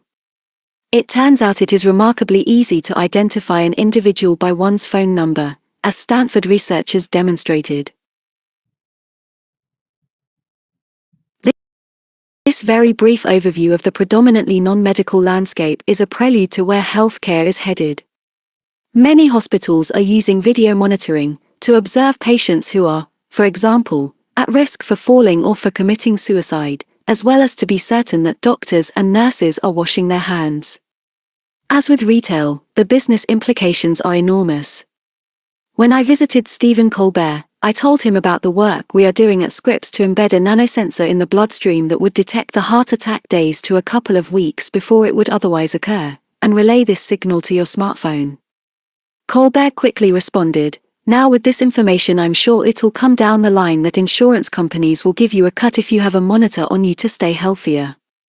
But then they're going to sell your information about your present health to other people, and you'll get a ringtone that says would you like per sent-off caskets? Or Cresta, or something like that." With his incomparable humor, Colbert hit on the truth. The sad part is that by having our medical selves digitized, we're making ourselves highly vulnerable, not just to marketing but so much worse. Medical identity theft is already in high gear. A Pew Research Institute study has shown that there is a marked increase in the United States and occurring across all age groups. According to the Identity Theft Resource Center report, % of all identity thefts in the United States were medical-related. The Poman Institute issued a report on medical identity theft, defined as when one person uses another's name and personal information to fraudulently obtain medical services, prescription drugs, or submits fraudulent billing, estimating that million Americans were victims, a % increase from the previous year. The chairman of the institute, Larry Poman, summed this up: medical identity theft is tainting the healthcare ecosystem, much like poisoning the town's water supply. Everyone will be affected. Since, when Health and Human Services, HHS, started keeping track, the medical records of as many as 68 million Americans have been breached. So when HHS requires a medical provider to notify its patients when there has been a medical record data breach of 500 or more patients, that's just the tip of the iceberg. And what about all the breaches affecting less than 500 patients that are not reported to the individuals? It's bad enough that a large number of medical centers in the United States and most of the highly prestigious ones with elaborate health information systems have suffered a breach of electronic medical records. Although some are due to hackers, in about % of cases, far more are due to a stolen laptop or USB drive, more than % of cases.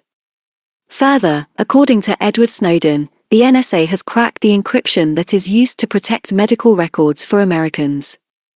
With the markedly increasing use of telemedicine and virtual consults, as reviewed in Chapter, there must be concern about the security of these electronic exchanges. While many of the companies are using the term secure liberally in their promotional materials, all it will take is a full virtual visit to be widely transmitted over the web before this type of medical encounter becomes suspect. The likelihood of cybersecurity breaches in medical clinics and hospitals is enhanced with so many visitors and employees bringing in their own wireless devices and potentially accessing the health system's secure inner network. With the cost of medical care out of control, the motive for impersonators has been greatly enhanced. But that's just one dimension of the problem. Selling the information is a much bigger one, and it's gaining traction.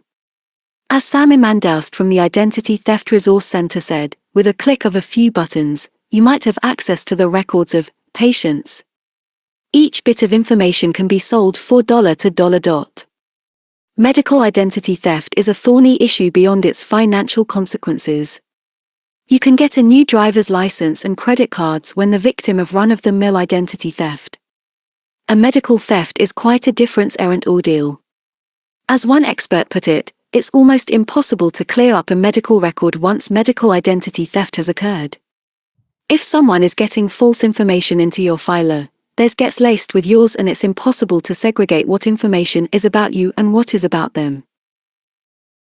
Care.data versus careless.data. An enlightening and quite sobering case study of how medical data can be mishandled at scale comes from the United Kingdom's National Health Service, NHS. The NHS is the largest public health system in the world, providing care for 3 million people. In August, the government, seeking to build public support for sharing their medical records with scientific researchers, initiated a major campaign called Care.data. Posters were displayed in doctors' offices throughout England, and cheerleading came from the Wellcome Trust, leading charities such as Cancer Research UK, Diabetes UK, the British Heart Foundation, and key leaders like Ben Goldacre. The Prime Minister, David Cameron, said, "Every NHS patient should be a research participant." One of the patients in Care.data, Richard Stevens, a cancer survivor, is an exemplar of the good that was derived from this initiative. He said, "As someone who has survived 2 cancers, I have seen firsthand how our health records can help improve people's lives. I might not be alive today." Figure. Salient parts of the NHS leaflet for Care.data. Source, adapted from Better Information Means Better Care, NHS, January, http://www.england.nhs.uk WP content uploads ////CD leaflet. PDF. If researchers had not been able to access the data in the health records of other cancer patients to produce the most effective treatments and the best care for me, and by making my own records available to researchers, I know I am helping other patients in the future. The government sent a leaflet entitled Better Information Means Better Care to million households. Figure. Surely the NHS goal to achieve better healthcare while establishing the world's most comprehensive patient database for research was laudable. It would be the first time that the entire medical history of a large nation was digitized and stored in one place, a central repository at the Health and Social Care Information Center, HSCIC. But serious concerns about breach of privacy were voiced. A few months after the campaign began, an opposition movement, which included the British Medical Association and the Royal College of General Practitioners, went into open revolt. Unfortunately, these concerns were countered with some misconceptions. For example, Professor Liam Smith of the London School of Hygiene and Tropical Medicine said, "I can't guarantee there won't be a single slip, but the risk is tiny. This is not about individual people." Well, it is precisely about individuals. Care.data consists of each person's confidential medical record with their family history, diagnoses, prescription, medications, and the results of blood tests and medical scans. It only takes one person's medical identity theft to be about an individual. As with retail companies and data brokers, re-identify cation is altogether straightforward, and true anonymity is impossible. A more accurate term is pseudonymized. The medical identity theft of one individual's sensitive data is all that it would take to have a potentially tumultuous impact. But the worries turned out to be far greater than that. In late February, a massive portion of the database, containing 13 years of hospital data covering 47 million disguised patients, was sold to an insurance industry. As Ben Goldacre, outraged by the HSCIC's action, wrote, "This was a violation of HSCIC's own governance charter. They are wrong, it's like nuclear power. Medical data, rarefied and condensed, presents huge power to do good, but it also presents huge risks.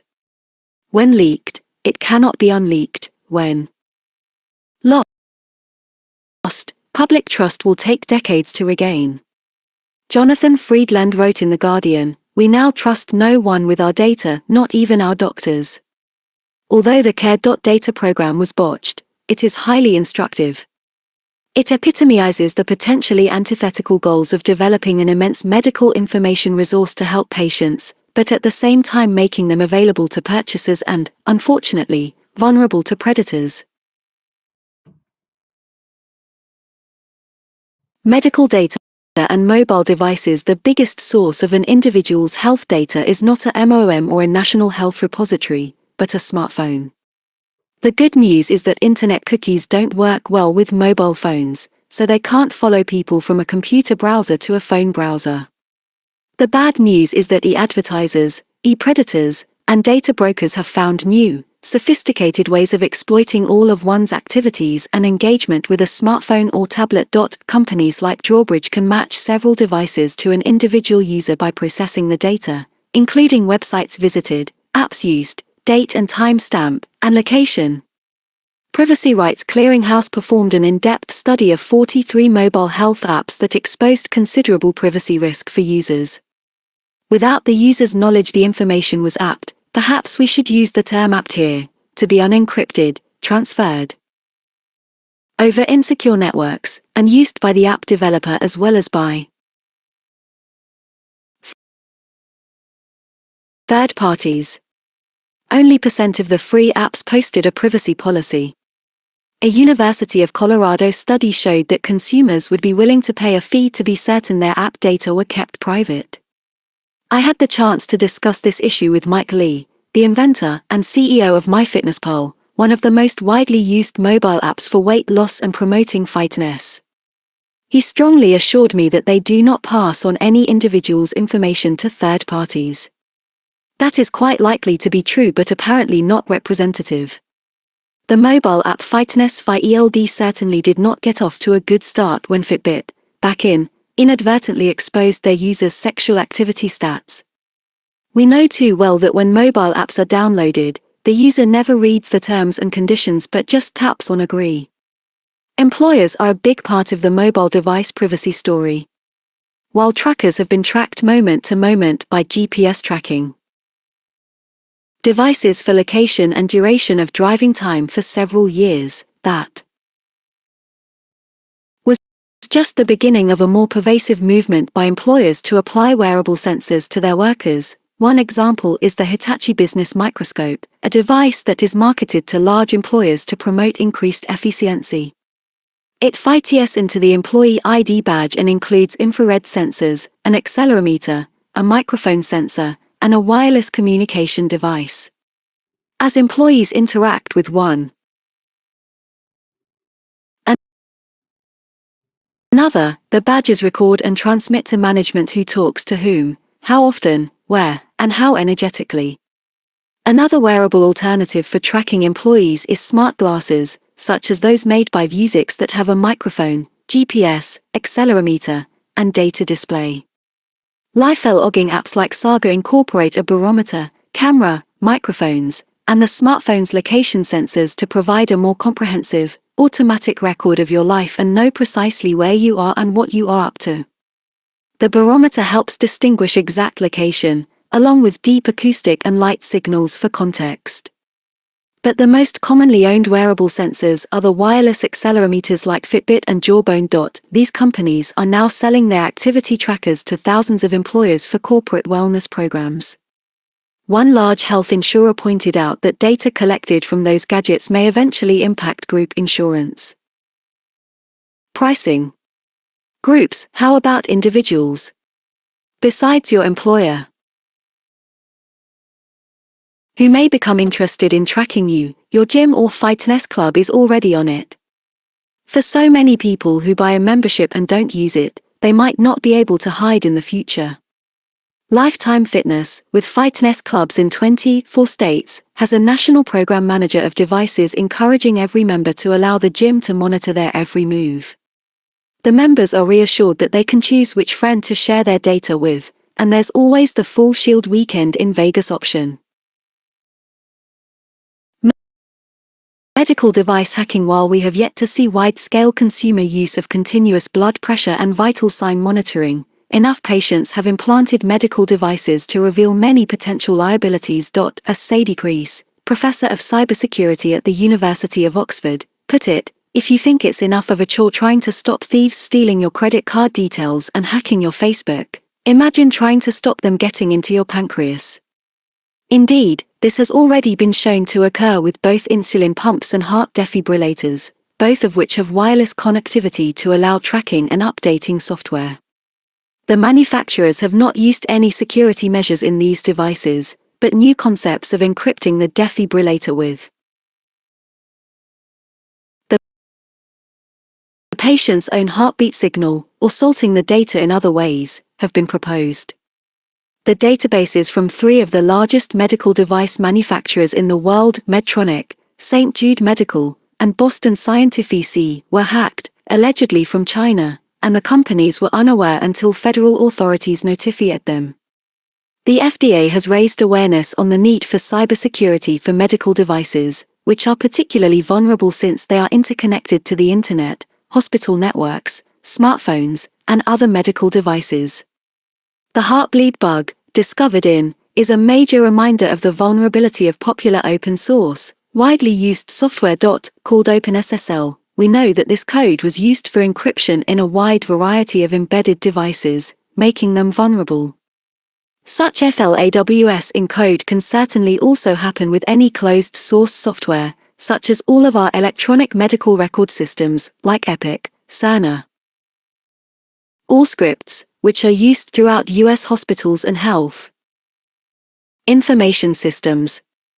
An in-depth investigation of cybersecurity status of U.S. hospitals and healthcare organizations, with interrogation of medical devices and software, including virtual private networks, firewalls, call centers, radiology imaging software, CCTVs, and Reuters, led to the conclusion that the state of medical cybersecurity was appalling and alarming, an illustration of how far behind the healthcare industry had fallen. The report cited inadequate current legislation, such as Health Insurance Portability and Accountability Act, HIPAA, and the Health Information Technology for Economic and Clinical Health, HITECH, Act, for setting standards of security for healthcare entities. These findings were reinforced by the results of what was described as the healthcare industry's Arvd cybersecurity attack simulation, conducted in B. Just the fact that the Arvd simulation took place in is telling in itself, and there were worse problems too. Participants cited the inability to coordinate across medical practices, device makers, hospital information systems, and pairs. Jim Koenig, one of the leaders of the simulation, said he expected the exposure to attacks only to grow. So, not surprisingly, hacktivist attacks on hospitals and health systems are taking off, perhaps even faster and larger than some have predicted. In April, the Boston Children's Hospital's external website was hacked by the group Anonymous, making its servers nearly inoperable and forcing the hospital to temporarily shut down its email communication system. Just a few months later, the million-patient hospital community health system was hacked by a Chinese cyber attack, with loss of personal data, names, addresses, and social security numbers. It was the largest breach of medical data yet recorded. Your genome. Whenever I give a public talk about genomics, the first question that I invariably get is related to the privacy issue. Currently, the largest genomic data set resides at Arvd. The company's mission is to create the world's large, secure, private database of genotypic and phenotypic information that can be used for comparison analysis and research. That mission looks good until you read in the company's terms of use about how genetic information you share with others could be used against your interests, or about the company's potential plan for selling the anonymized data to the pharma industry. Indeed, there are many distinct concerns surrounding privacy and security when it comes to your DNA. Let's start with getting genetic testing, which could be anything from a simple genotype to whole genome sequencing, or any of the various omics that comprise one's GIS. That decision ought to be the individual's, the owner of his or her genome, with the only exception being children, for which the parents can make the call. Unfortunately, it is very easy to undertake genetic testing without the subject's knowledge, which can be as easy as swiping a bit of your DNA from a cup, utensil, or glass you were using. That clandestine form of genetic assessment needs to be prohibited, as it represents a frank violation of privacy. Next comes who should have access to your DNA results. Your insurer? Well, doctors are concerned, reflected by a Columbia University study that showed % of internists purposefully hid or disguised the genetic data of their patients. The American Medical Association Code of Ethics suggests it may be necessary for doctors to maintain genetic results in a separate filer, not accessible to insurers.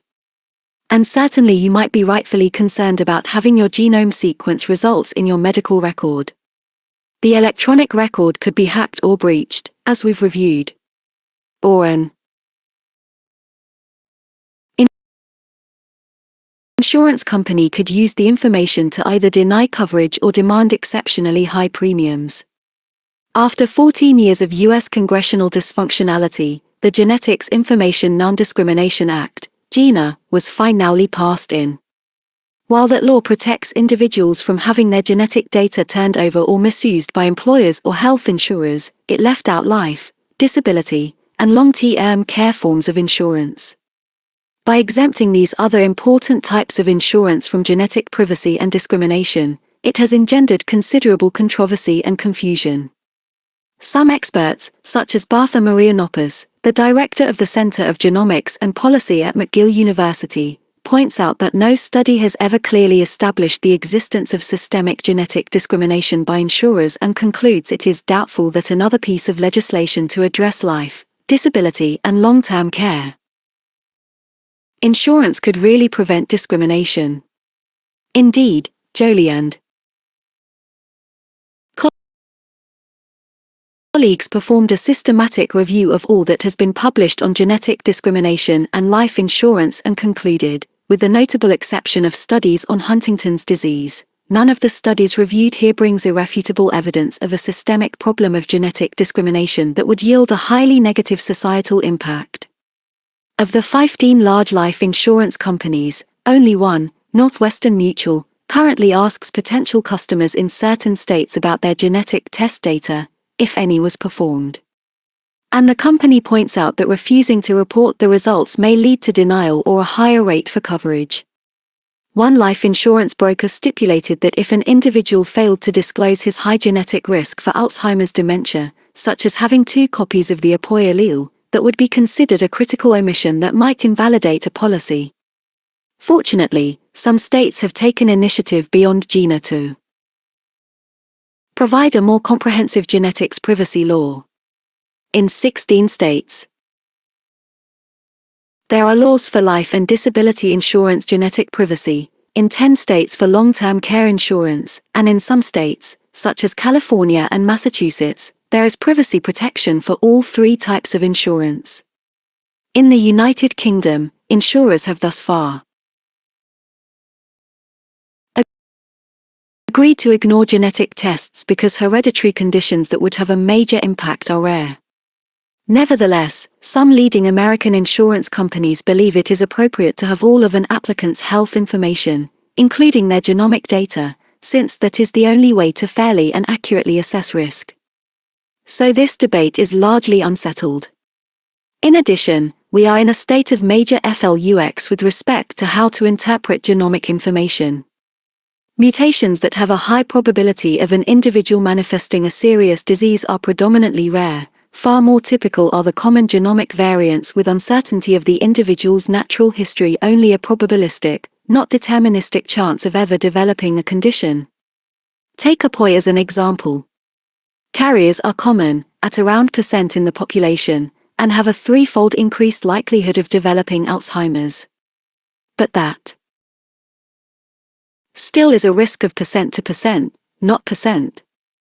Insurance companies might want to do actuarial statistics on that, but the apoy story is one of the few established common alleles with some natural history defined. In the years ahead we'll learn much more about the modifier genes, which account for why some people with even 2 copies of apoy never get Alzheimer's.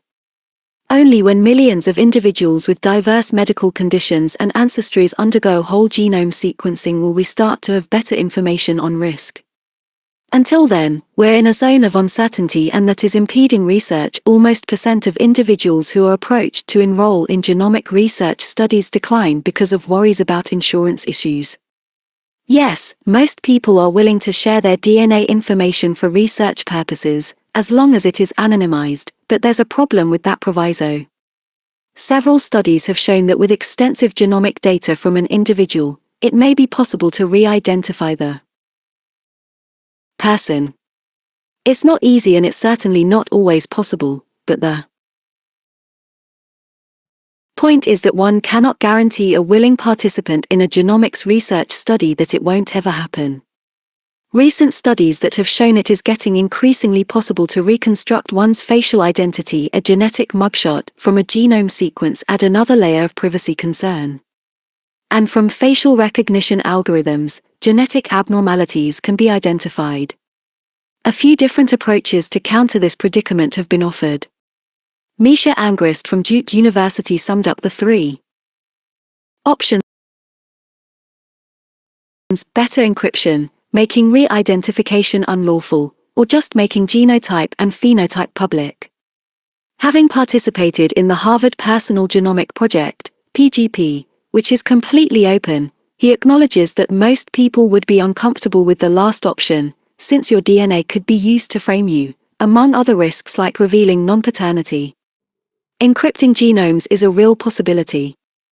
Cryptologists advocate the homomorphic methodology whereby the data are manipulated through multiplication and addition, but that does require longer computation times. And it is totally beatable. John Wilbanks, a privacy expert at Sage Bionetworks in Seattle, said, "If there's a copy of your genome out there that's heavily encrypted, it would just be better for me to shake hands with you and take some of your genetic material." We've already covered that possibility, which should be illegal. Re-identify cation should also be against the law, but enforcing these practices may be exceedingly difficult. These challenges for maintaining privacy, especially concurrent with large genomic databases being assembled of millions of people, likely accounted for the view that Stephen Brenner, from University of California, Berkeley, put forth in Be Prepared for the Big Genome Leak. While he made the case that big leaks are inevitable, he believes that the effects at the individual level would probably reveal less than a typical Google search. He may be right about this today, but fast forward to the point when genomic data becomes markedly more informative, and that may be way off the mark. One other option has been offered up: selling your genomic sequence. A startup Minome has set up a platform by which consumers get cash for selling their DNA data to marketers and researchers. The CEO said, "We're the FI-RST member-controlled, portable human genomics marketplace. The company gets a cut every time a purchaser accesses one of your traits." I question whether this company's business model will be at all alluring to consumers, and I think that the researchers probably do not have adequate budgets to defray the cost, but at least it begins to recognize the principles of ownership and value of one's DNA. To sum up, after reviewing these alternatives, it seems that two options are eminently doable: enhanced encryption and making re-identification illegal. While they are not perfect solutions by any means, they are both worthy in context of the heightened informativeness of genomic data in the future. Anything that will better protect the genomic privacy of an individual should be pursued. The path forward: we've covered a lot of ground on privacy and security of your medical data, but there are a few critical concepts and actionable items that need attention to get this on the right track. I've said it before, but let me say it again. You have to own all your medical data. If you gathered it, such as through wearable sensors or your smartphone laboratory or imaging device, you own it. It's your body. You paid to extract the information. It has more implications for you than anyone else on the planet. Over the course of your lifetime, you may see tens of different errant doctors in as many different errant health systems and clinics, and there is no way to assure that your information will be readily available unless you have it at your immediate disposal. We're not just talking about your final reports or summaries. Raw data. Like your entire genome sequence, output from sensors, or the video loops of your ultrasound images. All of your data. At the most granular level. Even if you might not have use for it or any clue as to understanding it, having the raw medical data about yourself may prove especially helpful during a subsequent evaluation. We have a long way to go. As Lunchoff and colleagues emphasized in Science on the vital need for raw data access, the U.S. Presidential Commission recently reviewed 30 TWO reports from the United States and worldwide on returning of findings in diverse contexts. It is striking that access to raw data by participants was not addressed in any of them. A Nature editorial nicely articulated the charge to protect research participants. It is a fundamental human right that people can determine how their personal medical data are used, and exceptions to specify informed consent cannot be taken for granted. Informed consent is not an obstacle to be overcome, but a principle to be respected and cherished. Next, that data set of your GIS, medically digitized, needs to be fully protected in your personal cloud with appropriate firewalls. It's too big a file to maintain locally. That is the only way that all your medical data from womb to tomb can be easily accessible and protected. Here the N of principle is working in your favor. While you hopefully will be enthusiastic to participate in a clinical research study and share your data on an anonymized, encrypted basis in a large database, we've reviewed how these can be hacked. The larger the information resource, the more attractive it may be for such a breach. With you having a personal cloud, the chances of such data escape are diminished. The antediluvian medical information systems of today need to undergo total reconfiguration such that every bit of data about you is automatically deposited and nicely organized in your personal cloud. We also need help from our government. Fortunately, the FDA has been unequivocal about consumer rights in genomics. Individuals should have unfettered access to their own raw genomic data. That view, as I've previously reviewed, is not necessarily shared by medical organizations, such as the American Medical Association. But our governmental legislation is way behind across the board in digital medicine, with inadequate federal privacy and security actions.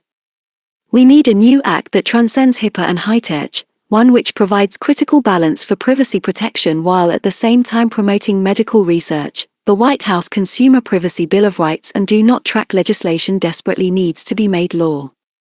As Stephen Fairclough, a professor at Liverpool University, correctly asserts, electronic devices that track our emotions, heart rate, or brain waves should be regulated to protect individual privacy. That circles us back to the secure versus cure theme and title of this chapter. We clearly want to foster and harvest the remarkable opportunities of open medicine, open science, and MOOMs, while at the same time be cognizant of the risks. Curating medical information, with the right amalgam of security and openness, might someday be the foundation of curing, or at least preserving, health. I'm assuming that the right balance will eventually be struck, which certainly will not be the same for all people. With that foundation, we're ready to use the data to fulfill the dream of preventing illness far better than a cure. Chapter: Predicting and Preempting Disease. After spending time working with leading technologists and watching one bastion of human uniqueness after another fall before the inexorable onslaught of innovation, it's becoming harder and harder to have confidence that any given task will be indefinitely resistant to automation. Eric Brynjolfsson and Andrew McAfee, The Second Machine Age. Over the next few years you are going to see predictive tech and intelligent assistants begin to appear everywhere. Not only will they be in most apps you use, they will also be in your car, in your living room, and in your office. They will also be inside the enterprise, helping doctors better treat patients. Tim Tuttle, CEO, Expect Labs. Eventually, we won't need the doctor. Machine learning makes a better Dr. House than Dr. House. Vinod Khosla. Although doctors are devoting their lives to helping people get better, they seem to find a strange satisfaction in seeing a disease take its expected course. Michael Kinsley. The biggest unfulfilled dream in healthcare is to prevent chronic illness. In the United States we spend % of the near $3 trillion annual healthcare dollars managing the burden of chronic diseases. What if there was a way to actually stop them in their tracks? Medicine has some other big dreams, too. For over 20 years, a graph that I saw in The Economist figure has been stuck in my mind. The magazine predicted that cancer and heart diseases would be cured by and the rest of most serious diseases by. With that, life expectancy at birth would rise to 100. All of this seemed like a set of remarkably bold expectations, and many seem no closer to reality than they did in. Some of their prophecies have become at least partially actualized, such as robotic surgery and an effective treatment for some types of cystic fibrosis. But not a cure, the C word, for sure. Perhaps that shouldn't be surprising. The C word, cure, generally means restore to health or recover from disease or relieve the symptoms of a disease or condition.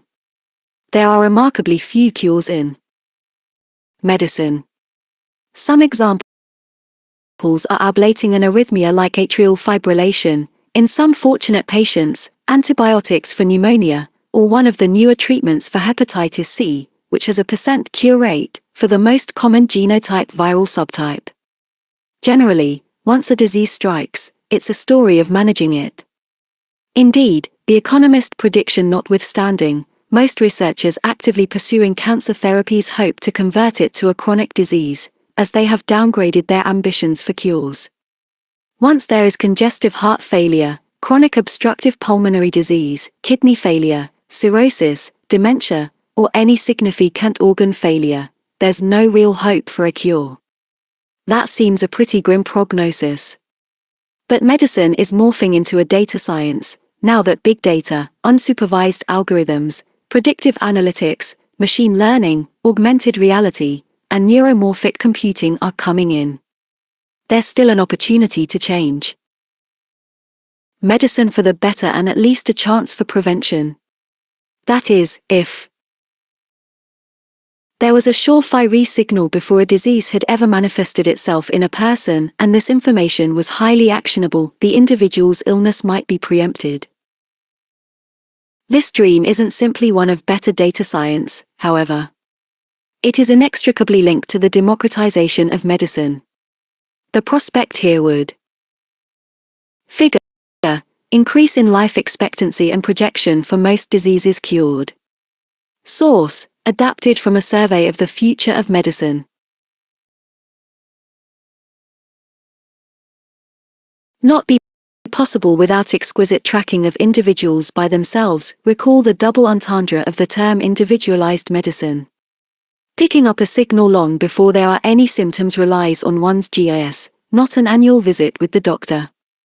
With the little wireless devices that we carry and the Internet of Things, we're developing the capability of continuous, critical, real-time surveillance of our bodies. When that gets fully developed, as it ultimately will, the economists' predictions for the next 30 years in medicine don't seem as far-fetched. The Economist was shooting from the hip when they made their predictions in.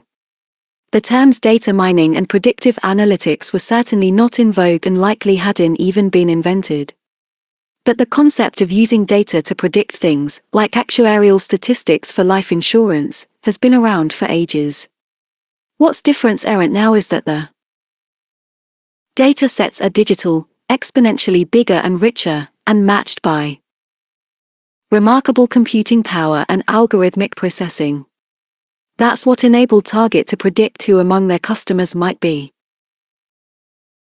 pregnant, how the National Security Agency is using our phone records to spot terrorists, and for hospitals to predict which patients with congestive heart failure are going to require hospitalization. BC, and it is what will enable us to not just shoot from the hip anymore. Predicting things at the population level. Some things are pretty easy and intuitive to predict. An example is that a sick public figure drives others to search the internet for information about their illness or treatment. You could easily predict this would happen. The data mining simply provides quantification of the FECT. But what if you used the Google searches to more intelligently predict an illness, rather than just quantify the searches? That brings us to the big Google FLU story, which is one of the most cited examples of prediction in healthcare. Google Flu Trends, GFT, which started in, has been known as the poster child for the power of big data analysis by tracking 40 FIVE-FLU-related search terms, monitoring trends of billions of searches in 29 countries, and making correlations with unsupervised algorithms to predict a FLU outbreak. By unsupervised, this means it is hypothesis-free, no biases, just letting the top 5 FTY million search terms and algorithms do the work. In widely cited papers in Nature and Public Library of Science, PLOS, 1, Google authors, Figure, claimed the ability to use web search logs to create daily estimates of influenza infection, unlike usual methods, which have built-in lags of 1 to 2 weeks. And later, in Google Flu Trends can provide timely and accurate estimates of the influenza activity in the United States, especially during peak activity, even in the wake of a novel form of influenza. But a firestorm of controversy developed in early when it was shown that GFT grossly overestimated the FLU outbreak. Figure. Later, a team of 4 highly respected data scientists wrote in Science that GFT had systematically overestimated the prevalence of FLU every week since August, going on to criticize big data hubris, the often implicit assumption that big data are a substitute for, rather than a supplement to, traditional data collection and analysis. They attacked the algorithm dynamics of GFT, pointing out that the 40 FIVE search terms used were never documented, key elements such as core search terms were not provided in the publications, and the original algorithm did not undergo constant adjustment and recalibration. What's more, while the GFT algorithm was static, the search engine itself underwent constant change, as many as 600 revisions per year, which was not taken into account. Many Figure, the CDC data, light line, compared with Google Flu Trends, dark line, for influenza outbreaks in the mid-Atlantic United States. Other editorialists opined on the matter. Correlation rather than causation and the critical absence of context were the most prominent critique points. There was also the sampling issue, as the crowdsourcing was limited to those doing searches on Google. Further, there was a major analytical problem. GFT performed so many multiple comparisons of data that they were likely to be getting spurious results. These can all be viewed as common traps when we are trying to understand the world through data. As Krenchel and Mads Bjerg wrote in Wired, the real big data hubris is not that we have too much confidence in a set of algorithms and methods that aren't quite there yet. Rather, the issue is the blind belief that sitting behind a computer screen crunching numbers will ever be enough to understand the full extent of the world around us. We want answers, not just data. Tim Harford, in the Financial Times, put it bluntly, big data has arrived, but big insights have not.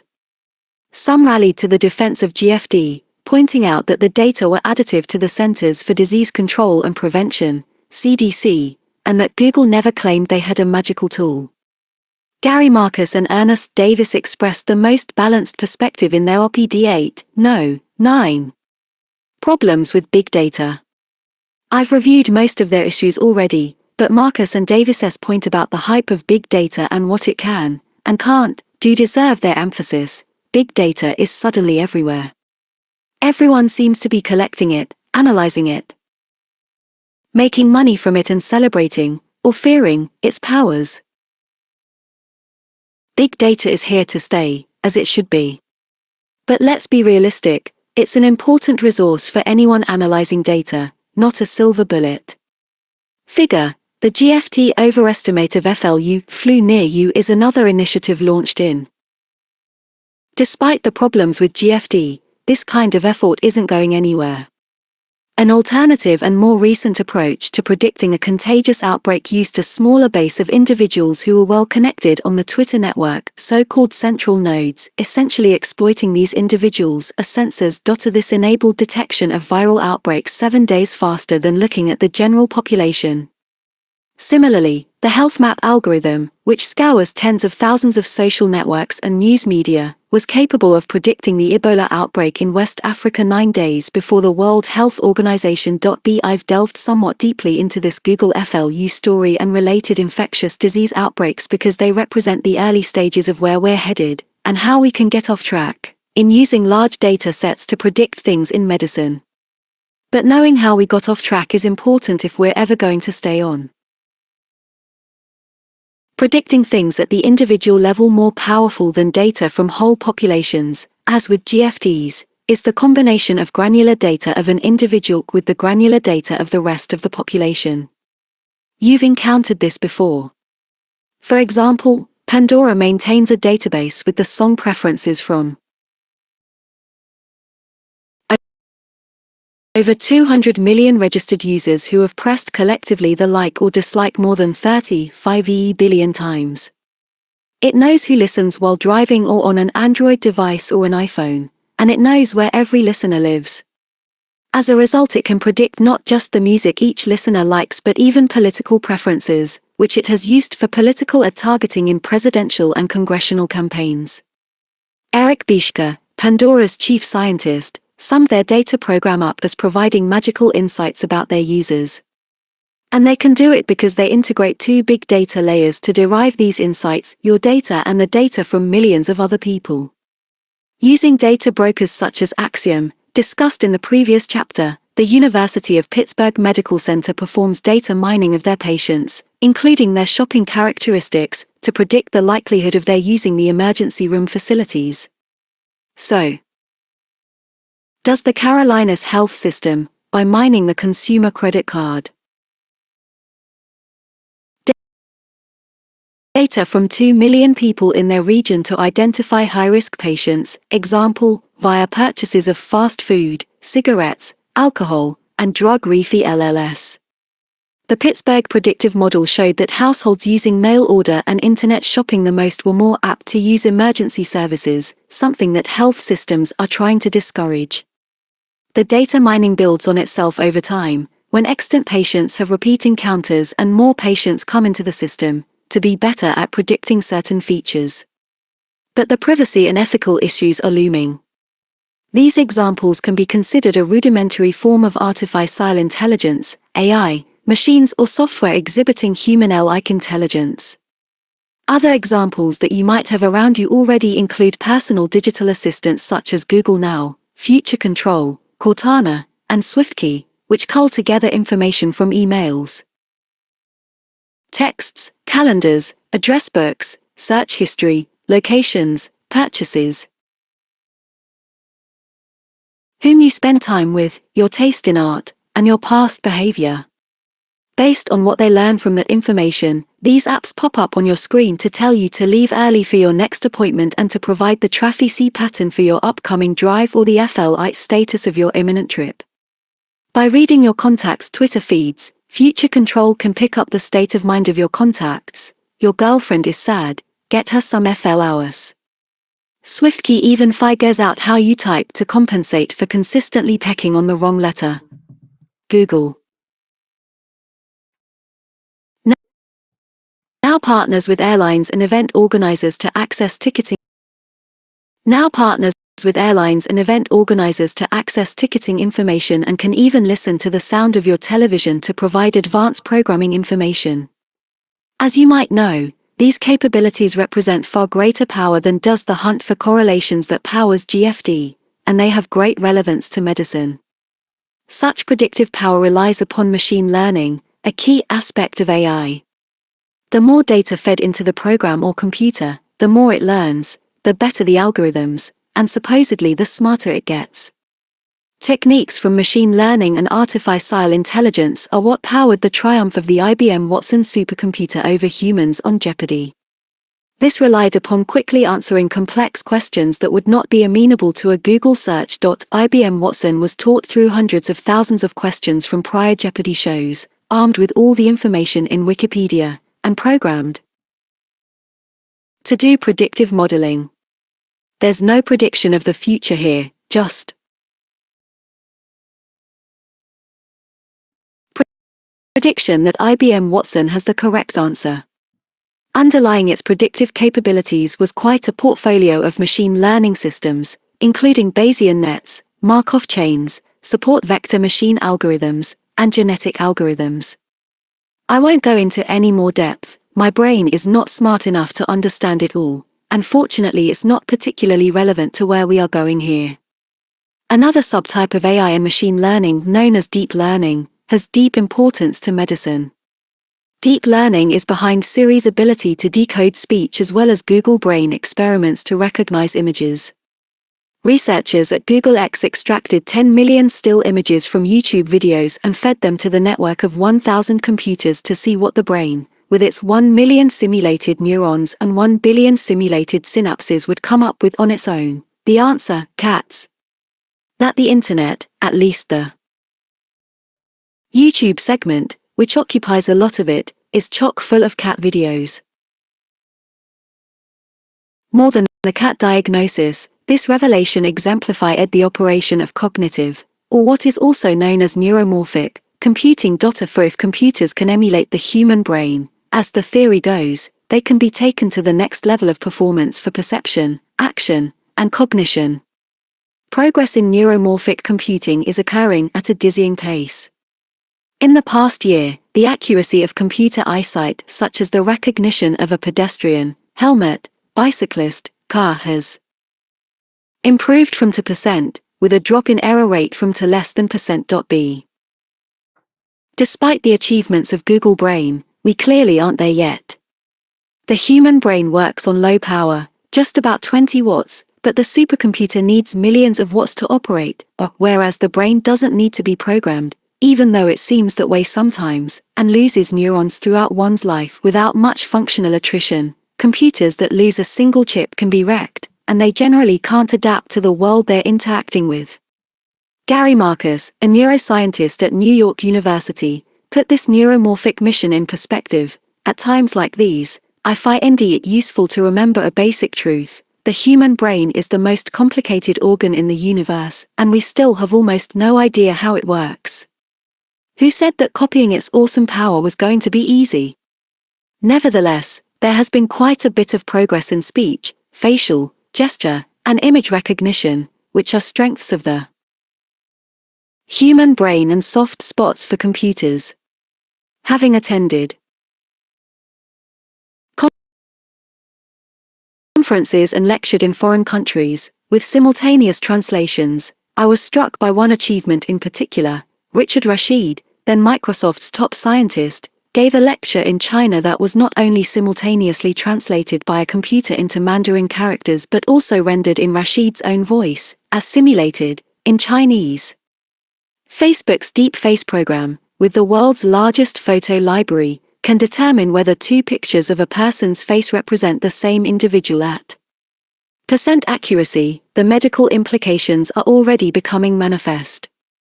Academic researchers, showing that computers can detect facial expression, like pain, more accurately than humans, have reinforced the extraordinary progress in computer facial recognition. Stanford University computer scientists have utilized their cluster of 16,000 computers to train image recognition on 20,000 different errant objects. More relevant to our topic, they've used these deep learning tools to determine whether a breast cancer biopsy is cancerous. Harvard's Andrew Beck developed a computerized system for diagnosing breast cancer and predicting survival rates based on automatic processing of images. It turned out, with unsupervised learning, to be more accurate than pathologists, and it picked up new features that had been missed by them throughout the years. And we shouldn't forget the amazing AI support that has enabled seeing and hearing devices. Orcam is a camera sensor mounted on eyeglasses for the visually impaired that sees things and transmits that information through a bone conduction earpiece. GN Resound Links and Starkey are two smartphone APC-connected hearing aids that give people with hearing loss the ability to outperform their normal hearing counterparts. In line with this bionic future, we have now seen wheelchairs for quadriplegics that can be controlled by thoughts. So the power of AI to transform things in medicine surely can't be missed. The technology can be readily combined with robotics, of course. At the University of California, San Francisco, the hospital pharmacy is algorithmically fully automated, and the robot dispensation of medications has yet to make a mistake. The individual and the Internet of Medical Things. Now we're ready to tackle medicine with this accelerated intellectual capacity of our digital machines and infrastructure. Currently, the annual amount of data produced worldwide per individual is about 1 terabyte, or 5 zettabytes of data per year, or 40 sextillion.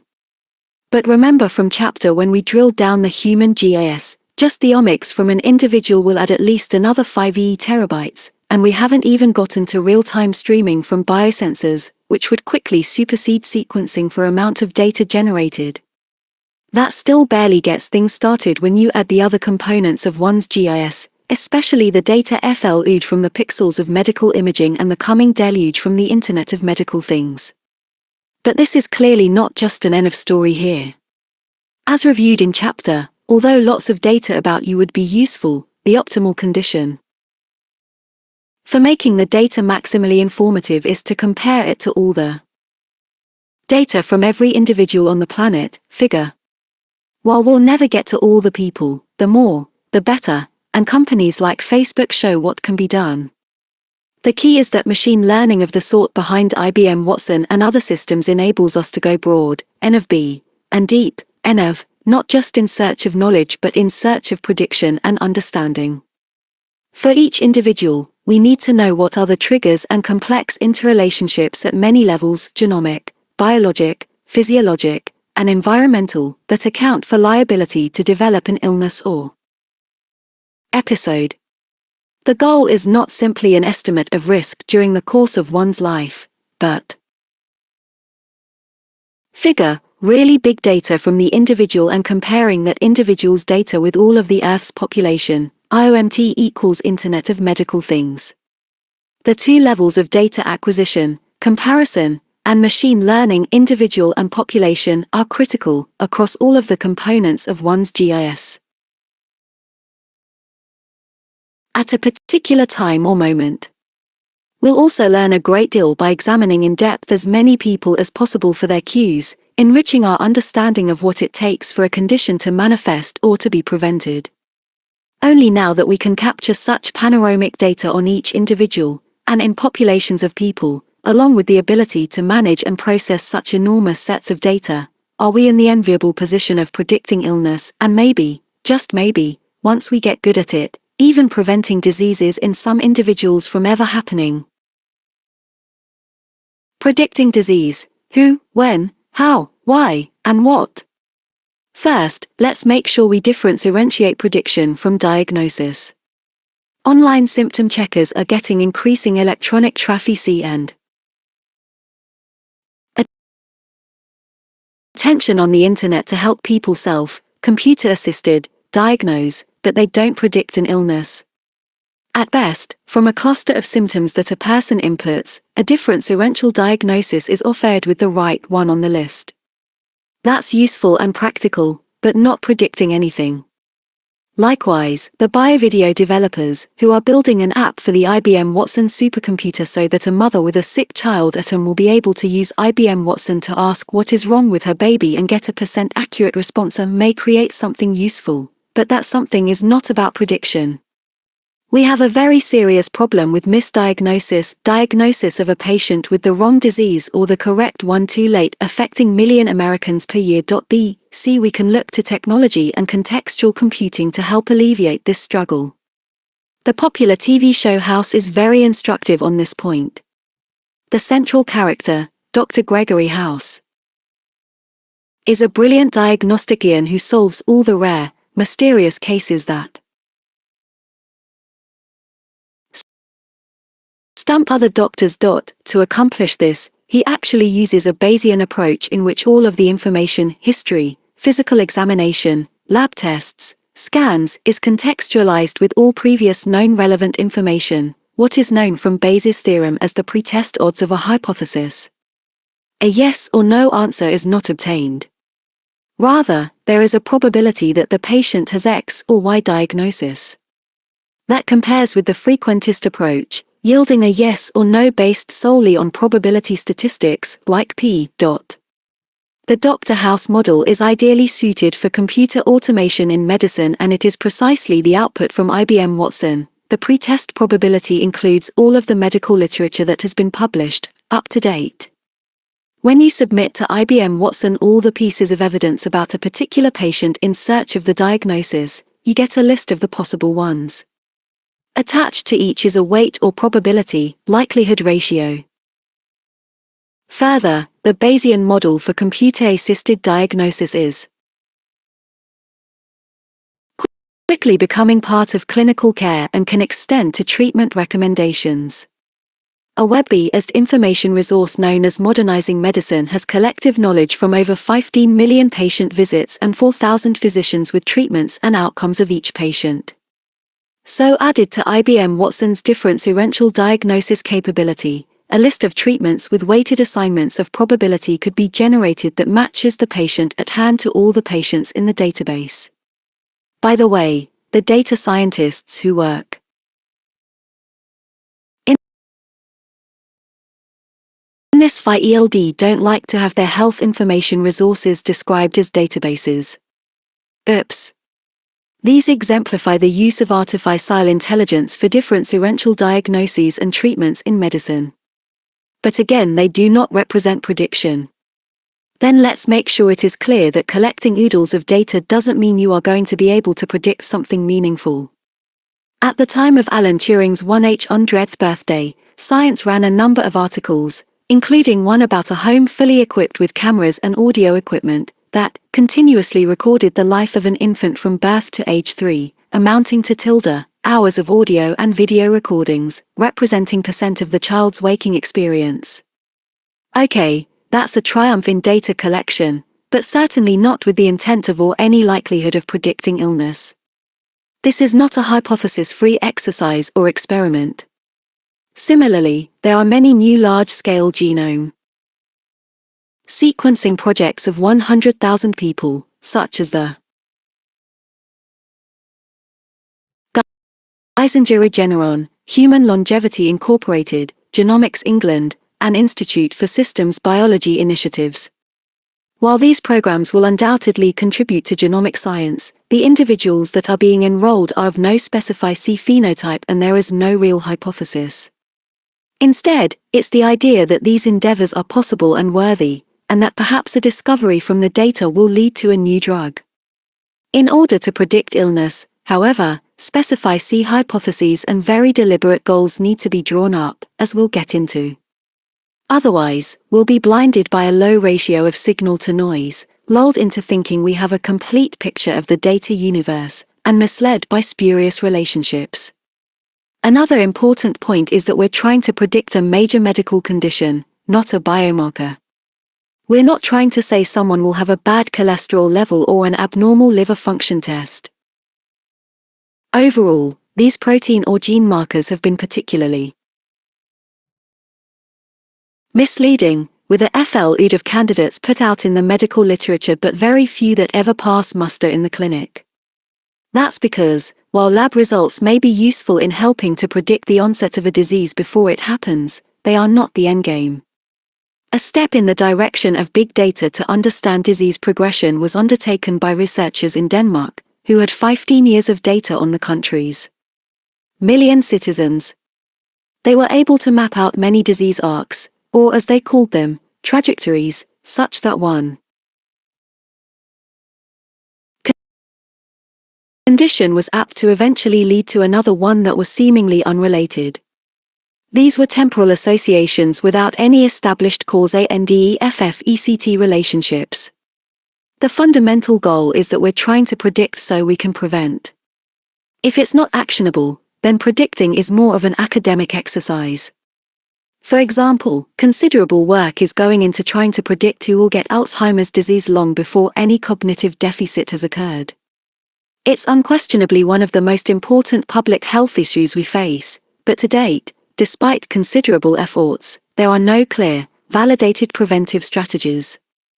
The timing and location of a prediction is also crucial. I live in San Diego, where I see lots of surfers who ride the waves in the Pacific Ocean every day without thinking about sharks. They only kill 10 people a year out of the 7 billion plus inhabitants of the planet, so we can make a general prediction that the average risk of dying by shark attack in San Diego is infinitesimally small. But every now and then there is a killer shark sighting. On those days, it is a rarity to see any surfer go out. With predicting things, time and place are pivotal. For predicting diseases in people, timing is everything. We can accurately tell everyone that they're going to die. If you tell someone, you're going to die but we don't know whether that's in 2 weeks or 2 decades, it's worthless. In fact, it's worse than worthless because while it may be true, it can create emotional havoc for a patient due to lack of temporal specificity.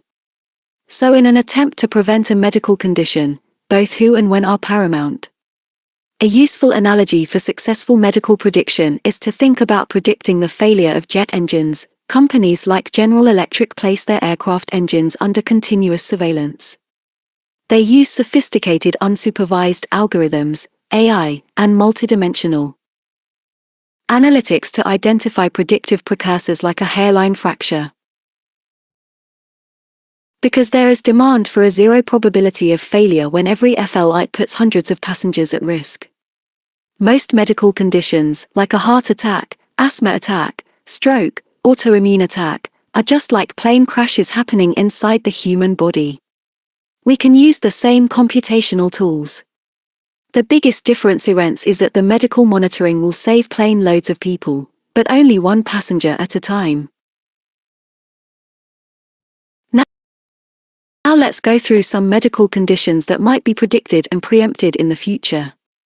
We'll start with those that are amenable to monitoring by wearable sensors, because they provide unique, real-time, streaming data on individuals at risk, which is the best, most precise shot on goal for being informative and predictive.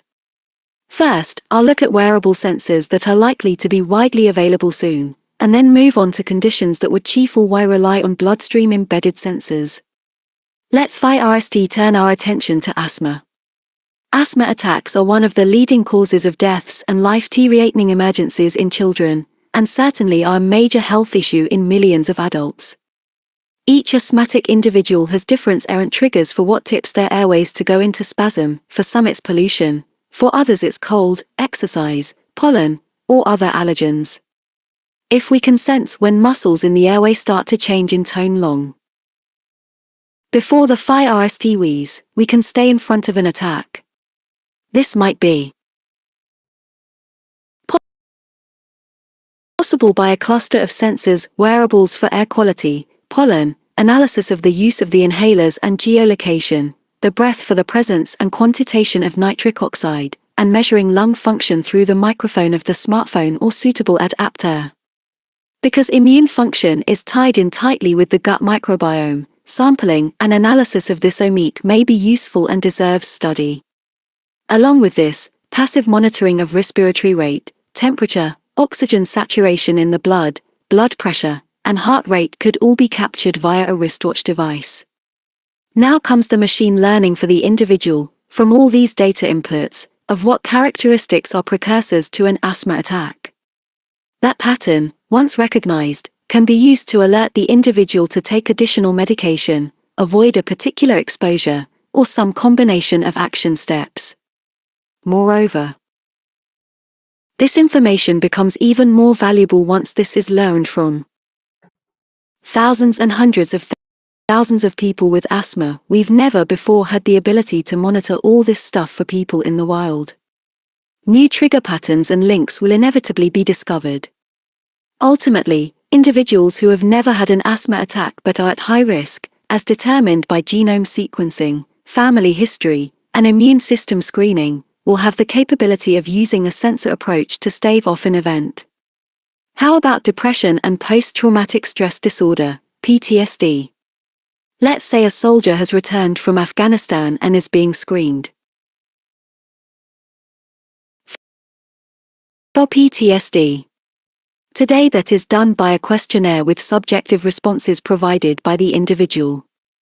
There are many more objective ways this can be tracked, which include tone and inflection of voice, pattern of breathing, facial expression, vital signs, galvanic skin response, heart rate variability and heart rate recovery, pattern of communication, movement and activity, posture, quality and duration of sleep, and brain waves.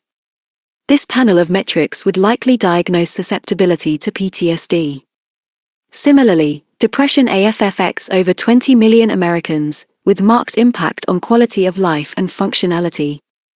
If we can learn what precipitates and what alleviates depression in each individual, and for a large population, we can likely do far better in preventing depression, or at least its most severe forms. In those receiving therapy, adherence to medications can also be readily tracked to determine whether this is a precipitating factor. The same logic train extends to congestive heart failure. Now we have ways to continuously stream heart performance beat by beat, FLUD status, sleep quality and apnea spells, along with vital signs and daily weight.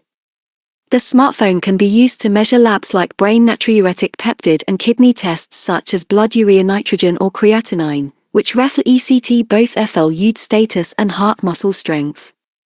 Medication adherence can be tracked via digitized pills. In aggregate, these data should be able to identify impending heart failure before a susceptible individual has developed any shortness of breath. If imminent heart failure is detected, there are several types of medications that can be used to prevent a FLUDing of the lungs. Ditto for epilepsy, which, as has been shown, may be predictable via electrodermal sensing in some individuals, by monitoring heart rate variability and galvanic skin response via a wristband. But supplement that with wearable EEG, sleep quality metrics, and vital sign monitoring. Anticipating a seizure well before it happens could prove to be possible. And that potential is heightened when there are thousands of individuals with epilepsy who have comprehensive monitoring. An initiative that has data on thousands of premature babies is Project Artemis, based at the University of Ontario. There is a near % risk of serious infections among preemies, and % of these newborns will die, but until now it has been hard to predict which baby is particularly susceptible or when this might occur. Using heart rate sensors, a significant heart rate trend marker was identified. Now, neonatal units around the world can send heart rate monitor data through the cloud for minute-by-minute readings at Artemis's base to get constantly updated probability statistics.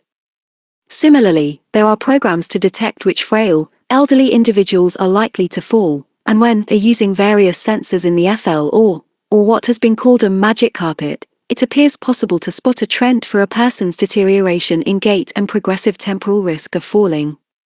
Such falls represent one of the greatest risks for the elderly, all too frequently resulting in hip fracture and fatality. The machine learning strategy could prove especially worthwhile for preventing such events. Now we'll pivot to some diseases that will likely require an embedded sensor, Topol, because there is not an adequate way to get the critical information or insight from outside the body, at least at this point in time. B. By having a tiny sensor implanted in the bloodstream, such as within a miniature stent put in a vein in the wrist area, our bloodstream can be put under constant surveillance.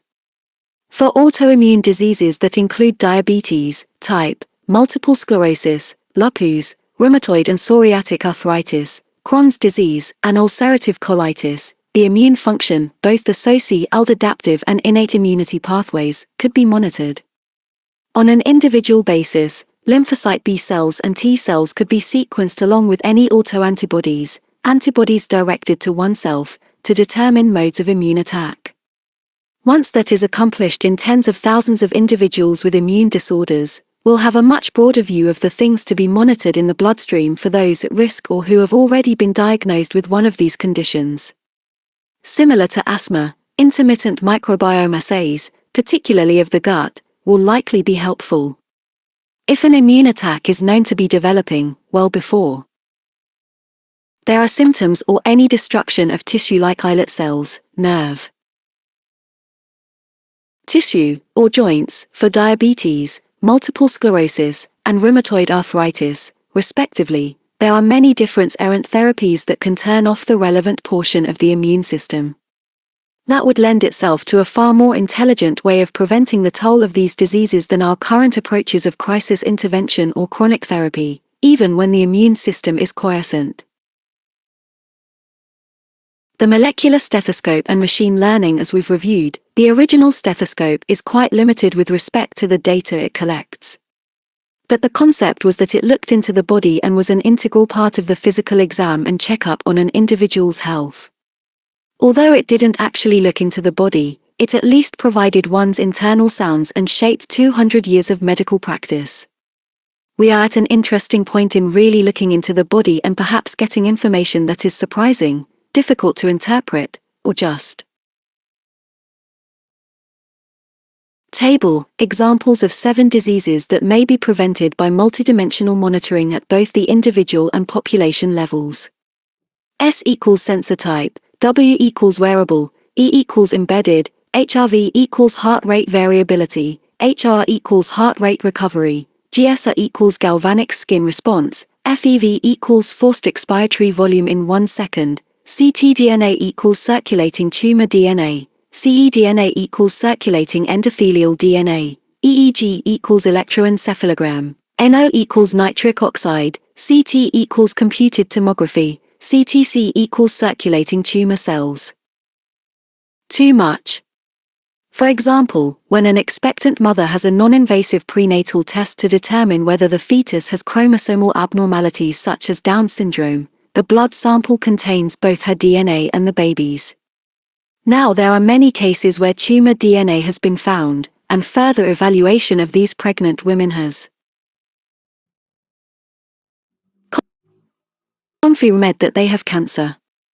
So a simple blood test to find out information about the fetus results in unexpected, serious molecular findings about the mother.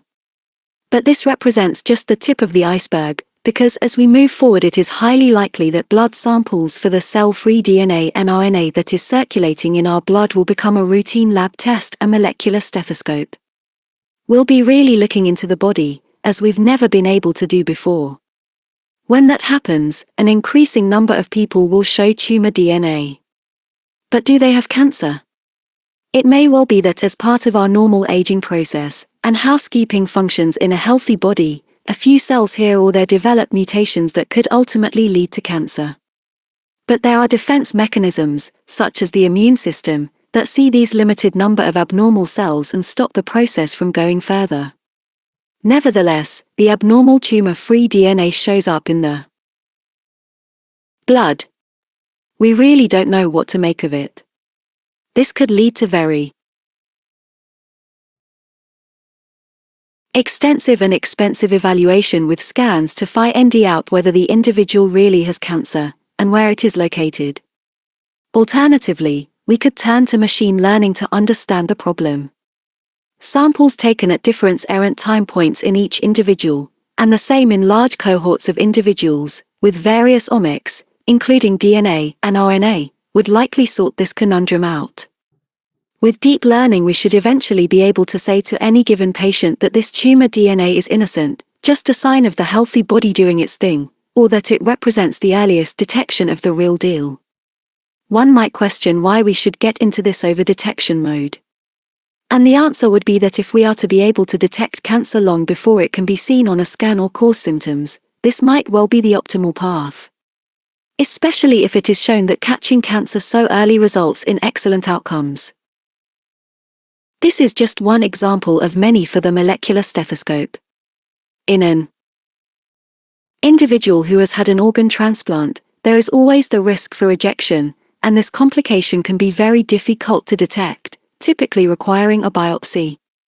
But we don't want to do a biopsy for someone feeling perfectly fine, even though we know that rejection is far easier to treat when the process is at the earliest stage. Recent studies suggest that just looking at the blood for evidence of the organ donor's DNA might be the best way to track the rejection process. However, like with tumor DNA, if there is some low level of donor DNA in the blood, what does that mean? Again, we turn to machine learning to unravel this puzzle, with as much information as possible, in large numbers of patients across all the different errant organ transplant types, to figure out what this signal means. The putative answer at one point in time is always subject to updating as more information is added to the learning process. The most far-reaching component of the molecular stethoscope appears to be cell-free RNA, which can potentially be used to monitor any organ of the body. Previously, that was unthinkable in a healthy person. How could one possibly conceive of doing a brain or liver biopsy in someone as part of a normal checkup?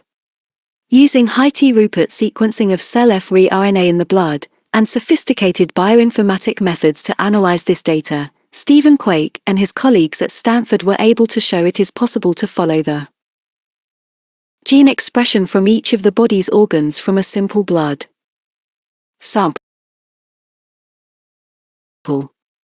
And that is changing all the time in each of us. This is an ideal case for deep learning to determine what these dynamic genomic signatures mean, to determine what can be done to change the natural history of a disease in the making, and to develop the path for prevention. Furthermore, besides a blood test that could be looked at from time to time, this molecular stethoscope could potentially be made into an embedded sensor. But whether this promising window to the molecular operations of the body will pan out or wind up like most of the biomarkers that go nowhere remains to be seen. We hardly have to be reminded of how complex human biology is, and that comprehending all the interdependent interactions, systems medicine, for each individual will likely prove to be a tough nut to crack. These are strategies that represent novel, yet to be validated means of preempting critical illnesses. It's easy to be imaginative when extraordinary patient-generated data comes to smartphones, connected to and processed by artificial intelligence. And when we can use these same data capture and predictive analytics at both the individual and population levels, as medicine becomes a data science, we all may even start to look halfway intelligent. Chapter: Flattening the Earth. It has been clear to me that one of the biggest obstacles to improving the lives of the world's poorest people is the ability to accurately measure in real time the burden of ill health. Because if we can't measure it, how can we do anything about it? Seth Barkley, CEO of Garvey Alliance. We believe that digital health technology can serve as a powerful equalizer for improving health education and access to care among minority and low-income communities by reaching people where they are spending time, at school, at church, in their neighborhoods, and on the go with real-time solutions that easily fit into their daily lives. Garth Graham, president of the Aetna Foundation. When you hear or read about Marian Lopez, you are probably thinking of Andy Murray and Feliciano Lopez playing a big tennis match. But whenever I see the names Murray and Lopez, I think of the global burden of disease, launched in by the World Health Organization and the World Bank. The project is an extraordinary source of worldwide medical data, providing longitudinal perspective on what is going on in the health of the world's population. In figure, you'll see the world's leading causes of death and disability. Figure. Global burden of disease, leading causes of death and years of life lost due to premature death, YLLs. But when we are thinking about the burden of disease, it's not just about death. Even greater is the toll of disability. Table shows the cost of disease as measured in disability-adjusted life years, DALYs, a unit combining the effects of premature death and living with debilitating disease, with the percent confidence intervals around these estimates. You can see that there is considerable overlap of the causes of death and disability, but there have also been pronounced changes over the past 2 decades in the developing world, with an uprising of non-communicable diseases like diabetes, cancer, and heart disease. Figure. While communicable, infectious diseases have markedly decreased, lower respiratory tract infections, diarrhea, tuberculosis, and meningitis have been reduced by percent to percent. There are 2 notable exceptions: HIV/AIDS has increased by percent and malaria has increased by over percent. That is, the leading causes of death in the developed world are now becoming important causes of death in the developing world, attributable to increasingly pervasive risk factors such as obesity, hypertension, and the Table, Global Causes of Disability. Source, adapted from C. Murray and A. Lopez, Measuring the Global Burden of Disease, New England Journal of Medicine. Increase in cigarette smoking. The next figures show which risk factors and conditions are associated with the most deaths and disabilities. Figures. And the deaths due to non-communicable disease exceed infections and maternal, neonatal, and nutritional diseases by a to ratio. Figure. Again, we see problems formerly found specifically in the developed world. Note the surges in high blood pressure, body mass index, and fasting glucose. The impact of smoking, a diet low in fruit or high in sodium, and physical inactivity are particularly remarkable. The changing landscape of risk factors and disease in the developing world are important, not just because they represent critical public health issues, but because this trend toward uniformity lends itself to more homogeneous approaches for prevention and treatment. Economic development. 274. Figure. Leading causes of disease and risk factors for death and disability. Source, C. Murray et al., The Global Burden of Disease, Generating Evidence, Guiding Policy, Institute for Health Metrics and Evaluation. Figure, deadly and neglected. Non-communicable diseases, NCDs, such as cancer and diabetes caused more deaths and disabilities in than did infectious ones, but received disproportionately low investment. Can flatten the earth in the future. Although that might mean new health risks, it also means new health opportunities. Indeed, it means a chance to fully democratize medicine, making it available not only to wealthy Westerners but truly to all people. Communicable diseases. Chronic diseases are becoming big problems, but infectious diseases remain important. They still represent the pneumonia, diarrhea, HIV, and malaria causes of disability in the world. Twice as many children under 15 years old contract tuberculosis as previously thought, roughly 1 million per year worldwide. And there are several other infectious diseases in the top 20 medical conditions. For a large part of the developing world, such as in Africa, infections still account for the leading cause of death and disability. Non-malarial febrile illness is the leading cause of childhood mortality in low-income countries. Of the countries in the world, percent have very high rates of tuberculosis, a combined result of poor distribution of antibiotics and the emergence of multi-drug antibiotic resistant strains. The world at large is not blind to the problem, and, in the United States along with 26 other countries formed the global health security agenda to deal with infectious disease outbreaks, albeit with an emphasis on preventing pandemics that might reach industrialized countries. This is quite a formidable goal because there is a global mismatch. Medical technology is characteristically set up for high-resource settings with plenty of infrastructure, but most of the world's healthcare is needed in low-resource settings with donated equipment that usually doesn't work. Tackling infectious disease is going to demand new tools. Enter the cell phone.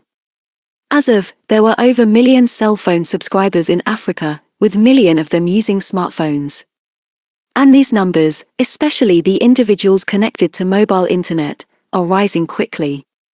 For example, in Nigeria there were only cell phone subscribers, but now there are over 1 million. Just having cell phones so widely distributed enables education. Project Massilia leak in South Africa, for example, sends 1 million text messages each day to prompt people to be tested and treated for HIV/AIDS. Throughout rural malaria endemic areas, mobile phone texting provides surveillance and promotes medication adherence. Cell phones enable parents to readily register the birth of a child, allowing governments to plan vaccination schedules. Educational initiatives via texting have been utilized for tuberculosis, malaria, and sexually transmitted diseases. Such programs are beginning to show good results. An educational program called Helping Babies Breathe, developed by the American Academy of Pediatrics, has reduced early neonatal mortality in Tanzania by %. Mobile phone data from 15 million people in Kenya were used to map the geotemporal patterns and human carrier travel dynamics to understand the spread of malaria. Seth Barkley, the CEO of Gavi Alliance, pointed out that even if cell phone data were to improve upon existing models by just %, that would translate into the prevention of the deaths of children under age 5 a year. Recent efforts are making the cell phone more than just a medium of communication. Converting the mobile phone into a high-powered microscope can be readily accomplished through an attachment, and it has been shown to reliably diagnose malaria-infected red blood cells. Using simple light microscopy and tuberculosis via fluorescent microscopy. With a laser diode attachment for the smartphone camera, Idogan Oskan and his team at UCLA have been able to image a single human cytomegalovirus, CMV, virus, which is nanometers, nm, and things that are times slimmer than a human hair, nm. Engineers at Caltech have taken the smartphone B-ASD microscope a step further, eliminating the need for a dedicated light source. B microfluidic devices, known as lab-on-a-chip or miniature total analysis systems, TAS, have been highly successful in facilitating infectious disease diagnoses. Cornell University engineers have used such a chemically based system for a smartphone-assisted diagnosis of the herpes virus that causes Kaposi's sarcoma. A cheap photodetector for an optical readout was used in Rwanda to diagnose HIV in 70 patients, only missing one, within 20 minutes, with sensitivity and specificity that are comparable to the classic ELISA. Enzymel-inked immunoabsorbent assay antibody test. Very low COST, high performance diagnostics using paper-based analytic devices, known as PADs, with bodily fluids such as blood or urine, with rapid results for both infectious and non-communicable diseases. But the innovative use of paper has transcended microfluidics and moved into microscopy. The origami microscope, invented by Manu Prakash at Stanford University, is a remarkable, frugal innovation. Figure, the foldscope. Assembled from a sheet of paper within 10 minutes, the foldscope fits in the pocket, requires no external power, weighs less than 2 nickels, and can magnify an object by more than 2,000 times. It requires a tiny lens that costs 5 FDY 6 cents and a 3-volt button battery that costs 6 cents, and LED that costs 21 cents, along with some tape and a switch, a cumulative cost of under $1. It has been demonstrated to image Leishmania donovani, Trypanosoma cruzi, E. coli, Schistosoma hematobium, Giardia lamblia, and many other bacteria and parasites. New ways to rapidly diagnose malaria, which kills approximately 600,000 people each year, are indicative of the general trend toward very inexpensive, handheld diagnostic tools. Malaria parasites produce hemazoin iron crystals when they digest hemoglobin. The crystals can be detected via nanobubbles that form and pop when infected cells are subjected to near-infrared laser energy. The characteristic sound enables detection of malaria. Figure. In the same way a destroyer detects a submarine. Not only does this skin test give instant results, detecting malaria at any point in its life cycle, without reagents or drawing. Figure. Nanobubble skin test for malaria. Figure. Gene radar nanotechnology to diagnose tuberculosis, malaria, and HIV via a mobile device.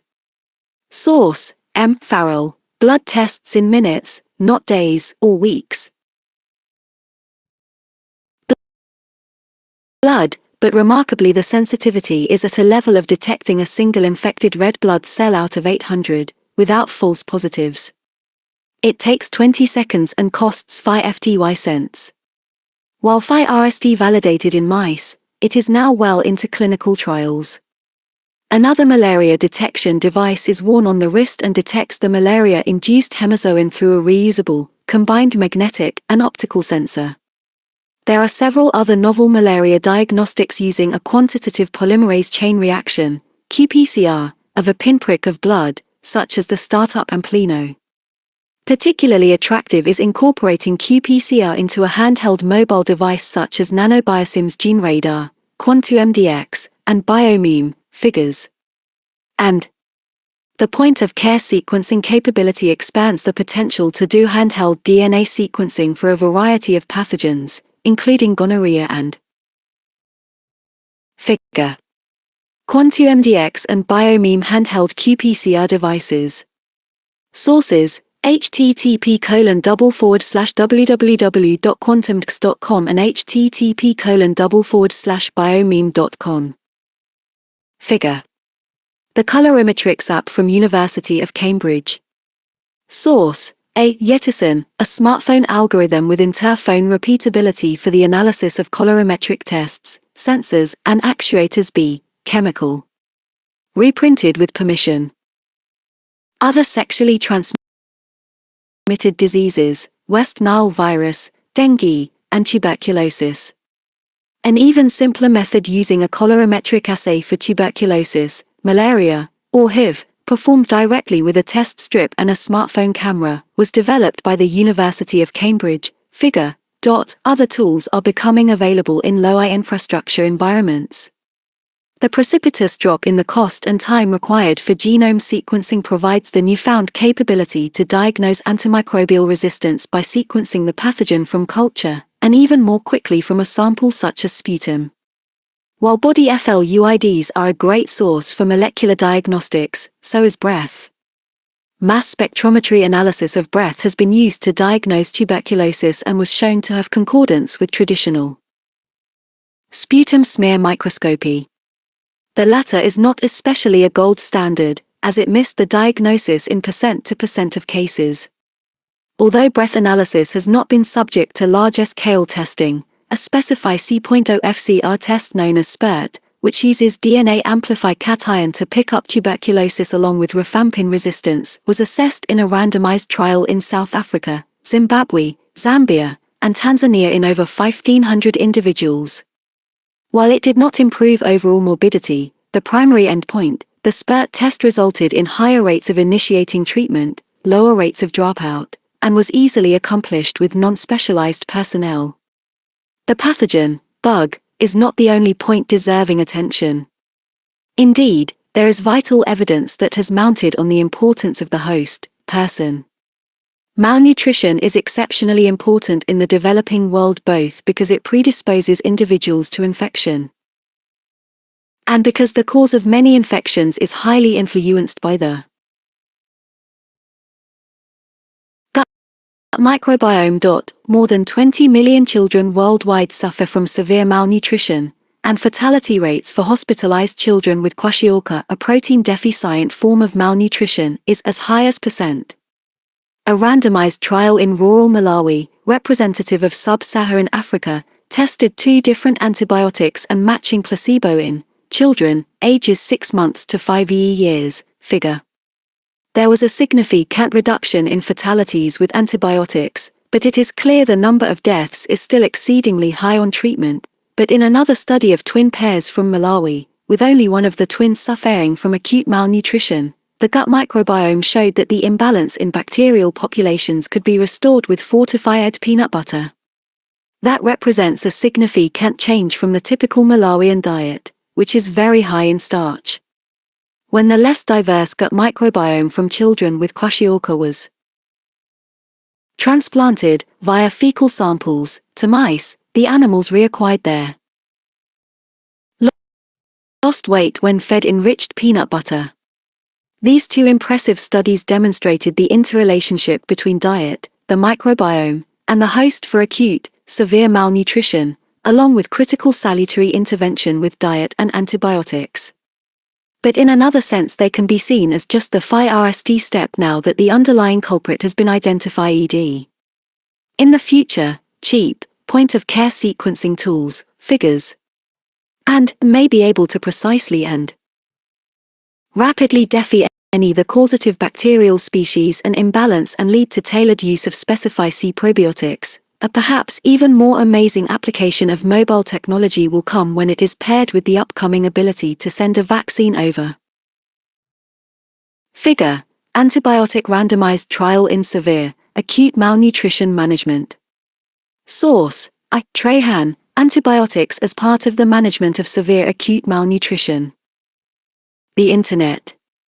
Ventricular and colleagues have already demonstrated the capability to rapidly create synthetic influenza vaccine matched for the causative strain, figure, the code that can, at least theoretically, be electronically dispersed in real time anywhere on the planet for a primary pandemic response system. Of course, influenza is just representative of a large number of microorganisms that could be similarly approached with this strategy. This certainly represents one of the most exciting near-term opportunities of synthetic biology, and exemplifies the fusion of the digital and biological information domains to improve medicine. Non-communicable diseases. Not only is there an increased toll of non-communicable diseases in the developing world, but also cancer alone causes more deaths than the combination of HIV, tuberculosis, and malaria. Of the 14 million people, figure, influenza virus strain quickly sequenced and vaccine produced, ready for internet transfer. Source P. Arvd et al., Synthetic Generation of Influenza Vaccine Viruses for Rapid Response to Pandemics, Science Translational Medicine, No. Reprinted with permission. Diagnosed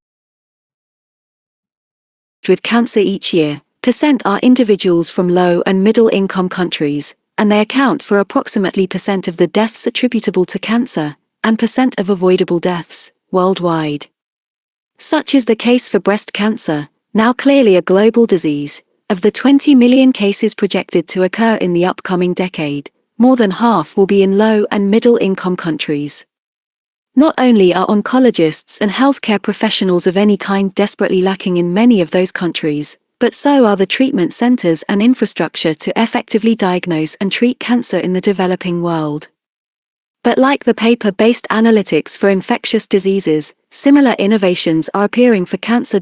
Engineers at MIT have developed a rapid, low-cost urine test that relies on nanoparticles interacting with tumor proteins for detection. Songita Bhatia, the senior author of the publication, said, "For the developing world, we thought it would be exciting to adapt it instead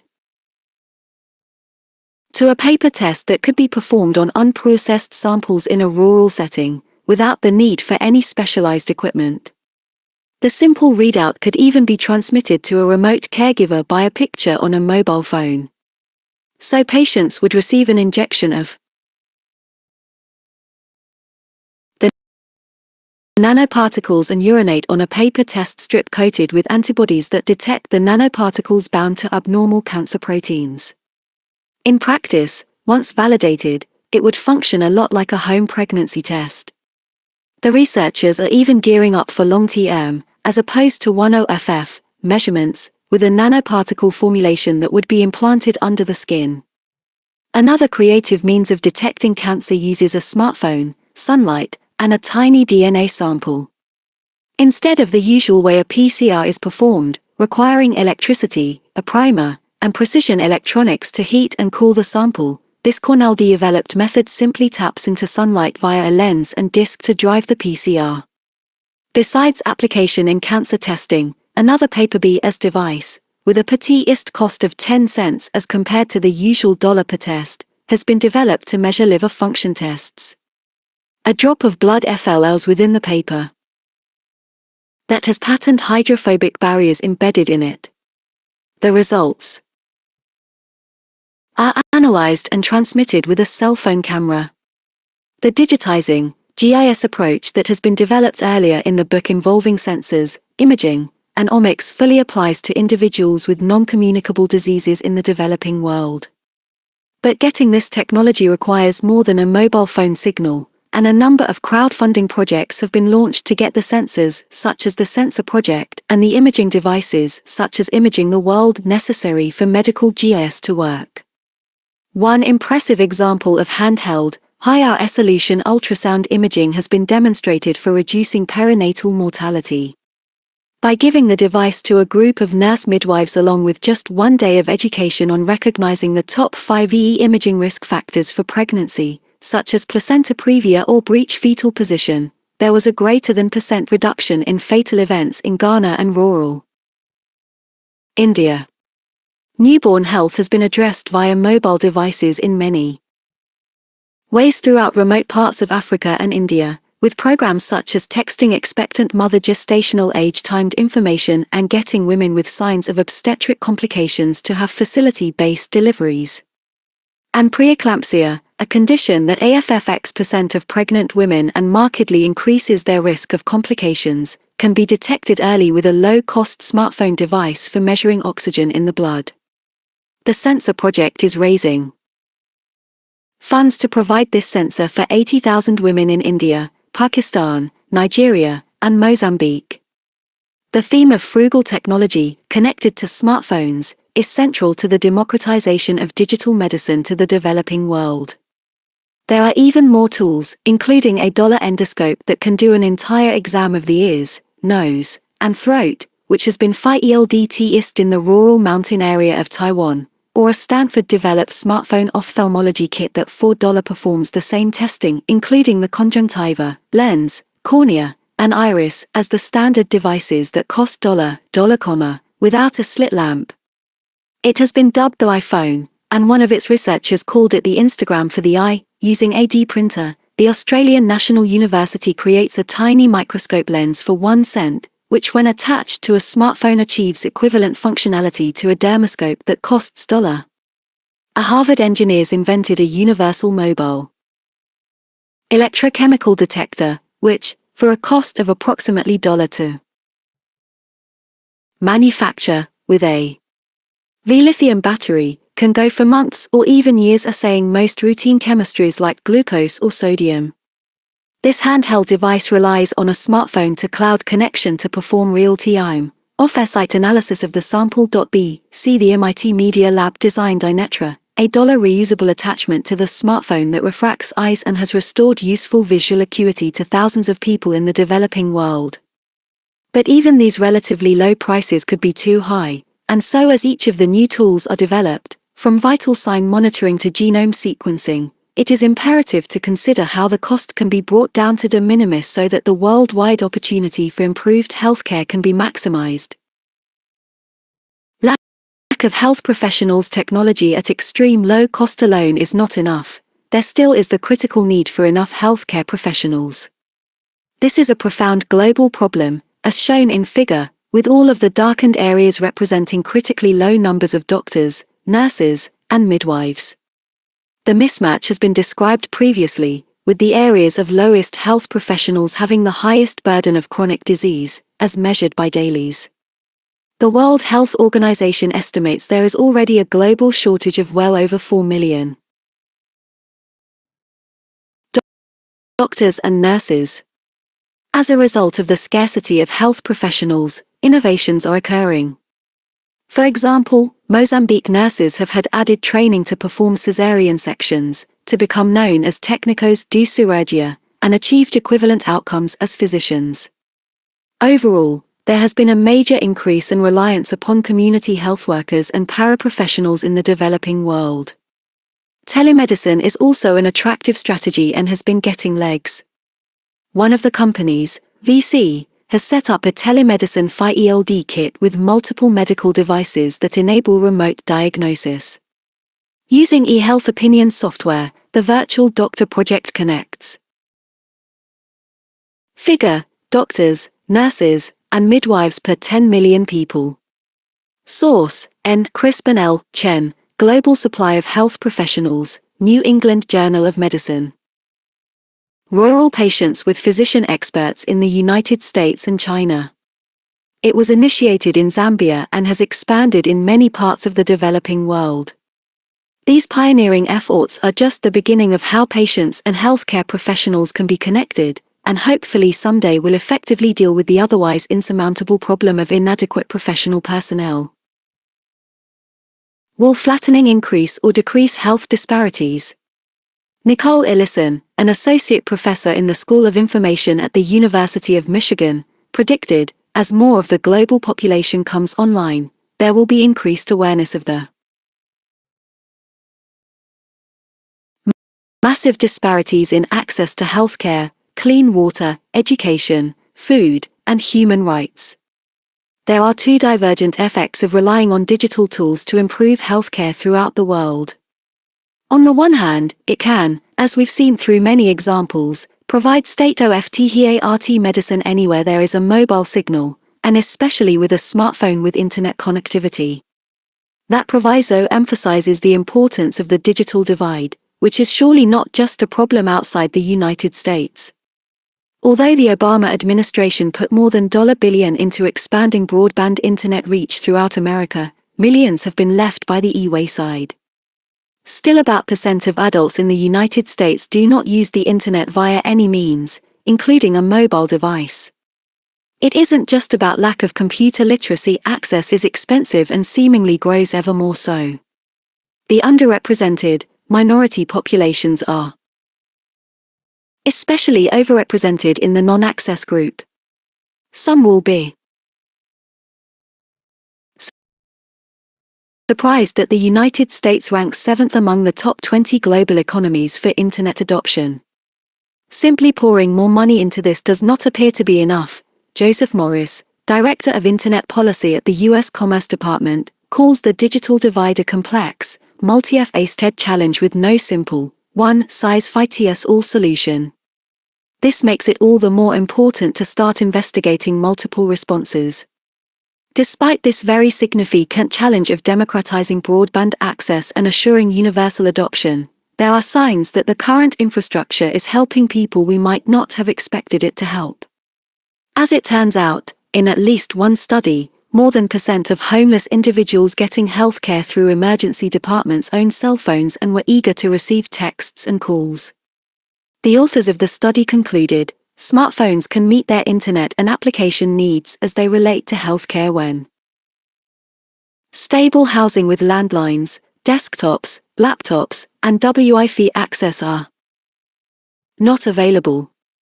Interestingly, homeless individuals in this study were more receptive to getting health information through texting and calls than their stably housed counterparts. But there's no question that much more needs to be done to bridge the digital divide, which is a global phenomenon. Virtually every time a mobile health strategy is tested, the evidence mounts that patient care can be improved. A study of diabetics in rural Honduras among Individuals with only 5 years of education and an annual income of showed marked improvement in glucose regulation with just 6 weeks of internet-based phone calls. In a poor urban area in Brazil, 100 elderly patients with multiple chronic illnesses had remote monitoring and showed evidence of less hospitalizations and marked reduction in cost of care. The head of that project made a point with relevance far beyond his own study. At a time when the global urban population is aging rapidly and going through a shift from communicable to chronic diseases, our project shows the great potential benefits that mHealth technology can bring to urban healthcare globally. We should not wait for this kind of innovation to slowly trickle down to the bottom of the pyramid. This study shows that we can and should start where better access to healthcare is needed most, and we should do so using the best available technology. Whether with regard to rural or urban, the developed or developing world, there's mounting evidence that digital medical tools can democratize medicine. That means that, even as the cost of ADO and medical devices drops, so too must the cost of phones. Indeed, smartphone costs are plummeting and projected to get well below $1 in the next few years. Free Wi-Fi is starting to emerge in the rural developing world, connecting Africa's unconnected through such initiatives as Internet.org and free mobile service plans. One simple strategy appears to be helping to some degree: recycling. Daniel Fletcher, an engineer researcher at University of California, Berkeley, wrote an op-ed titled "Why Your iPhone Upgrade is Good for the Poor." The reason for this odd coupling between affluent smartphone purchasers and the poor is simple: the enormous capabilities of smartphones are being repurposed and redirected for use in the developing world. 7 years ago, when 1-megapixel cameras started appearing on phones, I began working with a group of students in my lab at the University of California at Berkeley to see if those cameras could capture images of human cells similar to those captured on our research microscope. By attaching a simple set of lenses to a Nokia phone borrowed from my sister, we were able to image blood cells, malaria parasites, and the bacteria that cause tuberculosis. Now Fletcher figure the relentless reduction in the cost of smartphones. Source: adapted from The Rise of the Cheap, and his team are recycling smartphone cameras to detect parasitic worms in Cameroon, retinal diseases in Thailand, and oral cancer in India. Other teams have transformed the recycled smartphones into a portable ultrasound system for imaging. This kind of innovation is just another example of what it will take for smartphone medicine to reach all corners of the globe. It takes the Gates Foundation, Vodafone Foundation, Verizon Foundation, the World Health Organization, and countless others to make it happen. And unwittingly, even those with affluenza are helping the cause when they get the latest smartphone upgrade. Back to Ketenberg's press, smartphones are markedly promoting literacy. We're in the midst of a reading revolution in poor countries. This will further improve the uptake of health education initiatives. Over time, we'll asymptotically approach the end goal of making digital medicine available to all people. We can't afford to leave any folks behind. Chapter: The Emancipated Consumer. It's not the owner of a stagecoach who builds railways. Joseph Schumpeter. The relationship between doctors and patients will surely be much more equal. Indeed, health will be the business primarily of patients, with doctors as advisors, guides, and facilitators. Much of medical practice will be conducted online, with online consultations routine. Richard Smith, editor, British Medical Journal. We can only see a short distance ahead, but we can see plenty there that needs to be done. Alan Turing. Profound change has not ever gone over well in the medical community. When Dr. Ignaz Semmelweis published findings in that hand washing could markedly reduce mortality, it was summarily dismissed by doctors who were offended at the suggestion they should wash their hands and saw no scientific explanation for the claim. Likewise, there was strong opposition to the use of ultrasound during pregnancy.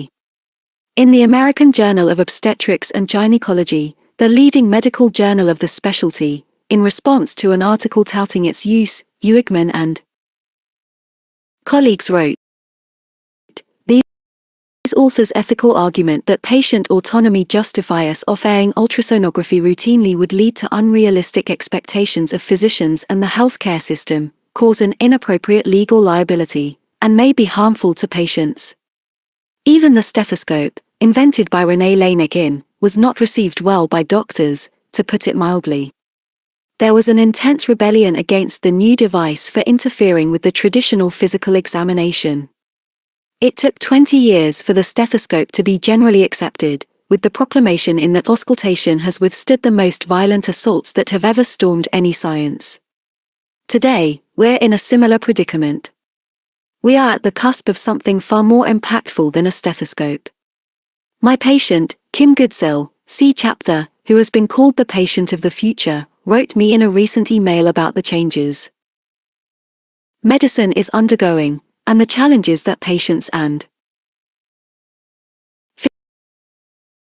physicians each are facing. Novel challenges, she wrote, will undoubtedly continue to arise as patients have unlimited access to information, become engaged and better educated. Nevertheless, she saw that the compass heading is pointing towards a future collaborative patient-physician dynamic. Thank you again for affording me the opportunity to participate in copy reduction of medical intelligence. These few sentences capture, from the perspective of a patient, the essence of emancipation, the ultimate form of democratization. With medicine that is digitized and unplugged, we move from the FLIP phone to FL-IPing the entire healthcare model. We now have the formula for freedom, for relative autonomy from the canonical medical community that forced patients to be subservient and dependent. No longer. As medicine radically upgrades from a heterogeneous admixture of art and science to become a real data science, one with the individual's GIS and predictive analytics, the world of healthcare is irrevocably transformed. Where once patients could not even access their data, today they can actually generate and own it. Where once there were profound access issues, today there is medicine on demand. Today patients can rapidly diagnose their skin lesion or child's ear infection without a doctor. That's just the beginning. We've seen how your smartphone will become central to labs, physical exams, and even medical imaging, and how you can have ICU-like monitoring in the safety, reduced expense, and convenience of your home. How a supercomputer will process hundreds of millions of articles in seconds about your symptoms and data from the complete, fully updated medical literature, and how, when a medical evaluation is necessary, you can now immediately see the doctor, with pricing information and ratings of doctors and hospitals instantly accessible via your mobile device. In short, we're seeing an unprecedented shake-up in a paternalistic profession that has never been seriously challenged since the era of Hippocrates, BC. As in every other sector in our lives, when data becomes eminently portable and granular, when there's so much more of it and it's free FLOing, fully transparent, and there's seemingly unlimited computing power to process it, historic change takes place. Just think of the impact of Google or Amazon. But searching and purchasing anywhere, anytime, is old stuff. The ability to share data and contextually compute it led the non-medical world to progress many could not have even imagined, leading to advances like driverless cars. The shake-up of medicine will be just as strong. Driverless cars and doctorless patients. When I'm driving in back of a big truck and can't see anything in front of me except the truck, I feel vulnerable because I'm lacking critical information about the traffic and road conditions. The parallels to healthcare are irresistible. The big truck is our doctor, out in front, dominating the road, and unwittingly obscuring our vision. With our medical GIS in place, there are no trucks obscuring our view of the road. Instead of one-off measurements in the contrived setting of a doctor's office, we can now capture our own data in real time, in the real world. Suddenly, we patients are the ones driving in front of the big truck. Of course, that's not the only way to avoid the big truck problem. we could just leave the driving to Google. The Google driverless car is now electric without brakes, an accelerator, or a steering wheel. It has a degree field of view, eliminating any blind spots, with hundreds of laser and radar sensors. It can now recognize pedestrians and bicyclists, along with their hand gestures, better than human beings can, and has a sterling safety record that surpasses driving by humans. And it can be summoned by a smartphone. If we can build self-driving cars with this sensor and computing technology, are we ready to develop doctorless patients? I think the answer is much more autonomous patients, yes, without question, but truly doctorless, no. Much of the practice of medicine will reboot and bypass the current deeply ingrained, sacrosanct doctor-dependent operations. Just as you can do your electrocardiogram by your smartphone today and get an immediate computer algorithm interpretation, so it will be the case for many diagnostics in the future, such as whether you have sleep apnea or hypertension. Anything with simple quantitative data to record, process, and quickly return to you. If you're just interested in checking symptoms, it will be straightforward to enter them into your little device, connect to a supercomputer, and get a top 5 list with likelihood rankings of what condition you have. And, of course, a comprehensive list of references if you're so inclined to look them up. Diagnostics extend to labs. The home pregnancy test alone was a big deal when it appeared in drugstores but very soon you won't have to go too far to get any routine lab test, from determining whether you have an infection and what bug it is, to organ function and much more. But the doctorless autonomy isn't restricted to just making a diagnosis. There's the monitoring dimension, which represents a sweet spot for technology. Close, quantitative, real-time assessment of mood for depression, heart performance parameters like cardiac output, stroke volume, and FLUD status, for heart failure, lung and respiratory function for asthma and chronic obstructive pulmonary disease, and muscle movements and tremor for Parkinson's are some examples. There's hardly a chronic condition that isn't amenable to sensor, lab, and smartphone monitoring. Once the data are captured, it's just about having validated algorithms that provide continuous feedback to the patient. I've already seen the impact of going doctorless with the most elemental monitoring task, monitoring blood pressure, in so many of my patients with hypertension.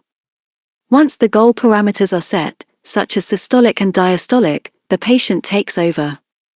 With frequent readings and nice data visualization on the smartphone screen, the patient now diagnoses whether control has been achieved, and if not, why not. Having the context of one's life experiences provides an immense advantage for pinpointing the reasons and remedies for abnormal blood pressures. Of course, there are limits as to how far one can go doctorless. It's not going to ever extend to most treatments, such as surgeries or procedures. We may have robots to vacuum the house and assist surgeons, but they're not going to be developed for one's own heart bypass. Although likely not for many prescriptions, I do believe that once we fully accept figure the doctorless patient model, diagnostics and monitoring largely become the domain of the patient. Patient-generated data and algorithmic interpretation, the movement to self-prescription for certain conditions will take hold, figure, dotted line.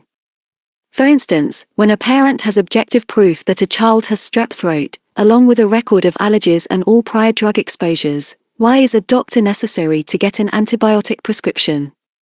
To many healthcare policy aficionados, doctorless might denote transfer of responsibility to nurses, pharmacists, and other medical personnel. Patients having so much of their information will indeed make that transfer of authority possible, but the big shift will be the diminished dependence on all healthcare professionals in favor of patients' relative autonomy. It's only when we get to healing that the line for autonomy is drawn, figure. Now we're talking about providing the paramount human definitive treatment combined with healing touch. This really builds on The differentiating capabilities of doctors, having an exceptional base of knowledge and judgment to contextualize the patient's information, while at the same time providing empathy, inspiration, and support for the individual to stay or get healthy. As Abraham Viggies nicely put it in his Stanford Medical School commencement address, you can heal even when you cannot cure by that simple act of being at the bedside, your presence.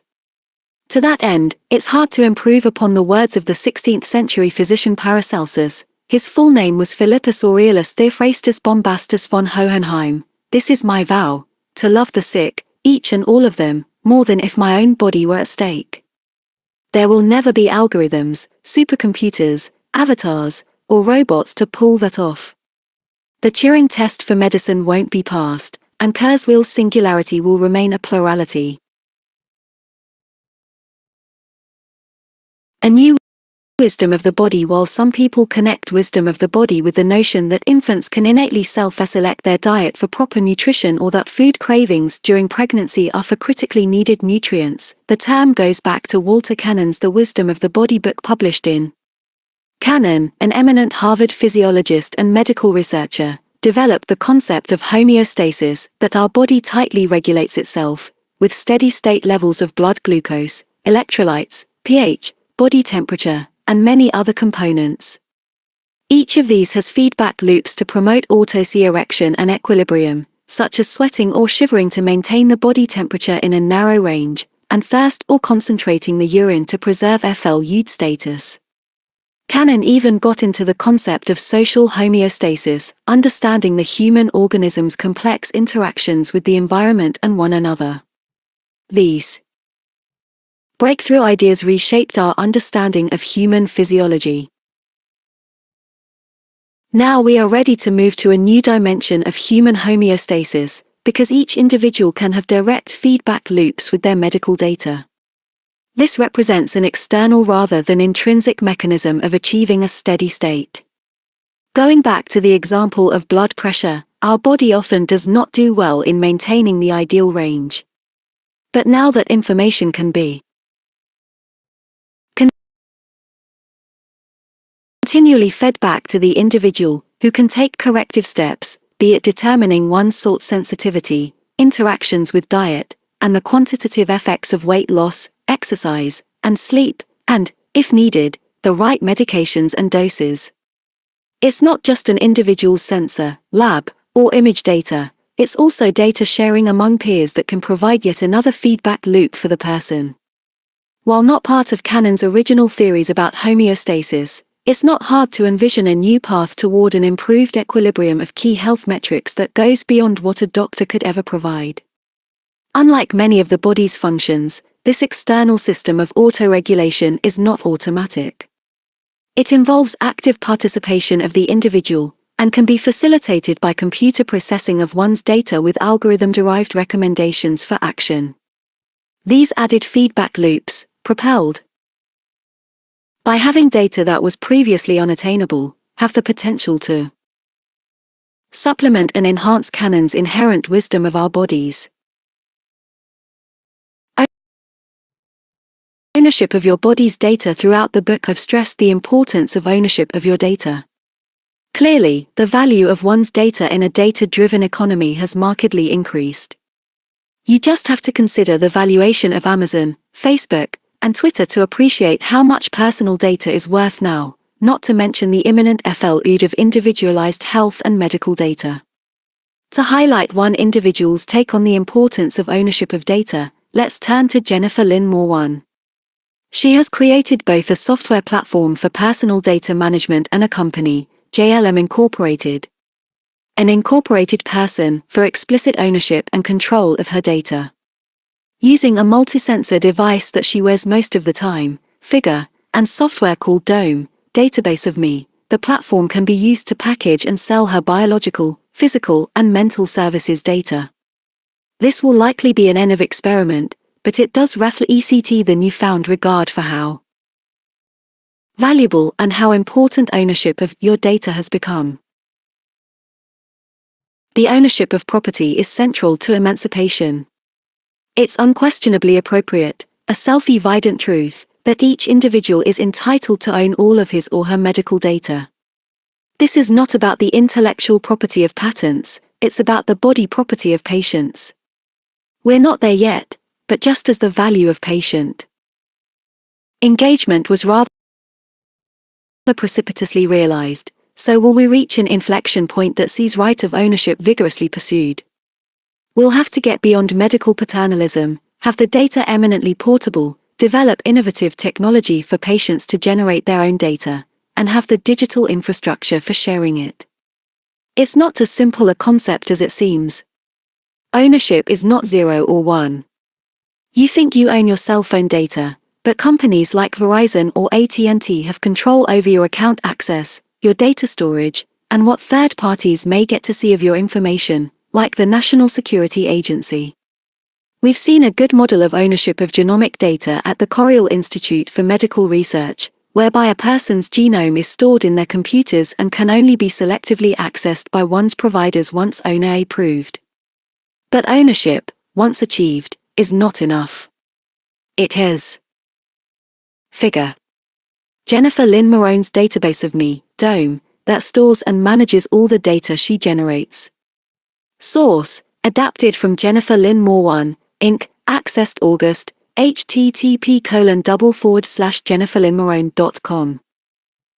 To be protected. One's data cannot be used, sold, or disseminated without the willingness and consent of the individual. And that cannot be by an app that forces you to tap I agree. As we've reviewed, most people are willing to have their data used for research. If their identity is protected. Some, like Jennifer Lynn Moore 1, might even be happy to sell their data and give up anonymity. With the very worrisome rise in personal data and smartphone theft, new methods for maximizing security of one's medical information are desperately needed. The onus of minimizing vulnerability to ET heft extends to the individual. Fortunately, new methods for personal data ownership with protection are being developed. Eventually, each individual will not only own their data, but it will be secured in a personal cloud or system, with the owner granting rights for others to access. Now that's a FLIP. Rebooting the employer-employee relationship. The antiquated American health system is employer-biased, unique in the industrialized world, yet has been largely embraced by the AFF Affordable Care Act. To achieve real emancipation, we would need to put an end to employees' dependence on their employers for health insurance, an idea that has been revitalized in the wake of the recent Supreme Court decision, Burwell versus Hobby Lobby, in favor of employers for what coverage, such as for contraception, they are willing to provide. While we should continue to strive for employer-based emancipation, it appears that we may well be stuck with this illogical, inefficient, and outdated platform for some time. Nevertheless, there is at least one part that can be addressed: corporate wellness programs. They are a big business of over $1 billion a year, with more than half of companies with over 5 FTY employees. Having a wellness initiative that costs an average of $1 per employee. The goals include less consumption of medical resources, reduced absenteeism, durable changes in healthy lifestyle, or improved productivity. But they have been largely unsuccessful, indeed many would say a blatant failure, when one looks at them for a return on investment. These programs typically offer screens for hypertension and cholesterol, performance of a health risk assessment, anti-smoking and weight reduction efforts, and health education. Some provide financial incentives for reaching particular goals. In general, however, they simply scratch the surface of what health is, and in some ways, as when they require annual checkups as most do, these wellness programs may well make things worse. Now that employees will own their data, can wellness programs be rebooted and made successful? While no one could rightfully question the importance of lifestyle for impacting health, durable behavioral change is exceptionally difficult to achieve. However, we've not previously had the tools to get granular data on each individual's pattern, no less their relevant and panoramic medical information. And now that we can, there are data suggesting that when good behavior, such as exercise, is fun and gamified, it's particularly well received and motivating. Having participated in some employer-managed competition groups for lifestyle improvement, detailed in the postscript of the creative destruction of medicine, it's hard for me to think that harnessing such competitive juices would not be influential. British Petroleum and Autodesk are large companies that have incorporated wearable sensors for their employee base, initially. Tracking exercise and sleep. Biapurio, with employees, claims a savings of 5% of their healthcare bill with the use of wearable activity tracking sensors. C. With the imminent commercial availability of much broader medical sensor capabilities, such programs could markedly expand. An important caveat to come back to is the employee ownership of the data, his or her decision whether to share it, and, if affirmative, that such information would not be used in any way without the individual's knowledge and consent. These programs would be better known as employee, not employer, health and wellness initiatives, denoting the power of the information holder and generator. Taking down walls. Freeing the people from traditional medical shackles entails freeing the data, and there are signs this is beginning to take off. One such indication is the joint venture of Philips, a major supplier of medical sensors, with Salesforce, a pioneer in cloud computing, to create an open cloud-based healthcare platform for software developers, providers, medical device producers, and insurance companies. Open medicine initiatives build on the power of one. If you've never seen that 1-minute video, and are looking to be inspired by individuals who've impacted the world, it's worth a look. https://www.youtube.com watch, v=GOXOXKNA. When the data and information of each individual become part of a platform that can benefit all people, that's another dimension of emancipation. I like to think of it as reverse epidemiology. Today's epidemiology is the study of populations, a top-down approach, analyzing patterns, causes, and effects of health and disease conditions. By its nature, it is average-oriented, because it is looking at data from large numbers of people without high definition of any particular person. In contrast, reverse epidemiology, now with the unprecedented capability of having each individual's GIS, is bottom-up. Loaded with the power of many, we can now fully acknowledge that average is over, and understand much more precisely what drives health and disease. Until now, however, two main initiatives have centered on data collection, going from big data to bigger data, overlooking the critical goal of deep analytics and learning. Today less than % of such data are analyzed. It's time to move from data hoarding to knowledge transforming. We are at a unique time in medicine where transdisciplinary efforts will be required to not only free and amass the data, but also to maximize its value. The lack of boundaries between academia, the life science industry, and the information technology sectors is just what is needed to tap into figure. The tricorder device with detachable high-resolution scanner. Sources: Top.io, accessed August, http://io.com. Meet the teams who are building the world's Arvd Medic Dash, and, bottom, Starbase, accessed August, http://sb.kasari.net novaindex.php wiki view page. The boundless potential. To say it takes a village would be an extreme understatement. But when accomplished, this will get us to the wisdom of the population. The road to emancipation. One of my intellectual and visionary heroes is Marshall McLuhan, the original media guru, whom you will note has been widely quoted in this book. Back in, he published The Guttenberg Galaxy, The Making of Typographic Man. He provided remarkable insights on the impact of the printing press and subsequent forms of mass communication. This led him to propose, way ahead of their time, the concepts of a global village and surveying related to the accumulated body of recorded works of human art and knowledge. Even though it would be many decades before the web existed, he foresaw the ability to rapidly and multidirectionally move from one document to another in the electric age. He realized that it wasn't about the technology per se, but that the people and their culture were reinvented by books and printed materials. McLuhan probably understood the impact of mass media better than and before anyone else, and realized that without the printing press there would not ever have been media and the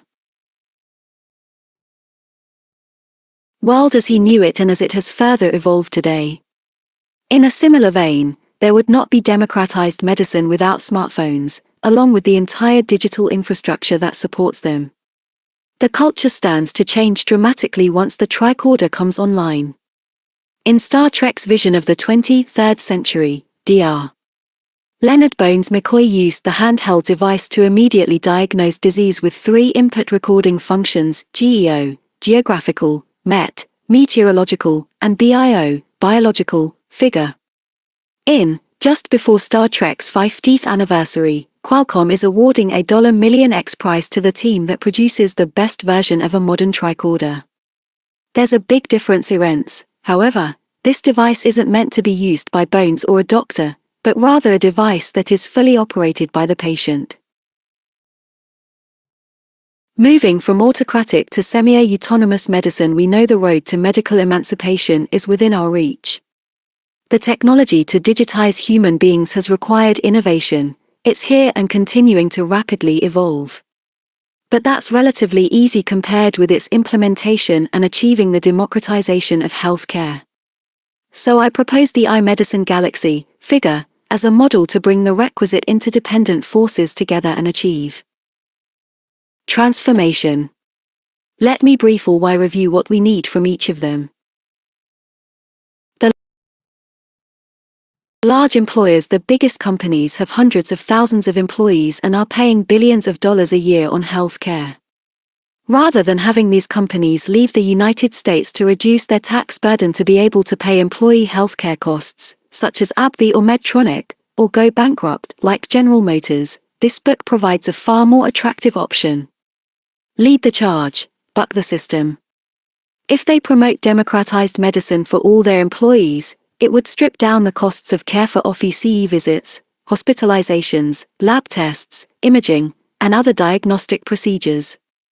Why should these companies pay for an elaborate ultrasound study, with charges averaging $, when in most cases the necessary imaging can be done as part of a mobile technology-driven physical exam, and essentially for free? Why are patients kept in the hospital or even admitted, at the $1 per day average fee, when they could have remote monitoring?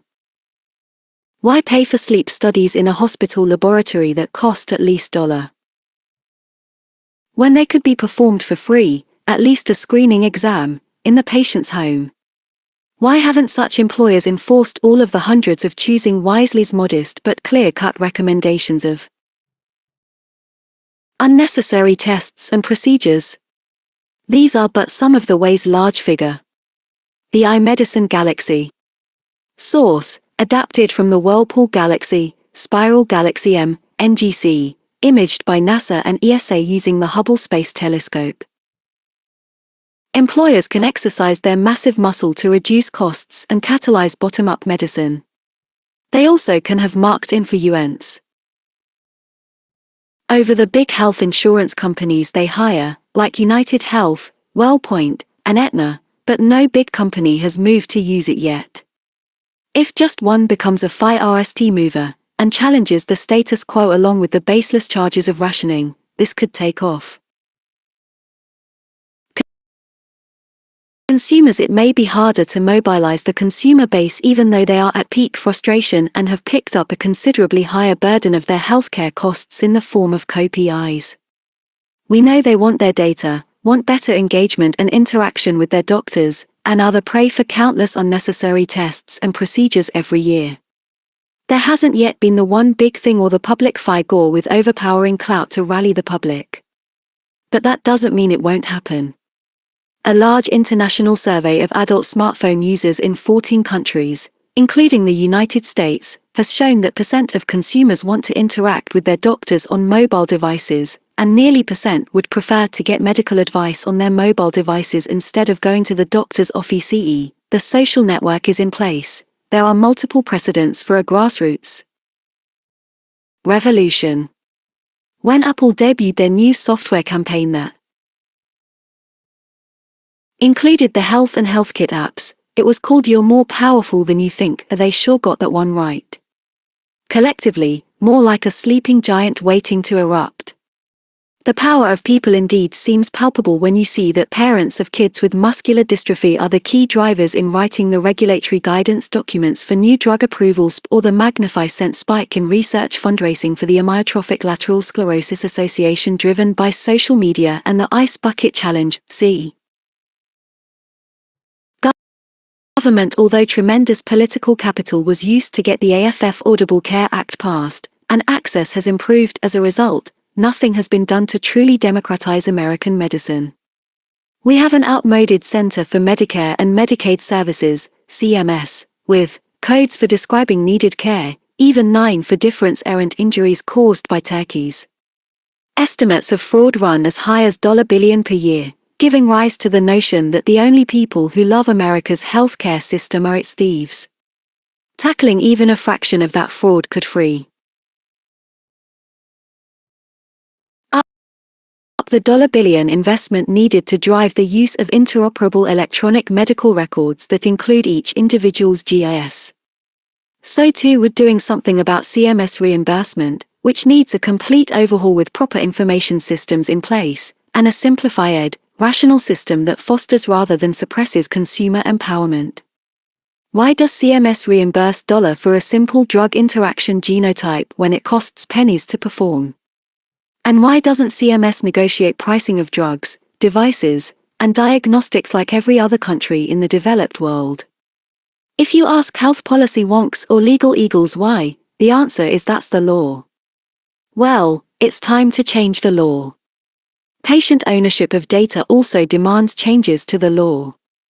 The White House continues to publish white papers on the Consumer's Privacy Bill of Rights without any follow-up action. Protected ownership can only be asserted with new legislation. The Federal Trade Commission needs to be charged with prescribing the selling of an individual's medical data without their unconditional consent. If we cannot provide the absolute maximal assurance of privacy and security for each individual's medical data, or if the government decides to effectively tolerate hacking, medical emancipation will never get started. New technologies to achieve this critical goal, such as quantum cryptography, deserve careful consideration. The Food and Drug Administration, while paying lip service to innovation, has done little to alter its regulatory approval processes to catalyze the ways that each individual can assume a greater role in their medical care. That's why your smartphone isn't as smart as it could be in an ambiguous regulatory landscape. See, it will be a hard and slow slog to new medicine without marked changes in the way innovation is recognized and encouraged, such as by faster reviews, conditional approval, and tight post-market electronic surveillance. Surely, even if lack of progressive reimbursement and regulatory procedures in the United States means that democratized medicine does not take hold here, these frugal and better technologies will find homes in the rest of the world, where there are virtually no perverse incentives and immediate opportunities for nonlinear, leapfrog change. This has already been seen with multiple devices, including the modern handheld ultrasound stethoscope. The most far-reaching opportunity that lies ahead for governments around the world is the support and promotion of massive online open medicine, MOOM, the planetary database of everyone's identified GIS that enables matching and the best K-noun treatment and outcomes for all human beings. Doctors and the medical community with disinclination to change embedded in the medical community, reflected by the average time gap of 17 years from innovation to adoption in medical practice. We need a cultural change. While digital native doctors just coming out of medical school or finishing residency training understand the sea change that is unfolding, there are millions of practicing physicians around the world who do not. We don't have time to wait for a new generation of doctors and healthcare professionals to take hold. Cultural change is exceedingly difficult, but given the other forces in the iMedicine galaxy, especially the healthcare economic crisis that has engendered desperation, it may be possible to accomplish. An aggressive commitment to the education and training of practicing physicians to foster their use of the new tools would not only empower their patients, but also themselves, eliminating the enormous burden of electronic charting or use of scribes. By an all-out effort for natural language processing of voice during a visit would indeed be liberating. It's long overdue for physicians and health professionals to be constantly cognizant of actual costs, eliminate unnecessary tests and procedures, and engage in exquisite electronic communication, which includes e-mail, and sharing notes and all data. If financial incentives are needed, they may be well worth the investment. Data scientists. Government and recalcitrant doctors are major potential impediments, but the biggest bottleneck to advancing the fight is unquestionably dealing with data. Here is the paradox. There is no shortage of data to capture and aggregate, yet we have a profound shortage of the people who can write algorithms, separate signals from noise, and actualize the full potential of computers to perform deep learning. While there are a relatively small number of such professionals in a world inundated with data challenges in every sector, healthcare has not been able to attract enough gifted individuals proportional to the size and importance of this fight. The irony now is that data scientists are the ones being referred to as the high priests. The medicine galaxy: patients, companies, employers, doctors, government, data scientists. These major forces are like stars gravitationally bound in a galaxy. The movement of any one of them affecting all the others. What I have tried to convey here is that we have a new galaxy in the making. Just as the printing press was the great object around which modern culture has orbited, the smartphone and iMedicine are forcing a comparable transformation. There is a time ahead when every human being has the potential for the same access to medical care, provided they have a mobile signal, when medicine is no longer paternalistic and autocratic, when a reformation and a renaissance of medicine can take hold. Only then can we move from an era in which Desmoor asserted, medicine is not a science, but empiricism founded on a network of blunders, to a new medicine as a real data science with each individual capable of calling the shots, making the choices. As with any model, particularly one that is going after a new, emancipated form of medicine, there will be no shortage of naysayers. They'll say that it's ill-founded, underdeveloped, impossible, or even irrational. Yet technology to achieve this is accelerating. We have what were envisioned as futuristic, 23rd century capabilities now. I consider it inevitable. The biggest question is the matter of timing. For centuries medicine's galaxy has orbited the doctor. If just one of those major forces exerts itself, these changes could happen very quickly. Maybe Angelina Jolie will tip the scales and change medicine's orbit. Or maybe it will be you. Acknowledgements. Once the digitization of medicine got legs, it became increasingly clear that democratization would be the next phase. It took a deep dive in research and writing to try and capture this movement, and predict where it would be going, and I'm especially grateful to many individuals who facilitated this endeavor. First and foremost is my editor, Thomas T.J. Kelleher, editorial director, Sciences, at Basic Books, whom I've had the real privilege to work with on both the creative destruction of medicine and this book. He has been exceptional in helping me sharpen the message, providing remarkably insightful critique and inspiration.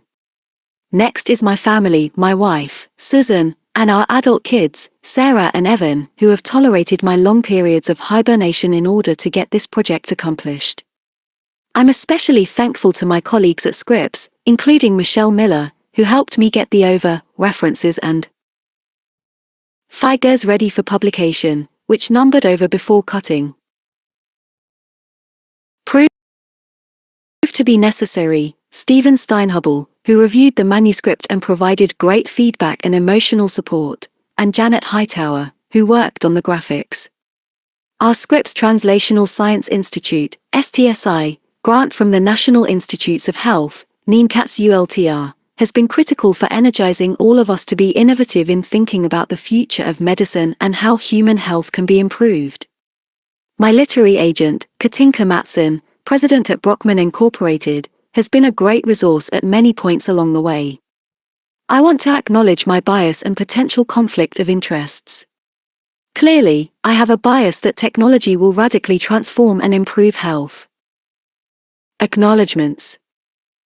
Care. I've tried to calibrate that bias throughout the book, by harping on the issues that are critical to address, such as preserving privacy, security, human touch, and the need for rigorous validation. You are likely in touch with my techno-optimistic predisposition and hopefully will see the balance. I am an advisor to various companies for which I help develop their digital medicine strategy. The consumer-related ones are AT&T, Google, and Walgreens.